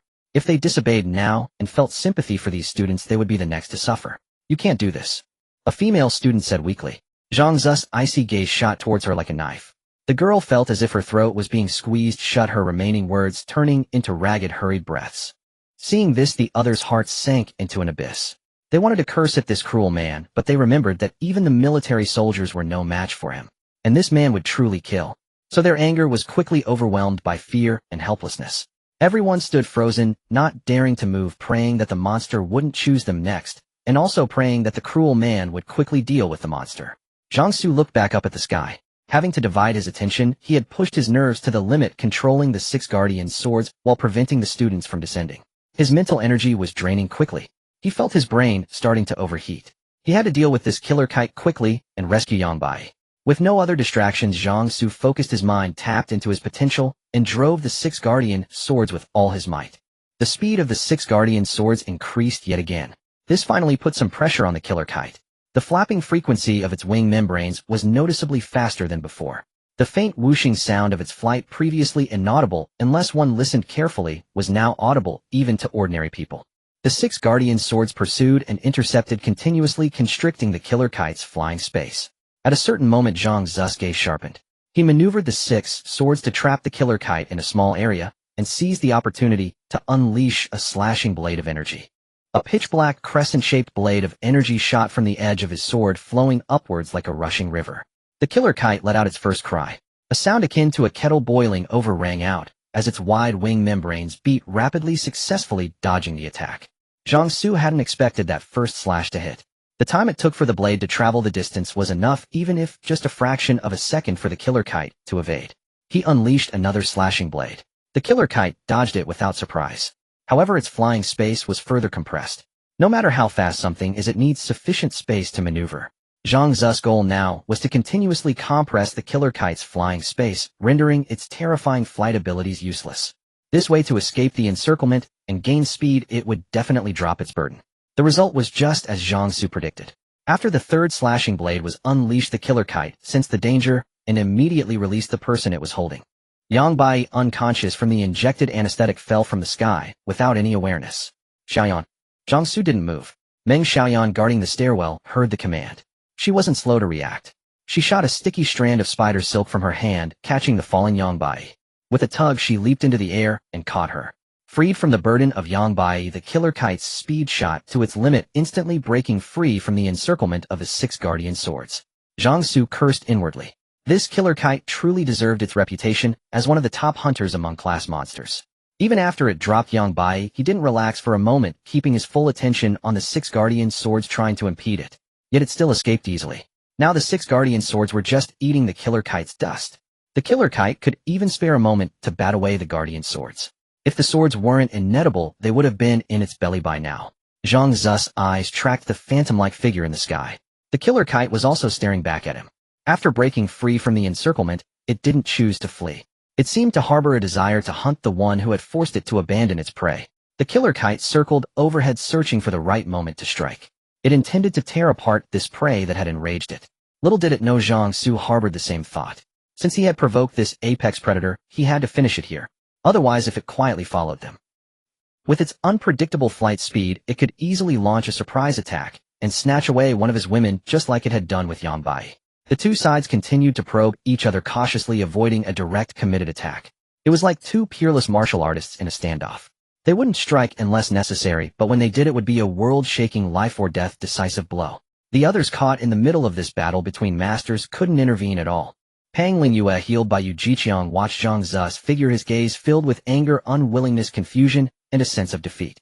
"Captain, seriously, you should stop clashing Heaton with Zhang Xu from now on," Lin Yufei advised earnestly from the side. Du Feiping, his pupils constricted with fear, shared Lin Yufei's sentiment. He finally remembered what kind of monster this was, a terrifying flying beast that had left a military squad led by a class Esper completely helpless. In fact, encountering it had cost the squad heavy losses. And back then he had been one of the people that military squad was trying to rescue. He had personally experienced the terror of this flying monster. That squad had fought desperately to kill it, but couldn't even get close to it. In the end, they had no choice but to order everyone to rush into the nearest building. They let the monster feed freely during the process. In that short distance, at least 30 or 40 people had vanished. It only left after it had eaten its fill and flown away. Back then, Du Feiping was just an ordinary person, too scared to look up, only focusing on the ground as he ran. He was lucky to survive, but he never got a clear look at the monster's features. He had deliberately avoided learning about it afterwards. Because he was afraid. It was a psychological scar. It wasn't until now, recognizing the familiar hunting methods and unpredictable flight speed, that he realized this was the same type of terrifying flying monster he had encountered before. This was a monster that could baffle a military squad led by a class Esper. Yet it had been forced by Zhang Xu to abandon its prey. And after being forced to give up its prey, it was clearly furious, but didn't dare to attack recklessly. Damn. Only a complete fool would continue to provoke such a ruthless person. If he could handle this flying monster alone, it meant he could take on a military squad led by a class Esper by himself. Calling this man a monster was an understatement. Just as Du Feiping's mind was racing, the man and the monster locked in the standoff, suddenly both moved. Du Feiping snapped his attention back, focusing completely on the collision that would decide who lived and who died. Shriek. A sharp piercing cry rang out. The killer kite vanished from everyone's sight, and from the encirclement of the 6 guardian swords. Yin Xiu and the other 2 women's hearts leaped into their throats. Pang Lingyue and the others quickly turned their gazes to Zhang Xu on the rooftop. But all they saw was a black shadow diving down towards him. Zhang Xu's figure was nowhere to be seen. Their eyes darted around, scanning the rooftop. Then they saw Zhang Xu appear 3 or 4 meters away from where he had been standing. Teleportation. The moment the killer kite of Zhang Xu had activated his teleportation ability to evade the attack. Just as everyone expected Zhang Xu to unleash another pitch-black crescent blade, he suddenly raised his other hand, the one not holding the sword. He opened his palm towards the killer kite. Then he clenched his fist abruptly. 100 points of ability energy consumed. The spatial distortion ability activated. The next moment, shriek. The killer kite let out a sharp trembling cry. To everyone's confusion, a large hole burst open in the center of its chest. Blood gushed out from the wound. Zhang Xu had activated the spatial distortion ability he gained from unlocking the 3rd form of the space ring, twisting the space where the killer kite was. When space is distorted, everything within that space is also distorted. This inflicted fatal damage upon the killer kite. The killer kite let out a sharp piercing screech before collapsing to the ground. A massive hole had been torn straight through its chest, so large that one could see from the front to the back. The muscles and internal organs around the wound were twisted into a tangled mess. Even for a crank monster, there was no chance of surviving such damage. To be safe, Zhang Xu focused his mind, and 6 guardian swords descended from the sky, plunging into the killer kite's corpse. No movement. He tried again, still no movement. Phew. Only then did Zhang Xu finally confirm that the killer kite was dead beyond dead, and he let out a sigh of relief. The battle with the killer kite was not a bloody close-quarters fight, but it was no less dangerous. Brother Henrin, is that monster finally dead, eh? Du Feiping, having just snapped out of the lightning-fast exchange, couldn't help but ask. As soon as the question was asked, everyone's eyes turned to Zhang Xu. He nodded.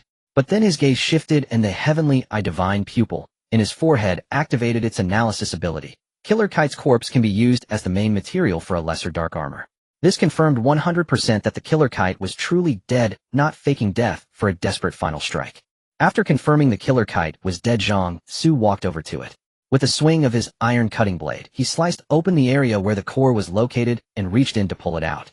Previously, monster cores had been like sparkling diamonds, but the Killer Kite's core was a pulsing black heart. Zhang Xu studied the black core for a short while. He found nothing. Even spending 5 ability points yielded only a single piece of information: Killer Kite's core.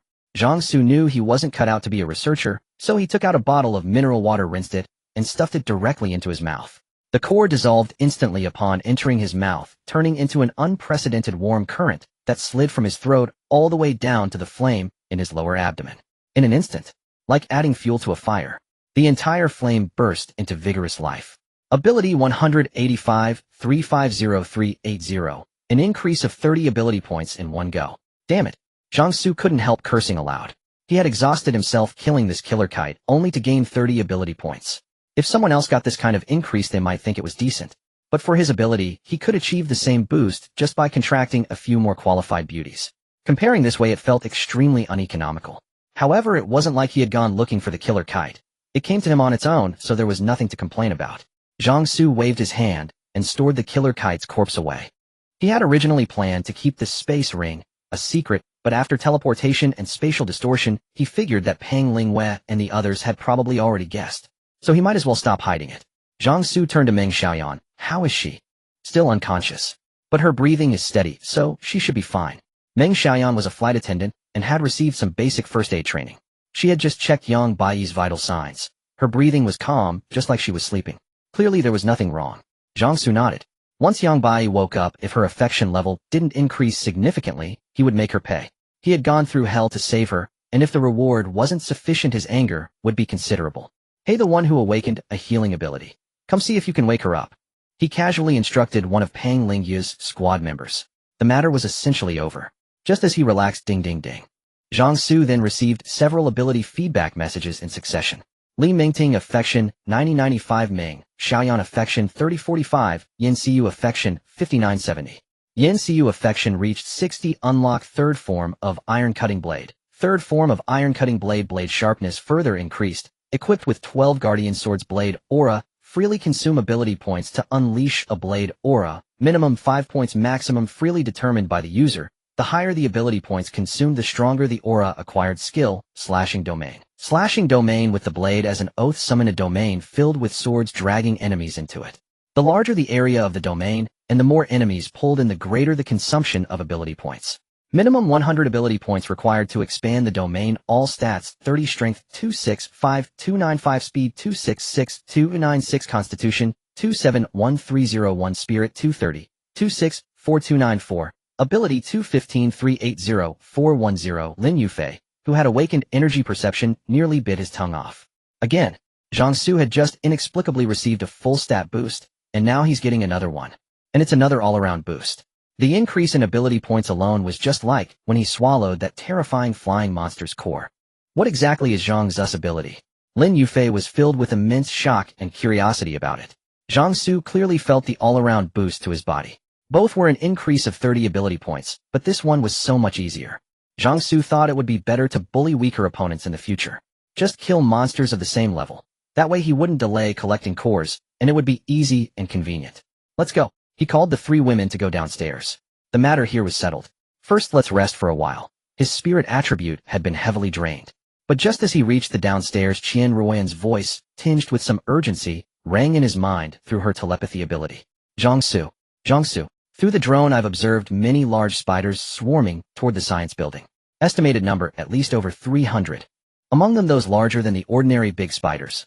I counted over 30 of them. Zhang Xu's face darkened. Damn it. Just after dealing with the killer kite, now a wave of human-faced black spiders. Can't he get a moment's peace? Did those human-faced black spiders really think there was an endless supply of food here? More than 300 ordinary human-faced black spiders and 30 elite ones. To be honest, Zhang Xu felt a bit puzzled. He hadn't reacted to this doubt just now, but suddenly realized something. It was just a single building. How could it accommodate so many human-faced black spiders? Earlier, when he activated the analytical ability of the Heavenly Eye Divine Pupil on the spider nest, the feedback was there are thousands upon thousands of human-faced black spiders living inside. He had originally thought that thousands upon thousands was just a figurative adjective. But now it seemed that the spider nest really did have that many human-faced black spiders. A single building definitely couldn't accommodate so many of them. It wasn't like those residential buildings with dozens of floors. The buildings at Wanghai University were at most 20 stories high, with most being under 10 stories. Given that the most numerous ordinary human-faced black spiders were the size of calves, and with their 8 long legs they required considerable space to move, a single building shouldn't be able to hold tens of thousands of them. Could it be that they had dug tunnels underground? But this reasoning still seemed somewhat unconvincing. Zhang Xu felt that something was off about the spider nest. However, he was already tired enough today. After pondering for a moment without reaching any conclusion, he simply cast it aside and decided to think about it later. Or perhaps he would find time to explore the spider nest. Just as he was thinking this, the gray mist suddenly surged violently. Faces appeared in droves, and the scraping sound of countless spider legs against the ground mixed with the monster's screeches, creating a cacophony that made one's eardrums ache. Zhang Xu, with his balanced and powerful physique, merely found the noise extremely annoying. But the 3 women beside him turned pale. Li Mengting, who had transformed into a cat, narrowed her pupils into vertical slits, her amber eyes exuding a hint of coldness. Uncomfortable. Yin Siyu's face was pale, covering her ears, and said painfully, "These sounds are so hard to bear." As soon as she finished, a series of pained groans came from the stairway behind them. One by one, students were staggering and falling to the ground, clutching their ears. There's something wrong with these sounds. They seem to contain a spiritual attack. Lin Yufei's eyes began to glow with a blue light.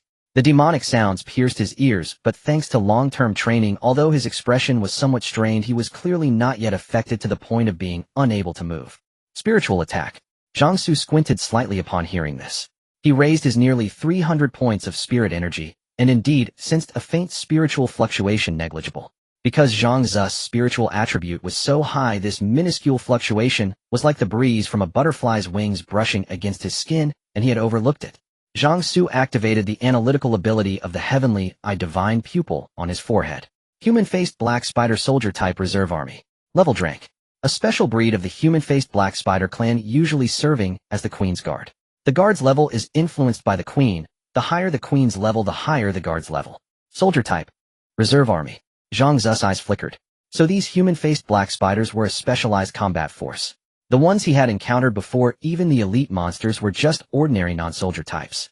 Zhang Xu swept his gaze over the human-faced black spiders that had spread out to surround them all. They were indeed somewhat different from the human-faced black spiders seen before, though still only two sizes.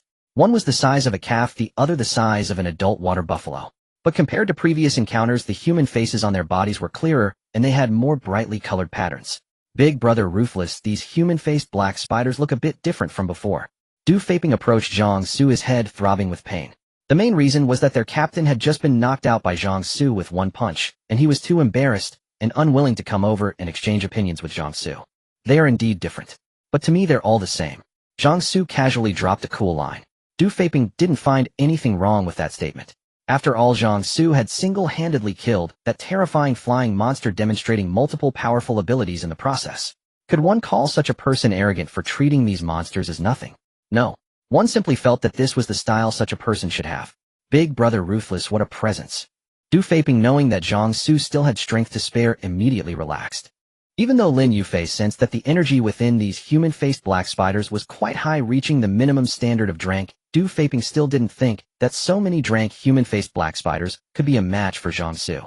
Zhang Xu casually responded. He took a few steps forward. The human-faced black spiders surrounding them fixed their glowing red pupils on Zhang Xu. The two fangs at the corners of their mouths seemed ready to spew silk. Zhang Xu held the iron-slashing blade inverted in front of him. He extended his arm horizontally, the blade pointing to the ground. You're a bit too noisy. Perfect timing. He could test the effect of his newly acquired skill, slashing domain. The next moment, as the surrounding human-faced black spiders spewed silk, Zhang Xu's hand released the blade's handle. He let the pitch-black longsword fall vertically from his hand under gravity. However, the expected sound of collision did not occur. It wasn't that the sharp blade had directly embedded itself into the ground. Instead, the moment the black longsword touched the ground, a darkness spread out from the blade tip in all directions like flowing light. The darkness spread with incredible speed. In an instant, it enveloped everyone and the 300 human-faced black spiders. Those who had been able to withstand the spiritually attacking sounds emitted by the human-faced black spiders found their vision blurring. When their pupils refocused, they were astonished to find themselves in a peculiar space. As far as the eye could see, monster carcasses lay scattered everywhere, and countless blades and swords were embedded in the ground. A soaring sharp aura transformed into a long wind, surging and flowing ceaselessly among the forest of weapons. The sky and fields were dyed crimson with layers of clouds resembling burning fire, exuding an intense atmosphere of slaughter and cruelty. The distant mountains at the horizon were shrouded in a hazy mist, with countless phantom shadows of monsters floating and sinking within. Visible among them were ironhide pterosaurs, scorpion-tailed wasps, clawed lizards, killer kites, and more. All were monsters that had once been slain by the iron-slashing blade. Lin Yufei and the others stared at the scene in a daze.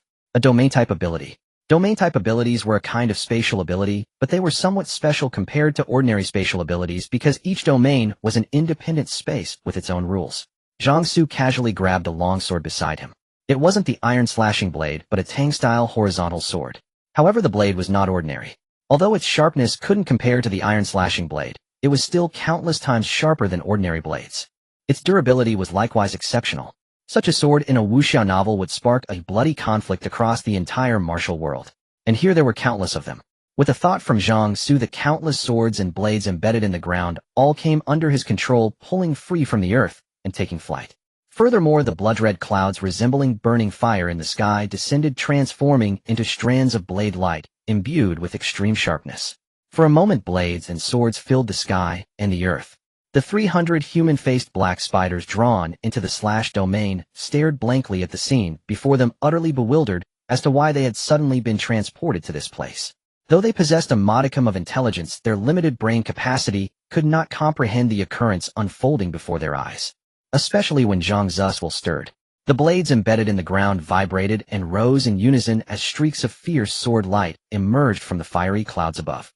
The fangs flanking the mouths of these human-faced spiders twitched incessantly, emitting high-frequency staccato sounds to communicate with one another. Finally, they raised their heads in unison, their gazes locking onto the human in the distance.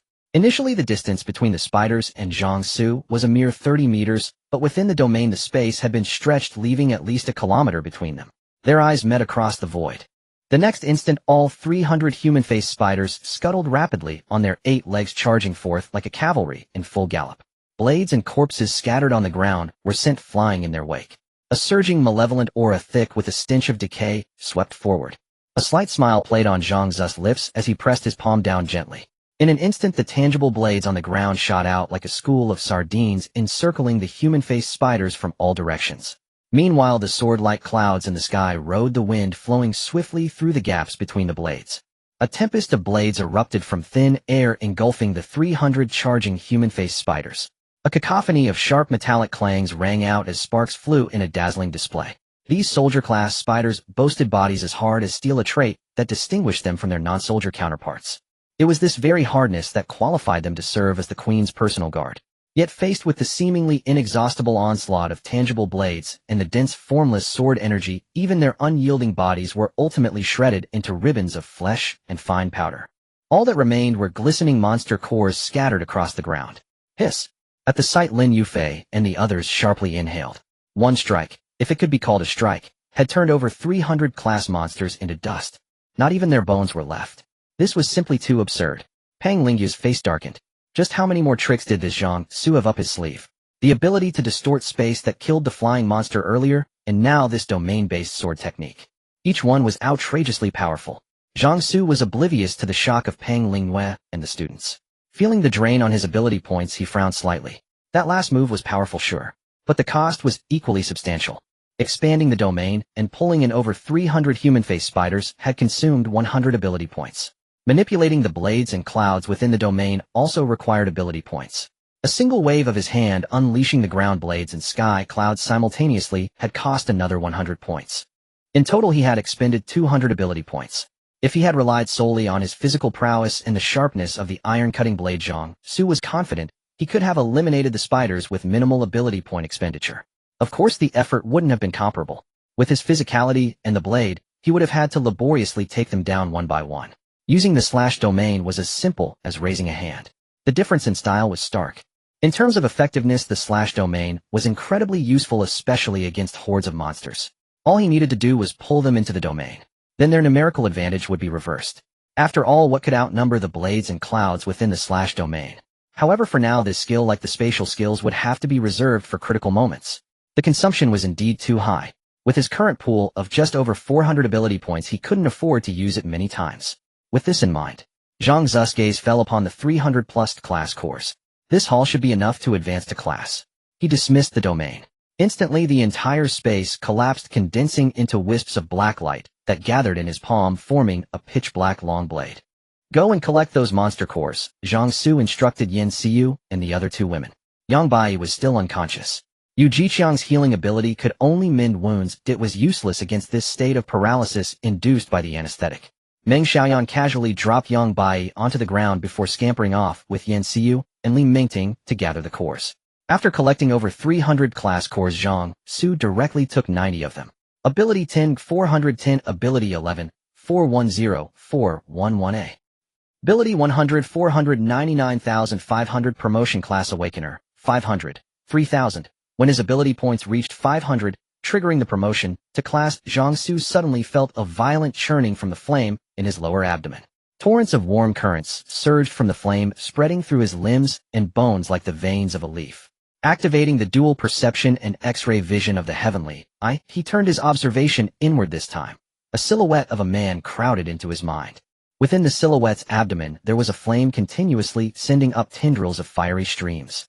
These streams followed routes akin to the meridians described in martial arts novels, flowing to his limbs and then back to the flame. And during this circulation, there was a barely perceptible increase in power. As he breathed, the special energy of the gray mist in the air was drawn along by these fiery streams flowing back to the flame in his lower abdomen. But the increase was so minuscule that it might take decades to raise his ability points by a single digit. Unless he could improve his absorption efficiency, relying on this method for enhancement was a pipe dream. Besides these internal changes, Zhang Xu suddenly realized that his five senses were no longer dulled by the gray mist. His physical constitution was now 50 times that of a normal person, but previously, even with that, he would still be affected in the mist without the aid of the heavenly eye. This was because the gray mist wasn't just simple fog. It contained a high density of special energy. It wasn't the mist itself, but the high-density energy dispersed within it that truly weakened the senses. What does this mean? Zhang Xu's eyes flickered with a strange light. Has my body fully adapted to the gray mist? Have I become a mist life form just like those monsters? The essence of biological evolution is adaptation to the environment. He had now completely adapted to the existence of the gray mist.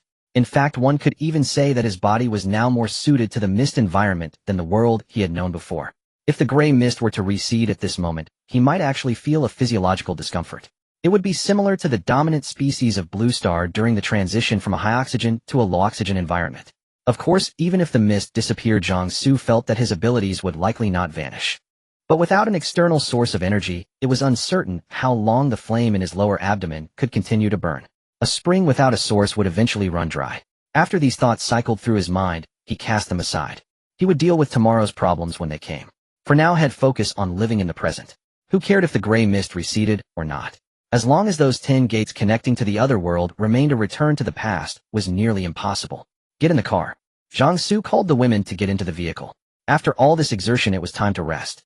Doomsday War Chariot shook off Pang Lingyue and the others, speeding back to the biochemical building. With Pang Lingyue present, Lin Yufei and his group had almost no chance of shaking off the entanglement of those students. At least not until the task of collecting battle sabers and armor was nearing its end.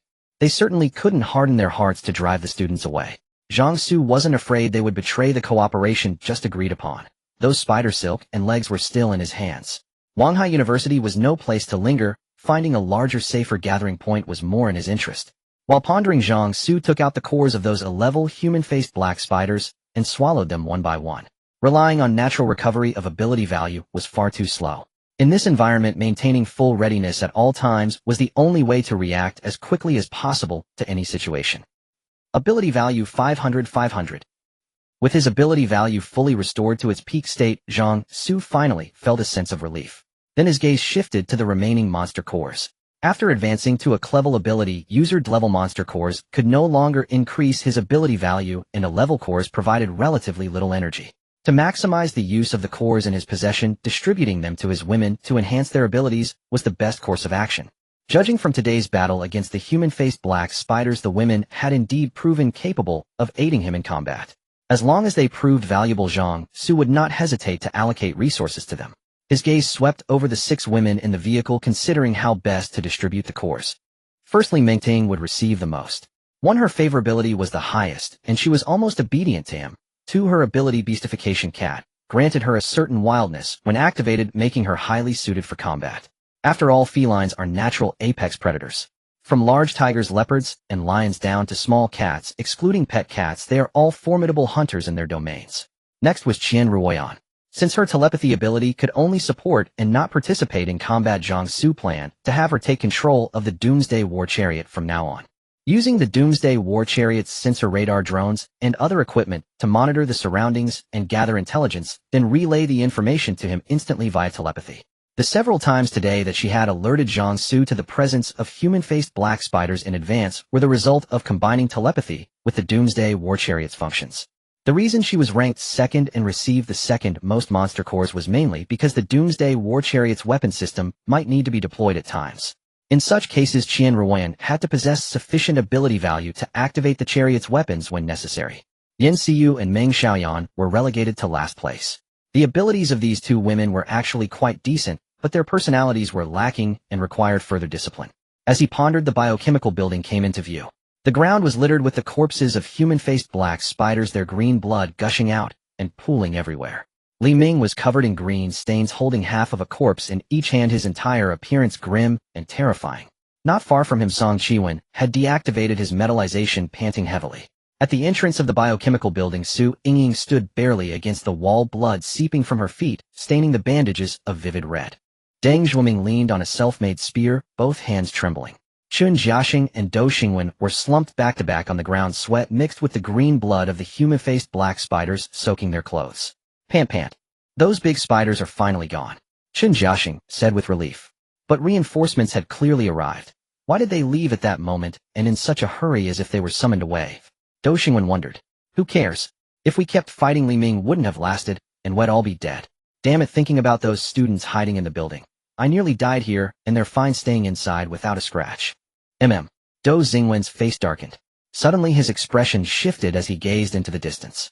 A gleam of light shot through the gray mist, and before long a steel monster sped out of the haze. Li Ming and the others froze. Deng Zhuoming stared at the steel monster, recalling the scene from this morning, and opened his mouth in stunned silence.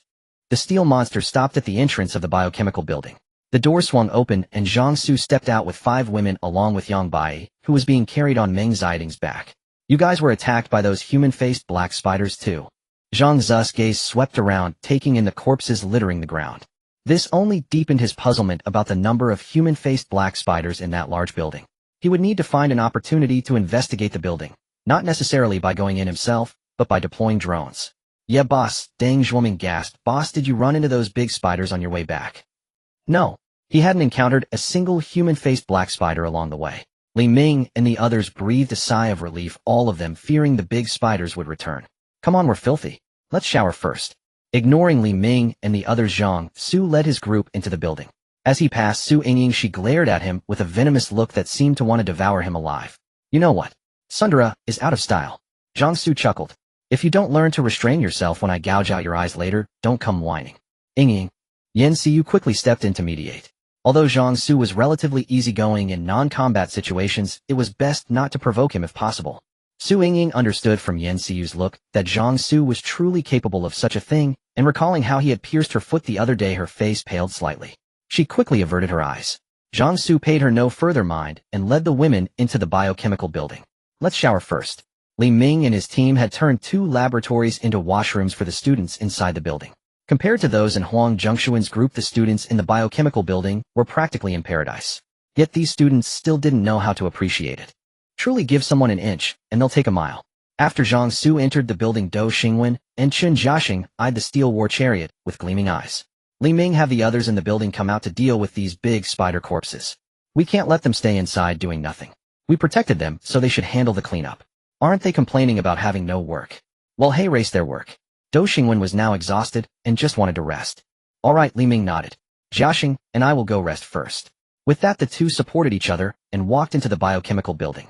After reaching a spot some distance from the entrance, Chen Jiaxing spoke. That vehicle. Dou Xingwen shook his head. Hard to tell if it's modified or manifested from an ability. Let's stick to what we discussed earlier. I really don't want to keep following Li Ming like this. Today a swarm of big spiders came, tomorrow there'll be other monsters. I can't risk my life to protect others. Then contact those foreign students. Elsewhere at the international dormitory.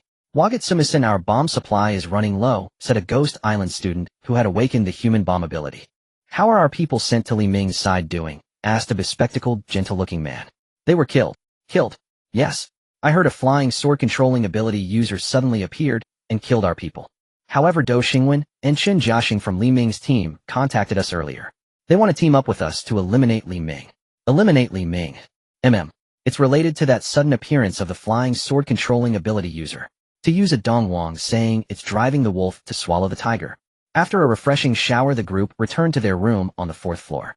Having unlocked the 3rd form of the steel slashing blade, the number of guardian swords increased from 6 to 12. Zhang Xu deployed the 12 swords at various entrances and exits to stand watch. This ensured that neither people nor monsters could approach undetected. Zhang Xu divided the vast majority of the A-grade monster cores he held into 4 piles of varying sizes and pushed them in front of Li Mingting and the other 3 women. Unsurprisingly, all 4 of them were taken aback. This? Li Mingting looked up, confusion in her eyes. Zhang Xu, what is this? For us. Yan Xiu's voice chimed in, tinged with uncertainty. Zhang Xu nodded. Eat these monster cores. Your strength is currently falling behind mine. After confirming Zhang Xu wasn't joking, the 4 women's lips curled up in unison, their hearts leaping with joy and excitement like startled fawns. The importance of monster cores in the current situation went without saying. Even though they had participated in the battles, the vast majority of monsters were dealt with by Zhang Xu. Their contributions were minor, and their actual share of the work was minimal. If a fair distribution were to be made, they would never have received this many cores. They were well aware of this fact. Su Qiuruo, standing nearby, stared at the pile of monster cores, her eyes wide with disbelief. All these cores were being given to those women just like that. Su Qiuruo, affection 25-29. Zhang Xu glanced at her. This newly acquired girl's affection was rising quite quickly. The 4 women joyfully consumed the monster cores. Without exception, they all advanced to a great awakened. Among them, Li Mingting's ability value reached 80 points. Her attributes saw a certain increase, and she even gained a new branch ability, full beast transformation. With a soft meow, Li Mingting transformed entirely into a regular-sized black cat. She then leaped gracefully and landed on Zhang Xu's lap, curling up on his legs. Zhang Xu stroked the black cat she had become. Does this complete cat form give you any extra advantages? Yes. The black cat spoke with Li Mingting's voice. The instant the sound faded, the cat on his lap vanished, reappearing on Meng Xiaoyan's shoulder. Meng Xiaoyan, however, had not yet noticed the new addition to her shoulder. Zhang Xu raised an eyebrow. That speed. Interesting. Li Mingting jumped down from Meng Xiaoyan's shoulder and reverted to her human form. In my complete cat form, my speed gets a massive boost, much faster than my cat-eared form. Also, my claws are now poisonous. Anyone I scratch, even just a graze, will suffer considerable damage. Zhang Xu nodded. The improvement Li Mingting gained this time was quite good. However, she had only advanced to a grade, yet her ability had already shown new changes. Why was it that he already at grade, and having advanced twice, had seen no change in his ability at all? Information regarding abilities was still too scarce. If he had the chance, he wondered if he could get his hands on the military's research. With all those researchers, their understanding of abilities was certainly far greater than his. Aside from Li Mingting, Yan Xiu's invisibility ability also underwent a change, gaining a scent elimination effect in addition to sound cancellation. She had been worried that her body odor might compromise her invisibility, but now that concern was a thing of the past. Qian Ruoyan and Meng Xiaoyan's abilities didn't change, only the attributes corresponding to their abilities increased. While the four women were delightedly testing their enhanced abilities, Yang Bai, who had been unconscious since being injected with anesthetic by the assassin's kite, finally woke up. Her eyelids fluttered open. The white ceiling that met her eyes seemed to overlap and intertwine with the memory of a falling shadow, causing a momentary sensory confusion. It took a while for her to recover and piece together the events in her mind. Upon realizing this, Yang Bai shot up from the lab table, her gaze searching for a familiar figure, only to meet Zhang Xu's rather cold stare. Her heart gave a violent lurch. She quickly scrambled off the table, hurried over to Zhang Xu, her voice trembling. Zhang Xu will listen to you from now on. Whatever you say, he'll do. If you say go east, I want go west. I want to defy you. Yang Bai wasn't stupid. She knew that in that situation Zhang Xu was the only one who could have saved her, and the only one who would. Zhang Xu checked her current affection, level 59. Let's have you go hungry for 2 days. Being too full tends to give people their own ideas. Okay. Hearing shed have to fast for 2 days, Yang Bai not only showed no displeasure, but her eyes lit up. If he truly wanted to abandon her, it wouldn't be just a simple punishment. Being punished meant Zhang Xu intended to keep her. Just then Zhang Xu's ability fed back a rise in Yang Bai's affection. Yang Bai affection 5980. Yang Bai's affection reached 60. Unlocked Doomsday Chariot third form. Doomsday Chariot third form. Further vehicle functions. Unlocked 1. Passenger capacity increased from 10 to 15. 2. Interior space generates an isolation barrier, completely nullifying shockwaves and impacts from bombardments or attacks on the hull, ensuring no disturbance to the passengers inside. 3. Specialized perception radar range increased, can coordinate with drones to form a 3D map. 4. Vehicle weapon system unlocks millimeter wave ray weapon and long-range ultrasonic device. Millimeter wave ray weapon emits high-energy rays of a specific wavelength capable of easily piercing steel. Consumes ability points. Long-range ultrasonic device emits specific sound waves when activated, deterring ordinary monsters from approaching. Consumes ability points. 5. Added energy furnace system. Can be filled with monster cores to supply ability points to the vehicle, replacing the driver's input. 6. Drones gain auto-cruise and external control capabilities, operable without needing to wear the neural link helmet. All attributes: 30 strength, 295, 325 speed, 296, 326 constitution, 301, 331 spirit, 294, 324 ability, 500, 530. Yang Bai's affection had soared to 80. Apologies and thanks were far less practical and direct than an increase in affection points. It was only then that Zhang Xu's perception of Yang Bai began to recover. With a wave of his hand, various foods appeared. Qian Ruoyan and the others immediately understood and went to prepare the meal. Yang Bai being punished, and the newly joined Su Qiro were no exception. Soon the aroma of food filled the room. The scent drifted down from the 4th floor. The students downstairs, who were diligently dismembering the corpse of the man-faced spider, smelled the food, and their eyes turned red with envy and hunger. Li Ming, we haven't eaten anything all day. Why are you making us do this work? One student, unable to bear it any longer, threw the spider leg he was holding onto the ground. Song Chiwen frowned deeply. Didn't you all say yesterday that you had no work? Now that work has come, what do you want? We don't want anything, just our most basic rights. The student declared righteously. If you want us to work, you should at least let us eat our fill. The situation is special, Li Ming explained. Those big spiders attacked fiercely just now. There was no time to prepare food. But these monster corpses need to be dealt with quickly, or they might attract other monsters. But how can we have the strength to move these corpses without eating? Right. The others remained silent, but their expressions said it all. They also thought it was unreasonable. No strength. Deng Zhuoming laughed darkly. You missed breakfast this morning, but didn't you eat yesterday and the day before? While we were fighting those spiders, you were safe inside the building. How much energy did you really expend? You want to eat, huh? Deng Zhuoming used his gun to flick a piece of the man-faced spider's flesh directly onto the student's face. The student recoiled as if slapped, falling backward to the ground with a sharp smack. Now eat it, and get right back to work after. If you dare say another word, next time monsters come you'll be standing at the front line with us. Having witnessed Zhang Xu's forceful suppression of the riot last night, Deng Zhuoming no longer showed any leniency towards these classmates. The student initially wanted to argue, but upon hearing that Deng Zhuoming would take him to fight the monsters, his face turned pale with fright. He didn't dare say another word, obediently got up and immediately picked up the spider leg he had discarded.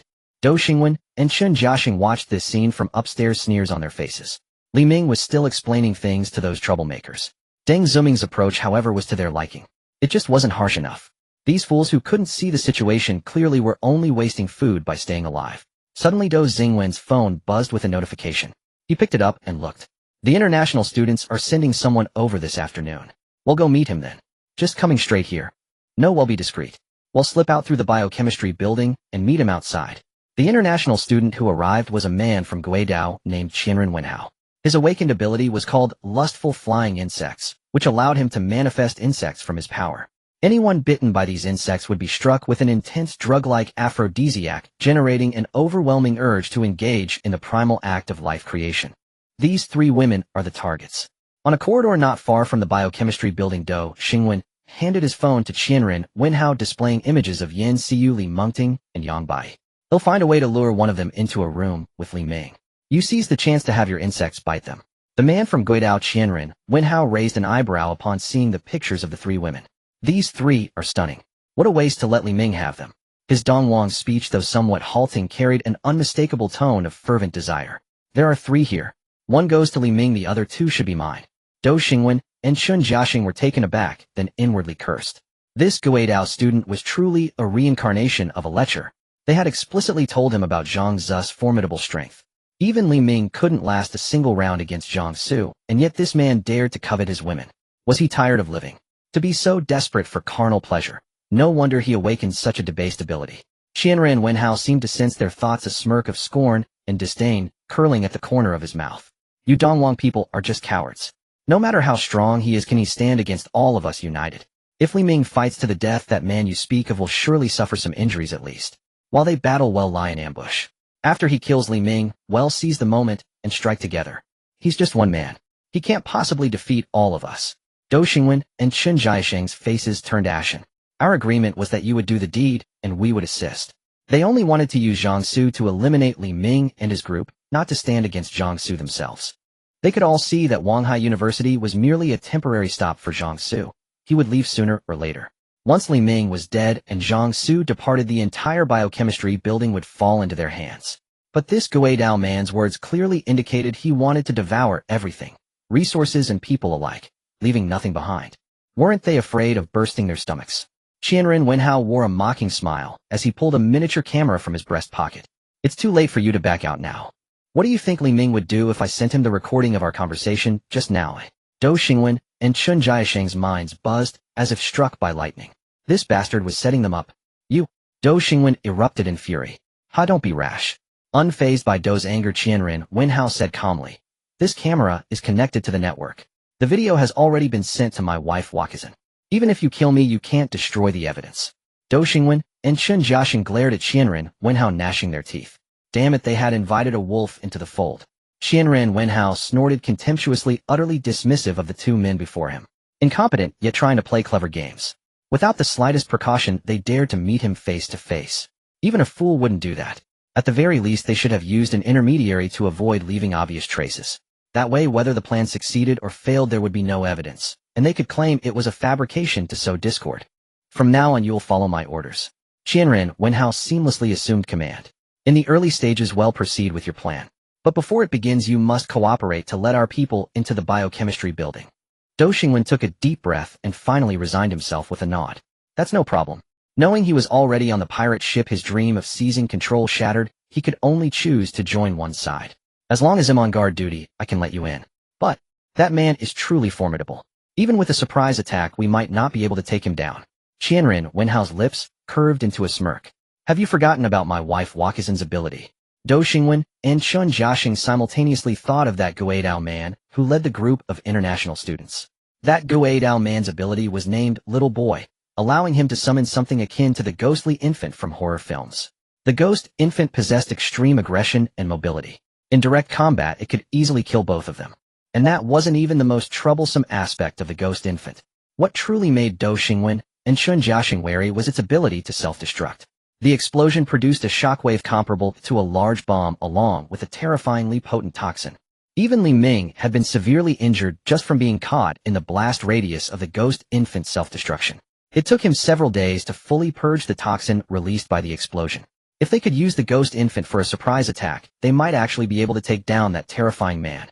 Understood. Chun Jiaxing clenched his teeth. We know what to do. Qianren Wenhao snapped his fingers.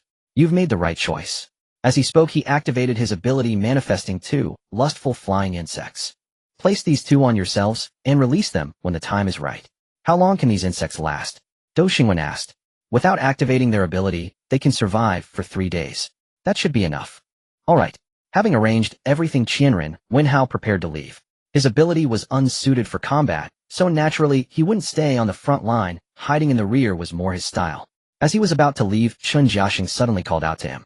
Why are you so obsessed with absorbing other survivor groups? Chun Jiaxing couldn't understand what those international students were really after. He and Dou Xingwen claimed they wanted to seize power, but in truth, they just wanted to prolong their own miserable existence. If they couldn't survive, then they might as well go out in a final blaze of madness. With more and more monsters emerging from the gray mist growing ever stronger, their living environment would only worsen. Under such circumstances, the few acres of farmland near the biochemistry building and the indoor cultivation room at the Gene Research Institute became invaluable. Yet Li Ming was absurdly idealistic, insisting on keeping even the useless ones alive.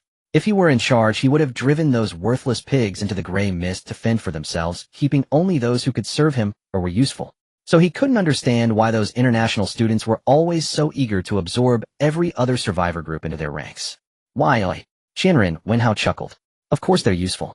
Ordinary people are a burden to you, but to us they are precious resources. The human explosion ability allowed them to turn ordinary people into bombs. So naturally, the more people they had, the greater their firepower. Food shortage wasn't an issue either. Just pick a few people, find a monster, and boom.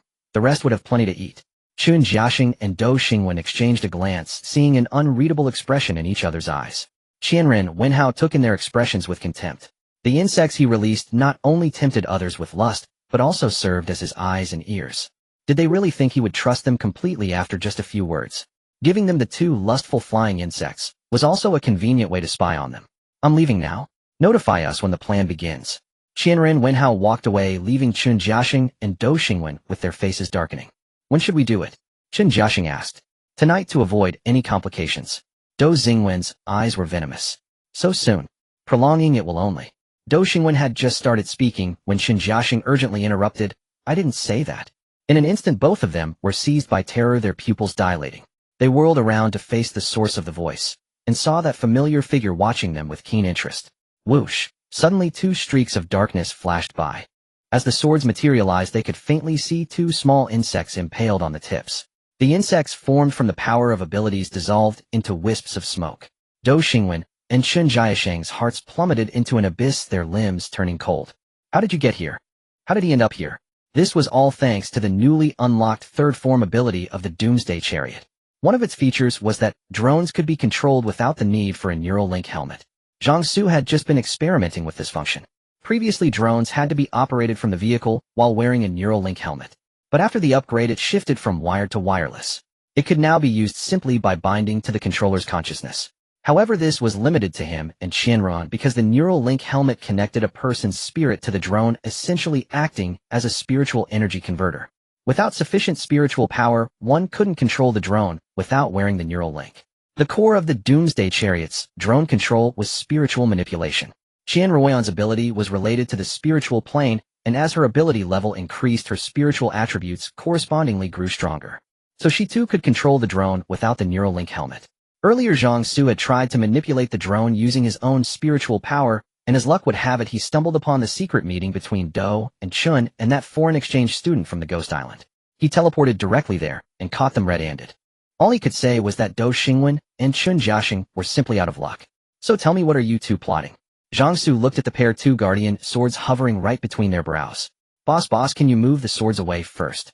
We'll tell you everything. Cold sweat dripped down their foreheads as Dou and Chun swallowed hard. Just say it here. Zhang Xu remained unmoved. Whoever speaks first lives, the slower one dies. Dou Xingwen and Chun Jiaxing instinctively exchanged a glance. The next moment they both spoke at once. Boss, it's him. He's dissatisfied with Li Ming's management, but he didn't dare. You. Dou Xingwen and Chun Jiaxing glared at each other in fury. Continue. The two guardian swords pressed forward a fraction, and pain seared from their brows. Dou Xingwen and Chun Jiaxing cried out in shock, and took a step back. Wait, well, talk. The two then spilled everything, rattling off their entire scheme like beans pouring out of a bamboo tube. You two really are a surprise. Plotting against my woman to make me fight Li Ming. Zhang Xu turned his head to another direction, got the person back. As his words fell, Li Mingting, who had activated her beast transformation ability, emerged from the gray mist, dragging the Ghost Island exchange student over with spider silk made by Meng Xiaoyan. Didn't know what his ability was, so I knocked him out and dragged him back. Good. Zhang Xu nodded in approval. That was well done. Since you've finished talking, you can die now. Wait. Dou Xingwen said in a rush. Didn't you say whoever spoke first would live? Yeah. We just spoke. Chun Jiaxing quickly chimed in. I said whoever speaks first lives. Zhang Xu's gaze swept over the two, but the problem is you both spoke at the same time. The moment those words fell, the guardian swords hovering before Dou and Chun shot forward instantly, giving them no time to react. With a thud, a spray of blood mixed with white matter burst from the back of their heads. Their eyes widened, faces frozen in shock at hearing Zhang Xu say they had spoken simultaneously. With two dull thuds, the corpses crumpled to the ground. Now for this one. Wake him up. Zhang Xu turned his gaze to the Ghost Island student. Yes. Li Mingting drew back her hand and delivered a resounding slap across the chubby face of the former literary figure. His fleshy cheeks wobbled, followed by a pig-like squeal of agony. Who dared to ambush me? Bastard. Ghost Island language. The former literary figure's Sampiku eyes darted around before locking onto Li Mingting, before him, a flicker of lust flashing deep within them. A guardian sword stabbed straight into the former literary figure's thigh, the searing pain sending him writhing on the ground, clutching the wound. Can you shut up? Zhang Xu had initially intended to drive a guardian sword straight into the Ghost Island student's mouth. But thinking it would be too disgusting, he instead turned the blade flat and slammed it against that fleshy face. Smack, smack, smack. After several strikes, the agonizing screams finally ceased. Who are you people? Why are you doing this to me? The former literary figure's lips were split, his mouth full of blood as he mumbled incoherently. Zhang Xu cut straight to the chase. Talk. How many ability users are among your group of exchange students, and what are their abilities? He had already planned to go after those students because of Suchiro. He just wanted to gather some intel first. After all, abilities were unpredictable. Who knew if any of those exchange students had awakened some out of the ordinary power? But before he could even make a move, they had come knocking on his door. Compared to Li Ming's group, those on the students' team would definitely be more familiar with the exchange students' abilities. Bastard, I'll never betray my comrades. The former literary figure wore a defiant look, as if ready to die for his cause. At that moment, 6 guardian swords shot out and pinned the 6 lust flies flying in the air. Your ability, whatever it is, seems pretty useless now that we know about it. The former literary figure froze in shock.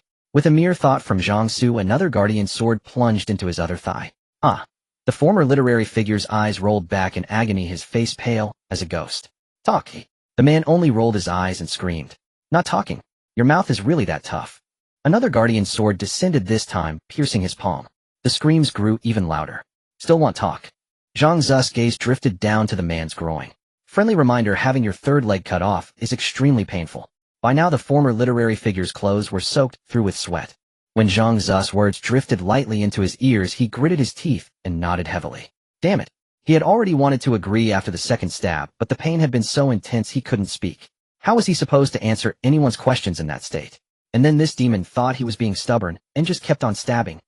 If he didn't nod now, he'd die here today, even if it meant dying painfully. There we go.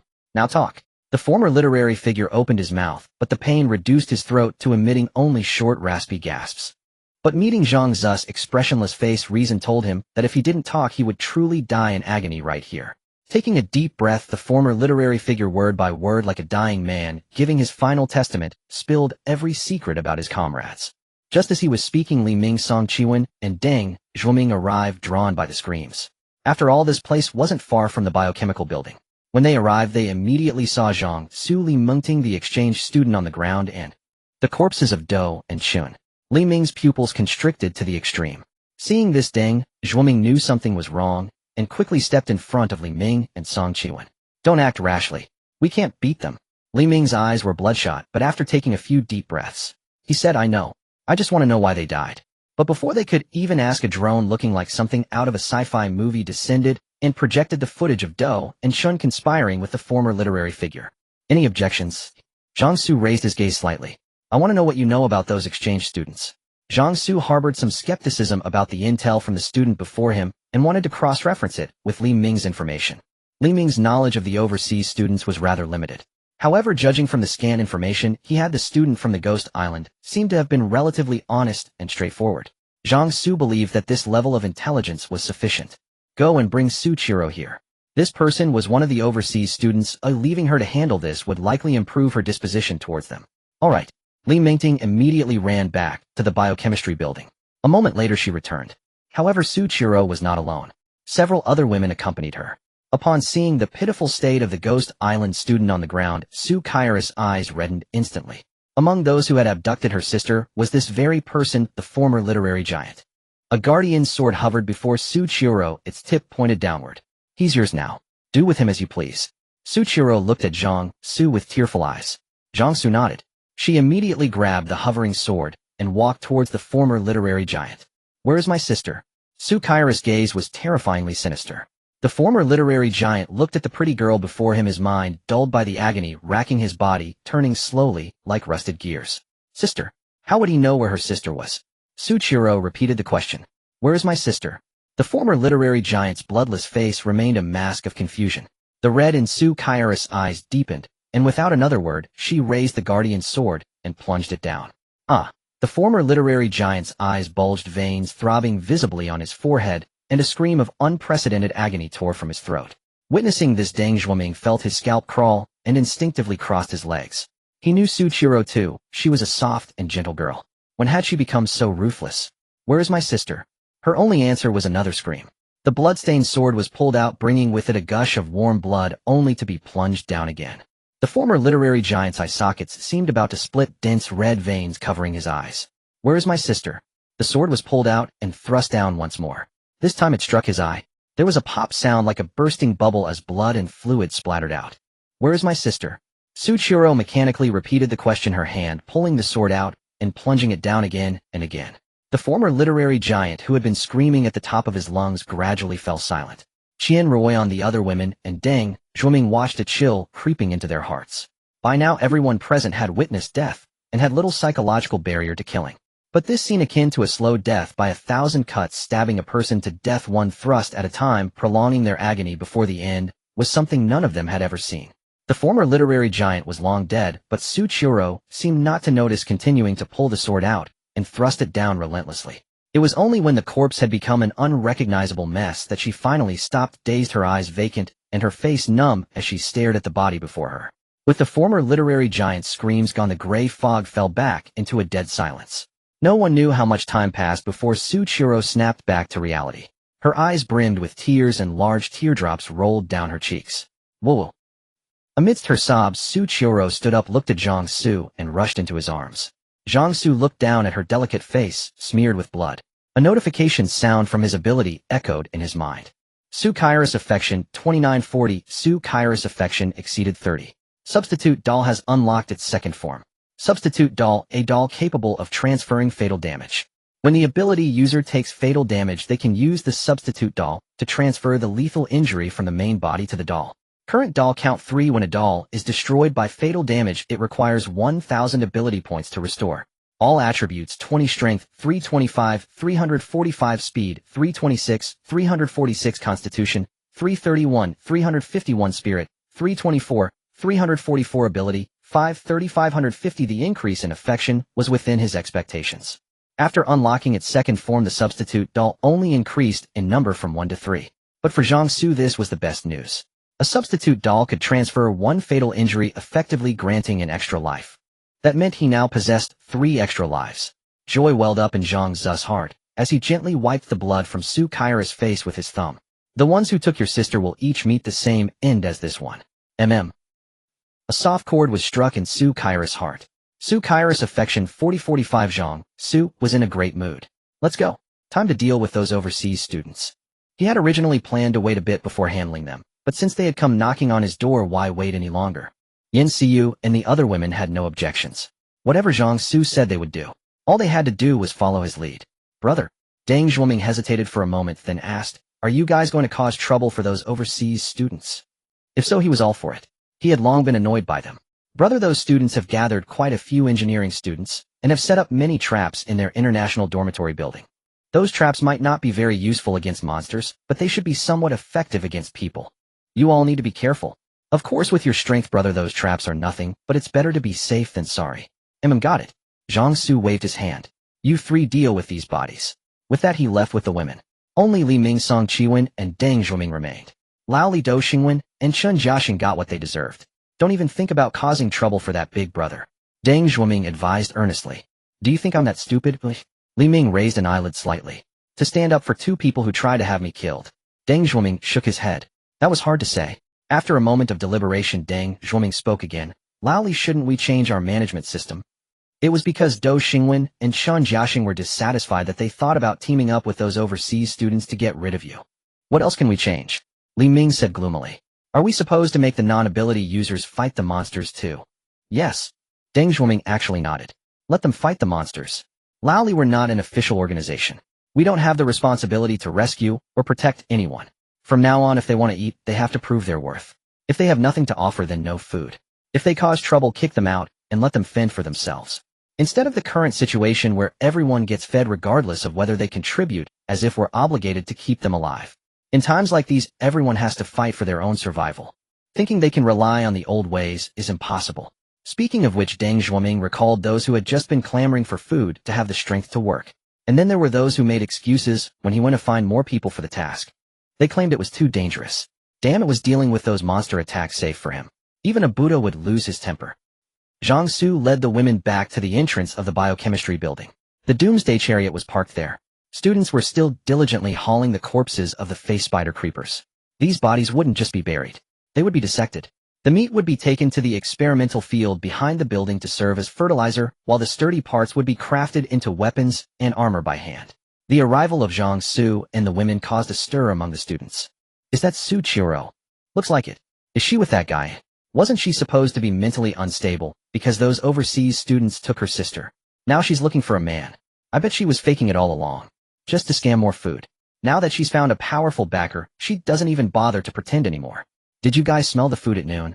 Damn, how did they get to eat so well?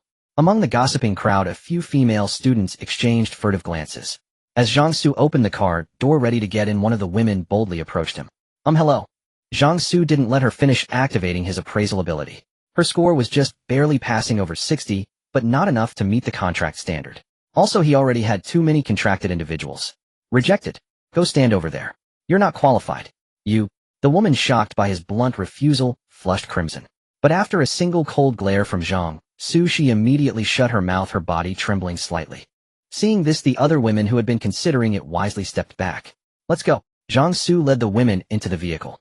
The steel beast slowly started and rumbled away into the distance. In the crowd, two girls looking a bit disheveled from hauling the monster corpses whispered to each other. Ching, why didn't you go try? That car looks really sturdy and safe. Also, I heard that man is super strong, even Li Ming is no match for him. Too bad we missed the fight last night in the lab. With his protection, we wouldn't have to worry about those monsters, right? Look at the women with him, they all seem so calm. It's like they're from a different world compared to us. The girl beside her kept rambling on. The girl called Ching shook her head. Let's get back to work. It's good enough here with Li Ming. On the doomsday chariot. Zhang Xu, what should we do next? Yin Xiu asked about how to deal with those international students. The intelligence obtained from Ren Xianwen and Li Ming had been shared with everyone. Yin Xiu and the others were somewhat shocked when they heard that the number of ability users among those international students exceeded 34. What to do? Zhang Xu smiled. Obviously, well, blow them up directly. Since mastering the doomsday chariot, they had only fired it once and it had never shown its true power. This time it could finally show its might. After learning that among those international students, someone had awakened the human body explosion ability, Zhang Xu's first reaction was to use the weapons on the doomsday chariot to directly bomb the entire international student dormitory. Human bombs. Traps. They'll just carpet bomb them with firepower. Zhang Xu checked the weapons currently unlocked on the Doomsday Chariot. Four-sided cannons with power roughly equivalent to a single-person rocket launcher, each shell consuming 10 ability points. Roof-mounted machine gun, 1 round of fire consuming 10 ability points. Tracking shells, similar power to the four-sided cannons, but capable of locking onto targets, each consuming 50 ability points. Electromagnetic bomb, an EMP bomb that releases high-energy electromagnetic waves at the moment of detonation, destroying all electrical devices within its coverage area, each use consuming 50 ability points. Millimeter wave ray weapon, a type of laser weapon that can easily pierce steel and naturally human bodies, each use consuming 60 ability points. The consumption each time is not large, but to achieve a full-scale strike a considerable amount of ability points is needed. Indeed, war is all about money. Having money or not leads to completely different strategies. Seeing Zhang Xu deep in thought, the women dared not disturb him, and the inside of the vehicle gradually quieted down. The Doomsday Chariot sped along the road lifted by tree roots, but the interior space had been equipped with an isolation barrier function.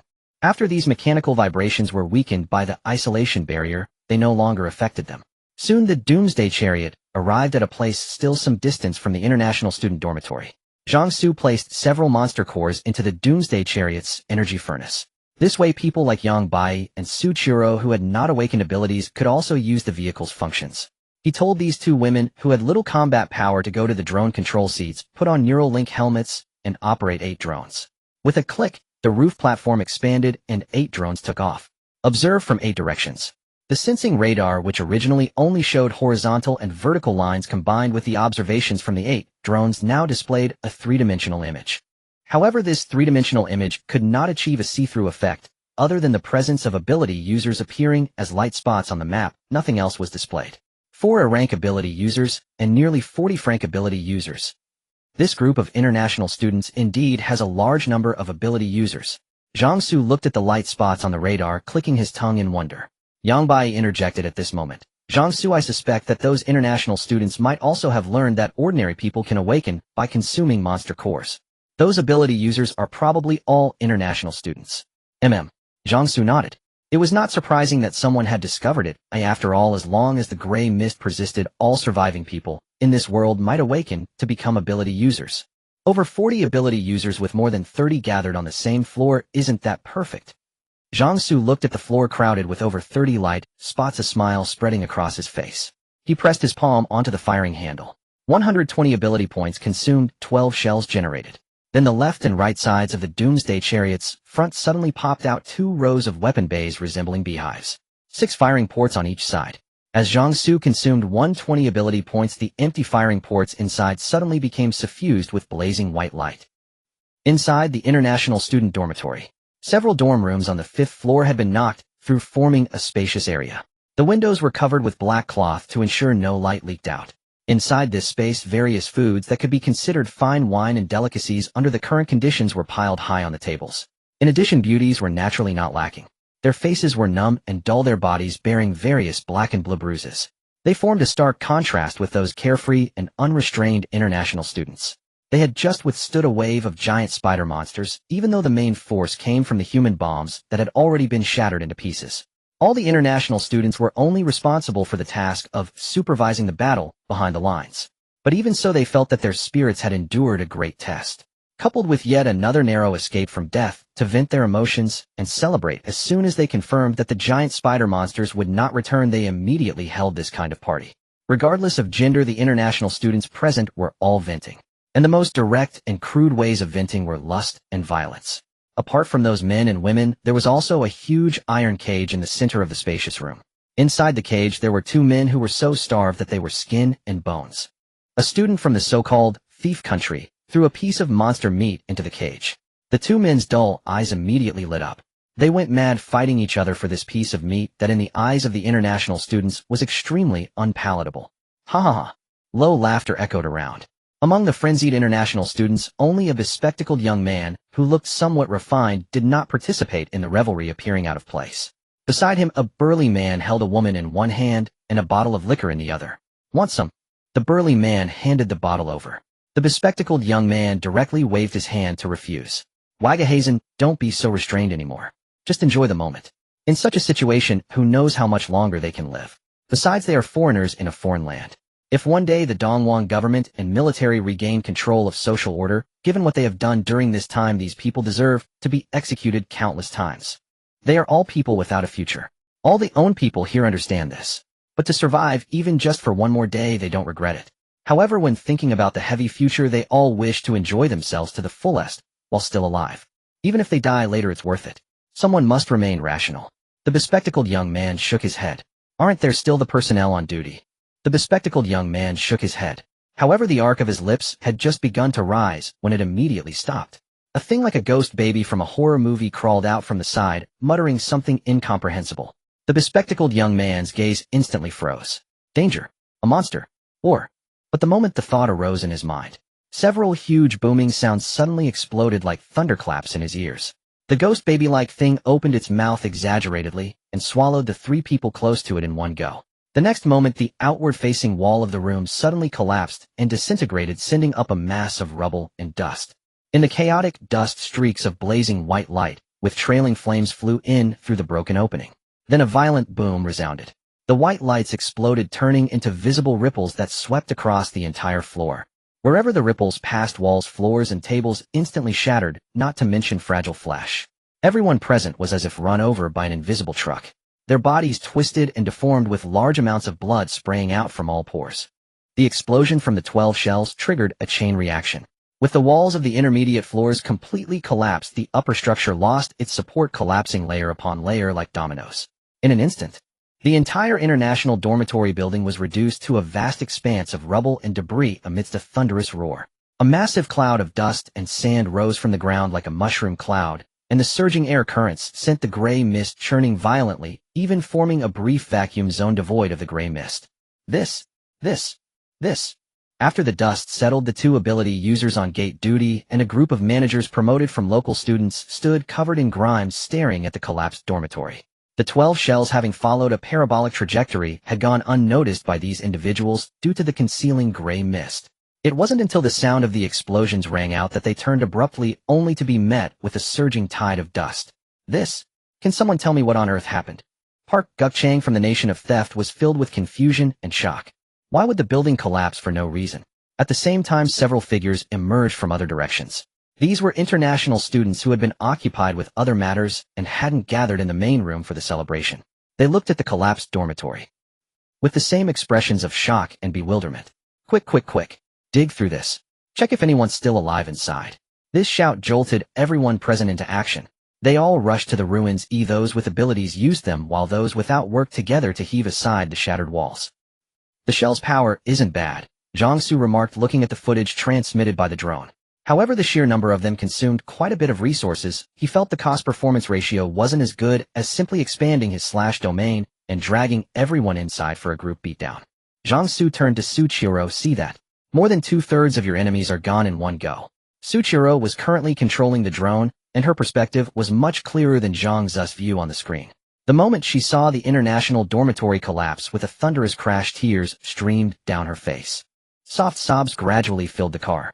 Su Kairos affection 40-50, Su Kairos affection 50-60, Su Kairos affection 60-70, Su Kairos affection surpassed 60. Substitute doll unlocked. Third form number of substitute dolls increased to 5. When a doll is destroyed by fatal damage, 1000 ability points are required to restore it. All attributes: 30 strength, 345, 375 speed, 346, 376 constitution, 351, 381 spirit, 344, 374 ability, 550-500. 80. A series of affection increase notifications came through.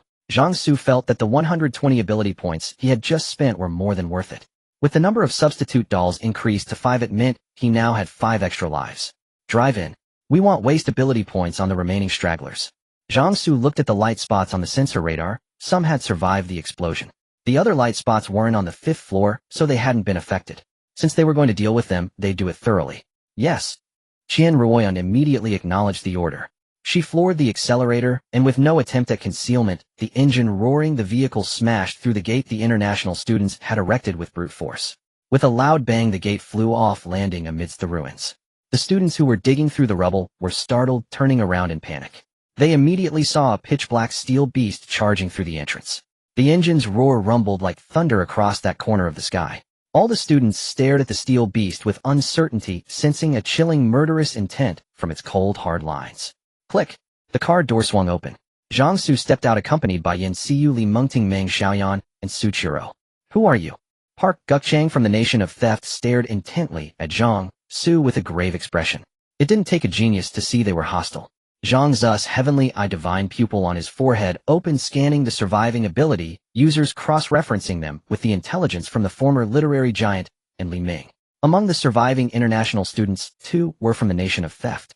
One had awakened an ability called 3-inch nail, which allowed him to summon and control a variable number of 3-inch long nails. It was somewhat similar to his guardian swords. The other had awakened an ability called Thieving Hand, which, as the name suggested, was a stealing ability that could pilfer items from others without their knowledge. This ability was somewhat of a counter to him, as most of his power relied on his divine weapons. But his divine weapons were manifestations of his ability, not real objects. He wondered if they could be stolen. He also wondered if internal organs could be stolen. If it could even steal organs, then that ability was truly monstrous, a sort of alternative spatial ability. Of the remaining 5, 2 were from Ghost Island, one with the ability Heart's Eye, and the other with Illusion Projection. The last 3 came from different nations with abilities Berserk Flame Control and Mind Link respectively. Except for Thieving Hand, which might be a bit troublesome, the other abilities posed no threat. Zhang Xu had even spent 5 ability points to analyze it, finding that the ability could currently only steal items on one's person. It couldn't yet steal his divine weapons or internal organs. However, the feedback from the analysis indicated that this ability could be strengthened with further development, potentially causing greater harm. Xiaoyu Mengting and Xiaoyan, you 3 handle these guys. Capture them alive if possible, and hand them over to Chiro. Zhang Xu was still counting on these people to boost Su Kaira's affection. And sure enough, just as he finished speaking, Su Kaira's affection increased again from 70 to 75. The breakthrough to the 90 mark was not far off. Park Gukchang and the other international students had come to the Eastern lands to study, so they naturally understood the language. Upon hearing Zhang Xu's words, their expressions changed drastically. What do you think you're doing? Zhang Xu slightly raised his eyelids. The next moment, with a clang, a guardian sword collided in midair with a 10-centimeter 3-inch nail. This was followed by a series of rapid clangs. That's it. Zhang Xu blinked. You can only manifest 5 nails. That's pretty weak. Park Gukchang's face flushed red. However, before he could even curse out "You bastard," a faint light pierced through his brow. The body slowly crumpled to the ground. The international students were dumbfounded by the sight. Felt like he was about to curse, and that's not good, Zhang Xu shrugged. I can't close my ears, so I had to shut your mouth. Alright, that's one less person for you to deal with. What are you standing around for? Get to it. Yin Xiu and the other 2 women steeled their expressions. Yes. Yin Xiu instantly vanished with her gun. Li Mengting activated her beast transformation ability, and Meng Xiaoyan shot out Spider Silk to ascend to a high vantage point, launching various silk attacks from above. An invisible assassin, a warrior, and a marksman, the 3 women had gradually established their roles within the team. The remaining 6 international students were so terrified they scattered in panic. Only those with Berserk and Flame Control abilities had any significant combat prowess. The rest usually served as support roles in their group. Quick! Quick! Protect us! The international students shoved the local students forward to block the Spider Silk. Meng Xiaoyan's Spider Silk was as strong as steel wire, and when shot out it was no different from arrows. One by one the students hit by the silk fell to the ground. The international student with Thieving Hand, while dodging the silk attacks, cast a glance at Meng Xiaoyan. His ability could only steal items on a person's body. It was useless against monsters, but against humans he could steal their weapons and clothing. This move was particularly effective against women. He had once used it in a fight between his team and a female ability user, suddenly stealing her clothes, causing her to be distracted and captured. However, just as he was about to activate his ability, a burst of blood erupted from his thigh. A scream abruptly cut through the air. A bullet with built-in silencing and stealth effects struck his thigh at close range, catching him completely off guard. If that bullet had hit his head or heart instead of his thigh, he'd have been dead by now. After firing another shot into his other thigh, Yin Xiu turned to find new targets. Li Mengting, meanwhile, had fully transformed into a small black cat darting through the crowd. Zhang Xu watched the 3 women and nodded. Not bad. The training hadn't been in vain. Leaving the remaining international students to Yin Xiu and the others, Zhang Xu's gaze shifted to the ruins of the dormitory. In a corner of the rubble, a creature resembling a ghost baby from a horror movie was struggling to crawl out from the pile of bricks. Zhang Xu raised an eyebrow. He watched as the ghost baby, with its bluish-black skin and mouth full of sharp fangs, rolled its throat and spat out 3 people. The sensor radar on the Doomsday chariot had just shown 2 light spots in the ruins. It should be these 2 male ability users. The woman was just an ordinary person. So this is that international student leader's ability little boy. Zhang Xu observed the ghost baby with curiosity. The ghost baby noticed Zhang Xu's gaze, its mouth splitting from ear to ear in a chillingly eerie grin. It has its own consciousness. Zhang Xu was surprised. He had always assumed awakened abilities were controlled by the user, but this ghost baby clearly possessed a certain level of awareness. Abilities were truly damn fascinating. Who are you? The 2 international students, having recovered, took in the situation and finally fixed their gaze on Zhang Xu. Your grandpa. With a thought from Zhang Xu, 2 guardian swords shot forth. Unexpectedly, the ghost baby intercepted them. Sir. The bespectacled student from Ghost Island immediately shouted, we can give you anything you want. Can you please stop first? Sure, I want your lives. Will you give them? Zhang Xu waved his hand, and 12 guardian swords flew out simultaneously. The ghost baby might block 2, but could it block 12? He then explained to Suchiro, who was standing beside him. These 2 abilities are a bit troublesome. Better to kill them now to avoid any problems. Huh. Suchiro hadn't expected Zhang Xu to explain himself to her. She quickly waved her hands. It's fine, it's fine. He's so gentle. Su-Kairos affection 7580 facing the 12 guardian swords hurtling towards them. The 2 international students were terrified. The burly man grabbed the terrified woman beside him to use as a shield, but the guardian sword smoothly curved in midair and pierced clean through his temple.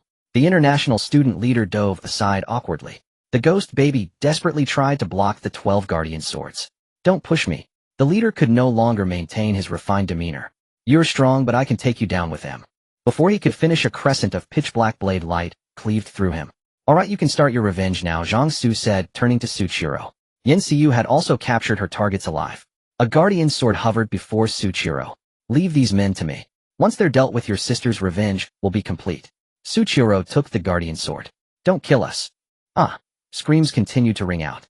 As the last exchange student's life was extinguished, Zhang Xu received feedback from his ability. Su-Kairos affection 8098, Su-Kairos affection exceeded 90, Su-Kairos affection exceeded 90. Substitute doll. Unlocked 4th form. Substitute doll count increased to 9. When a doll is destroyed by fatal damage, 1000 psionic points are required to restore it. All attributes: 40 strength, 375, 415 speed, 376, 416 constitution, 381421 spirit, 374, 414 psionic, 580620. Each form liberation of the substitute doll only increased the number of dolls, but for Zhang Xu that was the best news.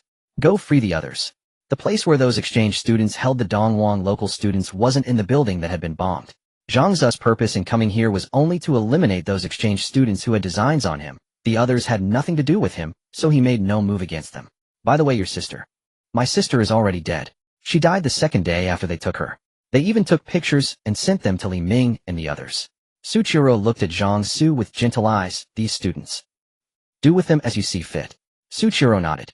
She raised the guardian sword in her hand and walked towards those Dongwang local students bound by spider silk. Wait, we're not exchange students.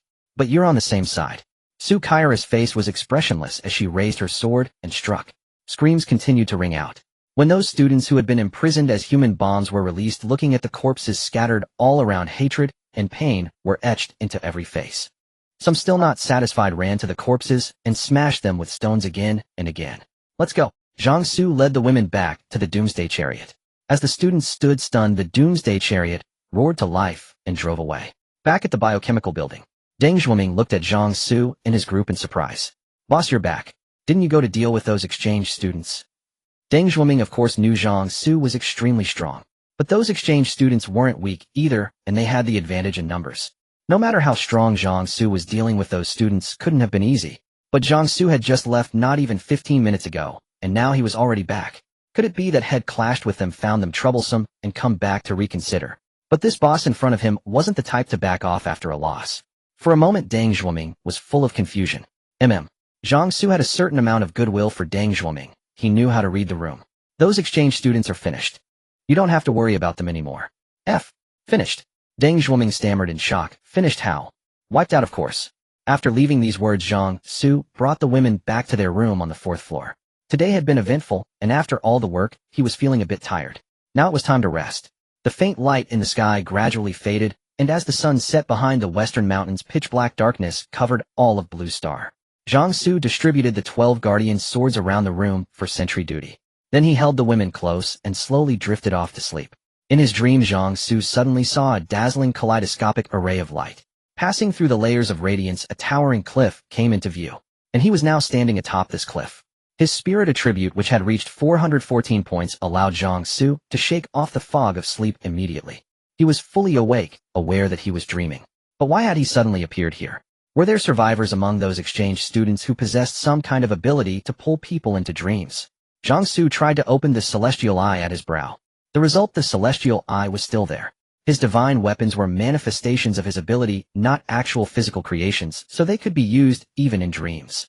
Zhang Xu's mind was greatly at ease. Although he still had considerable combat power even without the divine weapons, since all his physical attributes were formidable.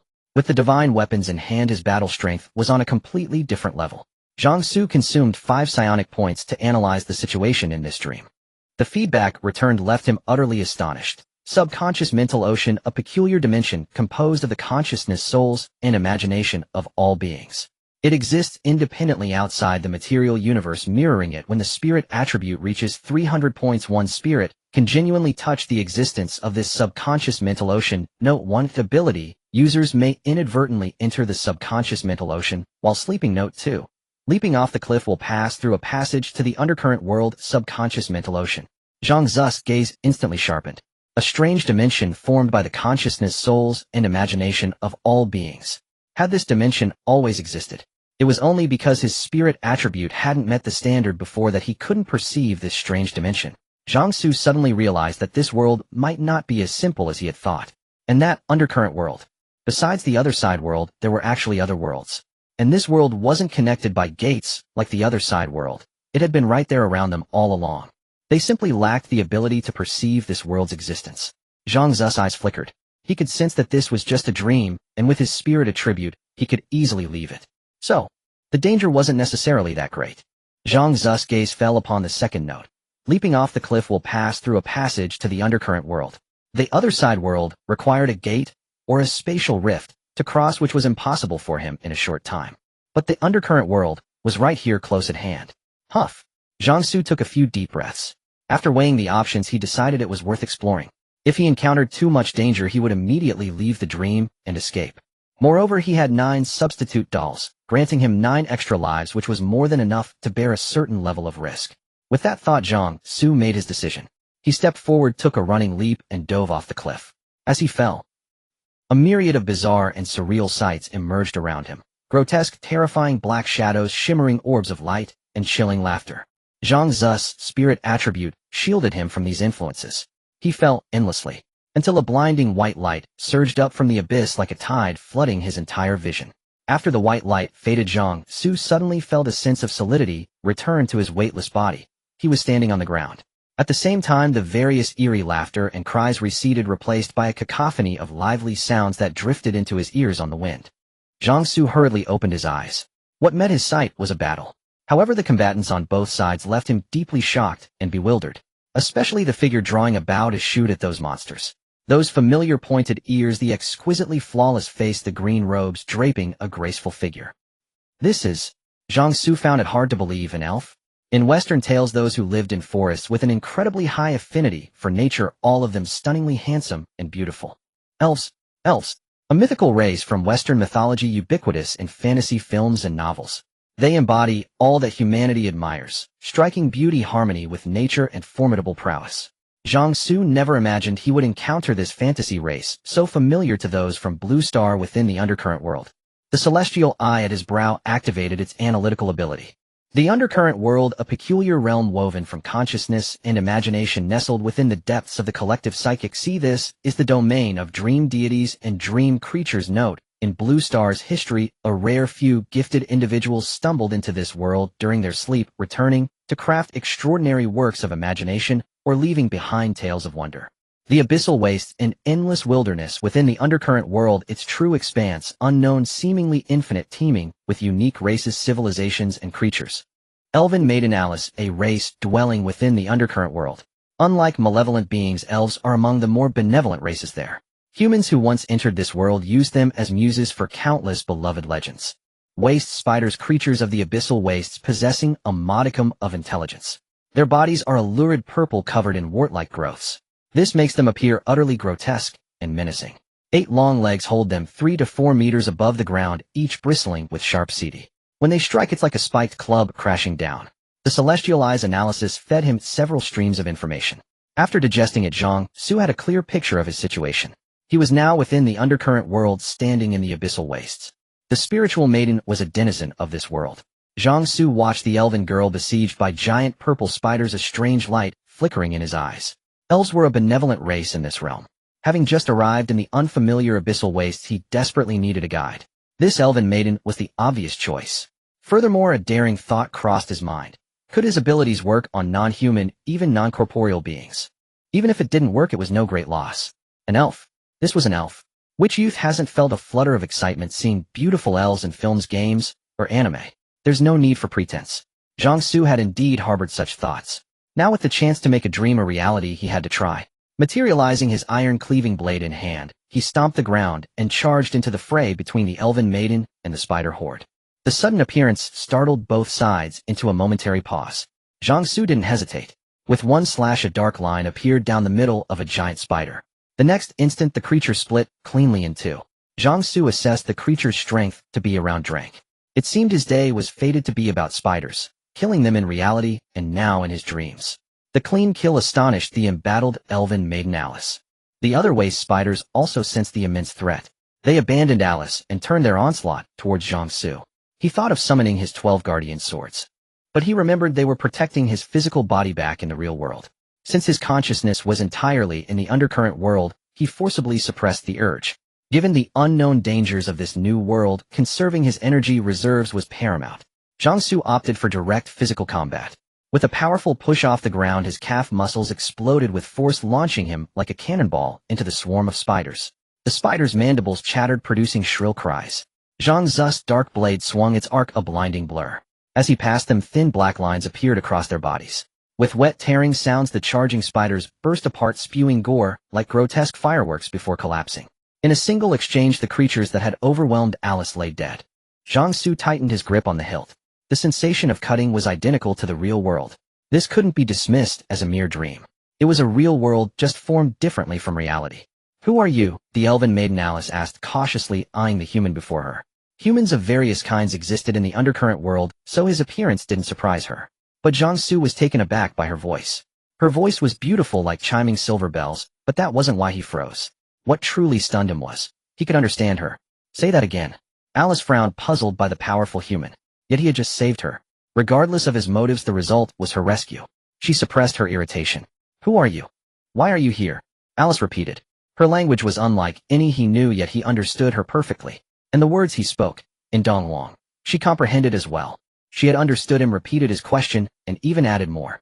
Was this a unique property of the undercurrent? Was all language universal here, where meaning transcended spoken words? It truly was a wondrous world. Having confirmed this, Zhang Xu pondered how to answer the elven maiden's question. From the information fed back by the heavenly eye divine pupil, the undercurrent world had once been visited by humans from Blue Star, who had even made contact with the elven race. Was this why the elf maiden Alice had looked so shocked and taken aback by his appearance? Zhang Xu deliberated for a moment, but couldn't find the perfect words. In the end, he gave a vague, non-committal answer. "I'm just a human who wandered into the abyssal wasteland." Hidden within this statement was a subtle hint. The term abyssal wasteland was a name that only the intelligent races of the undercurrent world should know. By saying it so casually, Zhang Xu was actually implying in a roundabout way that he was a native of this world. Upon hearing this, the elf maiden Alice's delicate brows furrowed slightly.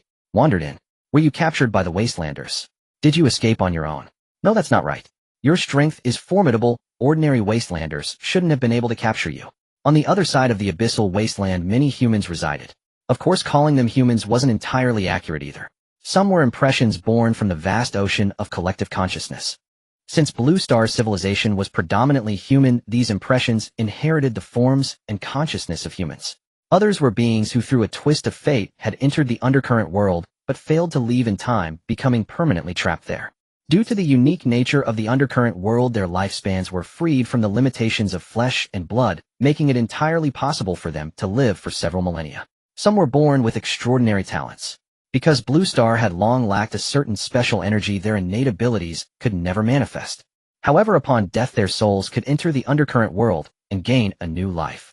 The first category of humans was the most numerous, while the latter two were exceedingly rare. The Wastelanders, on the other hand, were an intelligent civilization residing in the abyssal wasteland. They preyed upon humans and often left the wasteland to raid other regions for captives. The elf maiden Alice initially assumed that Zhang Xu had been captured by Wastelanders to be used as food. But then she reconsidered, realizing that his strength should have prevented him from becoming Wastelander prey. As this thought crossed her mind, the elf maiden Alice became alert. The abyssal wasteland was fraught with danger, home not only to Wastelanders and wasteland spiders, but also to many terrifying monsters. It wasn't surprising for some monsters to take on human forms and roam the area. Seeing this reaction, Zhang Xu knew his previous answer had still sparked her suspicion. First, his knowledge was indeed limited, only extending to the broader aspects of this world. Second, an elf appearing alone in the abyssal wasteland possessing such a capable and sharp demeanor would naturally find it hard to trust others. His mind racing, Zhang Xu felt that this kind of ice-breaking social interaction was hardly his forte. He decided to be straightforward. I mean you no harm. I just saved you from those wasteland spiders, didn't I? And think about it, if I had any ill intentions towards you, do you really think you could stop me? As he spoke, Zhang Xu raised the pitch-black long blade in his hand. The elf maiden Alice's eyelids twitched repeatedly, but upon reflection, she found his words made sense. She had barely been able to hold her own against that pack of wasteland spiders, and if this human hadn't intervened to help her, even if she had managed to escape today, she would have sustained severe injuries. So what is your purpose here? Alice asked, her gaze filled with scrutiny. The abyssal wasteland is too vast, I can't find a way out. Upon hearing this, Alice felt a slight sense of relief. The abyssal wasteland was indeed immense, filled with a suffocating stillness, and it was common for those who entered to lose their way. Even powerful supernatural beings were not immune. Zhang Xu hadn't expected his offhand remark to provide such a plausible excuse. But he could clearly sense that the elf maiden in front of him had suddenly relaxed. Where is it you want to return to? Most humans gather in the west. Are you trying to get back to White Harbor Cat City, or perhaps Forest City, or Sand City? Zhang Xu's eyes flickered. He gleaned a great deal of information from the elf maiden Alice's words. So humans existed in the undercurrent world, and there were even multiple cities. His curiosity about this undercurrent world grew stronger. Instead of answering her question, he turned it back on her. I'd like to ask you something as well. Elves shouldn't be in the abyssal wasteland.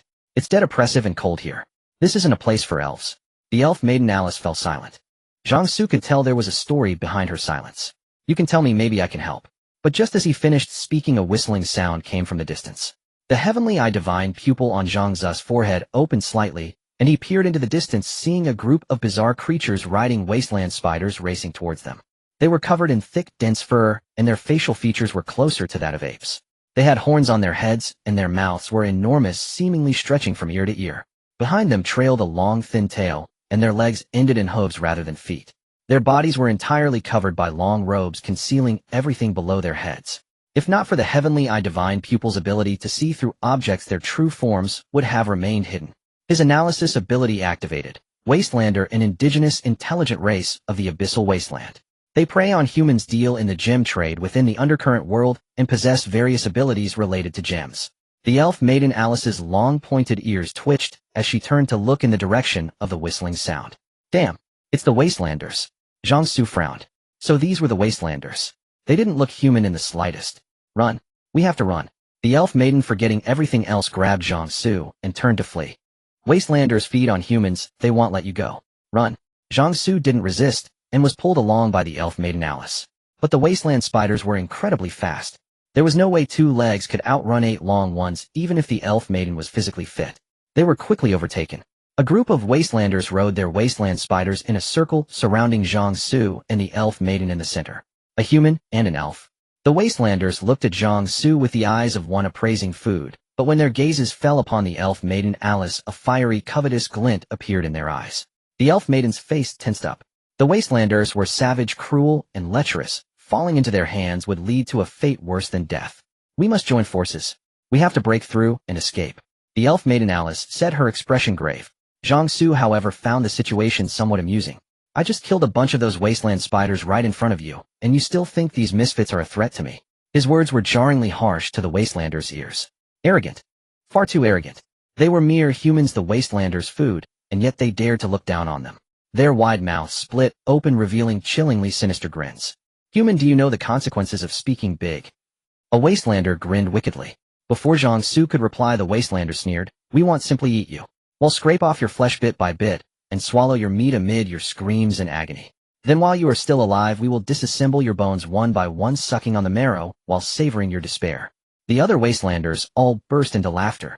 As humanitors, they had clearly tormented the humans of the undercurrent world in such ways many times before. However, as that Wastelander was still gloating and savoring the thought of tormenting and eating humans, it suddenly felt an itch on its neck.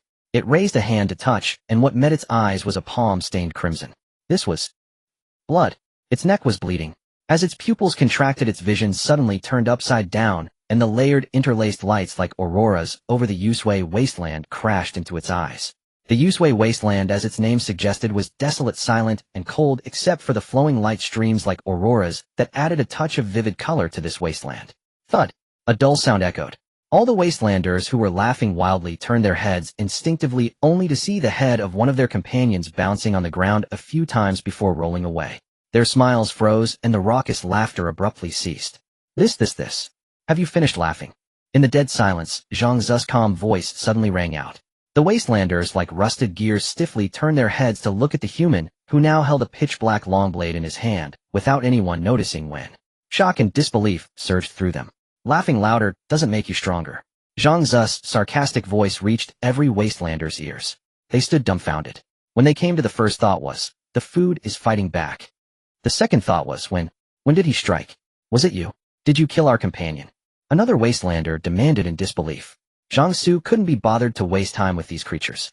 He swung his blade horizontally in a single slash. 5 ability points consumed. A streak of pitch-black blade light, like a painter's brushstroke splashing paint, erupted from the edge. The row of Wastelanders and the purple wasteland spiders before him were all engulfed by the dark blade light. Their bodies were sliced diagonally in two. The sound of falling bodies rang out almost simultaneously. Splattered blood dyed the ground a large red patch. Hee. The Wastelanders from the other 3 directions stared in horror. "He is a supernatural among humans." Supernatural? Zhang Xu raised an eyebrow. Was this the undercurrent world's term for ability users? No. The undercurrent world likely had more than just abilities. Since some of the fantasy tales circulating on Blue Star were descriptions of what Blue Star humans who had strayed into this world had seen and heard, then this world might have sorcery or magic. Don't be careless. Capture this human first. A figure who seemed to be a leader among the Wastelanders shouted loudly. The Wastelanders pulled out red gems from their midst and flicked them, sending a barrage of red gems shooting toward Zhang Xu. "Watch out. This is the Wastelanders' gem magic." The Yusui wasteland was silent and cold, with no other intelligent races besides monsters and Wastelanders inhabiting it. But the gem deposits here were extremely abundant. As the native race of the Yusui wasteland, the Wastelanders naturally mastered abilities related to gems. Gem magic. Zhang Xu's eyes flickered with curiosity. Earlier, the analysis ability of Heavenly Eye Divine Pupil had indicated that Wastelanders possessed gem-related abilities. Was gem magic one of those abilities? Zhang Xu suddenly realized that the Heavenly Eye Divine Pupil had shortcomings or flaws in its ability to analyze everything. It had failed to elaborate on such crucial information. But now was not the time to ponder that. Zhang Xu pulled the elf girl into his arms, spun around, and sent blade light spraying from the edge, meeting the oncoming gems heat-in. When the pitch-black blade light made contact with the red gems, the gems exploded one after another, generating a violent impact that canceled out the blade light. Zhang Xu was somewhat surprised. He knew well how formidable the blade light from Iron Slashing Blade was. The impact from the gem explosions could actually neutralize the blade light. He curbed his underestimation of the Wastelanders. The elf girl Alice, suddenly caught in Zhang Xu's embrace, felt her ears flush slightly. But she knew he meant no harm, it was only a reflexive action. She steadied herself and said, "Be careful of the Wastelanders' gem magic. They can detonate gems to cause massive damage." "Any other abilities?" "Just explosions." "Most Wastelanders can only make gems explode," the elf girl Alice explained rapidly. "Only a few high-ranking Wastelanders can use gems for other effects." This gem magic wasn't as powerful as Zhang Xu had imagined. Still, using gems like grenades was not insignificant in terms of destructive power. But it was nothing to him. "Hold tight." Zhang Xu tightened his arm around the elf girl Alice's slender waist, stamped his foot hard on the ground, and launched himself into the air. Ah! The sudden weightlessness made Alice grab Zhang Xu's shoulders tightly. Zhang Xu raised the pitch-black long blade high. 25 ability points consumed instantly. As the blade slashed down from above, 5 blade light slashes like claws of a giant beast descended with a roar. The Wastelanders on the ground looked up, their pupils reflecting the darkness deeper than night. A thunderous boom echoed. The ground burst open with 5 massive chasms. The wastelanders hit directly were torn apart. Even those not directly struck were sliced by the scattered blade light. After that single slash, no wastelander remained standing on the ground. Zhang Xu landed slowly with the elf girl Alice in his arms. Alice stared at the scene before her eyes wide. There were not many supernaturals among humans, and even fewer were powerful. Why would such a formidable supernatural be wandering the Yusui wasteland? Zhang Xu noticed that the elf girl Alice seemed in no hurry to leave his arms, and he didn't say anything. From the brief contact, while holding her, he could clearly sense that the elf girl's figure under her green robe must be excellent. Alice froze for a moment before realizing she was still in Zhang Xu's arms. With an ah, she hastily pulled away, her cheeks flushed like two rosy clouds. The elf maiden Alice, her face flushed, stepped away from Zhang Xu's embrace. Her gaze fell upon the corpses strewn across the ground, and an involuntary look of shock rippled through her eyes. He had taken down all these wastelanders and wasteland spiders with a single stroke. So you're this strong. Not bad, Zhang Xu said, dismissing his manifestation of the Blade of Severance. If he had summoned his guardian sword, there was no need to make such a spectacle. These wastelanders looked terrifying, but their bodies were not particularly tough. The guardian sword could pierce them with ease. You call that not bad? The elf maiden Alice's eyes widened. Such strength was rare, even among her kin. Zhang Xu raised an eyebrow. It seemed this undercurrent world was not a high martial world. Of course, it was also possible that Alice herself was from the lower rungs and had never encountered the upper echelons of this world's power. Alright, back to our earlier topic. Why were you in the Gloom Wastes? This should be the place your kind despises the most. Elves loved warm forest environments. The deathly stillness and cold of the Gloom Wastes were not to their liking. The elf maiden Alice opened her mouth, hesitant about whether to tell the mysterious human man before her. But considering his strength and the goodwill he had shown, her own purpose didn't seem like something she couldn't reveal. I am searching for the City of Gods, Alice said after a moment's deliberation. The City of Gods. Zhang Xu immediately thought of the information his analysis ability had revealed, which mentioned the dream gods. The elf maiden Alice nodded slightly. Deep within this dead and cold Gloom Wastes lies a city where gods dwell. I am searching for this City of Gods, hoping the deities can save our village. The sense of déjà vu was strangely strong. What happened to your village? We've run into some trouble. Facing Zhang Xu's probing, Alice didn't reveal everything. Seeing Alice's guarded demeanor, he suppressed his urge to press further. This wasn't the real world. He couldn't just win someone over with a bit of food. Besides, he still needed to extract more information about this world from the elf maiden before him. Zhang Xu was about to change the subject to gather intel when he suddenly looked up. What met his eyes was a flurry of snowflakes like goose feathers drifting down from the heavens. The entire wasteland was quickly covered in a blanket of white. Why did it suddenly start snowing so heavily? Zhang Xu reached out to catch a snowflake, the warmth of his palm quickly melting it into a shimmering bead of water on his skin. The weather in the Gloom Wastes is always like this, Alice said, looking at him with a hint of confusion in her eyes. Zhang Xu's new head slipped up again. A lack of information always led to mistakes. He glanced at the elf maiden, who instinctively pulled her green robe tighter. This snow is getting heavy. Shouldn't we find a place to take shelter? Alice's gaze flickered, the hem of her green robe fluttering as she said, Follow me. There's a cave up ahead where we can wait it out. The snow fell deep, falling with a serious intent. It scattered and danced like a silver flame, engulfing the entire wasteland. The ground was soon covered with a thick layer of snow. Zhang Xu and Alice trudged through the snow one step at a time until they reached a cave. Alice took off her green robe and hung it at the cave's entrance to block the wind and snow. The robe seemed specially made with hooks on either side that could be driven into the rock wall, serving as a windbreak. Aren't you going to use some magic to start a fire? Alice shook her head. I don't know magic. You don't know magic? Zhang Xu's eyebrow shot up. Not all elves know magic, Alice explained. Only a few do. Most of us are skilled with a bow and have bodies stronger than humans. No wonder she couldn't even handle a few wasteland spiders. His plan to learn a few magic tricks from Alice was dashed. A light flashed from the space ring on Zhang Xu's finger as he tried to retrieve something, only to find he couldn't. Could items from the real world not appear in the undercurrent world? Was it because he was in a state of spiritual consciousness? Zhang Xu's eyes flickered, and he manifested his endless food pouch. Alice didn't seem surprised by the sudden appearance of the bag in his hand. After all, this mysterious human had also produced a black long blade from nowhere earlier. It was clearly his supernatural ability. Zhang Xu expended his psychic energy to pull a few fruits from the endless food pouch. They had rough skin and bizarre shapes resembling wailing human faces. Alice's mouth fell open slightly. These are fear fruits. Fear fruits. Local produce of the undercurrent world.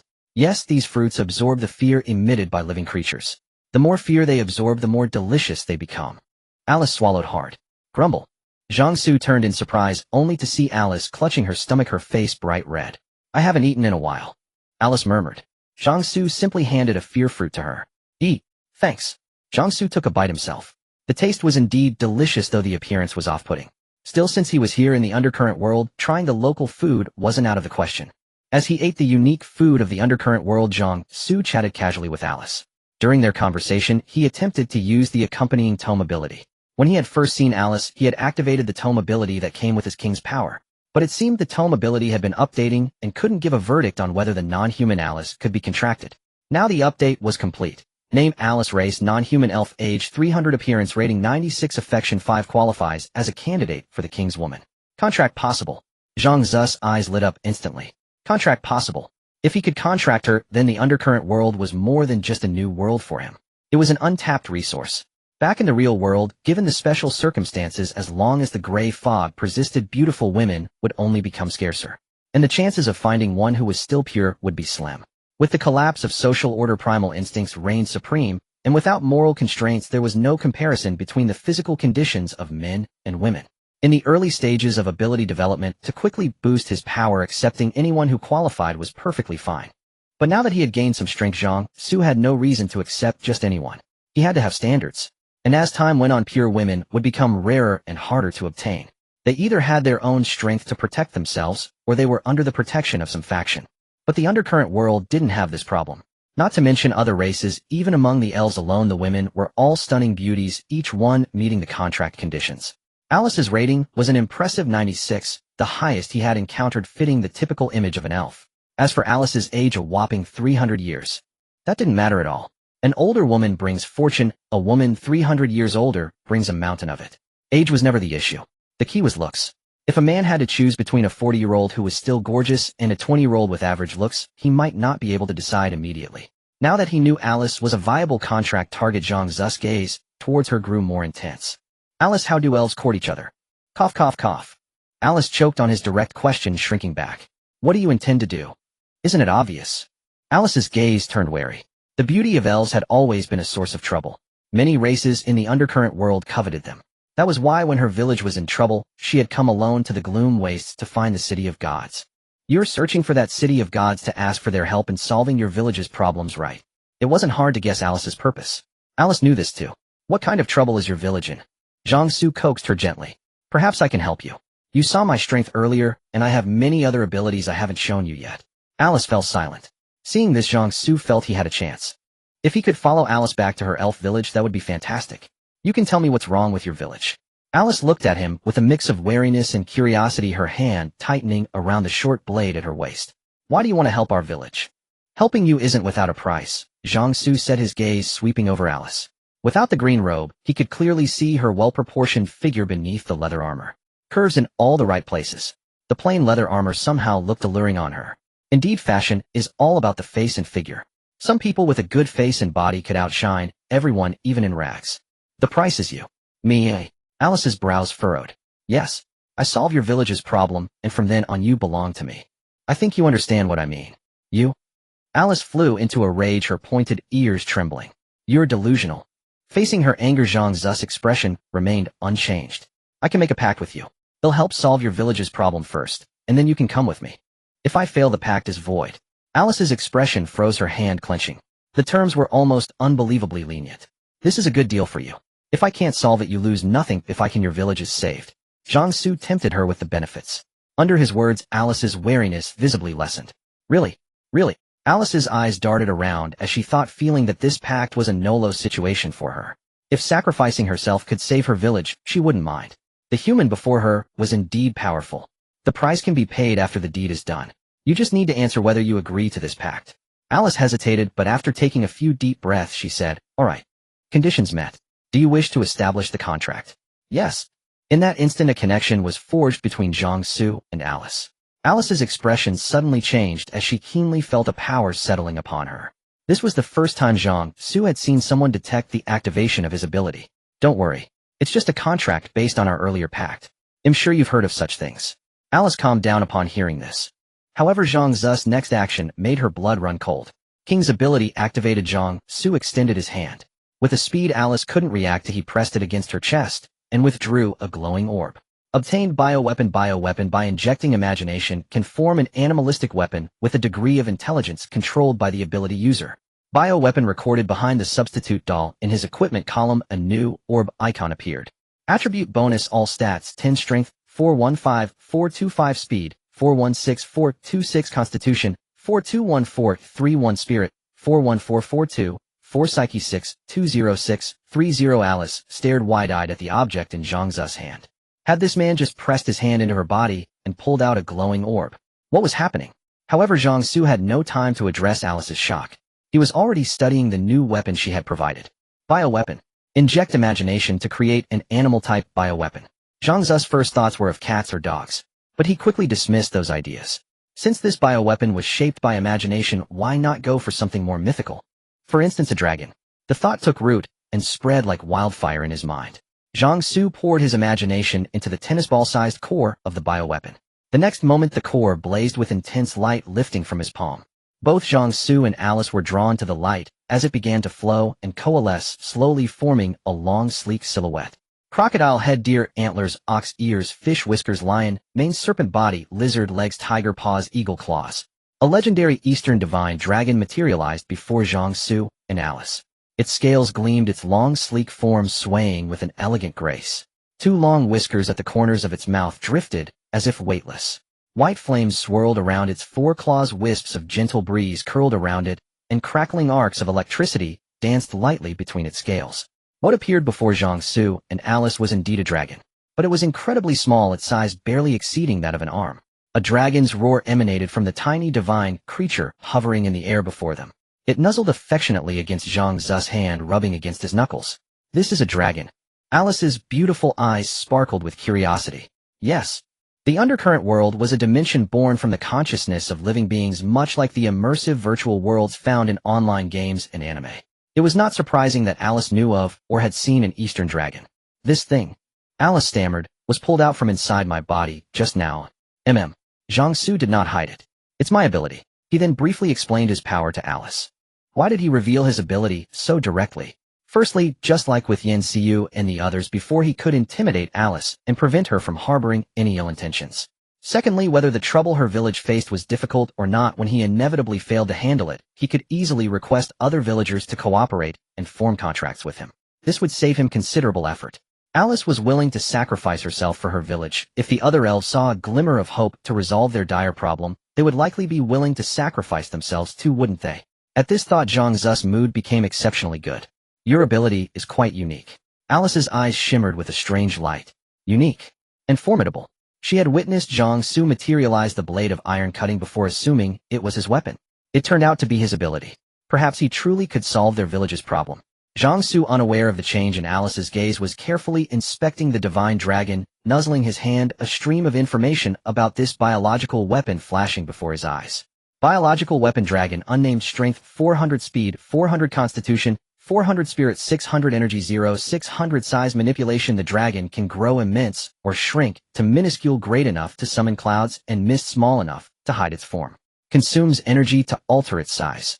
Storm and thunder. The Eastern divine dragon is the sovereign of oceans and skies, the master of rain, storms, and thunder. Consumes energy to command the elemental forces of water, wind, thunder, and lightning. Mental dominion. A dragon born from fantasy, possessing the ability to control minds. From its attributes, this biological weapon had exceptionally strong base stats, and with subsequent form releases it should grow even stronger. It currently had 3 abilities, 2 were powered by energy, and 1 by spirit.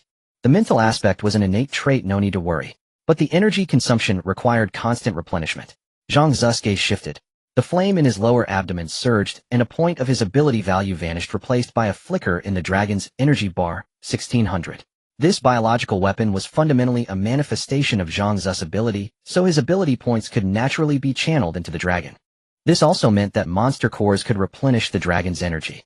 Overall, this was a fine divine weapon, especially since it possessed sentience, sparing him the need to control it manually. Ill name Yuchun. In the Chinese zodiac, the dragon corresponds to the Chen hour, and in legend the Chen hour was precisely when dragons took to the skies to bring rain. As Zhang Xu softly uttered the name, the information regarding this biological weapon changed. Biological weapon race, Eastern dragon named Chun. The blizzard over the desolate wastes had arrived suddenly, and it stopped just as abruptly. Within moments the snow ceased. Alice unclasped the green robe that served as a windbreak at the cave entrance and draped it back over her shoulders. Should we head back to our village now? All right. Zhang Xu's gaze fell upon Chen beside him. Chen looked up, revealing a pair of aggrieved, pitiful eyes. Whimper. It had no energy. It couldn't exactly carry people while being smaller than an adult's arm, could it?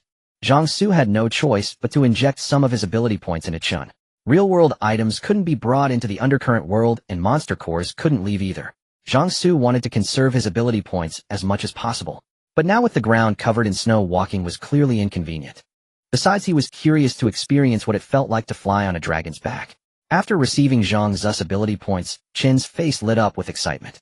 Size manipulation activated. Chen raised its head and let out a dragon's roar. Roar! With that cry, the wind swirling around Chen surged into a frenzy, whipping up the falling snow into a blinding flurry. Zhang Xu's and Alice's hair whipped violently in the gale. Whoosh! The next moment, Chen's body began to visibly swell, growing larger and larger. The hair-thin arcs of electricity dancing between its scales thickened into serpentine bolts of lightning, revealing their true ferocity.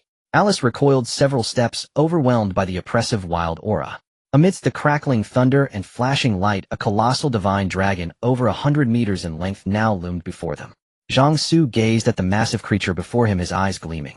Indeed, size mattered for a truly imposing presence.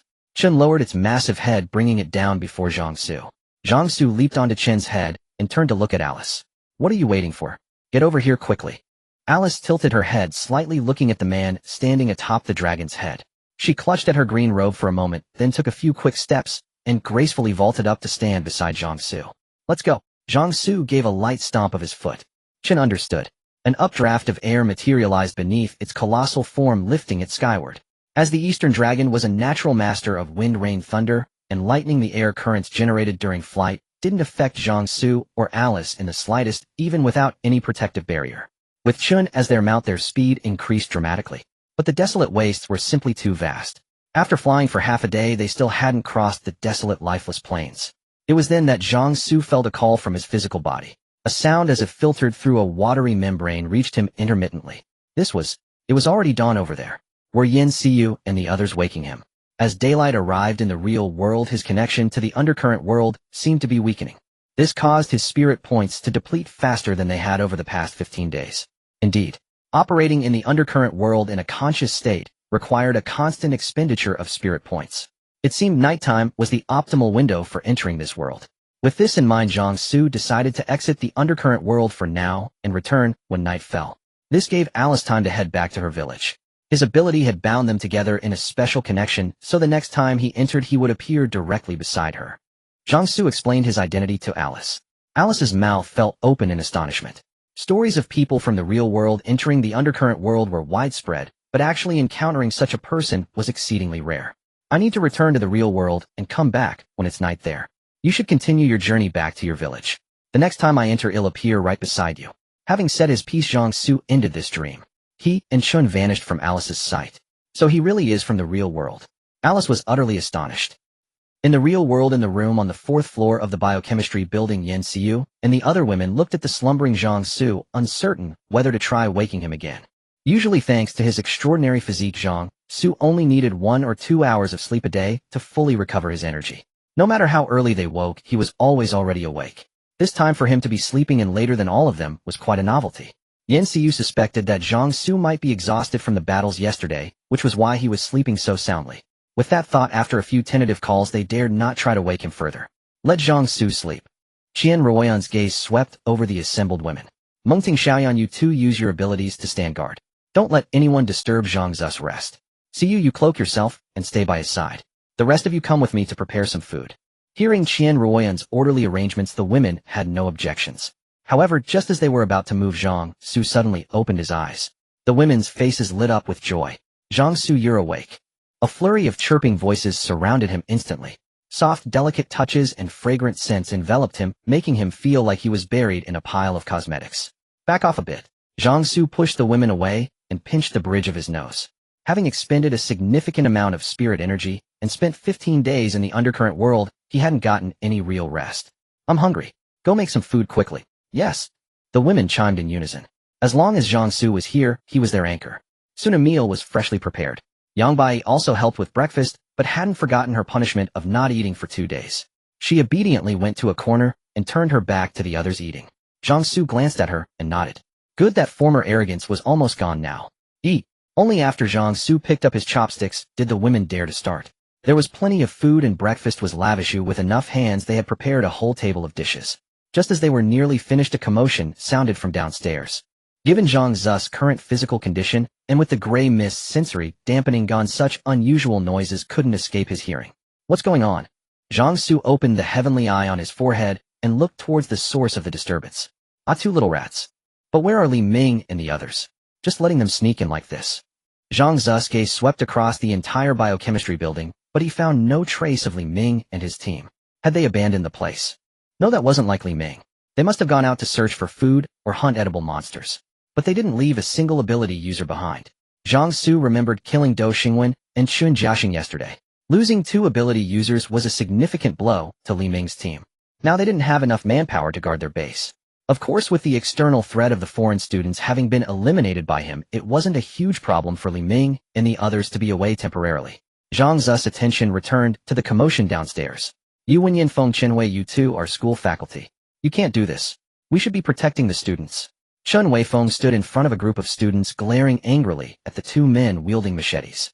This morning, shortly after Li Ming and his group had left, these 2 had suddenly appeared in his laboratory attempting to steal the gunpowder he had crafted. Fortunately, he had heard a slight noise and came to investigate, catching them in the act. Otherwise, all the gunpowder he had painstakingly created would have been lost. Chun Weifeng was a chemistry professor at Wanghai University. Before the gray mist appeared, he had been living in the biochemistry building because a project was at a critical stage. When the gray mist arrived, his solitary presence in the building ironically allowed him to avoid the monster attacks. Li Ming had chosen to set up camp in the biochemistry building because Professor Chen had contacted them.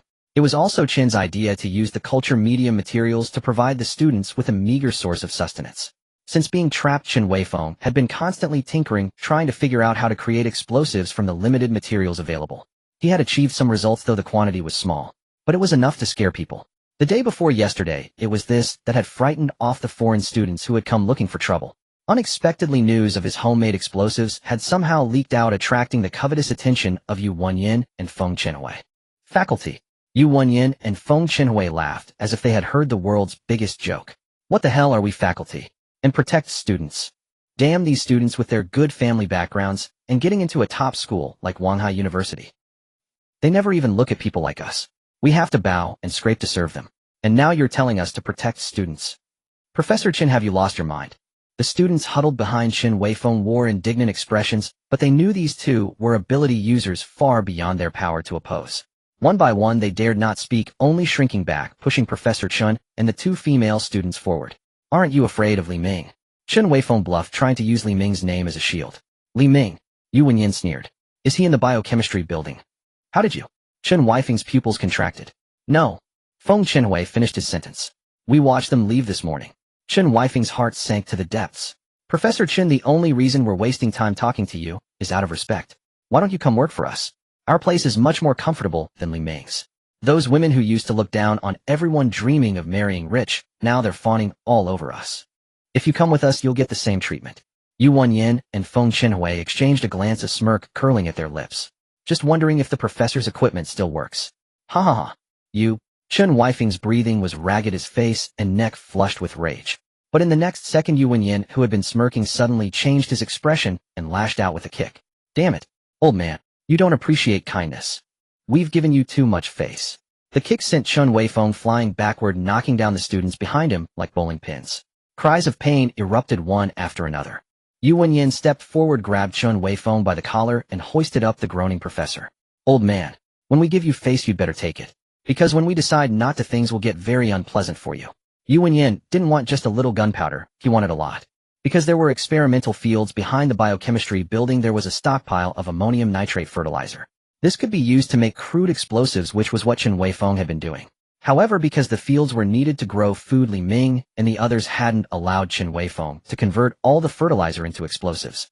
If they ignored the food problem and used all the ammonium nitrate to make explosives, they could produce a considerable amount. With explosives in hand, even ability users would have to think twice. And with a bit more ingenuity, things like gas cylinder cannons or seamless steel pipe rocket launchers weren't out of the question. They might not be great for killing monsters, but they'd be quite effective against people. But all this required materials and someone with the knowledge to make them. The old man before him was such a person. Yu Wenyin slapped Chun Weifeng's cheek hard. Old man, you think you're still that respected professor? You'll do whatever I tell you to do from now on, or it'll show you what it means to wish you were dead. Just then a glint of dark light flashed. Yu Wenyin, sensing something, looked down to see a thin black line appear on his arm. Crack! A spray of blood erupted. The hand holding Chun Weifeng fell to the ground along with the professor. Then a torrent of blood gushed from the severed arm like water from a pipe, barely held back by a thumb. Oh, my hand! My hand! Yu Wenyin stared in horror at his severed limb. What happened? Why did his arm just fall off? From the shadows of the laboratory, a figure slowly emerged. Old man, you can make explosives. Oh, my hand! My hand! Yu Wenyin's howls echoed through the laboratory. The sheer agony in his voice surpassed even that of those who had perished under his torture. Who are you? Feng Chenhui recoiled in shock, his gaze fixed warily on the figure emerging from the darkness. The laboratory had been locked from the inside with only a single entrance. Where in the world had this man come from? Who am I? Zhang Xu chuckled. Did you not scout out the situation here before sneaking into the biochemistry building? With that, Zhang Xu turned a disdainful look towards the one who wouldn't stop wailing. Annoying. With a flick of his wrist, a guardian sword materialized, poised to shoot forth. But then he reconsidered, thinking of the new bioweapon he had acquired. With a mere thought from Zhang Xu, a Dongwang dragon, its 4 claws wreathed in fiery clouds, materialized before them. A dragon. Feng Chenhui's eyes bulged in disbelief. Was he seeing things? That looked like a Dongwang dragon. Kill him, Zhang Xu commanded. As a weapon, its sole purpose was slaughter. Receiving the command, Chun bared a mouthful of razor-sharp fangs, the arcs of electricity dancing between its scales, suddenly erupting into a blinding radiance. The next instant, a graceful streak, trailing fire and lightning, flashed across Yu Wenyin's neck. His screams abruptly turned into the sound of escaping air. HHK! HHK! A corpse crumpled to the floor. Feng Chenhui's mind felt like it was about to explode, his spirit shaken, his face frozen in terror. Yu Wenyin was dead, just like that. All because his pained howls were deemed too noisy. Shouldn't he have at least asked who they were, or why they were sneaking into the biochemistry building? In an instant, Feng Chenhui's assessment of this man, who could summon a dragon with a wave of his hand, shot to maximum danger level. Flee. He had to flee. Without another word, Feng Chenhui activated his ability, his form sinking rapidly into the ground. An earth-diving ability. Zhang Xu watched with interest as the man sank into the earth and vanished from sight. So that's how he got in. The heavenly, divine pupil in his forehead rippled, its gaze piercing through the ground to lock onto Feng Chenhui. Holding his breath, convinced he was safe underground, Feng Chenhui suddenly felt a chill crawl up his spine. Sweat beaded on Feng Chenhui's forehead as an absurd possibility dawned on him. Can that guy see me through the ground? How is that possible? Feng Chenhui had used this earth-diving ability to escape several life-or-death crises, and each time his pursuers were left furious and helpless. But they could never touch him. The thick earth was his ultimate shield. No one had ever been able to harm him through the ground. Whether or not the man could see him getting away as fast as possible was the wise choice. With that thought, Feng Chenhui assumed a swimming posture, holding his breath as he sped away. Zhang Xu didn't give chase. Instead, he produced a monster core from his spatial ring and tossed it into the air. Chun caught it like a dog fetching a treat, swallowing it in one gulp, its energy surging rapidly within its body. Go and bring me back that little ground rat. Roar! Chun immediately obeyed, its sleek, elongated body shooting off in the direction Feng Chenhui had fled. After Chun departed, Zhang Xu's gaze fell upon the groaning figures sprawled on the ground. Shut up, or you'll join that corpse and have your mouths permanently shut. Instantly, all groaning ceased. Zhang Xu let out a few derisive snickers. Anyone who can stand, get up. Those who don't, make sure you lie on the ground forever. The moment Zhang Xu finished speaking, most of the students scrambled hastily to their feet, their faces etched with anxiety. A mocking smile curled at the corner of Zhang Xu's mouth. He had held back some force in that kick because he still needed that professor. Having served as a mere cushion, they weren't injured to the point of being unable to get up. These students had just been faking it. So this is how you treat a teacher who shielded you like chicks under his wing when facing a villain. Zhang Xu let out a contemptuous laugh. Honestly, in all his years of schooling, he had never encountered a teacher as devoted to their students as those depicted in movies or news reports. Most cared only about grades, and more grades. But that didn't stop him from envying students who had such teachers. This stubborn old man before him, even in such dire times, remembered his duty as a teacher. Here he was already in his 60s or 70s, yet he had shielded several able-bodied students behind him when danger struck. The students who had stood up blushed deeply upon hearing this. They quickly hurried over to lift Professor Chun, who was groaning in pain on the floor, along with the 2 female students, and placed them on a nearby simple cot. "Professor Chen, are you alright?" That kick hadn't used much force, but a man in his 60s or 70s has a frail constitution, and the blow had nearly knocked the wind out of him. The student spent a good while helping him catch his breath. Once he recovered, Chen Weifeng got down from the cot and methodically began issuing orders to the students. First, he instructed 2 students to carry the corpse to the experimental field to serve as fertilizer in the future. The most fundamental moral boundary for humanity is to not resort to cannibalism. But using a corpse as fertilizer to nourish the experimental field was something Chen Weifeng could accept. In such desperate times, every resource had to be utilized wisely. Plants need nitrogen, phosphorus, and potassium to grow. Human protein is rich in nitrogen, bones are rich in phosphorus, and bodily fluids are rich in potassium, so a corpse contains all 3 essential elements. However, the body would need to be decomposed by microorganisms to release these elements, a process that takes time. But that was no problem. Where were they? The biochemistry building. They had no shortage of microbial strains. By simply introducing the right strains to the corpse, they could accelerate the decomposition process. Next, he had 2 students fetch water to clean the laboratory floor, which was splattered with blood. Following that, he sent someone to alert the personnel on duty throughout the building. Finally, he gently roused the 2 female students. "Please follow me."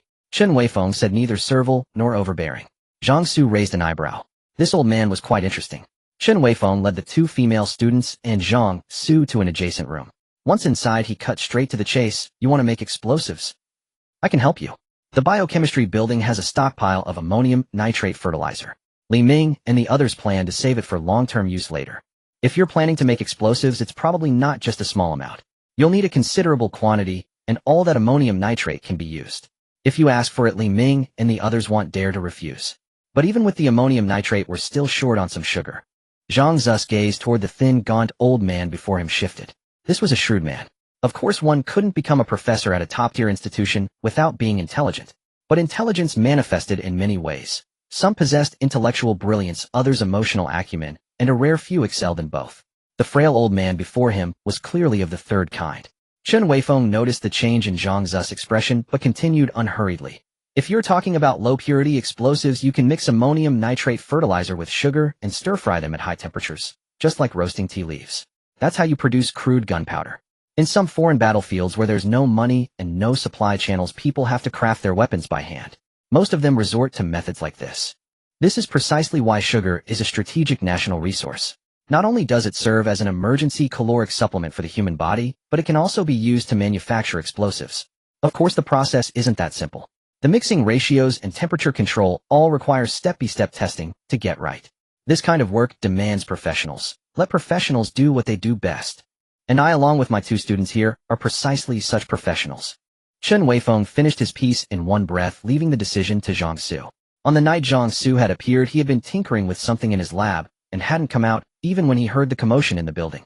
It was only later that he learned of Zhang Xu's existence from his students. He had pieced together that Zhang Xu's defining traits were a third eye on his forehead that could open and close at will and the ability to control flying swords. There was also another crucial detail, his extreme bloodlust.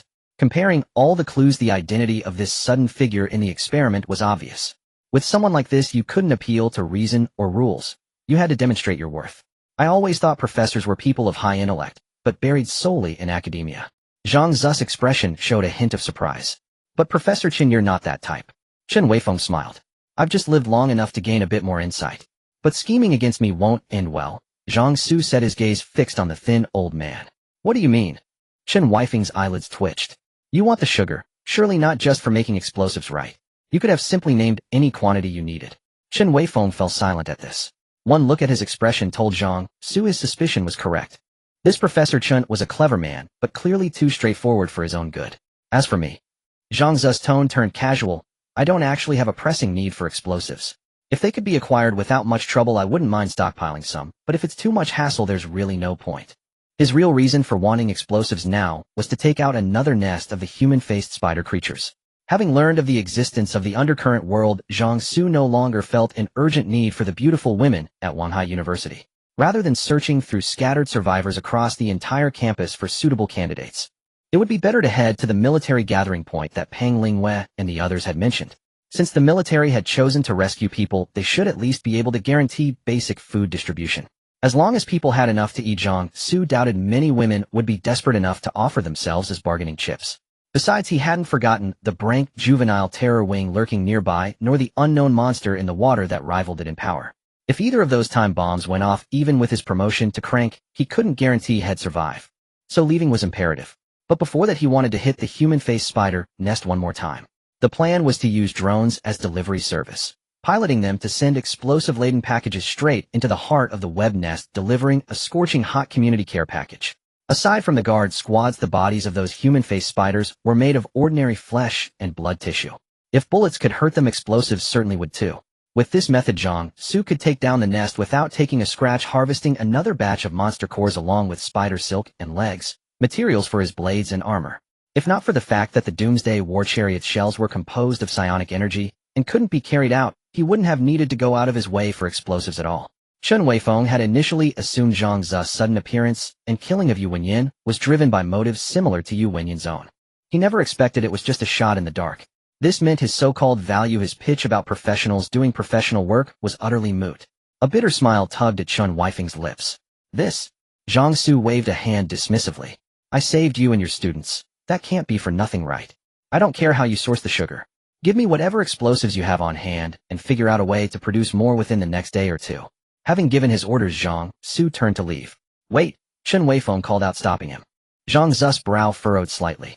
Chen Weifeng took a deep breath and pushed his two female students forward. Teacher. The two young women hadn't expected to be shoved into the spotlight. They had remained silent listeners since entering the room, and now cried out in shock. I've heard from other students that you seem to have a deliberate interest in. Chen Weifeng trailed off, unable to finish the sentence. Given his former standing, uttering such words was deeply humiliating. Zhang Xu's eyes narrowed slightly. This old bastard couldn't possibly be thinking. I'm not trying to bribe you, Chen Weifeng said, seemingly reading Zhang Xu's thoughts. I just want them to leave an impression on you. If something happens in the future, I hope you'll save them. A life debt in exchange for your request? That hardly seems unfair. Teacher, no, the two female students protested urgently. Chen Weifeng gestured for them to stay quiet. Li Ming's stronghold couldn't hold out much longer. Even with the experimental fields and the plant cultivation chambers in the gene lab, they couldn't sustain this many people. And the changes to come might be even more violent. Chen Weifeng hadn't forgotten the spatial rift had witnessed that day. It had been a small one. From it had emerged a scorpion-tailed wasp. He had managed to kill it while it was still dazed from emerging through the rift. A single fallen leaf heralds the autumn. In the future, such spatial rifts would likely multiply.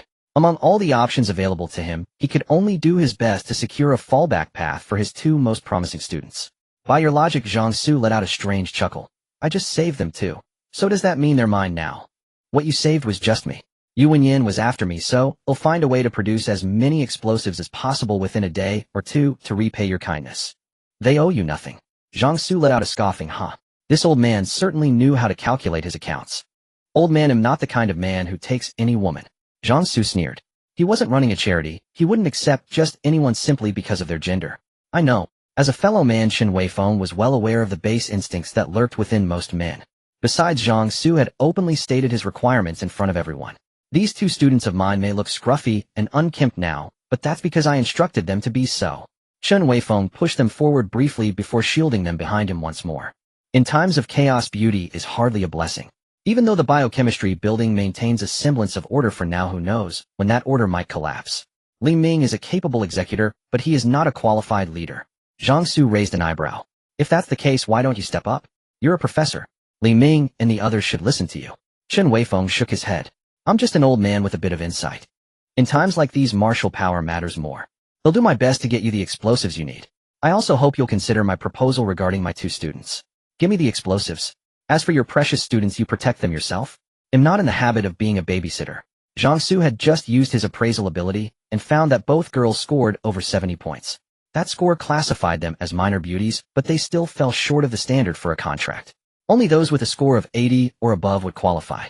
Zhang Xu waved his hand dismissively and pushed open the door to leave. Grandpa, what were you just doing? One of the girls finally erupted with the anger she had been suppressing since Zhang Xu left. Were you trying to sell your granddaughter to that man? Chen Weifeng rubbed his brow wearily. I was trying to secure a way out for you. As the old saying goes, a living dog is better than a dead lion. When Zhang Xu left the laboratory, he saw Chen waiting obediently by the door with a charred figure lying on the ground nearby. Several students kept casting curious glances their way. Still alive. Chen let out a low growl indicating he had brought it back for Zhang Xu to decide. Next time I tell you to kill, you kill immediately. Chen understood. The flowing wind around him turned into invisible blades that sliced through the charred figure on the ground. A flower of blood bloomed. Zhang Xu stepped over the corpse expressionlessly and returned to the fourth floor of the biochemistry building with Chen. The women had already witnessed Zhang Xu's teleportation ability, so his sudden appearance didn't startle them much. When they saw him return, they gathered around him again. At the same time, they all noticed Chen floating in the air. A dragon. The women stared at Chen, their eyes wide with shock. This is a new divine weapon I acquired, a biological weapon. I've shaped it to look like a dragon, Zhang Xu explained casually. Yan Xiu said in surprise, a new divine weapon. But no new sister has joined us. The women had all communicated privately, so they all knew that the newly arrived Su Chiro had drawn a doll ornament of unknown function. It had nothing to do with the biological weapon Zhang Xu mentioned. You don't need to worry about that, Zhang Xu said, not bothering to explain. Now get ready. We're going to the science building. Zhang Xu planned to talk to Pang Lingyue once more, deal with another wave of human-faced spiders, and then head straight for the military gathering point. Although the women were curious about Chen, they all moved quickly upon hearing Zhang Xu's orders. They didn't have much to pack, and were ready in no time. With Qian Ruan driving, the group headed to the science building in the Doomsday War Chariot. When they arrived at the science building, Zhang Xu's brow furrowed. There was an armored vehicle parked at the entrance.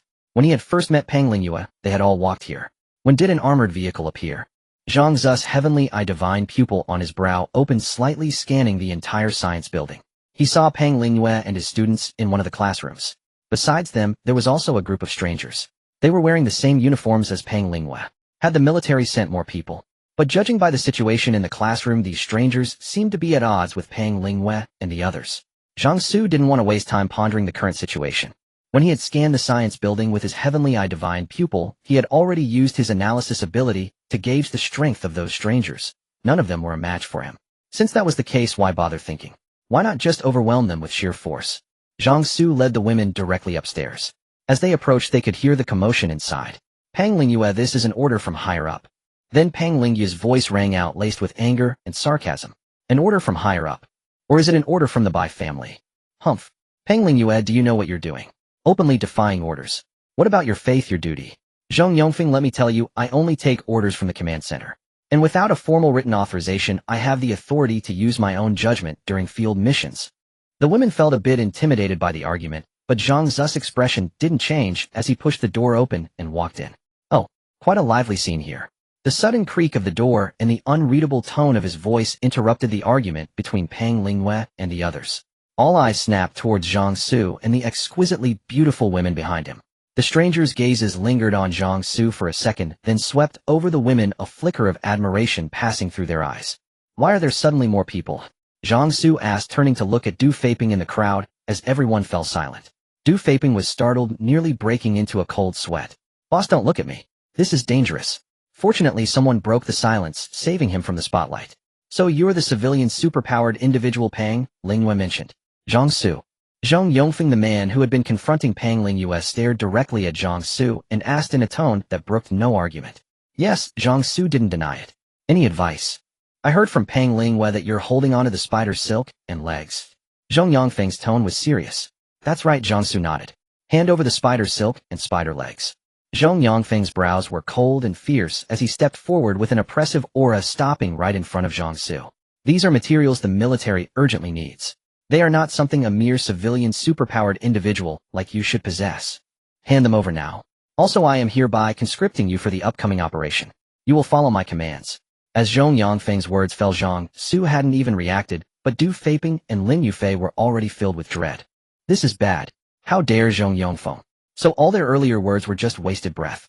This was the ruthless man who could take down their captain with one punch. Zhang Xu's expression instantly turned frigid. But Zhong Yongfeng, as if oblivious, continued speaking in an unquestionable tone. I need you to cooperate with our operation as much as possible. If you disobey in any way, I will initiate arrest proceedings against you under special decree. Consequences you absolutely cannot afford. With these words, Zhong Yongfeng fixed his gaze on the icy-faced Zhang Xu. A sneer formed in his heart. How formidable could a civilian superpower user be nowadays? Moreover, he was not acting alone. He could easily overwhelm the other with the weight of authority. He didn't believe it. This nobody who had merely awakened superpowers due to the current abnormal circumstances would dare to oppose them. Only an indecisive fool like Pang Lingyue would fear civilian superpower users. Yet just as his thoughts wandered, a fist with distinct knuckles suddenly appeared in his vision. and it rapidly enlarged in his retina. What's going on? The thought had just arisen when the fist made forceful contact with his face. Boom. An immense force exploded at the point of impact. Zhang Yongfeng felt as if his face had been struck by a heavy hammer. His nose bridged, cheekbones and teeth shattered in an instant. Then his entire body was sent flying backward, crashing through several classroom walls before vanishing from everyone's sight. The entire scene fell into dead silence. Silence so profound that even the drop of a needle could be heard. Shock crept silently through the air. But at the same time, an underlying feeling of "this is how it should be" surged among the students. Lin Yufei and Du Feiping were drenched in sweat. They knew it would come to this. Last time their captain had barely provoked this ruthless man, and he was sent flying with a single punch. Now this unlucky bastard Zhang Yongfeng had the audacity to confront him face-to-face. Immediately hand over the materials, and issue a conscription order. Consequences if you refuse. How dare he be so bold? If Zhang Yongfeng could walk away unscathed, both Lin Yufei and Du Feiping would eat excrement while standing on their hands. Pang Lingyue, witnessing this, darkened his eyes. He had deliberately stayed out of it from the beginning, intending to use Zhang Xu to teach Zhang Yongfeng a harsh lesson. He was righteous, yes, but not foolish. He knew that Zhang Yongfeng's team had come to seize power and take away those materials. If it were an order from the base command, Pang Lingyue would have followed Zhang Yongfeng's instructions without hesitation. But unfortunately it wasn't. Zhang Yongfeng was a member of the Bai family. His motives in pursuing them were not pure. Such behavior that harms collective interests to benefit individuals and families. Pang Lingyue didn't care who stood behind Zhang Yongfeng. Pang Lingyue's squad members all knew how formidable Zhang Xu's strength was, so no one was surprised or puzzled when he punched Zhang Yongfeng flying. But those who came with Zhang Yongfeng had no clear concept of Zhang Xu's power. Their captain was punched flying. They only thought it was a sneak attack by Zhang Xu. Exactly. A sneak attack. Their captain Zhang Yongfeng had awakened the most common physique enhancement, but thanks to the Bai family's resources, he had reached level. Coupled with the captain's own combat skills, even limited by his superpower, his strength was at mid-level among class. Currently, most civilian superpower users were still in the stage of adapting to their abilities, unable to reach the captain's level in such a short time. This guy could punch the captain flying. It must be through a sneak attack. With that thought, Zhang Yongfeng's subordinates immediately activated their superpowers and raised their assault rifles. With their numerical advantage and the combination of superpowers and firearms without any carelessness, they were certain to take down this man. It was a pity to waste those beautiful women, but eliminating hostile targets always took precedence. Facing the dark muzzles of the guns, the women behind Zhang Xu felt their scalps tingle and activated their superpowers without hesitation. Yang Bai and Su Qiro, who had not awakened superpowers, instinctively moved closer to Zhang Xu.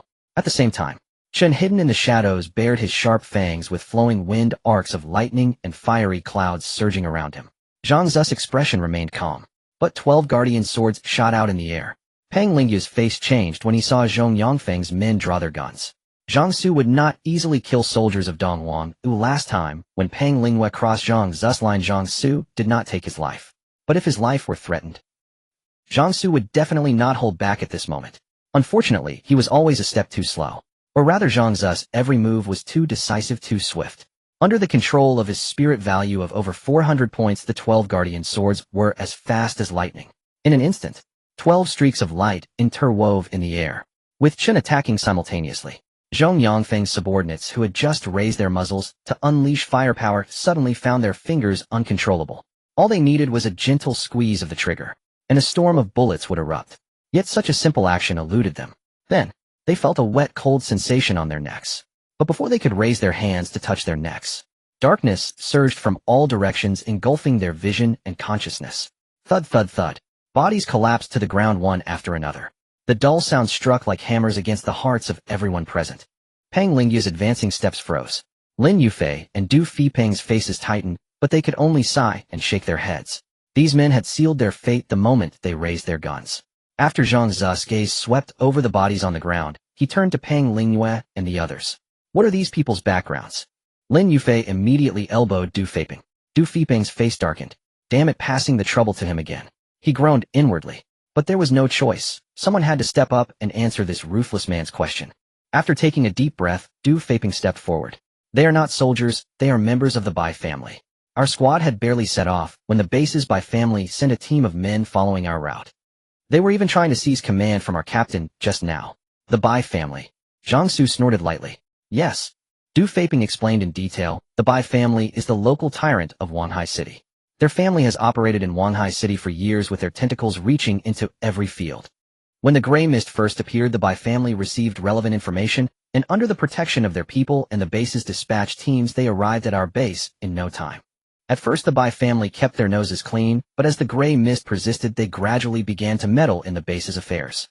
Although these people wear our equipment and are nominally under the unified command of the base, they are actually bodyguards raised by the Bai family from a young age. Or rather, they are death warriors loyal only to the Bai family. The Bai family, a dominant force in Wanghai City, a century-old aristocratic clan whose members wield considerable influence across various fields. Their people operate in both the open and the shadows, in the legitimate world and the underworld. They don't quite have their hands in everything, but they come close to having a stranglehold on power. But before the unnatural gray mist appeared, the Bai family's influence was truly unrivaled in all of Wanghai City. Whether it was man ghost or a visitor from the heavens, all had to show them a modicum of respect on their turf. Even after the unnatural gray mist emerged, their people were still the first to safely reach the base and be placed under protection. When the Bai family members first arrived at the base, they were obedient, following the command center's orders. But as the gray mist persisted without dissipating, some among them began to harbor other ambitions, slowly meddling in the base's affairs. Now the base is roughly divided into three factions: the Bai family, the command center, and the research institute. The research institute remained neutral, burying themselves in their studies, staying out of the power struggles as long as their experimental resources weren't cut off. The conflict was almost openly between the Bai family and the command center. Of course, it was the usual game of fighting without breaking ties. They hadn't torn each other apart completely, still moving forward together as a whole. But Pang Lingyue and the others thoroughly despised the Bai family for being so boisterous at a time like this. Facing an unprecedented situation, they should be united in overcoming the difficulties. It could only be said that those who scheme for the state before their own family or for others before themselves are far too few. No matter the era, there are always those with eyes only for their own interests. Of course, this refers to those in positions of power. For those not in power, it's only natural to look after their own interests. All the above was information Zhang Xu had learned from Du Feiping. After a moment's deliberation, Zhang Xu instructed Li Mingting to go retrieve the person. Go drag him back here. Yes. Li Mingting immediately leaped out through a gaping hole in the wall. Brother Cruel One, what exactly did you come here for today? Du Feiping asked cautiously. Zhang Xu laid out his plan to Pang Lingyue and the others. Du Feiping's eyes lit up after hearing it. That's great. Brother Cruel One, why didn't you think of this plan sooner? Do you have explosives, eh? Zhang Xu shot him a sidelong glance. Du Feiping was left speechless. They definitely had grenades, explosives, and armored vehicles when they first set out. But they had encountered numerous dangers on the way, abandoning the armored vehicles midway and using up most of their grenades and explosives. We'll set off the final explosion and then immediately head to the base. But all the spoils from that will be mine. Zhang Xu looked at Pang Lingyue. Pang Lingyue frowned. What do you mean? It means our cooperation ended yesterday. In this final wave, everything. The monster cores, the spider silk, the spider legs, all the materials, will be mine. Those things are useless to you. Pang Lingyue took a deep breath. Only in the hands of the scientists at the Research Institute can their true value be realized. I know. Zhang Xu didn't deny it. Without the knowledge of how to forge battle blades and armor, these items were nothing but junk to him. Things only hold value when used where they belong. Like antiques in prosperous times and gold in times of chaos. A famous painting is worth less than a steamed bun when you're starving, though it might serve to start a fire for warmth. But once peace and prosperity return, when the wealthy have leisure, they turn to such spiritual sustenance, and only then does its value truly manifest. If you know that, why hoard these things? Because they can be traded with you. Zhang Xu made no attempt to hide his intentions. You lack experimental materials, oh, I lack firearms and ammunition. We can base our dealings on that. The advent of supernatural abilities has certainly changed individual combat power, but firearms still hold significant deterrence. Zhang Xu planned to acquire some from the military to arm his women. Take Yin Xiu for instance. She had no combat training, just an ordinary person before awakening her ability. Only with a firearm could she fully utilize her invisibility. Besides her, the other women should also be equipped with weapons to compensate for their shortcomings. Civilians are not allowed to possess firearms and ammunition, it's the law. Pang Lingyue's tone turned stern. Then what about these guys? Zhang Xu gestured with his chin towards the corpses on the ground. They're not military, yet they carry military-grade equipment. Du Feiping here clearly stated they were bodyguards hired by the Bai family, not soldiers. So because they belong to a powerful family, they're not considered civilians. Pang Lingyue was rendered speechless. Zhang Xu let out a scornful laugh. At the end of the day, it's all about who has power and who doesn't. Since ancient times, human society has always stratified people into different classes: the high and the low, the noble and the base. The question is now that ordinary people can awaken abilities and gain formidable individual strength. Do you think you can still define me as a civilian? When chaos erupts, it's also the time to dismantle social classes and establish a new self-consistent order.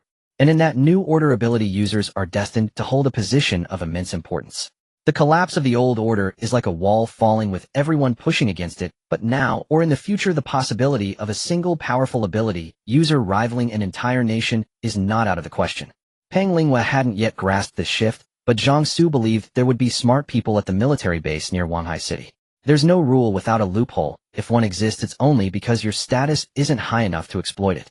Peng Linghua took a deep breath. He understood the source of Zhang Xu's confidence. In the current situation, a powerful ability user, even without any backing, couldn't be easily subdued, as in the past. Peng Linghua rubbed his brow. They'll report this to the command center when I get back to the base. As long as your demands aren't excessive, I'm sure they'll make an exception. That would be for the best. Just then Li Mengting returned, dragging a battered Zhong Yongfeng. Having taken a direct punch to the face, Zhong Yongfeng was spitting blood, his features mangled and twisted like a horribly botched plastic surgery. But his tough physique barely held his life together. Cough, cough. Zhong Yongfeng lifted his broken face. His ruined eyes couldn't see anything. But he wasn't stupid. Whoever had so roughly dragged him out had to be either the man from before or Peng Linghua's group. The former was more likely. You are dead meat. Attacking military personnel as a civilian ability user, do you know how serious a crime that is? And to make matters worse, you've offended the Bai family. Zhang Xu frowned, turning to Peng Linghua and the others. Is this guy an idiot? Beaten to such a pulp, how did he still have the nerve to spew threats? When faced with death, if you want beg for mercy, all that's left is to talk tough. Lin Yufei sighed. Unfortunately, Zhong Yongfeng's blustering threats had zero effect on Zhang Xu. The world has changed. With the chaos, the rise of abilities, and the surge in individual strength, this is no longer a time when a single word can decide life and death. Besides, after today's events, it's hard to say whether Zhang Xu has offended the Bai family or the Bai family has offended Zhang Xu. Lin Yufei looked at Zhang Xu with a complex, unreadable expression. In his energy perception, Zhang Xu had grown stronger again. It was an all-around enhancement.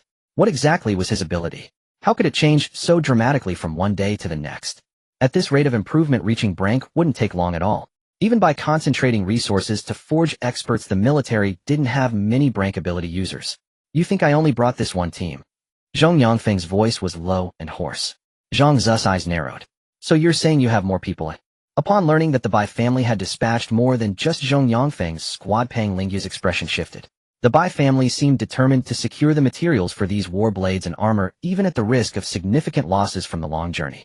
They were willing to send this many people on such a perilous mission. Anyone Zhong Yongfeng kept as a reserve would likely be on par with him, or even stronger. Peng Linghua quickly deduced the Bai family's intent. They wanted to pull the Research Institute faction into their camp. Within the base's tripartite power structure, the Research Institute was neutral, but that didn't mean they were insignificant. In fact, their importance surpassed that of the division-level base. Not all awakened developed combat-oriented abilities. In civilian society, those who awakened non-combat abilities were often weeded out alongside ordinary people, leaving mostly combat-capable survivors. However, across the military's vast numbers, the majority of awakened actually developed common non-combat abilities. In such times, combat armor blades, and even spears that could channel an awakened's unique energy became critically important. These weapons could very well shape the future landscape. Your other people aren't here, but they should be nearby, right? Zhang Xu's heavenly-eye pupil darted around, scanning the vicinity, but found no trace of anyone. Cough, cough. Zhong Yongfeng spat blood. That one isn't a talentless awakened like me. He's one of the Bai family's trump cards. The young master sent him to ensure this operation's success. I can't control him, so he's acting on his own. But after you knocked me down, I've already notified him. You? Just wait for death. His final words dripped with palpable venomous hatred. Is the Bai family full of fools like you? Zhang Xu laughed unperturbed. He wondered if Zhong Yongfeng bore some grudge against this supposed trump card revealing his existence so readily. With forewarning, why would he fear this opponent? Even a Brank appeared. He was confident he could cut them down with his divine weapons and skills. Moreover, he doubted a division-level base could produce a Brank awakened so soon. Zhang Xu used telepathy to contact Qian Ruoyan in the Doomsday chariot, instructing her to deploy drones to scout the area for suspicious figures. All right, Zhang Xu. She swiftly moved to the drone console and launched 4 drones into the distance. The sensor radar could now detect awakened presences. Since it showed nothing, their target was likely too far away. Meanwhile, a figure floating in the air had received Zhong Yongfeng's message minutes ago. After muttering to himself, he sped towards the science building at Wanhai University. En route, he sensed unknown flying objects weaving through the gray mist. He reached out, and one of Qian Ruoyan's drones lost control flying towards him. He grabbed it frowning. A drone. But where are the propellers? When did drones achieve gravity-defying flight? Realizing something, he crushed the drone, watching it dissipate into a wisp of energy. Just as I thought, this scene was captured by the drone and relayed to Zhang Xu via telepathy. His eyes gleamed. Flight telekinetic grabbing.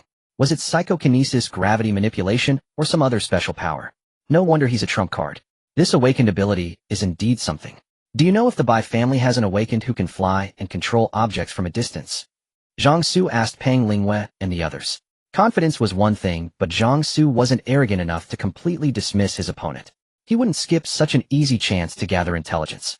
Pang Lingwei and the others shook their heads. While the Bai family was involved in base affairs, they were also secretly building their own power. With their secrecy, even those in the same base wouldn't know all their secrets. Zhong Yongfeng, however, was startled by Zhang Xu's question. How do you know about him? Given that man's ability, his arrival would cause a stir, but nothing had happened yet. Where did this man get his information? Zhang Xu ignored him, keeping Zhong Yongfeng alive only to potentially extract more intel about the Bai family. He would be heading to that base soon enough. The wait wasn't long.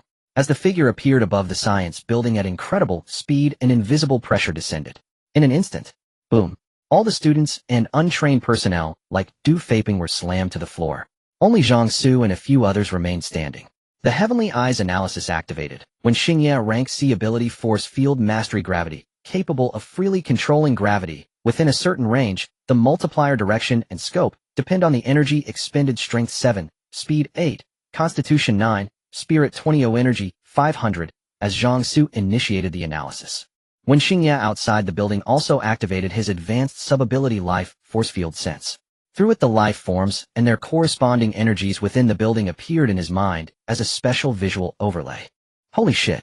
When Xingye cursed as the feedback from Life Force Field Sense registered.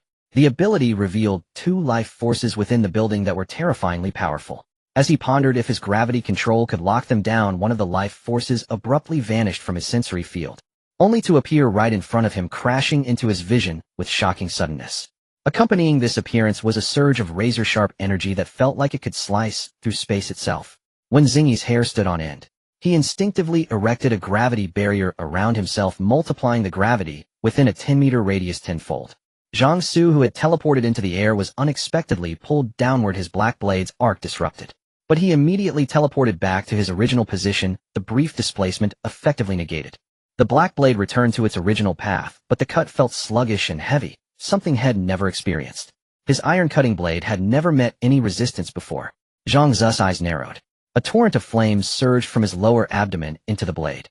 In the next moment, a razor-sharp edge bloomed along the black sword's length. With this combined force, the blade sliced through the invisible barrier and continued its downward arc. When Xingye's eyes nearly bulged from their sockets. His gravity barrier could easily stop a rocket-propelled grenade, but it couldn't stop a single sword. What kind of joke was this? But the stinging sensation on his skin told him it was no joke. In a critical move, when Xingye altered the direction of his gravity field, shifting from zero gravity to gravity, pulling backwards. Propelled by this force, he shot backward faster than lightning. But the blade's energy burst forth at that moment, splashing across him like spilled ink. Blood sprayed out only to be forced back into his body by the rearward gravity. He then hurtled away into the distance, carried by the very force he controlled. Zhang Xu, now falling again, let out a sharp cry. Chun! A rushing wind sound erupted as a 100-meter dragon crashed through the wall, catching him. After him. Roar! What a so-called trump card of the Bai family. Zhang Xu stood atop Chen's head, watching the figure retreating at breakneck speed, his heart filled with contempt. From this moment on, he could look down upon this man whom Zhong Yongfeng regarded as the Bai family's ace from both a strategic and tactical standpoint. What remained was to pursue the fleeing foe and eradicate this destabilizing element from the world entirely, leaving no root to sprout. Meanwhile, Chen's sudden colossal transformation had indeed terrified Pang Lingwei and the others, but at that moment they were still pinned to the ground by immense gravity. Only after, when Xingye fled and gravity returned to normal, were they able to scramble to their feet. I'm not seeing things, am I? Du Feiping stammered, his face a mask of shock. That was a dragon. A legendary dragon. I don't think you're seeing things, Yu Jiqiang replied, equally stunned, but facts were facts. The gaping hole smashed through the wall stood right before their eyes, making doubt impossible. Du Fiping's gaze drifted into the distance, watching the gray mist churned up by the flight of the eastern dragon slowly flow back. His expression somewhat odd, he addressed the half-dead Zhang Yongfeng on the ground. That trump card of the Bai family you mentioned. He didn't seem to last very long either, huh? He had boasted so loudly before, but in the end didn't seem all that formidable, did he? He hadn't even been present for 5 seconds before he was fleeing in utter disgrace. Suddenly the Bai family didn't seem so impressive after all. The one they considered their ace had only lasted a single exchange against the big brother of cruelty. If he hadn't fled so quickly, Big Brother could probably have recreated that classic scene of returning from slaying a general with the wine still warm. Suffice it to say, it wasn't that the Bai family was weak, it was that Big Brother was simply too formidable. When Xingye clutched his chest and used another application of his branch ability Gravity Tear to temporarily suppress the knife wound on his body. Then with a dark venomous glare he stared at the figure relentlessly pursuing him. The gravity now acting upon him was directed backward parallel to the horizontal plane, equivalent to a horizontal free fall. Under the influence of gravitational acceleration, his speed would continuously increase, growing faster and faster. But this bastard was actually riding a dragon in hot pursuit, refusing to let go. A dragon. A goddamn dragon. Even in the other world, dragons didn't seem to exist. Where did this one come from? When Xingye's gaze settled on the figure on the dragon's head, he thrust his hand forward, activating his ability Gravity Control. Boom. Within a certain range around Zhang Xu and Chun, gravity multiplied 20-fold. An invisible pressure came crashing down. It felt like a mountain pressing down on their shoulders. Zhang Xu's expression remained unchanged. With a constitution exceeding 400 points, 40 times the human limit of 20 times gravity was hardly a challenge for him. A fighter pilot in a suit could withstand 9G, the limit for ordinary humans. And even then only for a brief moment, though any longer, and they'd be done for. Considering the soot-clad pilot as the human limit, Zhang Xu's current constitution could easily handle 36G, or even higher multiples of gravity. What affected Zhang Xu's mobility under extreme gravity was more about his footing. After all, the ground would surely collapse under 20 times gravity. However, Chen's base attributes were even higher than Zhang Xu's, so this wasn't a concern at all. Seeing that Zhang Xu and Chun were completely unaffected, their speed not diminishing in the slightest. When Xingye gritted his teeth, the flame in his lower abdomen churned violently. 30 times gravity. Boom. An even stronger pressure cascaded down. Zhang Xu's brow furrowed slightly. He raised a hand and shook it. A bit heavier, but not a significant problem. But this sight was utterly horrifying to Wen Xingye, like seeing a ghost in broad daylight. Damn it, how is this possible? This is 30 times gravity. Based on the abilities this guy had shown before, his awakened power shouldn't be of the physique enhancement type. Why does he have such absurdly strong physical attributes? Compared to him, his proud gravity control was practically worthless. When Xingye calculated the energy consumption of maintaining 30 times gravity and noted that the man and his dragon were only slightly slowed down, their speed dropping a little, he concluded that this kind of drain was a battle of attrition he couldn't win. Damn, it'll go all out. When Xingye expended a massive amount of energy, once again increasing the gravity multiplier enveloping Zhang Xu and Chun 40 times. A muffled grunt escaped Zhang Xu's throat.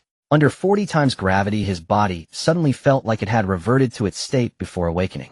Having grown accustomed to that powerful state, feeling like an ordinary mortal again was somewhat awkward and uncomfortable. Fortunately, he didn't rely heavily on physical attributes in combat.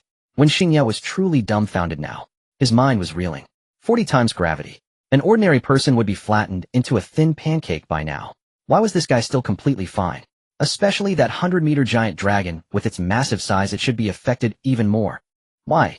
When Xingye couldn't understand it, he suspected this was all an illusion. But the rapid depletion of his own energy was a stark reminder that what he was seeing was real. Damn it. How did Zhong Yongfeng manage to provoke a monster like this? Weren't we told the only notable target was that guy with the wolf transformation ability? When Xingye estimated his energy reserves again, his face darkening considerably. Finally, he had no choice but to give up. The pressure vanished, Chen's speed returned to normal, and the distance between them closed rapidly. Once he was within range, Zhang Xu activated his teleport ability, crossing the gap to appear before Wen Xingye. He swung his blade, unleashing a pitch-black crescent-shaped blade of energy. When Xingye was prepared, even as he canceled the 40 times gravity, he activated Gravity Tear. A similarly pitch-black attack that seemed to devour all light flew out, colliding with the blade aura. They intertwined, locked in a deadly embrace. Zhang Xu's brow arched. Space-daring abilities. Maybe this guy wasn't so useless after all. It just seemed costly. His face had gone pale after just one attack. Zhang Xu thought of his own spatial skills. Aside from teleport, which consumed energy based on distance, The others required over 100 points of energy to use. This guy must be burning through a significant amount of energy with that space-daring attack. But his own blade, Aura, only cost 5 energy points. Zhang Xu struck out at high speed, unleashing 3 blade auras in the span of a second, each overlapping the trajectory of the previous one. The layered blade auras erupted. Boom. Darkness faded into silence, as both attacks annihilated each other into nothingness. Seeing this, a suffocating feeling spread from Wen Xingyi's chest. Then he saw the opponent's descending form vanish. Obviously, he was activating his teleport ability again. Wait him from the by. Military. You can't kill me. When Xingye had exhausted all his tricks, unable to do anything against the knife-wielding man. In a panic, he tried to use his connections to intimidate him. The military. Zhang Xu's cold voice came from above. The Bai family is the Bai family, and the military is the military. Besides, what trash are you? You think you can just attack when you want and stop when you want? I surrender. When Xingye was terrified out of his wits. He knew the Bai family and military name dropping was useless. He abandoned all pretense of dignity. He'll be your slave, he'll do anything. The next moment, a pitch-black blade, Aura, descended from the sky. When Xingye instinctively looked up, despair in his eyes. The rest of his words died and his throat scattered into the wind. A flower of blood bloomed in the air, falling like scattered rain.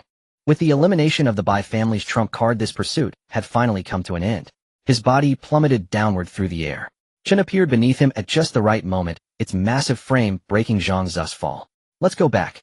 Zhang Xu let out a silent breath. However, Chen did not move. Instead, it bared a mouthful of sharp fangs in a specific direction, a low guttural growl rumbling from its throat. The sound carried a hint of menace. A threat. A warning bell immediately rang in Zhang Xu's heart. The heavenly, divine pupil on his forehead spun rapidly, scanning the surroundings. About 2 kilometers away, suspended in midair, a creature with a silhouette similar to Chen's, yet more streamlined, flickered in and out of view within the gray mist. This was that Terror Wing. The Wanhai Commercial Center wasn't far from Wanhai University. Their chase had already taken them beyond the university's borders. Moreover, the commotion they had stirred up was indeed significant, making it entirely plausible that it had drawn the Terror Wing here. A gleam flickered in Zhang Xu's eyes. Just a few days ago, he had been a drank awakened, his energy reserves pitifully low, preventing him from using his abilities freely. Now that he had advanced to crank, he wasn't exactly wealthy in terms of energy, but using other skills was no longer a problem at all. Most importantly, he now had 9 extra lives. That was the foundation of his confidence to face any challenge he'd in. And with Chen's assistance, it might not be impossible to fight it. Even if he couldn't win, escaping wouldn't be an issue. However, the Terror Wing seemed to be assessing the strength of Zhang Xu, and Chen hesitating to strike. The two sides faced off for a long while. In the end, the Terror Wing decided against attacking them, flapping its wings and departing. Zhang Xu watched the Terror Wing's retreating figure. He hadn't forgotten about that mass of feast flesh. That was a material for breaking through limits rated rank or higher. That lump was so large, and he had only managed to get a tiny piece, even though it should be enough for his own use. But he had so many women now, and there would be more in the future. That huge chunk of feast flesh sitting there, visible but unreachable, was truly infuriating. They'll kill this beast sooner or later. Zhang Xu certainly wasn't going to let the Terror Wing go. It was just that his current strength wasn't quite adequate. To be called the Sky Sovereign in that other side world, a realm teeming with countless monsters, meant its strength was absolutely not to be underestimated. Even if this one was just an immature juvenile. To be safe, he would need to become much stronger before making a move on it. Let's go. We're heading back. This time, Chen obeyed the command, turning around and flying back towards the science building. Big bro, you're back. Seeing Zhang Xu return, Du Feiping was even more excited than the women, bustling over eagerly. The women frowned at Du Feiping for cutting in line, their expressions displeased. But since they didn't know if Zhang Xu would mind, they couldn't just toss him aside.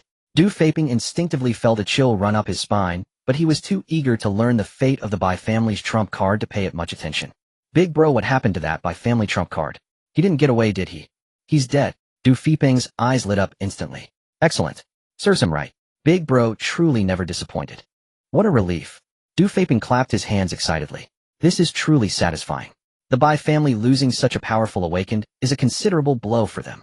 Leaving aside the fact that every awakened's ability is random with the strength of the awakened power, depending purely on luck. Just the resources invested in that trump card going down the drain would be enough to pain the Bai family for quite a while. After all, their base wasn't like the Gate battlefield where the portal to another world was wide open and monsters were endless. Currently, the monsters in Wanhai City were all emerging from spatial rifts scattered throughout the entire city. Even their base couldn't launch a full-scale purge against all the monsters in the city. They had killed most of the monsters near their base, leaving only a few stragglers roaming nearby. Having lost two powerful awakened at once when Xingye and Zhong Yongfeng, it was basically impossible for the Bai family to cultivate new enforcers in a short time. With the Bai family's strength severely diminished, the command center's chances of toppling them had increased dramatically. It would be a case of the east wind prevailing over the west wind. Oh, once you fall, it's hard to get back up. Zhang Xu walked over to Zhong Yongfeng and squatted down. That Bai family trump card you mentioned is dead as dead can be. You don't have any other helpers, do you? Why don't you tell me about the Bai family? Maybe he'll let you off the hook. Zhong Yongfeng blinded spat out, in your dreams. Let him off the hook. With this ruthless and decisive personality, how could he possibly let him live? It was obviously impossible. How about a different deal then? Zhang Xu's tone was flat, as if he were genuinely offering another option. Tell me about the Bai family, and they'll give you a quick death. Zhong Yongfeng still replied, in your dreams. Then you need to be prepared. They'll make you wish you were dead. Since you're familiar with Pangling Yue, you should know someone on his team has awakened a healing ability, right? Upon hearing this, a sense of dread welled up in Zhong Yongfeng's heart. The moment the thought formed, he felt intense pain radiating from every part of his body. The 12 guardian swords had pierced directly into Zhong Yongfeng's body and were slowly rotating. Zhong Yongfeng gritted his teeth, refusing to let out a scream. Zhang Xu remained expressionless. He realized that even without the forced calm ability, he could now do such things without any psychological burden. Pang Lingyue couldn't bear to watch, but as he started to move, Lin Yufei stopped him. Lin Yufei shook his head and whispered, Captain, the Bai family has to be dealt with eventually. In times like these, this team can only have one voice. Too many voices, too many disagreements lead to lower efficiency and make it easier for the team to crumble from within and fall apart. What Mr.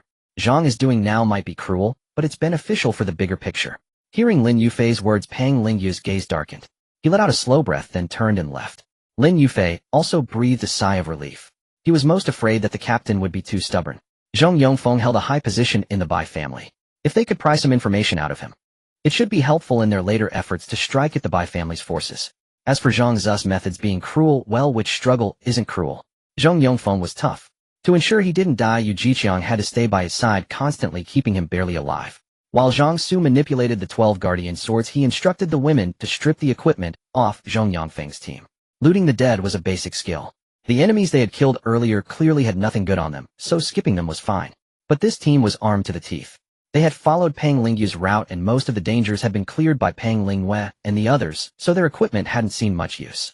Assault rifles, pistols, grenades, flashbangs, tear gas canisters, bulletproof vests. This array of gear was perfect for arming his women. They also discovered several hundred monster cores. These were probably meant for emergency recovery of energy values. Zhang Xu picked out about a dozen from the pile and handed them to Su Qiru. Her affection for him was one of only 2 among the women to exceed 90. While affection doesn't necessarily equal loyalty, higher affection clearly meant more trust in him and a significantly lower chance of betrayal. With such conditions, it would be unreasonable not to focus on cultivating her. Moreover, judging from how decisively she had killed those exchange students and the students who had aided them, her temperament had been warped by her experiences. In a peaceful society, this would be a sickness that needed curing.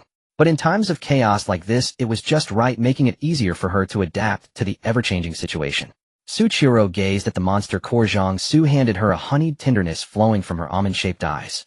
She had witnessed Qian Ruoyan and Meng Xiaoyan awaken their abilities after consuming such cores, and she knew precisely what this offering signified. Eat these monster cores and see what ability you can awaken. Should I ask them to leave?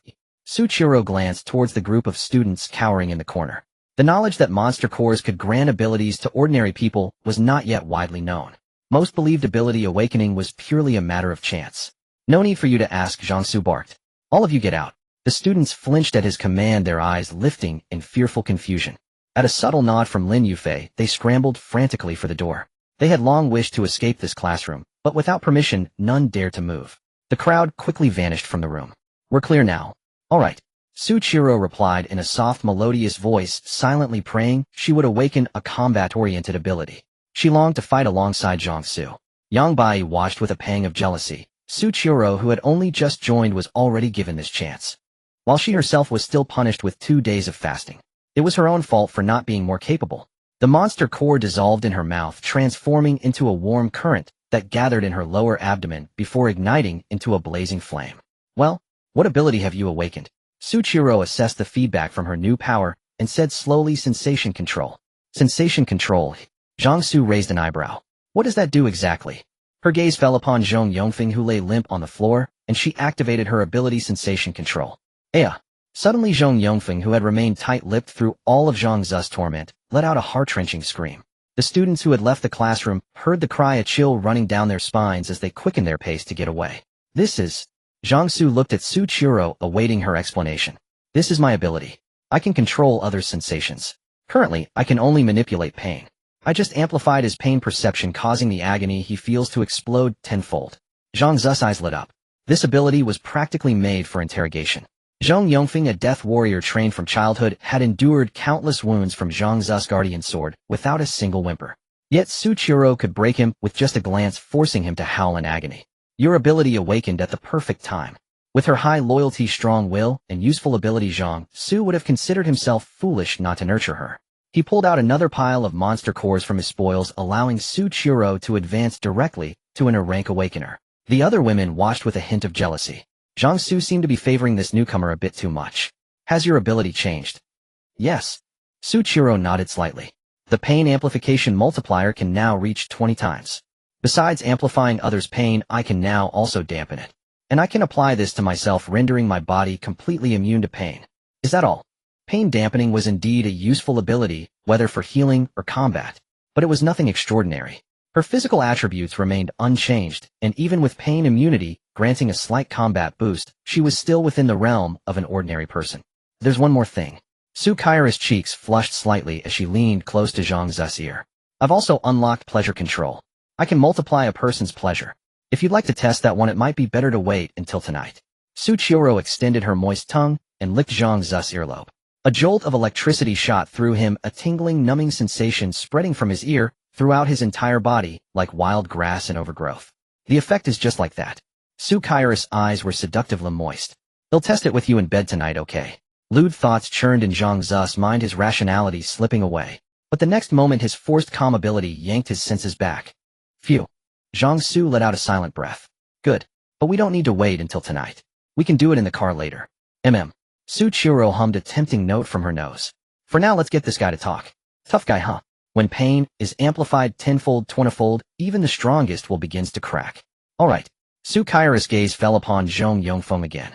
This time she amplified his pain perception to 20 times. In an instant, Zhong Yongfeng felt a torrent of immense agony engulf him, raging along every nerve. Aya! Screams tore uncontrollably from his throat, one after another, laden with unbearable suffering. Don't let him die, Zhang Xu instructed Yu Jiqiang.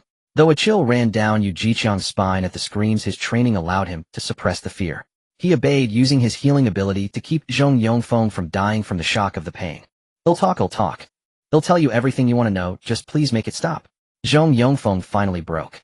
Under 20-fold pain, time stretched into an agonizing eternity, each second feeling like a lifetime. His robust constitution ironically allowed him to endure greater pain without dying. Under such torture, even the most resolute mind would crumble. Stop! Zhang Xu's voice rang out, and Su Qiru closed her eyes. As his pain perception returned to normal, Zhong Yongfeng's body continued to twitch involuntarily, only calming down after a long moment. Without waiting for Zhang Xu to prompt him, he began to divulge everything he knew about the Bai family, his voice weary. The Bai family sees the appearance of the gray fog as both a danger and an opportunity. Though the internet remains, the world is effectively fragmented into isolated zones. This means the higher-ups can only rely on verbal warnings to restrain certain factions unable to use substantial suppression. The Bai family is no longer satisfied with just Wanhai City. They want more, they want to go further. Zhang Xu frowned. I don't care what the Bai family wants. I only care about how many Awakener they have, how much power they possess, and how many resources they hold. Judging by Lin Yufei's recent behavior, the command center's tolerance for the Bai family was nearing its limit. The Bai family didn't seem like the type to surrender easily. A final confrontation was inevitable. Zhang Xu planned to fish in troubled waters, seizing resources, especially monster cores. If they could afford to train 2 crank Awakeners who weren't even family members, their wealth must be considerable. The women behind him were all waiting for the Bai family to generously fund their own advancements. Zhong Yongfeng divulged the Bai family's current situation without reservation. Aside from Wen Xingye and himself, there were 3 other crank ability users within the Bai family. One of them was the family head, whose ability remained unknown as he had never displayed it in public.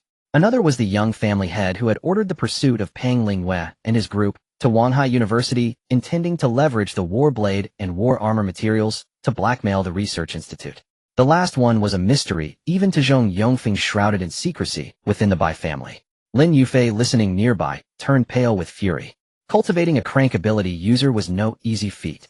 This was because advancing to higher ranks demanded monster cores of greater power, and such high-level monsters grew increasingly scarce.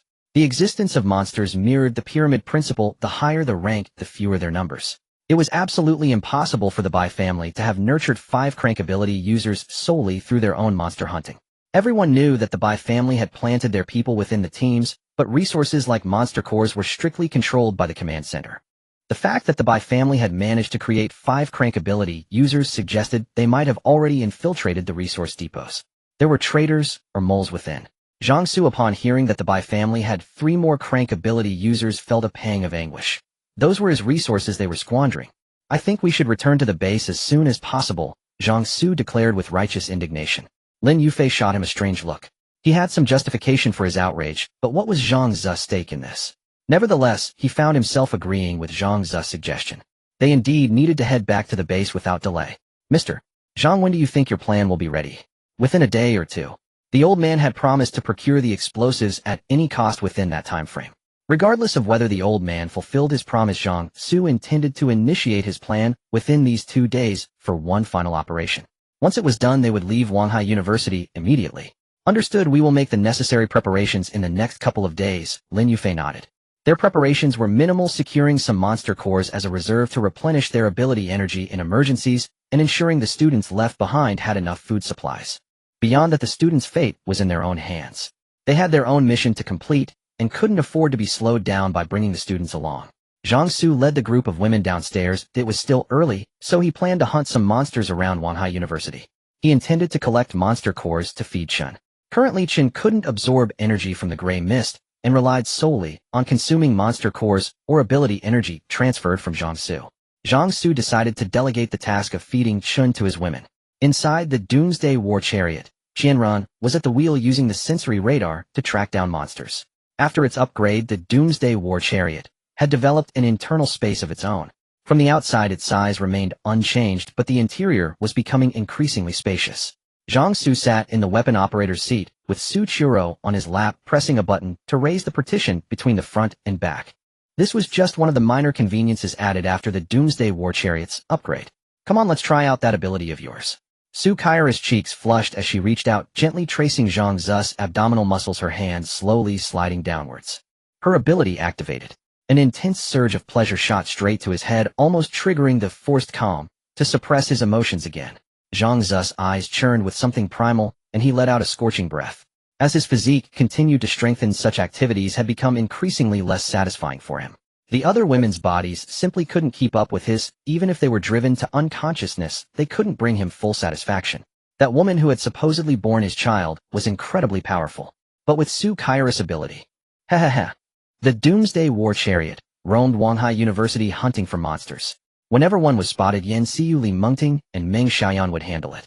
Meanwhile, Zhang Xu and Su Chiro continued testing her abilities' effects inside the vehicle. A day passed by quickly. That night, Zhang Xu entered the undercurrent world and found Alice still wandering the abyssal wasteland. The area was vast, and the spot Zhang Xu had first appeared in was already deep within its heart. Alice had taken a considerable amount of time just to reach that location. It would naturally take her a similar amount of time to traverse back out. Zhang Xu had rested during the afternoon, recovering most of his mental energy. But knowing he had to bomb the spider nest tomorrow and then depart from Wanhai University, he didn't accompany her, letting Alice continue her journey alone until she left the abyssal wasteland. The night passed slowly. Chen Weifeng, true to his word, delivered the explosives. "Old man, where on earth did you get so much explosive material?" Zhang Xu accepted the explosives, but a hint of surprise flickered in his heart.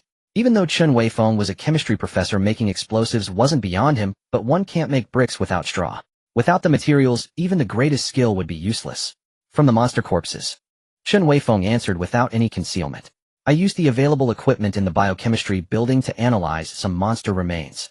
I discovered that the blood of certain monsters is rich in nitrates and sulfates, which is also why their blood is corrosive. After purification, I could extract a certain amount of nitric acid, sulfuric acid, and other raw materials from the monster blood. I had already started related experiments before this, otherwise my lab wouldn't have needed so many students. I would have been enough on my own. As for the small stockpile of ammonium nitrate fertilizer in the biochemistry building, it could be used for 2 or 3 rounds of fertilization, but crops need time and sunlight to grow. Even though mutant plants can absorb energy from the gray mist, they still require careful tending and a certain growth period. Instead of that, it's better to quickly convert it into something useful. The reason I didn't use that ammonium nitrate fertilizer is that I have alternative materials to provide the raw ingredients.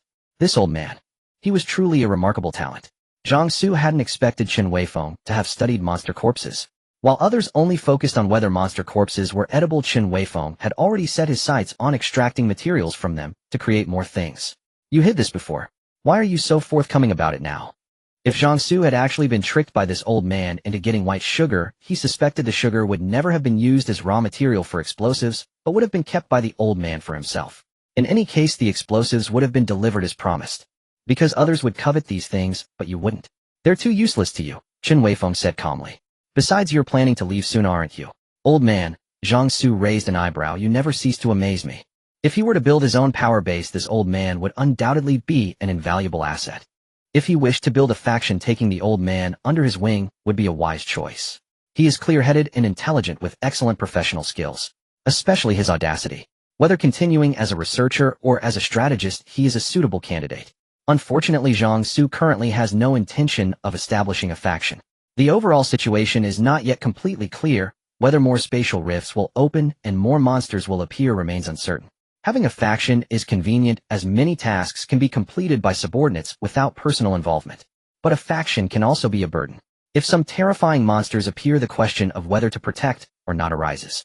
If Zhang Xu wants to build a faction, he should at least wait until the situation stabilizes further and his own strength grows stronger. Now he has no such intention. Even the best talent is wasted. If you provide the explosives on time, the debt of saving your life is repaid. Zhang Xu waved his hand, storing all the explosives into his space ring. Are you sure you won't consider my 2 students? Chen Weifeng asked unwillingly. Zhang Xu's mouth twitched. What was wrong with this old man eagerly offering his students to him? He even suspected the old man of having ulterior motives. No. Zhang Xu waved his hand and left. Chen Weifeng watched Zhang Xu departing back, pondering whether to secretly install a tracking device. But thinking of Zhang Xu's decisive and ruthless demeanor, he ultimately dared not act. If he could learn Zhang Xu's route, they could follow behind and reduce the dangers they encounter. It's like in a bicycle race. With a leading windbreaker clearing the way, the vehicles behind can run much more easily. Unfortunately, the man was unresponsive and gave no room for manipulation. Zhang Xu, taking the explosives, prepared to return to the Doomsday War vehicle. At the gate, he ran into Li Ming and the others returning. Boss, are you going out again? Deng Zhuoming approached with a flattering demeanor. Zhang Xu's gaze swept over their empty hands. No monsters hunted. Speaking of this, Deng Zhuoming was frustrated. Previously we feared encountering monsters, but now finding one is difficult. Zhang Xu roughly understood why. Yesterday he had the women hunt monsters to feed Chun with the assistance of sensor radar and drones, making the search for monsters extremely efficient. He estimated that they killed too many monsters yesterday, causing the monster density to drop. Hence Li Ming returned empty-handed. Do you need me to give you some food? As soon as he said this, Li Ming and the others looked at Zhang Xu in surprise. Are you being so kind? Su Yingying frowned, her face full of distrust. This bad guy couldn't possibly be so kind. He must be plotting something. Zhang Xu's gaze suddenly turned to Su Yingying. Did I say anything wrong? Would you be so kind? Su Yingying puffed out her chest, showing no fear. Zhang Xu was amused and annoyed. He had genuinely intended to leave some food for Li Ming and the others.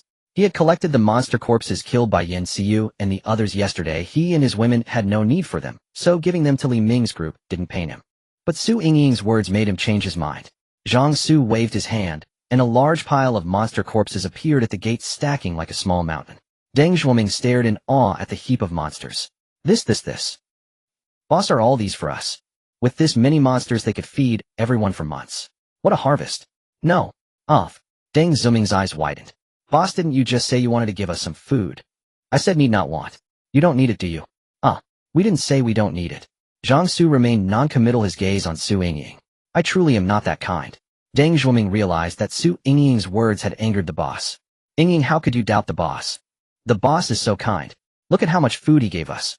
Hurry and apologize to him. Su Yingying rolled her eyes at Deng Zhuoming's words. Him kind? If he were kind, he wouldn't have killed people upon appearing. He even pierced her foot with 2 sword strikes. If not for Professor Chun discovering some mutated plants with excellent healing effects for external wounds, she might not be standing now. But despite her resentment looking at the pile of monster corpses, many of which were edible, Su Yingying felt her words had been somewhat inappropriate. Suppressing her disgust and embarrassment, she apologized to Zhang Xu lightly. "Sorry, I shouldn't have doubted you. Is a simple apology enough?" Zhang Xu raised an eyebrow, dissatisfied. "What else do you want?" Su Yingying's face cooled slightly. She was wrong to doubt him, but she had apologized, to what more did he want? This man was not only lustful and fierce, but also petty. "I told you tsundere is outdated." Zhang Xu flickered, grabbed Su Yingying, and disappeared. Li Ming and Song Kaiwen's expressions changed, but Deng Zhuoming quickly stopped them. "Quick! Everyone move these monsters inside. The smell of blood might attract other monsters." Zhuoming, he took Yingying. Li Ming clenched his fists. "I have eyes so I can see. That boss, though decisive, is reasonable. Yingying will be fine." Deng Zhuoming took a deep breath. "Besides, we can't beat him anyway. Don't ask for trouble. Come and move these monster corpses instead. These alone can feed many people. We owe the boss a huge favor." Li Ming and Song Chuan knew Deng Zhuoming was right, but still felt stifled. Yingying was their companion. To just abandon her like this. Deng Zhuoming ignored them and moved the corpses inside himself. This was their future food supply. On the other side, on the rooftop of the biochemistry building, Zhang Xu teleported Su Yingying here. "Wait, what are you doing?"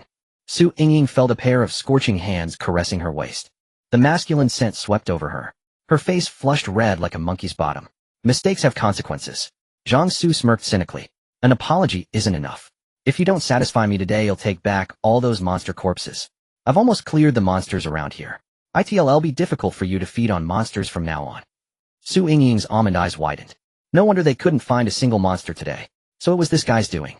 "Let go of me, you bastard." Su Yingying struggled desperately. But her physical fitness was that of an ordinary person. Her arms were restrained, and she couldn't move at all. Zhang Xu glanced again at the information from his appraisal ability. Name: Su Yingying, age 21, appearance evaluation 86, charm 0, affection 0, meets the conditions for becoming the king's woman, contract possible. This kind of tsundere princess, it's fine to watch on TV, but dealing with them in reality is a pain. He had planned to find a chance to tame this little wildcat. But plans changed. After dealing with the last wave of human-faced black spiders, he would immediately leave Wanhai University. So there's no time. Better wrap this up quickly. "Have you thought about how to apologize to me?" Zhang Zu's hand roamed provocatively. Su Yingying's face was red, her legs weak, gasping like a fish on the surface. She couldn't even summon her ability energy. "You keep provoking me. What makes you think you can be so bold?" Zhang Xu slapped the junction of her waist and legs. "Wait, I..." The rest of her words dissolved into sobs. After a long while, Zhang Xu looked down, somewhat puzzled at the warm, soft jade in his arms. This woman's resistance wasn't strong. And those slaps he gave seemed to be enjoyed. Could she be one of those masochistic types? The more you give and the less she likes it, the firmer you are, the more excited she gets. Zhang Xu curled his lips. Truly, you can't judge a book by its cover. If she had such a fetish, it would be easy to control her. "Do you want me to continue?" Zhang Xu deliberately stopped looking at Su Yingying, who was getting into it. Su Yingying opened her eyes painfully. She opened her mouth, her voice hoarse. "You bastard." Zhang Xu smiled. "Continue." Slap. The sound of palm against soft flesh was crisp. Su Yingying's face was redder than ever. "Continue." Zhang Zu's voice was seductive and coaxing. Su Yingying silently exhaled. Then she nodded. Subtly, a connection was established between Zhang Xu and Su Yingying. "Contract." "Yes." Zhang Xu thought to himself. Then King's ability activated. Zhang Xu extended his hand. Su Yingying, now completely limp, was unaware of anything. The next moment, a capsule slightly larger than a pill appeared in Zhang Zu's palm.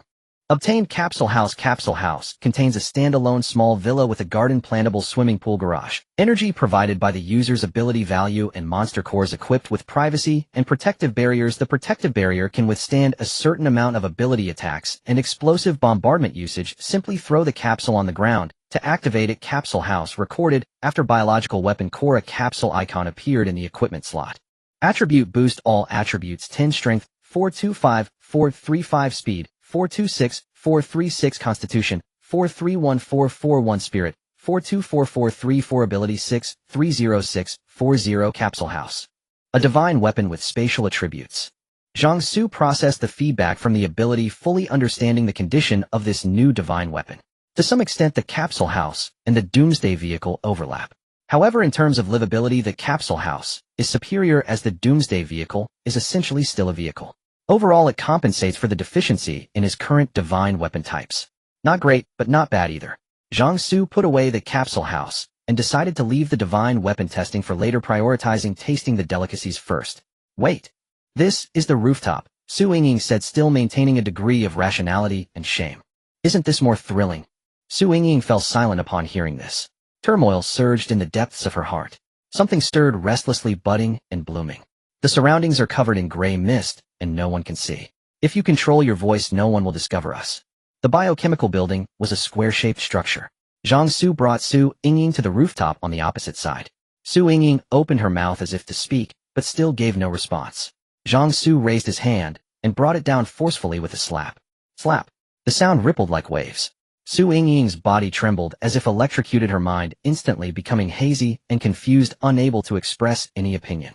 She obediently submitted to Zhang Xu's every manipulation like a doll. Next, Su Yingying began to whimper with a trembling voice, tears glistening at the corners of her eyes. Since she had to support her body with her hands, she could only bite her lip desperately to prevent too much sound from escaping. Zhang Xu returned to the doomsday vehicle, feeling refreshed. Yingying. Is this Yingying? When Yen Xiu saw the face of the woman in Zhang Xu's arms, she opened her mouth wide in shock. Zhang Xu had conquered Yingying. But didn't Yingying despise Zhang Xu? Yen Xiu discreetly observed Zhang Xu's expression. With his spiritual points now over 400, Zhang Xu could see through her little actions that she thought were undetectable. She initiated it. Initially, it was indeed him who took the lead, but later Su Yingying acted on her own. Yen Xiu expressed doubt. Yingying clearly hated Zhang Xu. How could she possibly throw herself at him? What's there to doubt? Ask her yourself when she wakes up. Zhang Xu didn't waste his breath explaining. It would be more convincing when the person involved woke up. Zhang Xu. Meng Xiaoyan wasn't close to Su Yingying, so she didn't care how Zhang Xu and her got together. She was more curious about what divine weapon Zhang Xu had obtained this time. A capsule house, Zhang Xu explained briefly. Later each of you will have your own room, and you can decorate and arrange it as you like. Really? Dongwang people have an inexplicable obsession with housing. Thinking that the divine weapons Zhang Xu obtained were never ordinary, this capsule house should also be something special. It might become a place for them to live in the future. The thought made the women feel very excited. While the other women were chattering about room decorations, Su Chiro approached Zhang Xu and said, "Why didn't you call me? My ability could have helped you. Let's talk about it next time." After all, it was a crucial transformation from girl to woman, and having only 2 people was the minimum respect. "Let's go, we're heading to the spider nest." "Okay," Qian Ruoyan, sitting in the driver's seat, responded. The doomsday vehicle immediately roared and sped off with a loud boom. They soon arrived at the building wrapped in spider silk. Zhang Xu took out the explosives given by Chen Weifeng. They were crudely made, but that didn't matter as long as they worked. With the help of the women, they quickly strapped the explosives onto 8 drones.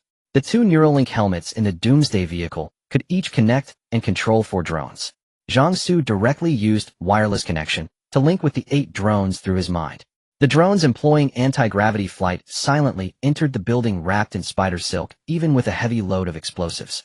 The interior of the building was also covered in spider silk, with many walls, floors, and ceilings broken open, forming a complex cave-like structure. Zhang Xu had originally thought there would be a large number of human-faced black spiders in the nest.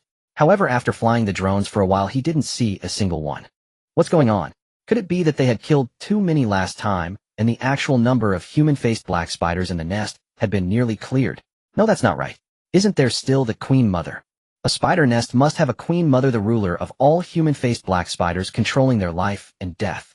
Only with a queen mother can a spider nest exist. Zhang Xu vaguely sensed something was wrong. The drones entered from the top floor and only heard a rustling sound when they reached the 3rd or 4th floor. It was the sound of spider legs scraping against the ground. Zhang Xu had originally planned to blow up a wave of human-faced black spiders, but after discovering the anomaly in the nest, he chose to avoid them for now. He carefully maneuvered the drones to avoid these spiders and descended to the lower floors. When they reached the 2nd floor, Zhang Xu was startled to find that the walls between the 1st and 2nd floors had disappeared, forming a huge open space. A crack resembling an eye or an olive shape stretched across the center of the 1st and 2nd floors, deep and dark, as if connecting to another world. Some human-faced black spiders were continuously carrying spider silk bundles of unknown contents into the crack. Others were transporting transparent cocoons from the other side of the crack, with something inside twitching. Zhang Xu focused all his attention on the crack through the 8 drones. That was a spatial rift. A stable spatial rift. Zhang Xu finally understood why so many human-faced black spiders could emerge from this building. So there was a spatial rift here. It might connect to the human-faced black spider nest on the other side, the other world. Zhang Xu fell into deep thought. This spatial rift was clearly stable, allowing a large number of human-faced black spiders to pass through. Then they could also enter the other world, through this spatial rift. But was it necessary? For other superpowered individuals, having a stable spatial rift was actually a resource channel. After all, there was currently no universal method for superpowered individuals to improve only using monster cores. For ordinary people, monsters were to be avoided at all costs. But for superpowered individuals, monsters were resources. Zhang Xu thought in his mind, whether he could use it or not, it was definitely not wrong to take it into his hands. He could choose not to use it, but he couldn't afford not to have it. As for exchanging spider silk and legs with the military, that was not a problem. There was still the Bai family waiting for him to open their treasure. However, this place was not known only to him. Pang Linghua and the division-level base in the outskirts of Wanhai City also knew about it. In the end, Zhang Xu decided he still had to blow it up. But not to kill a wave of human-faced black spiders, but to create a cover making Pang Linghua and the others think the spider nest had been destroyed by him. At the same time, it would stimulate more human-faced black spiders to come from the other world. That way, the human-faced black spiders would naturally guard this stable spatial rift for him. Zhang Xu manipulated the drones back to the top of the building, then controlled the Guardian Sword to create friction and generate flames to ignite the explosives. The sound wave from the explosion spread out like ripples on a pond after a stone is thrown. The biochemical building, the science building, and other places in Wanhai University all heard the sound. At the same time, deep in the East River flowing beside Wanhai University, a massive black shadow suddenly opened its eyes upon hearing the commotion. Brilliant golden light shot out from that pair of golden eyes, illuminating the dark riverbed for a moment. The explosion startled the human-faced black spiders in the nest, causing the two chelicerae near their mouths to tremble and emit high-frequency sounds. Shortly after, a large number of human-faced black spiders quickly crawled out from the other side of the spatial rift. When the explosion occurred, Zhang Xu had already instructed Qian Ruoyan to drive the doomsday vehicle away. The women, having seen the situation on the vehicle screens, made no comments and fully obeyed Zhang Xu's orders. Let's go to the science building. Things had changed, not going according to plan, so the departure time might need to be moved up a bit. Yes. Qian Ruoyan stepped on the accelerator and headed toward the science building. However, as they approached the science building, more and more figures appeared in the gray mist, all heading in the direction of the science building. What's going on? Zhang Xu frowned. What tricks were Pang Linghua and his group up to now? The students on the road who recognized the doomsday vehicle showed obvious excitement on their faces. They waved their arms and ran toward the vehicle. Qianran looked at those students, hesitated for a moment, but then hardened herself. She stepped on the gas hard, leaving the students behind. As for those who wanted to run out and block the way, seeing the doomsday vehicle's aggressive stance, they dared not jump out and quickly dodged to the sides. Good job, don't stop. Yes. Qian Ruoyan's face lit up with joy. The doomsday vehicle drove domineeringly all the way to the bottom of the science building. Through the vehicle's six-way surveillance cameras, they could see that there were quite a lot of people in the science building. Zhang Xu took a deep breath. He began to doubt whether Pang Linghua and his group were really a military team. Why did they keep causing trouble? Were they really going to bring a large group of deadweight and return to the base at great risk? If so, Zhang Xu would immediately part ways with them. Moving with so many people was like carrying a lantern at night, attracting all the monsters along the way. Get off, Zhang Xu said as he led the women out of the vehicle. Only the unconscious Su Yingyang Bai, who had not awakened her superpower, and Qian Ruoyan, who was driving the doomsday vehicle, were left inside.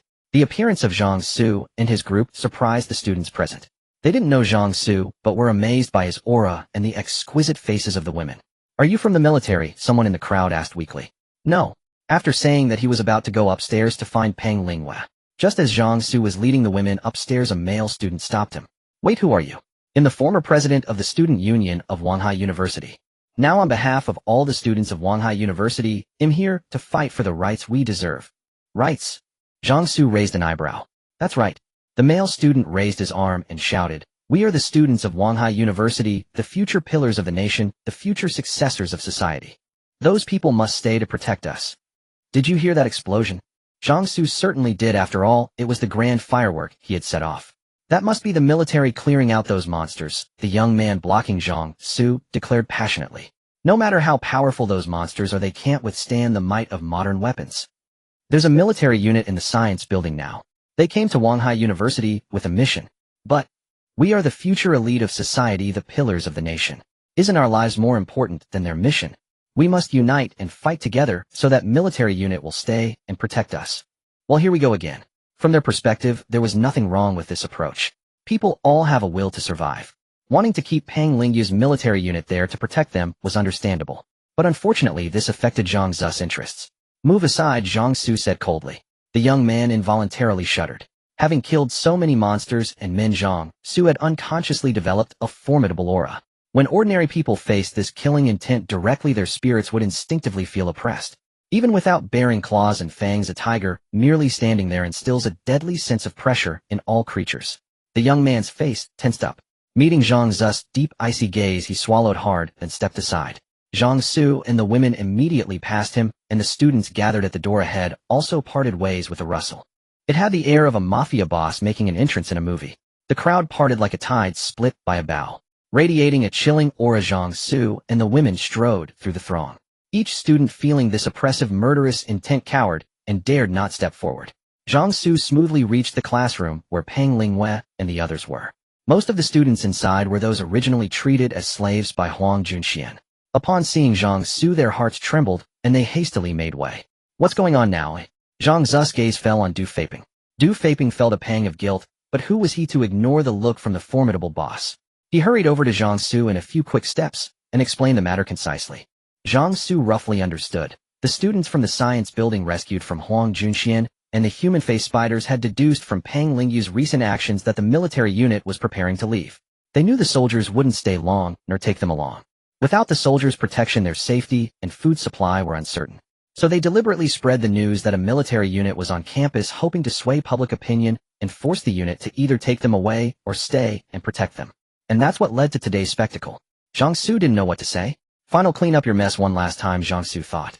12 guardian swords materialized, emitting a sharp, keen aura, like a wisp of cold wind sweeping through the classroom. Though no blade touched them, the students present felt an involuntary prickling sensation on their skin. Does anyone have an opinion they'd like to share? Zhang Xu's gaze swept over the students, none daring to meet his eyes. No one made a sound. Good, Zhang Xu nodded. It seems no one has any objections. Since there are no objections, don't waste my time. A student couldn't hold back and jumped out only to utter a single lie. In an instant, a guardian's sword hovered right between his eyes, its tip gently touching his skin. A bead of warm blood seeped out. The student felt as if he had fallen into an ice cavern, a chill spreading through his body. If the blade were to press further, would his head be pierced through? An objection. Zhang Xu's gaze shot towards him. The student staggered back, his face ashen, shaking his head frantically like a rattledrum. Anyone else have an objection? As if controlled, everyone shook their heads wildly. All right, Zhang Xu said expressionlessly. This is the last time I ask for your opinions. It seems we have a consensus. If anyone else dares to step out of line, I wouldn't mind leaving a pile of corpses here. All the students immediately clamped their mouths shut. We can go now, Zhang Xu said to Peng Lingyue and the others. Du Feiping and Lin Yufei thought to themselves, indeed, people fear power more than virtue. The logic of the fist is always simpler and more brutal than the logic of words. The strong are strong, the weak are weak, and the weak must obey the strong.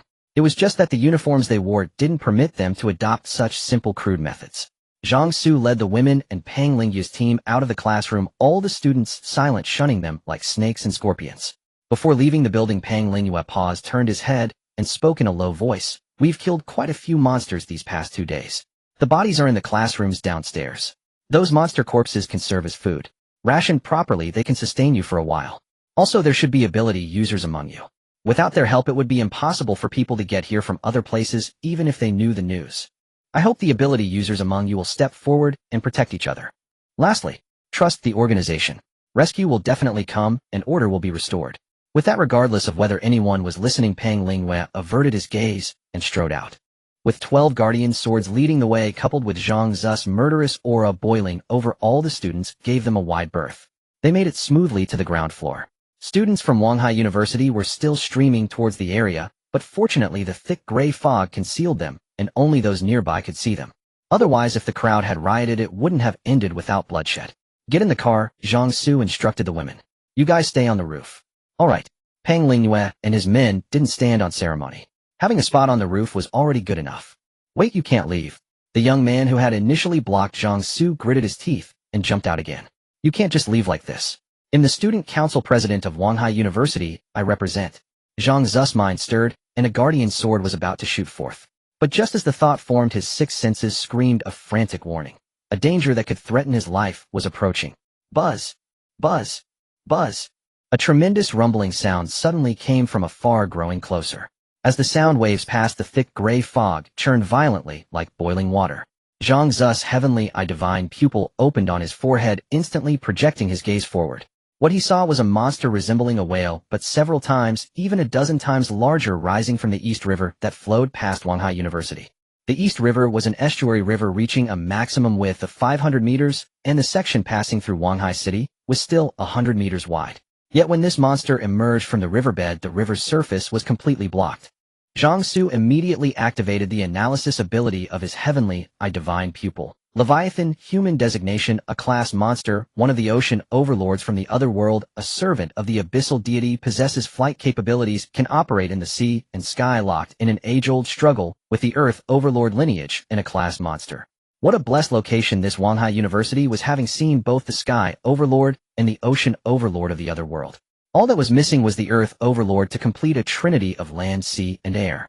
The monster, designated Leviathan, emerged from the East River, its scale-covered body defying gravity as it floated in the sky. Its massive side fins vibrated, and its entire colossal form rapidly closed in on the direction of the spider nest. Zhang Xu suddenly realized something. Was it the sound of the explosion that had alerted this monster? The Leviathan's enormous body moved across the sky like a mountain. Its passage stirred the gray fog into surging tides. The human-faced spiders in the nest trembled, emitting urgent chirps. Those carrying things in or out stopped and scrambled back into the spatial rift. After a moment, human-faced spiders, each the size of a truck, crawled out of the rift. Upon emerging, they sprayed webbing in all directions, wrapping the area around the rift into a giant cocoon. The mountain-sized Leviathan flew to hover above the spider nest building. Its sensory organs detected the scorching aura around it. It felt the presence of its ancient nemesis. It was filled with disgust and loathing. Several pupils in its elongated eyes focused on the weave-shrouded building. Its mouth, filled with jagged teeth, opened wide, and then a tangible sonic wave was unleashed. The sound wave rippled outwards, and everything it touched instantly disintegrated into powder. The ground cracked and shattered, intact buildings turned to dust, fleeing monsters burst into clouds of blood mist. A thick cloud of smoke and debris drifted up into the sky. Zhang Xu, using his heavenly, divine pupil, witnessed it all. So this was the power of an A-class monster. Could his current physical body withstand such a sonic attack? Zhang Xu couldn't tell. But as long as he had a brain, he wouldn't dream of directly taking such an attack head-on. Zhang Xu continued to monitor the Leviathan and the spider nest. The ground, bombarded by the sound wave, now had a deep crater, and the only thing in the crater was a giant cocoon made of spider silk. The fact that it could withstand the sonic blast spoke volumes about its hardness. He was about to inspect the cocoon's interior when Qian Ruoyan's urgent voice echoed in his mind. Zhang Xu. Qian Ruoyan stared at the drone feed. There are monsters. Monsters in the river. A lot of them. In the river.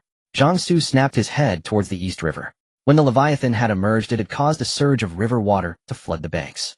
Accompanying the water were hordes of slime-like monsters, each with slippery tentacles and a gaping maw filled with vicious teeth at its center. These monsters moved quickly, their tentacles lashing the ground to propel them forward with a slippery glide. Zhang Xu activated his analysis ability on them. Abyssal Guardians, class monsters, guardians of the abyssal maw, from which all life is said to have originated in the legends of the other world. Their bodies are composed of a gelatinous substance featuring multiple tentacles. Their skin is covered in a filthy, highly toxic pus. Their unique physiology allows them to consume prey dozens of times their own size. The more they eat, the larger they grow. Upon reaching a certain size, they split to create more abyssal guardians. Zhang Xu, those monsters in the river seem to be heading for the science building. Qian Ruoyan had a clearer view from the drone's perspective. They're fast. I know. Zhang Xu's gaze was grim as he looked at the women. Get in the car first. We're leaving now. The students, unaware of the riverside situation, only heard the tremendous roar and screamed while scattering in panic. Zhang Xu, along with Yan Xiu and the other women, quickly boarded the Doomsday war chariot. You few get on the roof. Lin Yufei tugged at Pang Lingyue, then stepped on the tire to push off, grabbed the roof edge, and vaulted up in one fluid motion. Du Feiping and the others followed suit, leaping onto the roof of the Doomsday war chariot. As soon as Pang Lingyue and his team were aboard, Qian Ruoyan immediately reversed and spun the vehicle around. Then she floored the accelerator. The Doomsday war chariot surged forward with unparalleled ferocity. Inside the cabin, Zhang Xu sat at the weapon control station, bringing up the feeds from 8 drones.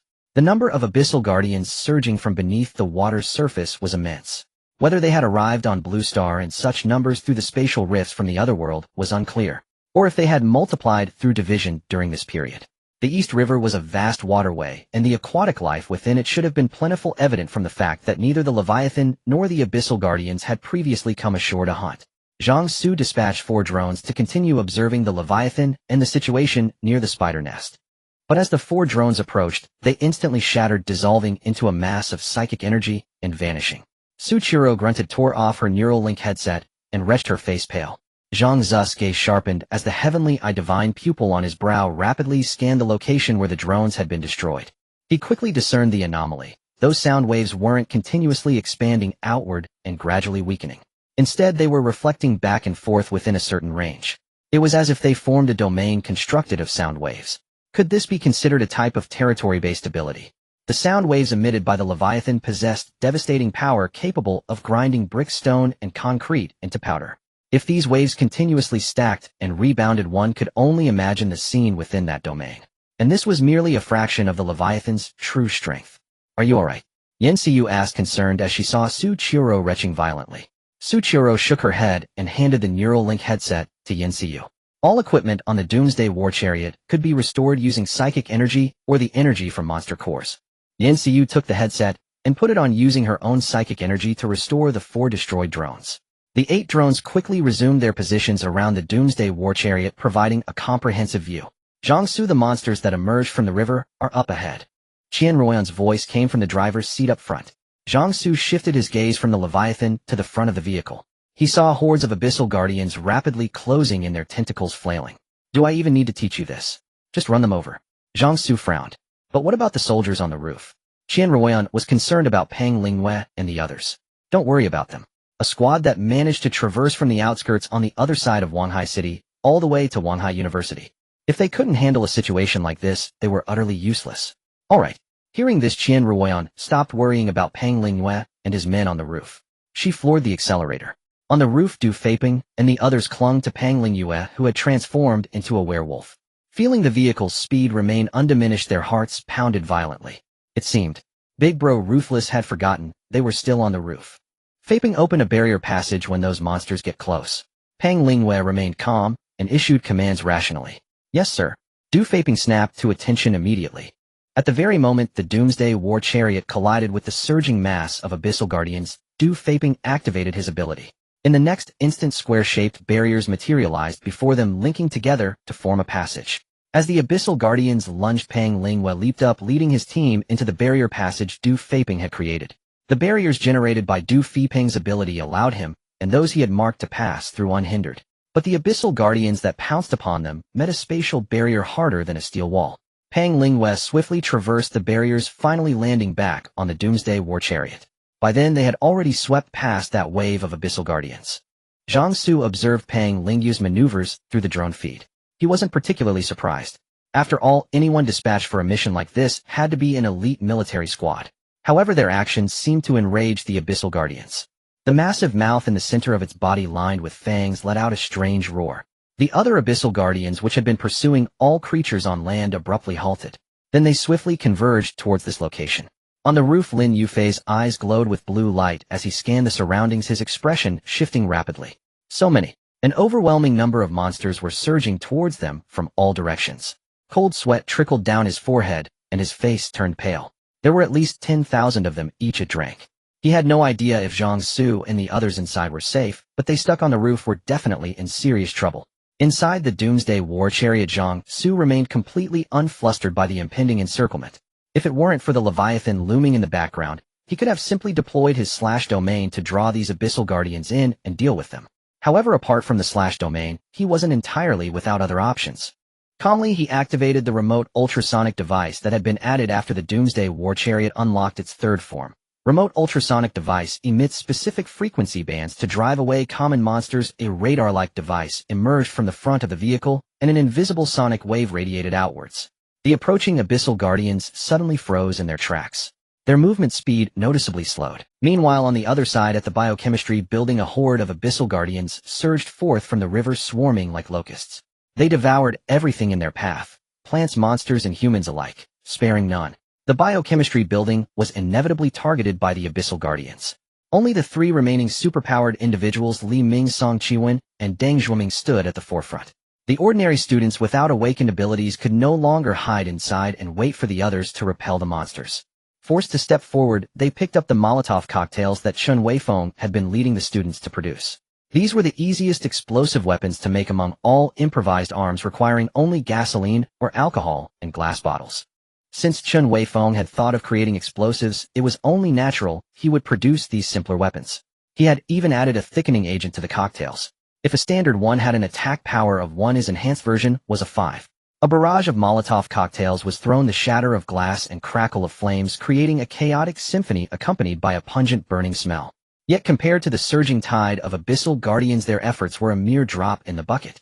This won't hold. We can't stop them. Li Ming cried out in desperation, staring at the overwhelming darkness of the monster horde. There were simply too many of these creatures. Even with Dou Xingwen, Chen Jiaxing, and Su Yingying here, they would be overwhelmed. We have to get out of here. Li Ming ripped a tree from the ground and swung it like a weapon, sweeping back a large group of abyssal guardians. Howie, Deng Zhuoming asked in a brief respite. He'll draw them away. Qiwen Zhuoming, you take the students and leave. Before either could reply, Li Ming's superpowered energy surged violently. His ability transcendent physique enhanced all his physical attributes. His robust body rarely needed the extra energy, but in critical moments channeling it pushed his physical prowess to an even higher level. Wisps of white vapor escaped from his pores, quickly shrouding him in a misty steam. With a powerful lunge, Li Ming charged into the midst of the abyssal guardians. Though they devoured anything they preferred, high-energy life forms and superpowered individuals were prime targets. His maneuver successfully drew the attention of many who gave chase. The pressure on Deng Zhuoming and Song Qiwen eased significantly. Chen Weifeng ordered the remaining Molotov cocktails to be thrown to hold back the lingering abyssal guardians, then had the preserved meat chunks from Zhang Xu's monster kills brought out. He had observed that these monsters would eat anything and wouldn't attack as long as they had food.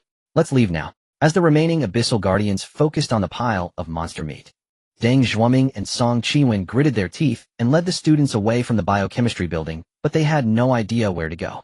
Teacher, where can we go? They asked Chen Weifeng. He looked at them, then asked, where is Su Yingying? Why isn't she here? Yingying was taken away by that big brother, Deng Zhuoming replied. They had thought Zhang Xu was just teaching her a lesson and would let her go. They never expected this sudden monster outbreak. Big brother. You mean that man named Zhang Xu? Chen Weifeng's eyes lit up. Yes. Chen Weifeng was amazed. Just when he thought all was lost, a new path appeared. I know where to go, he said, pulling out his phone. Have you two forgotten about the trackers you're carrying? A biology professor at Wanghai University specialized in wildlife research and often purchased tracking devices. Chen Weifeng had given these devices to Li Ming and the other superpowered individuals. His plan to send his granddaughter into Zhang Xu's team was partly to ensure her safety, but he had also intended to place a tracker on her. That way when Zhang Xu left, he could know his destination and route. Given Zhang Xu's nature, there would surely be plenty of killing along the way. But the more Zhang Xu killed, the fewer dangers would remain for them if they followed behind. Zhang Xu's path of slaughter was their path to safety. After activating the remote sonic device, the abyssal guardians writhed in pain, their tentacles flailing and movement greatly slowed. However, the drain on superpowered energy was substantial. Zhang Xu fed many monster cores into the energy furnace to power the remote sonic device. The people on the roof, including Pang Lingyue, naturally saw the device emerge from the front of the vehicle. Lin Yufei in particular could see waves of ripples emanating from it. The monsters near the ripples had their energy significantly depleted. Brother Zhang, this vehicle is awesome. Du Feiping exclaimed in awe. Lin Yufei nodded in agreement. It was indeed impressive. If only it could be replicated. He wondered if the researchers could reverse engineer anything from the manifested abilities. With the remote sonic device active, the doomsday vehicle plowed through and quickly left Wanhai University.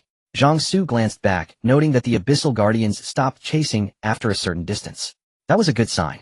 The abyssal guardians had a bug-like ability to reproduce by splitting, creating more individuals as long as they kept feeding. Given the current situation, if they spread across the entire city of Wanhai, the future could be dire. Of course, things might not be great either. The Dongjiang River stretched over 2,000 kilometers and flowed into the sea. Who knew how many abyssal guardians had already multiplied within it? Just then Qian Ruoyan's voice interrupted Zhang Xu's thoughts. Zhang Xu, those look like the people from the biochemistry building. The drone feed showed a group of people moving along their escape route. If they continued forward, they would run directly into the abyssal guardians that had been chasing the doomsday vehicle. Zhang Xu's gaze fell upon the figures in the feed. Well, since this is partly my fault, I might as well clean it up. If he hadn't detonated those explosives, Leviathan wouldn't have emerged from the Dongjiang so early. And those people wouldn't have suffered this calamity. It was somewhat his responsibility, even if unintentional. Besides, it wasn't a losing deal. These abyssal guardians were drank monsters, perfect for replenishing his supply of monster cores. Open the back door. Huh. Qianran was taken aback by the sudden order. Open the back door, Zhang Xu repeated. Oh, all right. This time she heard him and pressed the button for the rear door. With a click, the back of the vehicle opened. Zhang Xu leaped out, landing in a parabolic arc directly in front of the group of abyssal guardians. These monsters were stunned that their escaped prey would dare appear so boldly before them. They lunged forward like mad. Zhang Xu manifested his iron-slaying blade, holding it horizontally with the tip pointing at the ground. The pitch-black long sword touched the earth, and a wave of darkness spread like flowing water across the ground beneath the abyssal guardians. A bizarre scene unfolded. The ground bristled with swords, the sky was covered with ominous fire-like clouds, and distant mountains were shrouded in mist. The abyssal guardians were intelligent beings tasked with guarding the entrance to the abyss that nurtured all things, keeping away those who would disturb the slumbering abyssal god. So when they suddenly appeared within the slashing domain, they immediately sensed something was wrong. But Zhang Xu gave them no time to react. With a gentle raise of his hand, the countless swords embedded in the ground vibrated and shot into the air, while the clouds above churned and descended. Tangible swords and intangible blade auras swirled and intertwined, forming a massive storm that engulfed all the abyssal guardians. Within this maelstrom of steel and energy, they were utterly annihilated. Their gelatinous bodies offered decent defense against slashing attacks, but they were now facing a swarm of swords like a school of sardines, along with blade auras that flowed like wine through the gaps. In a mere instant, every part of their bodies was struck by at least one slashing attack. With a cascade of clinking sounds, the abyssal guardians were shattered into dust, and monster cores rained down like a downpour.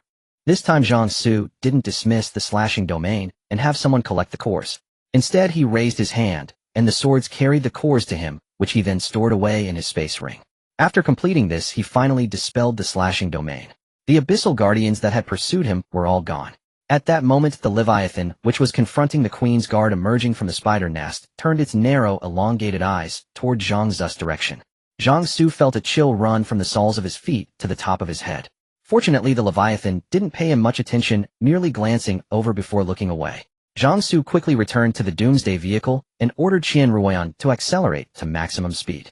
He wanted to put as much distance as possible between them and Wanhai University. Zhang Xu and his group chose a route to leave Wanhai University that avoided the Wanhai Commercial Center, ensuring they would not encounter the horror wing. Only after the university had completely disappeared from the drone's surveillance footage did the women in the vehicle finally breathe a sigh of relief. Meng Xiaoyan took over driving the apocalypse vehicle from Qianren. Zhang Xu, where are we headed now? First, pull over. Okay. After stopping, Zhang Xu stepped out, retrieved the armored vehicle that Zhong Yongfeng and the others had brought from his spatial ring.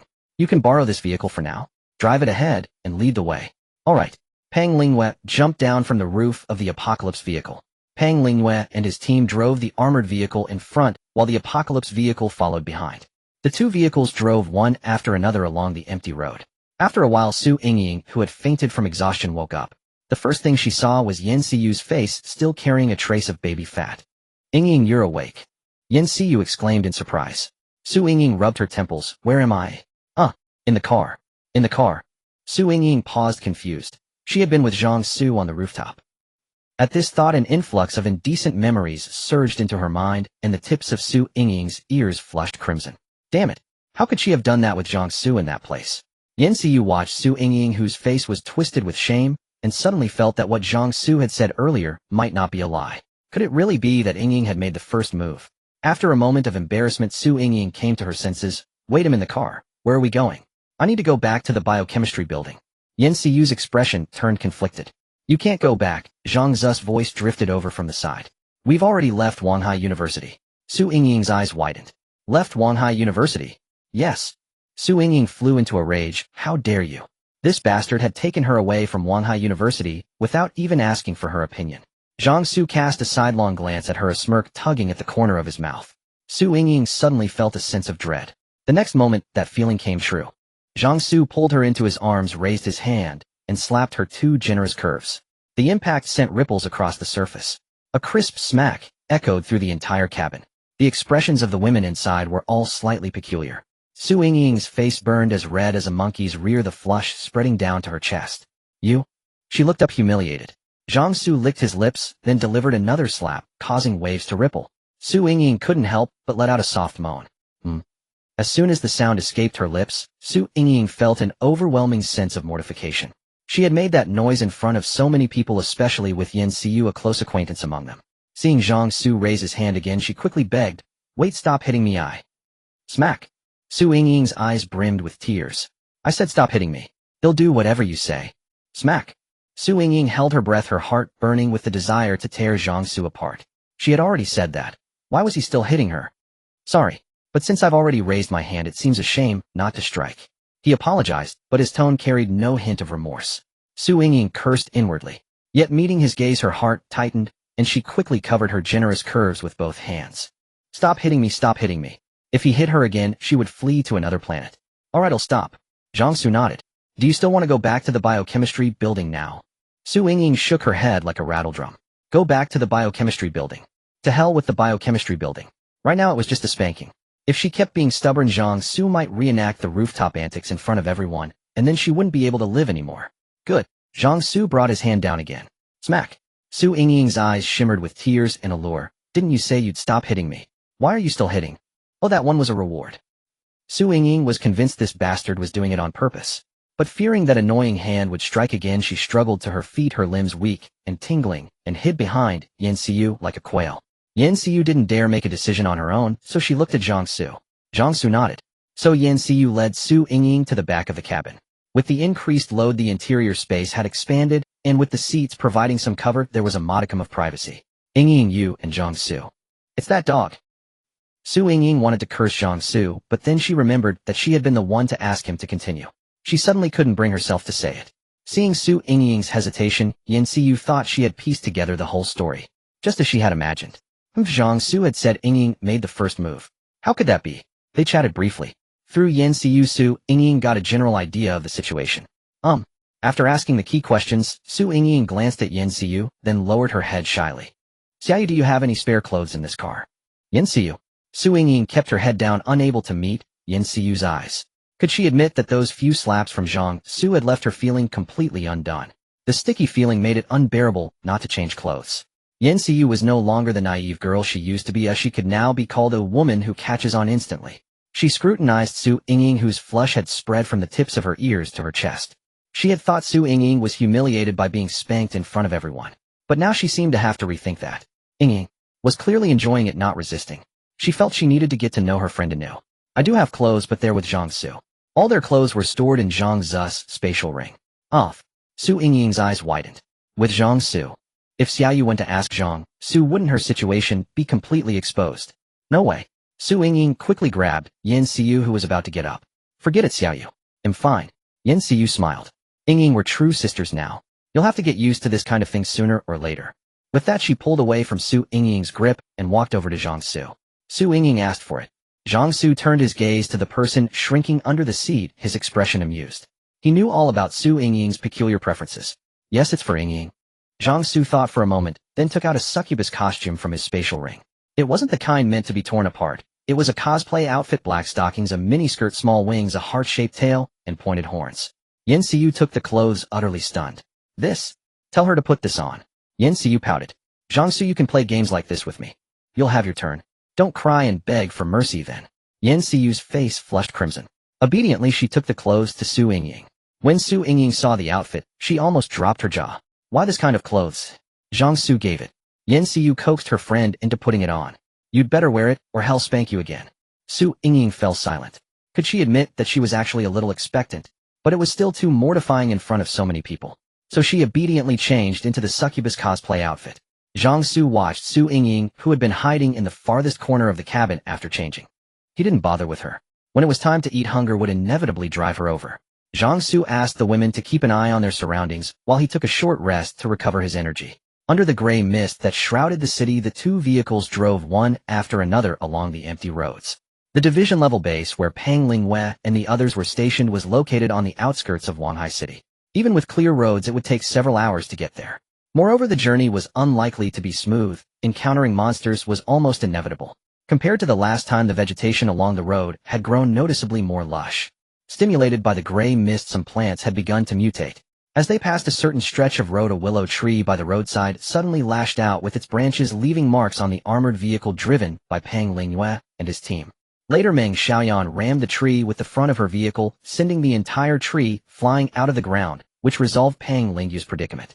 With this lesson learned, Pang Lingyue and his team became wary of even the surrounding vegetation as they drove. Fortunately, the Apocalypse vehicle's sturdy body meant they didn't have to worry about that problem. The two vehicles continued on. Zhang Xu had expected to encounter monsters along the way, but instead some people who were tired of living came rushing to their deaths. In a room on the top floor of a hotel, a figure crouched by the window, his pupils a golden hue. Boss, there's something going on. What's up? In another part of the room, a group of men were gathered around drinking and playing cards surrounded by women. One of them, a crew-cut man, responded casually upon hearing the voice. There are vehicles on the road, and they look like armored cars. Armored cars. The crew-cut man's eyes lit up at the word. He pushed aside the woman beside him and strode over to the window in 2 or 3 steps. Where? Right there. The crew-cut man's pupils contracted into vertical slits as he saw the two vehicles traveling one after the other. No kidding. He stared at the 2 armored vehicles, a greedy gleam in his eyes. If he could hijack those 2 armored vehicles. Everyone stopped playing. The crew-cut man waved back. We've got a job. Let's move. The crew-cut man held considerable sway over the group. The others feared him greatly. At his command, they all immediately abandoned their drinks and women and followed him downstairs. The crew-cut man led the group to the roadside. Elite blocked the road. Yes. A young man wearing rimless glasses and a white shirt nicknamed Elite stepped forward. He activated his plant control ability to make the plants on both sides of the road block the path. Boss, armored vehicles. They might be military, could have guns. An older man stared at the road blocked by plants, feeling nervous. Guns. So what? Now abilities rule the world. The crew-cut man sneered. That's right, boss is right. Guns can only scare ordinary people now. Yeah, screw them. We just have to make sure they don't get to shoot first. Ambush on both sides, the crew-cut man commanded. When the vehicle stopped, Dashin and Menghu, you two rush out immediately and flip them over. Once the vehicles are down, they'll have to get out. Kill them as soon as they do. Leave no survivors. Yes, the group responded in unison. The vehicle drove along the empty road. With nothing else to do, Zhang Xu had the women change into various outfits and perform dances like the train shake and laundry dance for him. Leading the group was Meng Xiaoyan. After resting, Qian Ruoyan switched back to driving the Doomsday war chariot. Meng Xiaoyan, a tall flight attendant with long hair and straight legs, had some dancing skills. Wearing a miniskirt and a white shirt tied in a knot at her midriff revealing a large expanse of fair skin, she danced with lively bounces and movements that were a delight to watch. The other women lacked dance training, but with their beauty figures and various costumes, even their clumsy dancing was pleasing to the eye. Zhang Xu suddenly understood why wealthy and influential families in ancient times enjoyed maintaining dance troupes. Throughout history, aesthetics may change, but men's preferences remain consistent. The ancestors had long ago revealed the true meaning of happiness. Just then, while Zhang Xu was enjoying the visual feast, he heard Qian Ruoyan's voice from the front. Zhang Xu, the drone feed shows the road ahead is blocked, and there are people ambushing on both sides. Tell Pang Lingyue and the others to handle it. Zhang Xu didn't want his entertainment interrupted. Such small fry weren't worth his attention. Yes, sir. Qian Ruoyan picked up her phone. She had activated the Doomsday war chariot's autopilot mode, which would automatically follow the armored vehicle ahead. She remained in the driver's seat monitoring their surroundings. She contacted Pang Lingyue and the others via phone, instructing them to deal with this unexpected nuisance. Inside the Doomsday war chariot, the music and dancing continued while the men in the leading armored vehicle, upon receiving the message, wore grim expressions. Captain, how should we handle this? Lin Yufei asked. Once we reach the blocked section, immediately open fire on both sides to suppress them. Vaping, stay alert. If any superpowered individual manages to withstand the bullets and get close, immediately deploy your barrier to stop them. Once we engage, hold nothing back until the enemy flees or is completely annihilated. Pang Lingyue's indecisiveness only surfaced when dealing with civilians. In other matters, he displayed the demeanor of an elite soldier. Yes, sir. Lin Yufei and the others responded in unison. Pang Lingyue's approach resonated with them. Their advantage over the civilian superpowered individuals was their firearms. Why resort to close combat when guns could solve the problem? The two vehicles soon reached the road blocked by trees. Upon spotting the two armored vehicles approaching, the crew-cut man and his group hiding near the buildings on both sides of the road immediately became alert. Dash and Menghu, you two get ready, the crew-cut man whispered to the two burly figures beside him. Don't worry, boss, leave it to us. Dashin and Menghu took paper suits handed to them by a bald man and put them on. Both Dashin and Menghu had awakened the body enhancement ability, focusing on strength augmentation. The bald man's ability was hardness control, allowing him to alter the hardness of objects he touched.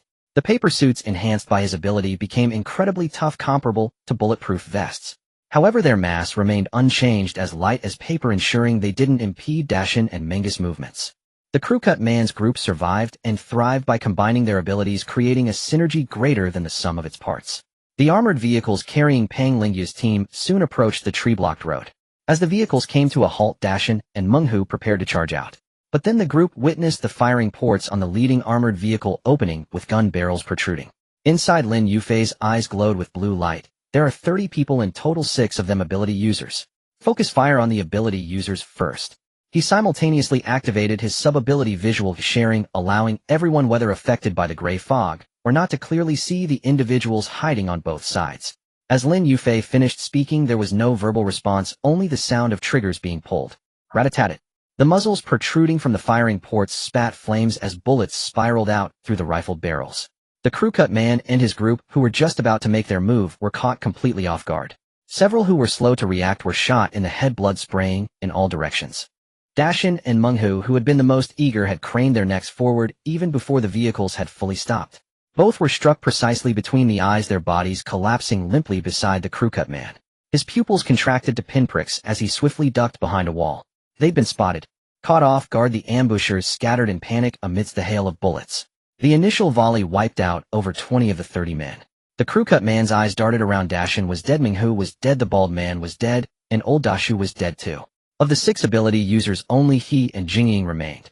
He had painstakingly built this crew, dreaming of establishing his own power and ruling as a warlord.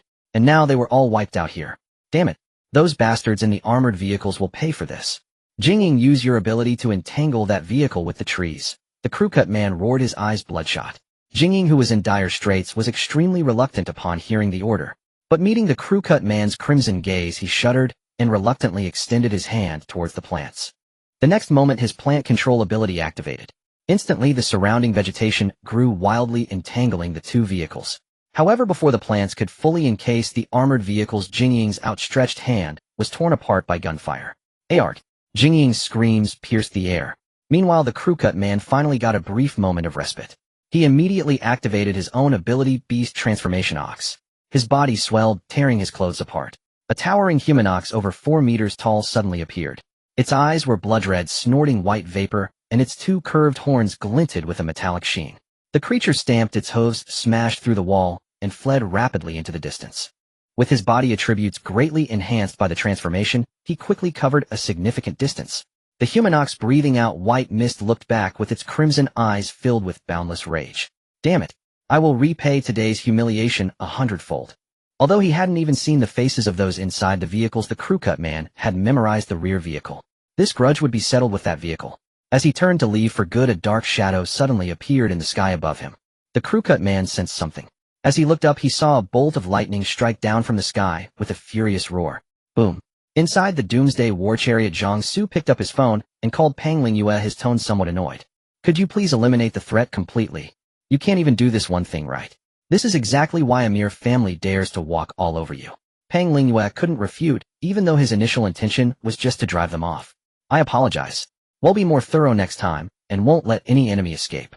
Zhang Xu raised an eyebrow. Had Pang Lingyue changed his ways? He was being surprisingly agreeable. Let's get moving again. Understood. Both vehicles, entangled by the overgrown trees, floored the accelerator and crashed through the branches. The rest of the journey was fraught with danger for Zhang Xu's group. Most threats came from monsters.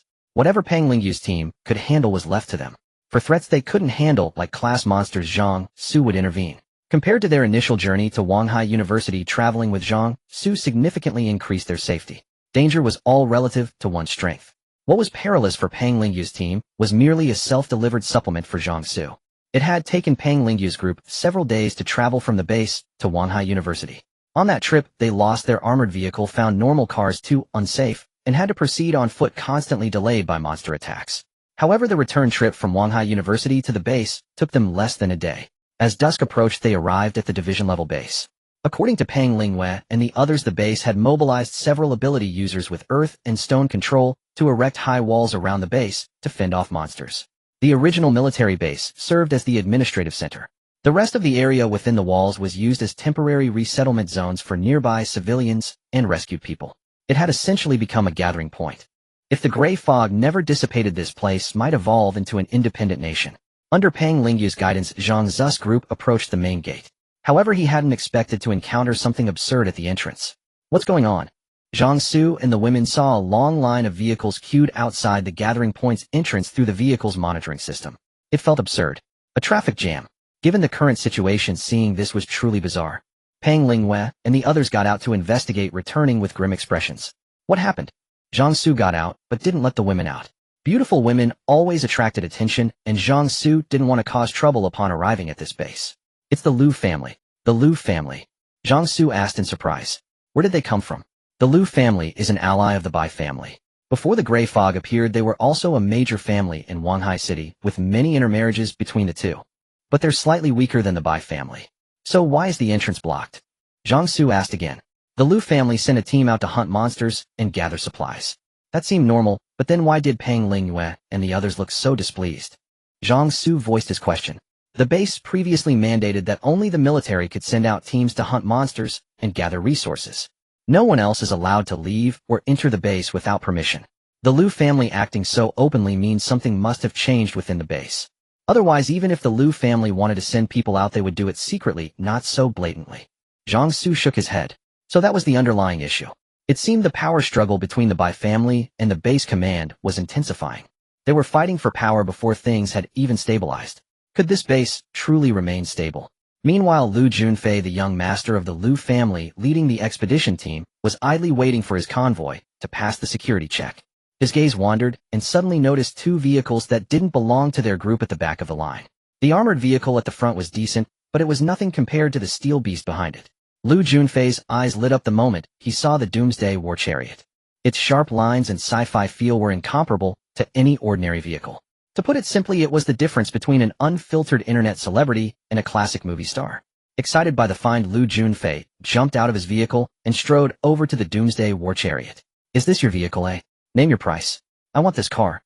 Zhang Xu raised an eyebrow, casting a sidelong glance at the sudden interloper, who carried himself with an air of arrogant presumption. Scram.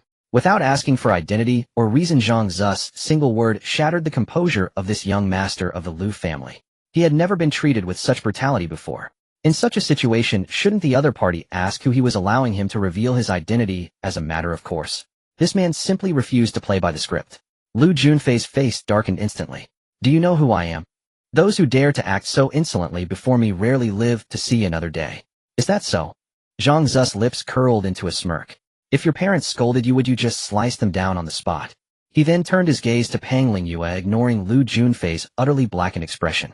Judging by that obnoxiously arrogant tone, is this fool the highest authority at your base? Du Fiping's face twitched with suppressed laughter as he glanced at the young master of the Liu family, notorious throughout the base. Of course it was for all the wrong reasons. No, he's just a civilian. Oh, Zhang Xu's gaze returned to Lu Junfei. So he can be killed. Meeting Zhang Xu's gaze, Lu Junfei suddenly felt a creeping sensation on his scalp. The convoy queued at the entrance for security checks noticed the commotion and hurried over. Young master, what's the matter? A crowd gathered, staring at Zhang Xu, Pang Lingyue, and the others with hostile intent. With his men around him, Lu Junfei felt his courage return. Two of you teach this blind fool a lesson. A playful look crossed Lu Junfei's face. I try to be civil and ask for your vehicle, since you refused the toast only to be forced to drink the penalty. He'll grant you that. Let me. The men behind Lu Junfei's eyes gleamed with avarice at his words. This was a chance to shine in front of the young master. Succeed and surely they'd gain his favor. Once the young master was pleased, promotions and raises would be well within reach. Two of them, quickest to react, burst from the crowd and charged at Zhang Xu, their abilities flaring. Their speed was such that even Pang Lingyue and the others couldn't intervene in time. Zhang Xu's gaze flickered. Two dark, swift beams of light materialized in the void. Thud, thud. The two figures, still wearing their ferocious grins, crumpled to the ground. The dull sound of bodies hitting the earth echoed outwards, yet it crashed like thunder in the ears of Lu Junfei and his men. The unexpected sight left Lu Junfei and the others reeling. Urgency flashed across Pang Lingyu's face. He and his men quickly moved to stand between Zhang Xu and Lu Junfei. One, to show solidarity with Zhang Xu and halt the escalating conflict. Two, to prevent Zhang Xu from killing anyone else. This wasn't like the time at Wanhai University.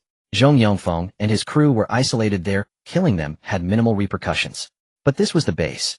A set of rules governed this place.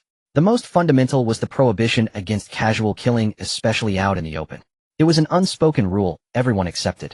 Everyone knew private killings couldn't be completely eradicated before the gray mist appeared. How common were deliberate accidents? So if you killed someone in private, as long as it wasn't exposed, the authorities would turn a blind eye. But to do such a thing openly, that was a slap in the face to the entire base.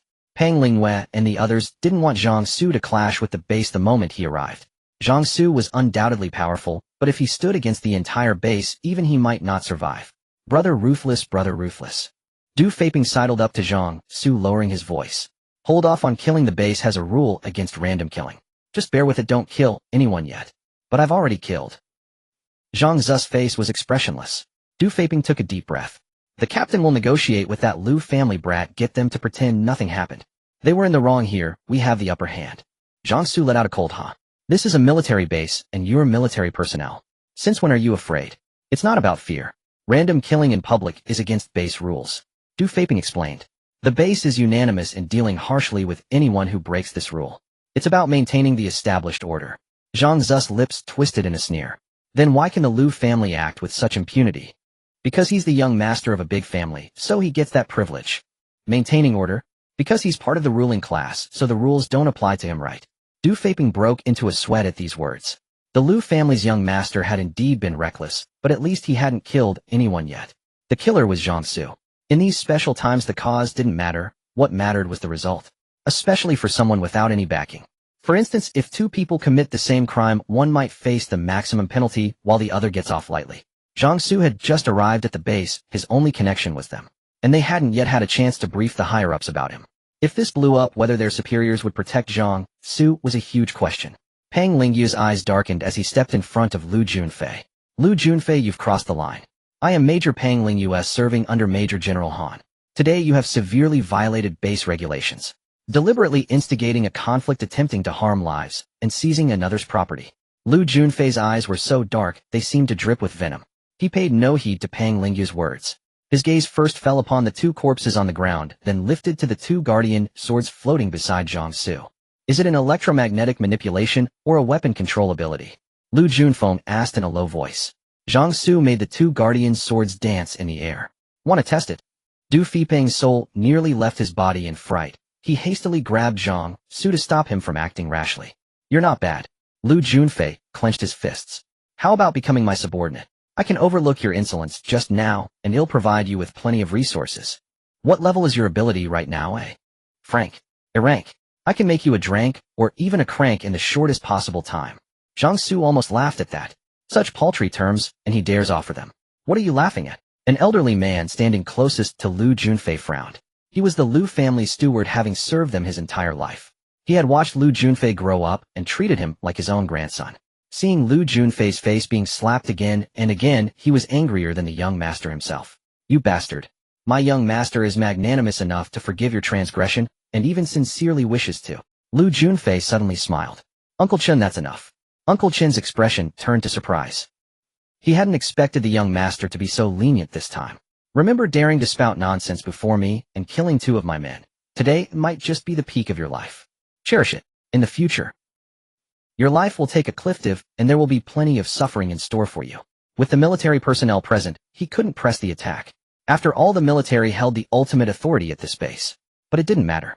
As long as this man was within the base, he had all the time and means to toy with him slowly. To toy with him until he was utterly broken. Even if this bastard knelt and begged to be his dog later, he wouldn't let him off. Lu Junfei was about to lead his men away when Zhang Xu's words drifting over made him halt abruptly. Did I say you could leave? You piece of trash. Lu Junfei whirled around, his gaze vicious and cruel. What did you say? Uncle Chun was even more furious. Zhang Xu's piece of trash was aimed at Lu Junfei, but it felt like a personal insult. You bastard, you're asking for death. The old man's face, etched with wrinkles, twisted into a sinister expression. The next moment, a sharp shying sound rang out. Old fool, if you have too much to say, go tell the king of hell. I don't care to listen. A red dot bloomed on Uncle Chen's forehead, and he collapsed limply to the ground. Brother ruthless. Du Feiping gasped in horror. It's over. This is it now? This is going to blow up. Zhang Xu walked out from behind Pang Lingyue and the others. Mr. Zhang. Lin Yufei didn't want things to spiral completely out of control. Zhang Xu shot him a single glance, and Lin Yufei froze in place, as if turned to stone. You? Lu Junfei, watching Zhang Xu approach, finally realized the danger. What are you going to do?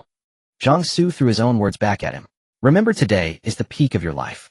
Unfortunately, you won't have the chance to reminisce about it later. Lu Junfei's pupils contracted sharply. A suit of armor suddenly unfolded and covered his body. With a leap, he bounded backward, not caring who he collided with. Attack, attack, attack. Get them all. Zhang Xu manifested 12 guardian flying swords which shot forth as swiftly as butterflies flitting through flowers. One by one they fell before they could even activate their abilities. The higher his spirit attribute, the smoother Zhang Xu's control over the 12 guardian swords.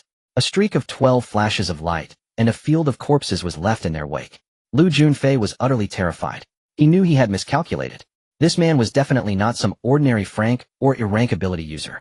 Zhang Xu stared with keen interest at the armor on Lu Junfei. Such a thing shouldn't be possible with current technology, it must be an ability manifestation. An ability similar to his own. Brother Ruthless, don't do this. Du Feiping was frantic. He's the Lu family's young master, you can't kill him. The deaths of the others might be overlooked, but the young master couldn't be harmed. If something happened to him, the Lu family would go berserk. That's right, I'm from the Lu family. If you touch me, you won't live either. Lu Junfei's hair stood on end as he finally realized head kicked an iron plate. Those soldiers hadn't dared to stop this man when he was killing, and even their pleas were laced with hesitation. This meant the man either had a formidable background or terrifying strength. In any case, his current situation was extremely perilous. His ability required machinery to reach its full potential, and he had never imagined facing such danger right at the base's main gate. Nothing new. You all say the same thing when you're at the end of your rope. Zhang Xu smiled, but there was no warmth in it. He swept his hand forward, and the 12 guardian swords shot out streaking towards Lu Junfei. At that same moment, the heavily armed guard unit stationed at the gate noticed the disturbance and rushed over. The first thing they saw was a field of corpses and Lu Junfei, his armor blazing with energy fluctuations as he desperately tried to block the 12 incoming guardian swords. The heavily armed guard unit rushed over in haste. Since all vehicles entering the base required inspection, the Lu family's convoy was clogging the base entrance. Zhang Xu's 2 vehicles were at the rear, a distance away from the gate.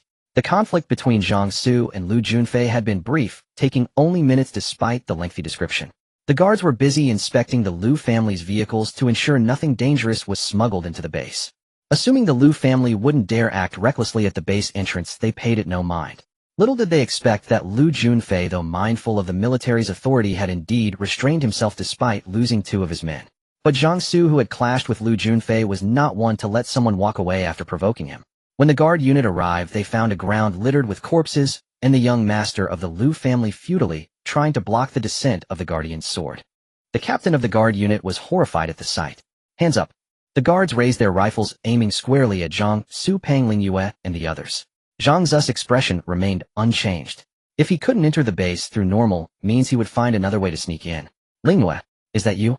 Were you the ones who clashed with the Lu family? The captain, recognizing the culprits as Pang Lingyue and his group, asked in surprise. Li Hui. Pang Lingyue squinted, recognizing the man only after a few glances, as the guards all wore tactical helmets and masks. It's me. Wan Li Hui nodded. Pang Lingyue breathed a sigh of relief. A familiar face was good. The guard unit at the base gate wasn't permanent, but rotated shifts. Although they were all military squads, they also included members from families like the Bai family. Pang Lingyue's greatest fear was that the guard unit included someone from the Bai family who would immediately report the news. That would have been a disaster. He shot Wan Li Hui a meaningful glance, silently mouthing a question about whether his men could be trusted. Wan Li Hui's gaze darkened. They're all soldiers I trained. Absolutely trustworthy. Pang Lingyue breathed another sigh of relief. That was best buying him precious time. The Lu family's young master fancied this gentleman's vehicle and tried to seize it by force, Lin Yufei chimed in. He picked a fight with the wrong person and got himself killed. This gentleman was acting in self-defense. Wan Lihui's gaze shifted to the doomsday war chariot. If it was the Lu family's young master, that wasn't surprising. It was said that the Lu family's young master had awakened an ability related to machinery, especially vehicles, so his interest in this car was perfectly logical. Lower your weapons. Wan Lihui waved a hand. The other guards exchanged glances, but complied. I've long found that Lu family brat insufferable, Wan Lihui said, pinching the bridge of his nose. Everyone in the base knows the evil he's done. He deserved to die. But his death is indeed a huge problem. The Lu family will go berserk. Zhang Xu hadn't expected the guard captain to say such a thing. He had thought a fight was inevitable. Let me in first. They'll go find General Han to intervene, Pang Lingyue said solemnly. To resolve this, they couldn't rely on themselves, they needed someone higher up. His superior, General Han, was the base's authority. If he stepped in, there might still be a chance to turn things around. Wan Lihui shook his head, looking at Zhang Xu. He knew Pang Lingyu's character. Anyone he defended this fiercely was certainly no ordinary person. But this matter was too grave. If Lu Junfei hadn't died, General Han could have suppressed the Lu family. But now he was dead. People have different fates, some die in vain while others' deaths stir up a storm. Even General Han's intervention might not help now. Have your friend leave here. If he doesn't enter the base, the Lu family won't have a target to vent their madness on. You should also hide nearby and come back tomorrow. Pang Lingyue and Lin Yufei exchanged glances. Won't this implicate you? Wan Lihui said, "I'll face some punishment, but there are no cameras here, so they can't figure out what really happened. We'll fire our weapons to create a commotion and attract others. We'll say a civilian esper came by the Lu family's brat, coveted his belongings, a conflict erupted, and the Lu family members were killed. We fired in assistance, but the culprit still escaped. Given the Lu brat's personality, everyone knows he'd do such a thing. And he did. 9 truths and 1 lie. Even a lie detector shouldn't find a flaw in my account." The military had soldiers with the lie detector ability always present during interrogations. Pang Lingyue was clearly tempted by Wan Lihui's proposal, who dodging the storm was ideal. But this plan hinged entirely on Wan Lihui and his men being completely trustworthy. "Don't worry." Wan Lihui smiled. "I don't know the real reason your friend killed that Lu brat, but scum like him deserved to die long ago. He did the world a favor." Lin Yufei added, "Mr. Zhang is a crank esper. You can mention that." Wan Lihui's face showed surprise. "Crank? Yes." Lin Yufei had long noticed that Zhang Xu's ability had reached crank level. "Then our defeat is justified. Let's go well lay low for a while." Pang Lingyue looked at Zhang Xu. "All right, Mr. Zhang. Fine." Zhang Xu didn't refuse. After all, he was the one who killed the man. "Can your vehicle withstand bullets?" Wan Lihui asked Zhang Xu. To counter the lie detector ability, they needed to actually fire. This way they genuinely shot at the culprits, but still let them escape. Yes. The 2 vehicles drove away from the base. Wan Lihui ordered the other guards to open fire on the Doomsday war chariot. The roar of gunfire echoed through the air. The base was alerted, and people rushed toward the gate. After putting a considerable distance between themselves and the base, Zhang Xu and the others stopped. "Everyone out." The women obediently exited the Doomsday war chariot. Zhang Xu took out a capsule house and tossed it onto the open ground. A standalone villa materialized out of thin air. Pang Lingyue and the others stared in astonishment at the suddenly appearing house. The blade and the car were one thing, but a whole house. "Come on, let's go inside. We'll stay here for the night." "Yage." The women cheered and rushed into the house. The Doomsday war chariot was impressive, but as a vehicle it couldn't match a house for comfort. Big brother." Du Feiping sidled up with a sycophantic grin. Zhang Xu shoved him away with a single palm. "You all rest in the vehicles." He was planning to explore the mysteries of lives' origins with his women. Outsiders would only be a disturbance. Du Feiping let out an awkward dry laugh. Zhang Xu, there's a moon in this house." Yen Xiu tugged at Zhang Xu, pointing at the sky. The capsule house was enveloped in a protective barrier that also had a projection effect capable of displaying various scenes. Ever since the gray fog had shrouded the world, there hadn't been a bright moon hanging high in the night sky for a long time. Seeing it now was nostalgic. "How about we play a Witcher-themed game tonight?" Zhang Xu suggested. "In The Witcher, and you're all the monsters. If I catch you, I'll use my spear to vanquish evil." With a wave of his hand, various costumes, including vampire outfits, appeared before the women. Li Mengting and Su Yingying didn't need costumes. The former's ability was better than any outfit, and the latter had already changed into a succubus set. The women exchanged glances, and under Zhang Xu's burning gaze they reluctantly put on the costumes. Hoo. Chun hovered nearby, joining in the fun. Zhang Xu's face darkened. He grabbed the creature and flung it at the gate. "Go guard the gate properly." Chun slammed into the door and slid down like a lump of mud. It flew back up with a pitiful look, coiled around the pillar at the entrance, and transformed into a guardian dragon. Next exorcism in progress. The news of the Lu family's young master and convoy members dying at the base gate spread like wildfire throughout the entire base. General Han Qinglin, responsible for the base's safety, received the news and immediately led his men to the gate. But he was a step behind the Bai and Lu families. What he found was Wan Lihui and the other guards kneeling on the ground, spitting blood. "What are you doing?" Han Qinglin's tiger-like eyes bulged with fury. "General Han." A refined man wearing glasses stepped out from the crowd of Bai and Lu family members. He looked at Han Qinglin with a sorrowful expression. "My son and my men were killed at the base gate, yet the guards are unharmed. Don't you owe me an explanation?" "Explanation?" Han Qinglin's brows were cold and fierce. "Lu Xinrong, you owe me an explanation. Investigators will determine how your son and your men died. But you attacked the base guards without any justification. Do you think this base is now under the Liu family's rule? Liu Xinrong's eyelids twitched repeatedly. Han Qinglin was setting a trap for him. He had been so enraged upon learning of his youngest son's death that unable to find the culprit, he had taken his anger out on the guards. Now that he was caught with a handle against him, even he as the victim's family couldn't vent his anger. Take them away. Han Qinglin waved a hand, ordering his men to help Wan Lihui and the others up. Looking at their bruised and battered faces, Han Qinglin's expression darkened. Liu Xinrong, this base is not your family's playground. If it turns out the guards had nothing to do with this, you'll answer to me for touching my men. With that, Han Qinglin left with his people, his sleeves billowing. Liu Xinrong's face shifted through a spectrum of emotions. Sir. A subordinate cautiously approached. Take the young master's body back first. Liu Xinrong turned to look at his youngest son's corpse, his molars clenched tight. Yes. When Liu Xinrong brought his youngest son back to their home in the base, he was greeted by the sound of wailing from inside. A well-preserved, beautiful woman rushed out upon seeing Liu Xinrong return. The first thing she saw was the corpse carried on a stretcher covered with a white cloth. The beautiful woman stumbled, nearly falling. But she paid it no heed, her gaze fixed intently on the white cloth. When it was lifted, beneath it lay the body of her most beloved youngest son. My boy, my boy. The beautiful woman threw herself onto Liu Junfei's body, wailing loudly. The crying lasted for a while. She finally lifted her head, looking at Liu Xinrong with gnashing teeth. Where's the man who killed my son? Liu Xinrong let out a silent sigh. He escaped. The guards said it was a crank esper trying to enter the base who killed Fair. They couldn't stop him. The beautiful woman's eyes brimmed with malice. Escaped. He actually escaped. The murderer killed her son and just walked away. The beautiful woman bit her lip until it bled, her eyes bloodshot. Why didn't those guards die instead, eh? Aren't they supposed to protect the base? Why did our son have to die? My son is dead. I want them buried with him.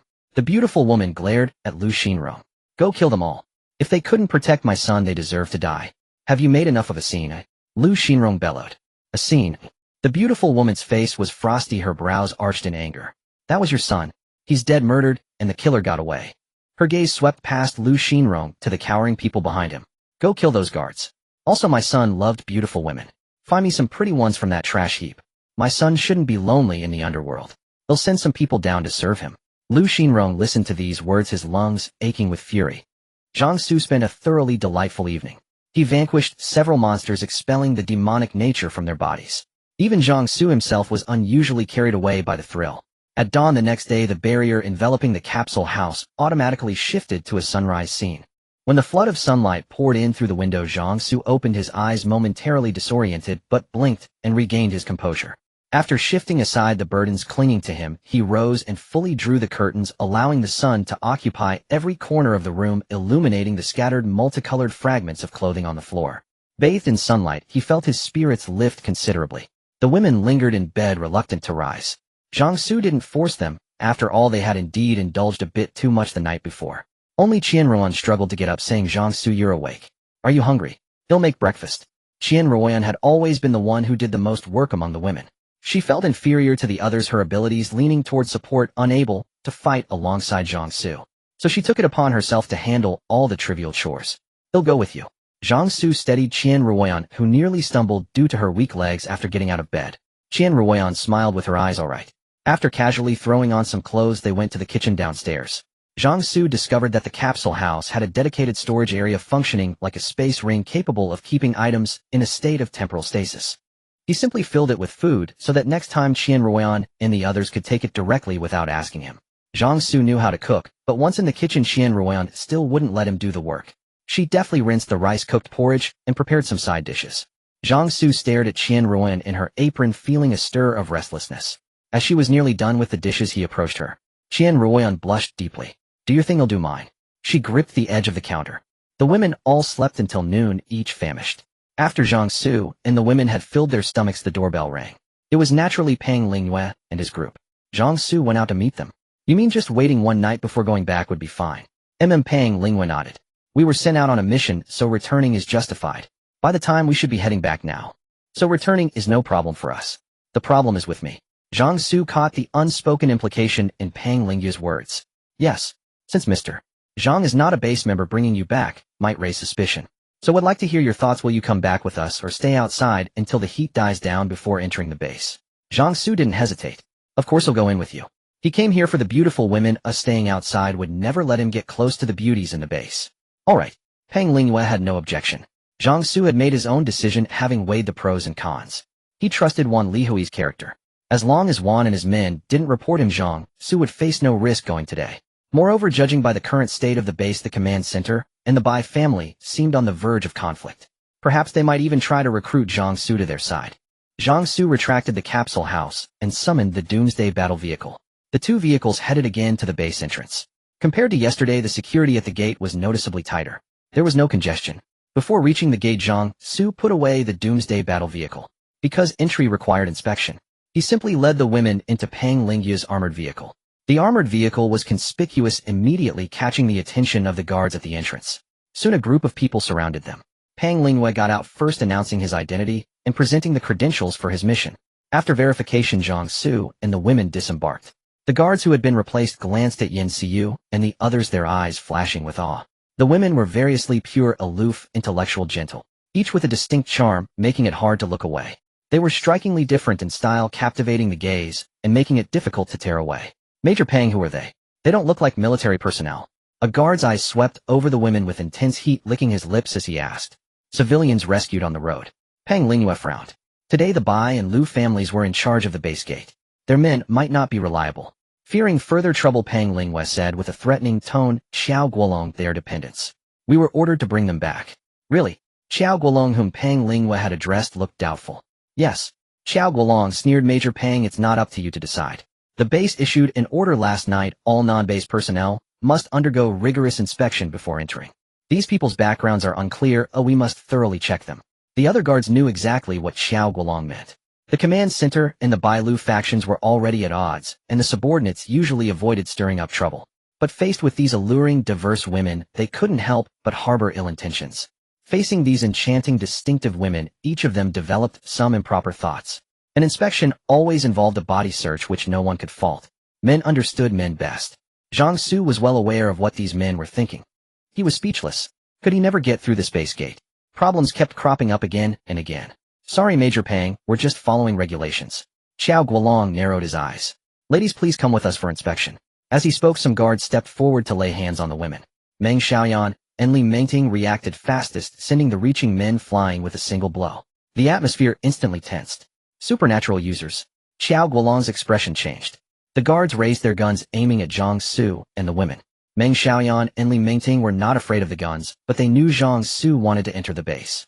Their action was instinctive without considering Zhang Xu's intentions. If they had ruined Zhang Xu's plans. Zhang Xu met their anxious gazes and smiled. You did make a mistake.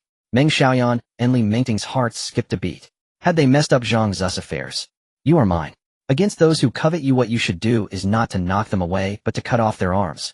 Or their heads. The moment Zhang Xu spoke, a sudden chill ran down the spines of the guards led by Xiao Guolong. It was a cold that shot from the soles of their feet straight to their scalps. Their hands trembled on their guns, and they nearly pulled the triggers. Wait. Don't be rash. We can talk about this. Pang Lingyue and the others felt their scalps prickle. If people were found dead at the base gate for 2 consecutive days, the entire base would erupt in chaos. Xiao Guolong, what do you think you're doing? Pang Lingyue's eyes blazed with anger. Even if an inspection is needed, female guards should handle it. What do you mean by laying your hands on them directly? Xiao Guolong's gaze stiffly settled on Zhang Xu, and meeting those cold, indifferent eyes, the hairs on the back of his neck stood on end. This man didn't seem to be joking. He looked like he genuinely dared to attack. But after the chill subsided, a wave of shame washed over Xiao Guolong. He had licked boots and worked like a dog to climb to this position. Everyone who passed through the base gates treated him with the utmost respect. Even the military had to follow his requirements to the letter. Procedurally, he had done nothing wrong. And the position he held wasn't just about him. He represented the entire base.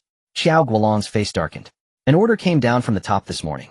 All non-base personnel, besides filling out registration forms, must undergo inspection and interrogation. Especially ability users. The young master of the Lu family was killed yesterday after a conflict with a civilian ability user who entered the city. Because of this, the base has activated its strictest inspection procedures. If you want to enter, fine, but you must pass our inspection. Otherwise, leave this place. Xiao Guolong stared hard at Zhang Xu, waiting to see how he would react. The earlier words had made it clear these women belonged to this man. To have so many beautiful women, all awakened ability users in times like these, this man was definitely not simple. If his guess was right, he was a formidable ability user himself. Only that reason could explain why so many beautiful women followed him, and why Pang Lingyue was so protective of him. The military had a strong demand for powerful ability users. He was backed by the Bai family, and other forces with stronger military would only work against him. Whether out of personal grudge or the interests of the forces behind him obstructing this man was the right course of action. Want to enter? No problem. As long as he could tolerate his women being sullied. Otherwise, he could only leave. The thought of a powerful ability user having to yield to him sent a thrilling surge of pleasure from deep within Xiao Guolong. Zhang Xu smiled. There were always those who refused to see reason and walked right into the line of fire. Qiu Rou. Zhang Xu called out lightly, not bothering to lift a finger. Su Kaira's gaze immediately fell upon Xiao Guolong as she activated her ability. In an instant, Xiao Guolong, who bore no visible injuries, let out a blood-curdling scream. Oh. The pain was so intense that Xiao Guolong collapsed face first onto the ground, unable to stand, his mouth pouring out endless screams. What did you do to our captain? The other guards nervously raised their guns. Su Kaira's current ability could only target one person at a time. But Li Mengting Meng Xiaoyan Yan Siyu and Su Yingying moved into action the moment Xiao Guolong fell. Even Xian Ruoyan activated her weak mental interference to disrupt the guards. Only Yang Bai was left standing there dazed and motionless. Working in perfect coordination, the women swiftly disarmed the guards who collapsed one by one. Zhang Xu stepped forward and planted his foot on Xiao Guolong's head. You can do your inspection now. I've given you your chance. Xiao Guolong's eyes bulged, his face deathly pale, his body convulsing like a fish out of water. He couldn't even hear Zhang Xu's words. Zhang Xu hadn't expected a response. Inspection's done. Let's go in. Pang Lingyue looked at the guards sprawled across the ground and breathed a sigh of relief. As long as no one was dead. Zhang Xu hadn't truly acted this time, and the women had shown restraint by not killing anyone. You Fei, you and your men stay here and keep watch. The base gate needed guarding. If monsters broke in, countless civilians in the resettlement area would die. The thickness of the city wall was greater than Zhang Xu had imagined. After the steel gate opened, there was a passage nearly 30 meters long. Only after exiting the passage did one truly enter the base.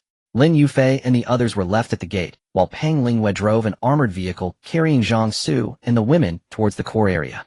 Zhang Xu had expected to pass through several checkpoints, but there were none. After the gate, a straight flat road led directly to the core area. The entire base was divided into two zones, the original base at the center and the surrounding resettlement area. The structure was somewhat like an inner city and an outer city. Zhang Xu and the women looked out the windows at the figures standing on both sides of the road. They were almost all disheveled, staring blankly at the armored vehicle as it drove by. There was no sense of hope in these people. They were merely existing. Yes, merely existing like walking corpses. Beyond that, Zhang Xu noticed something peculiar.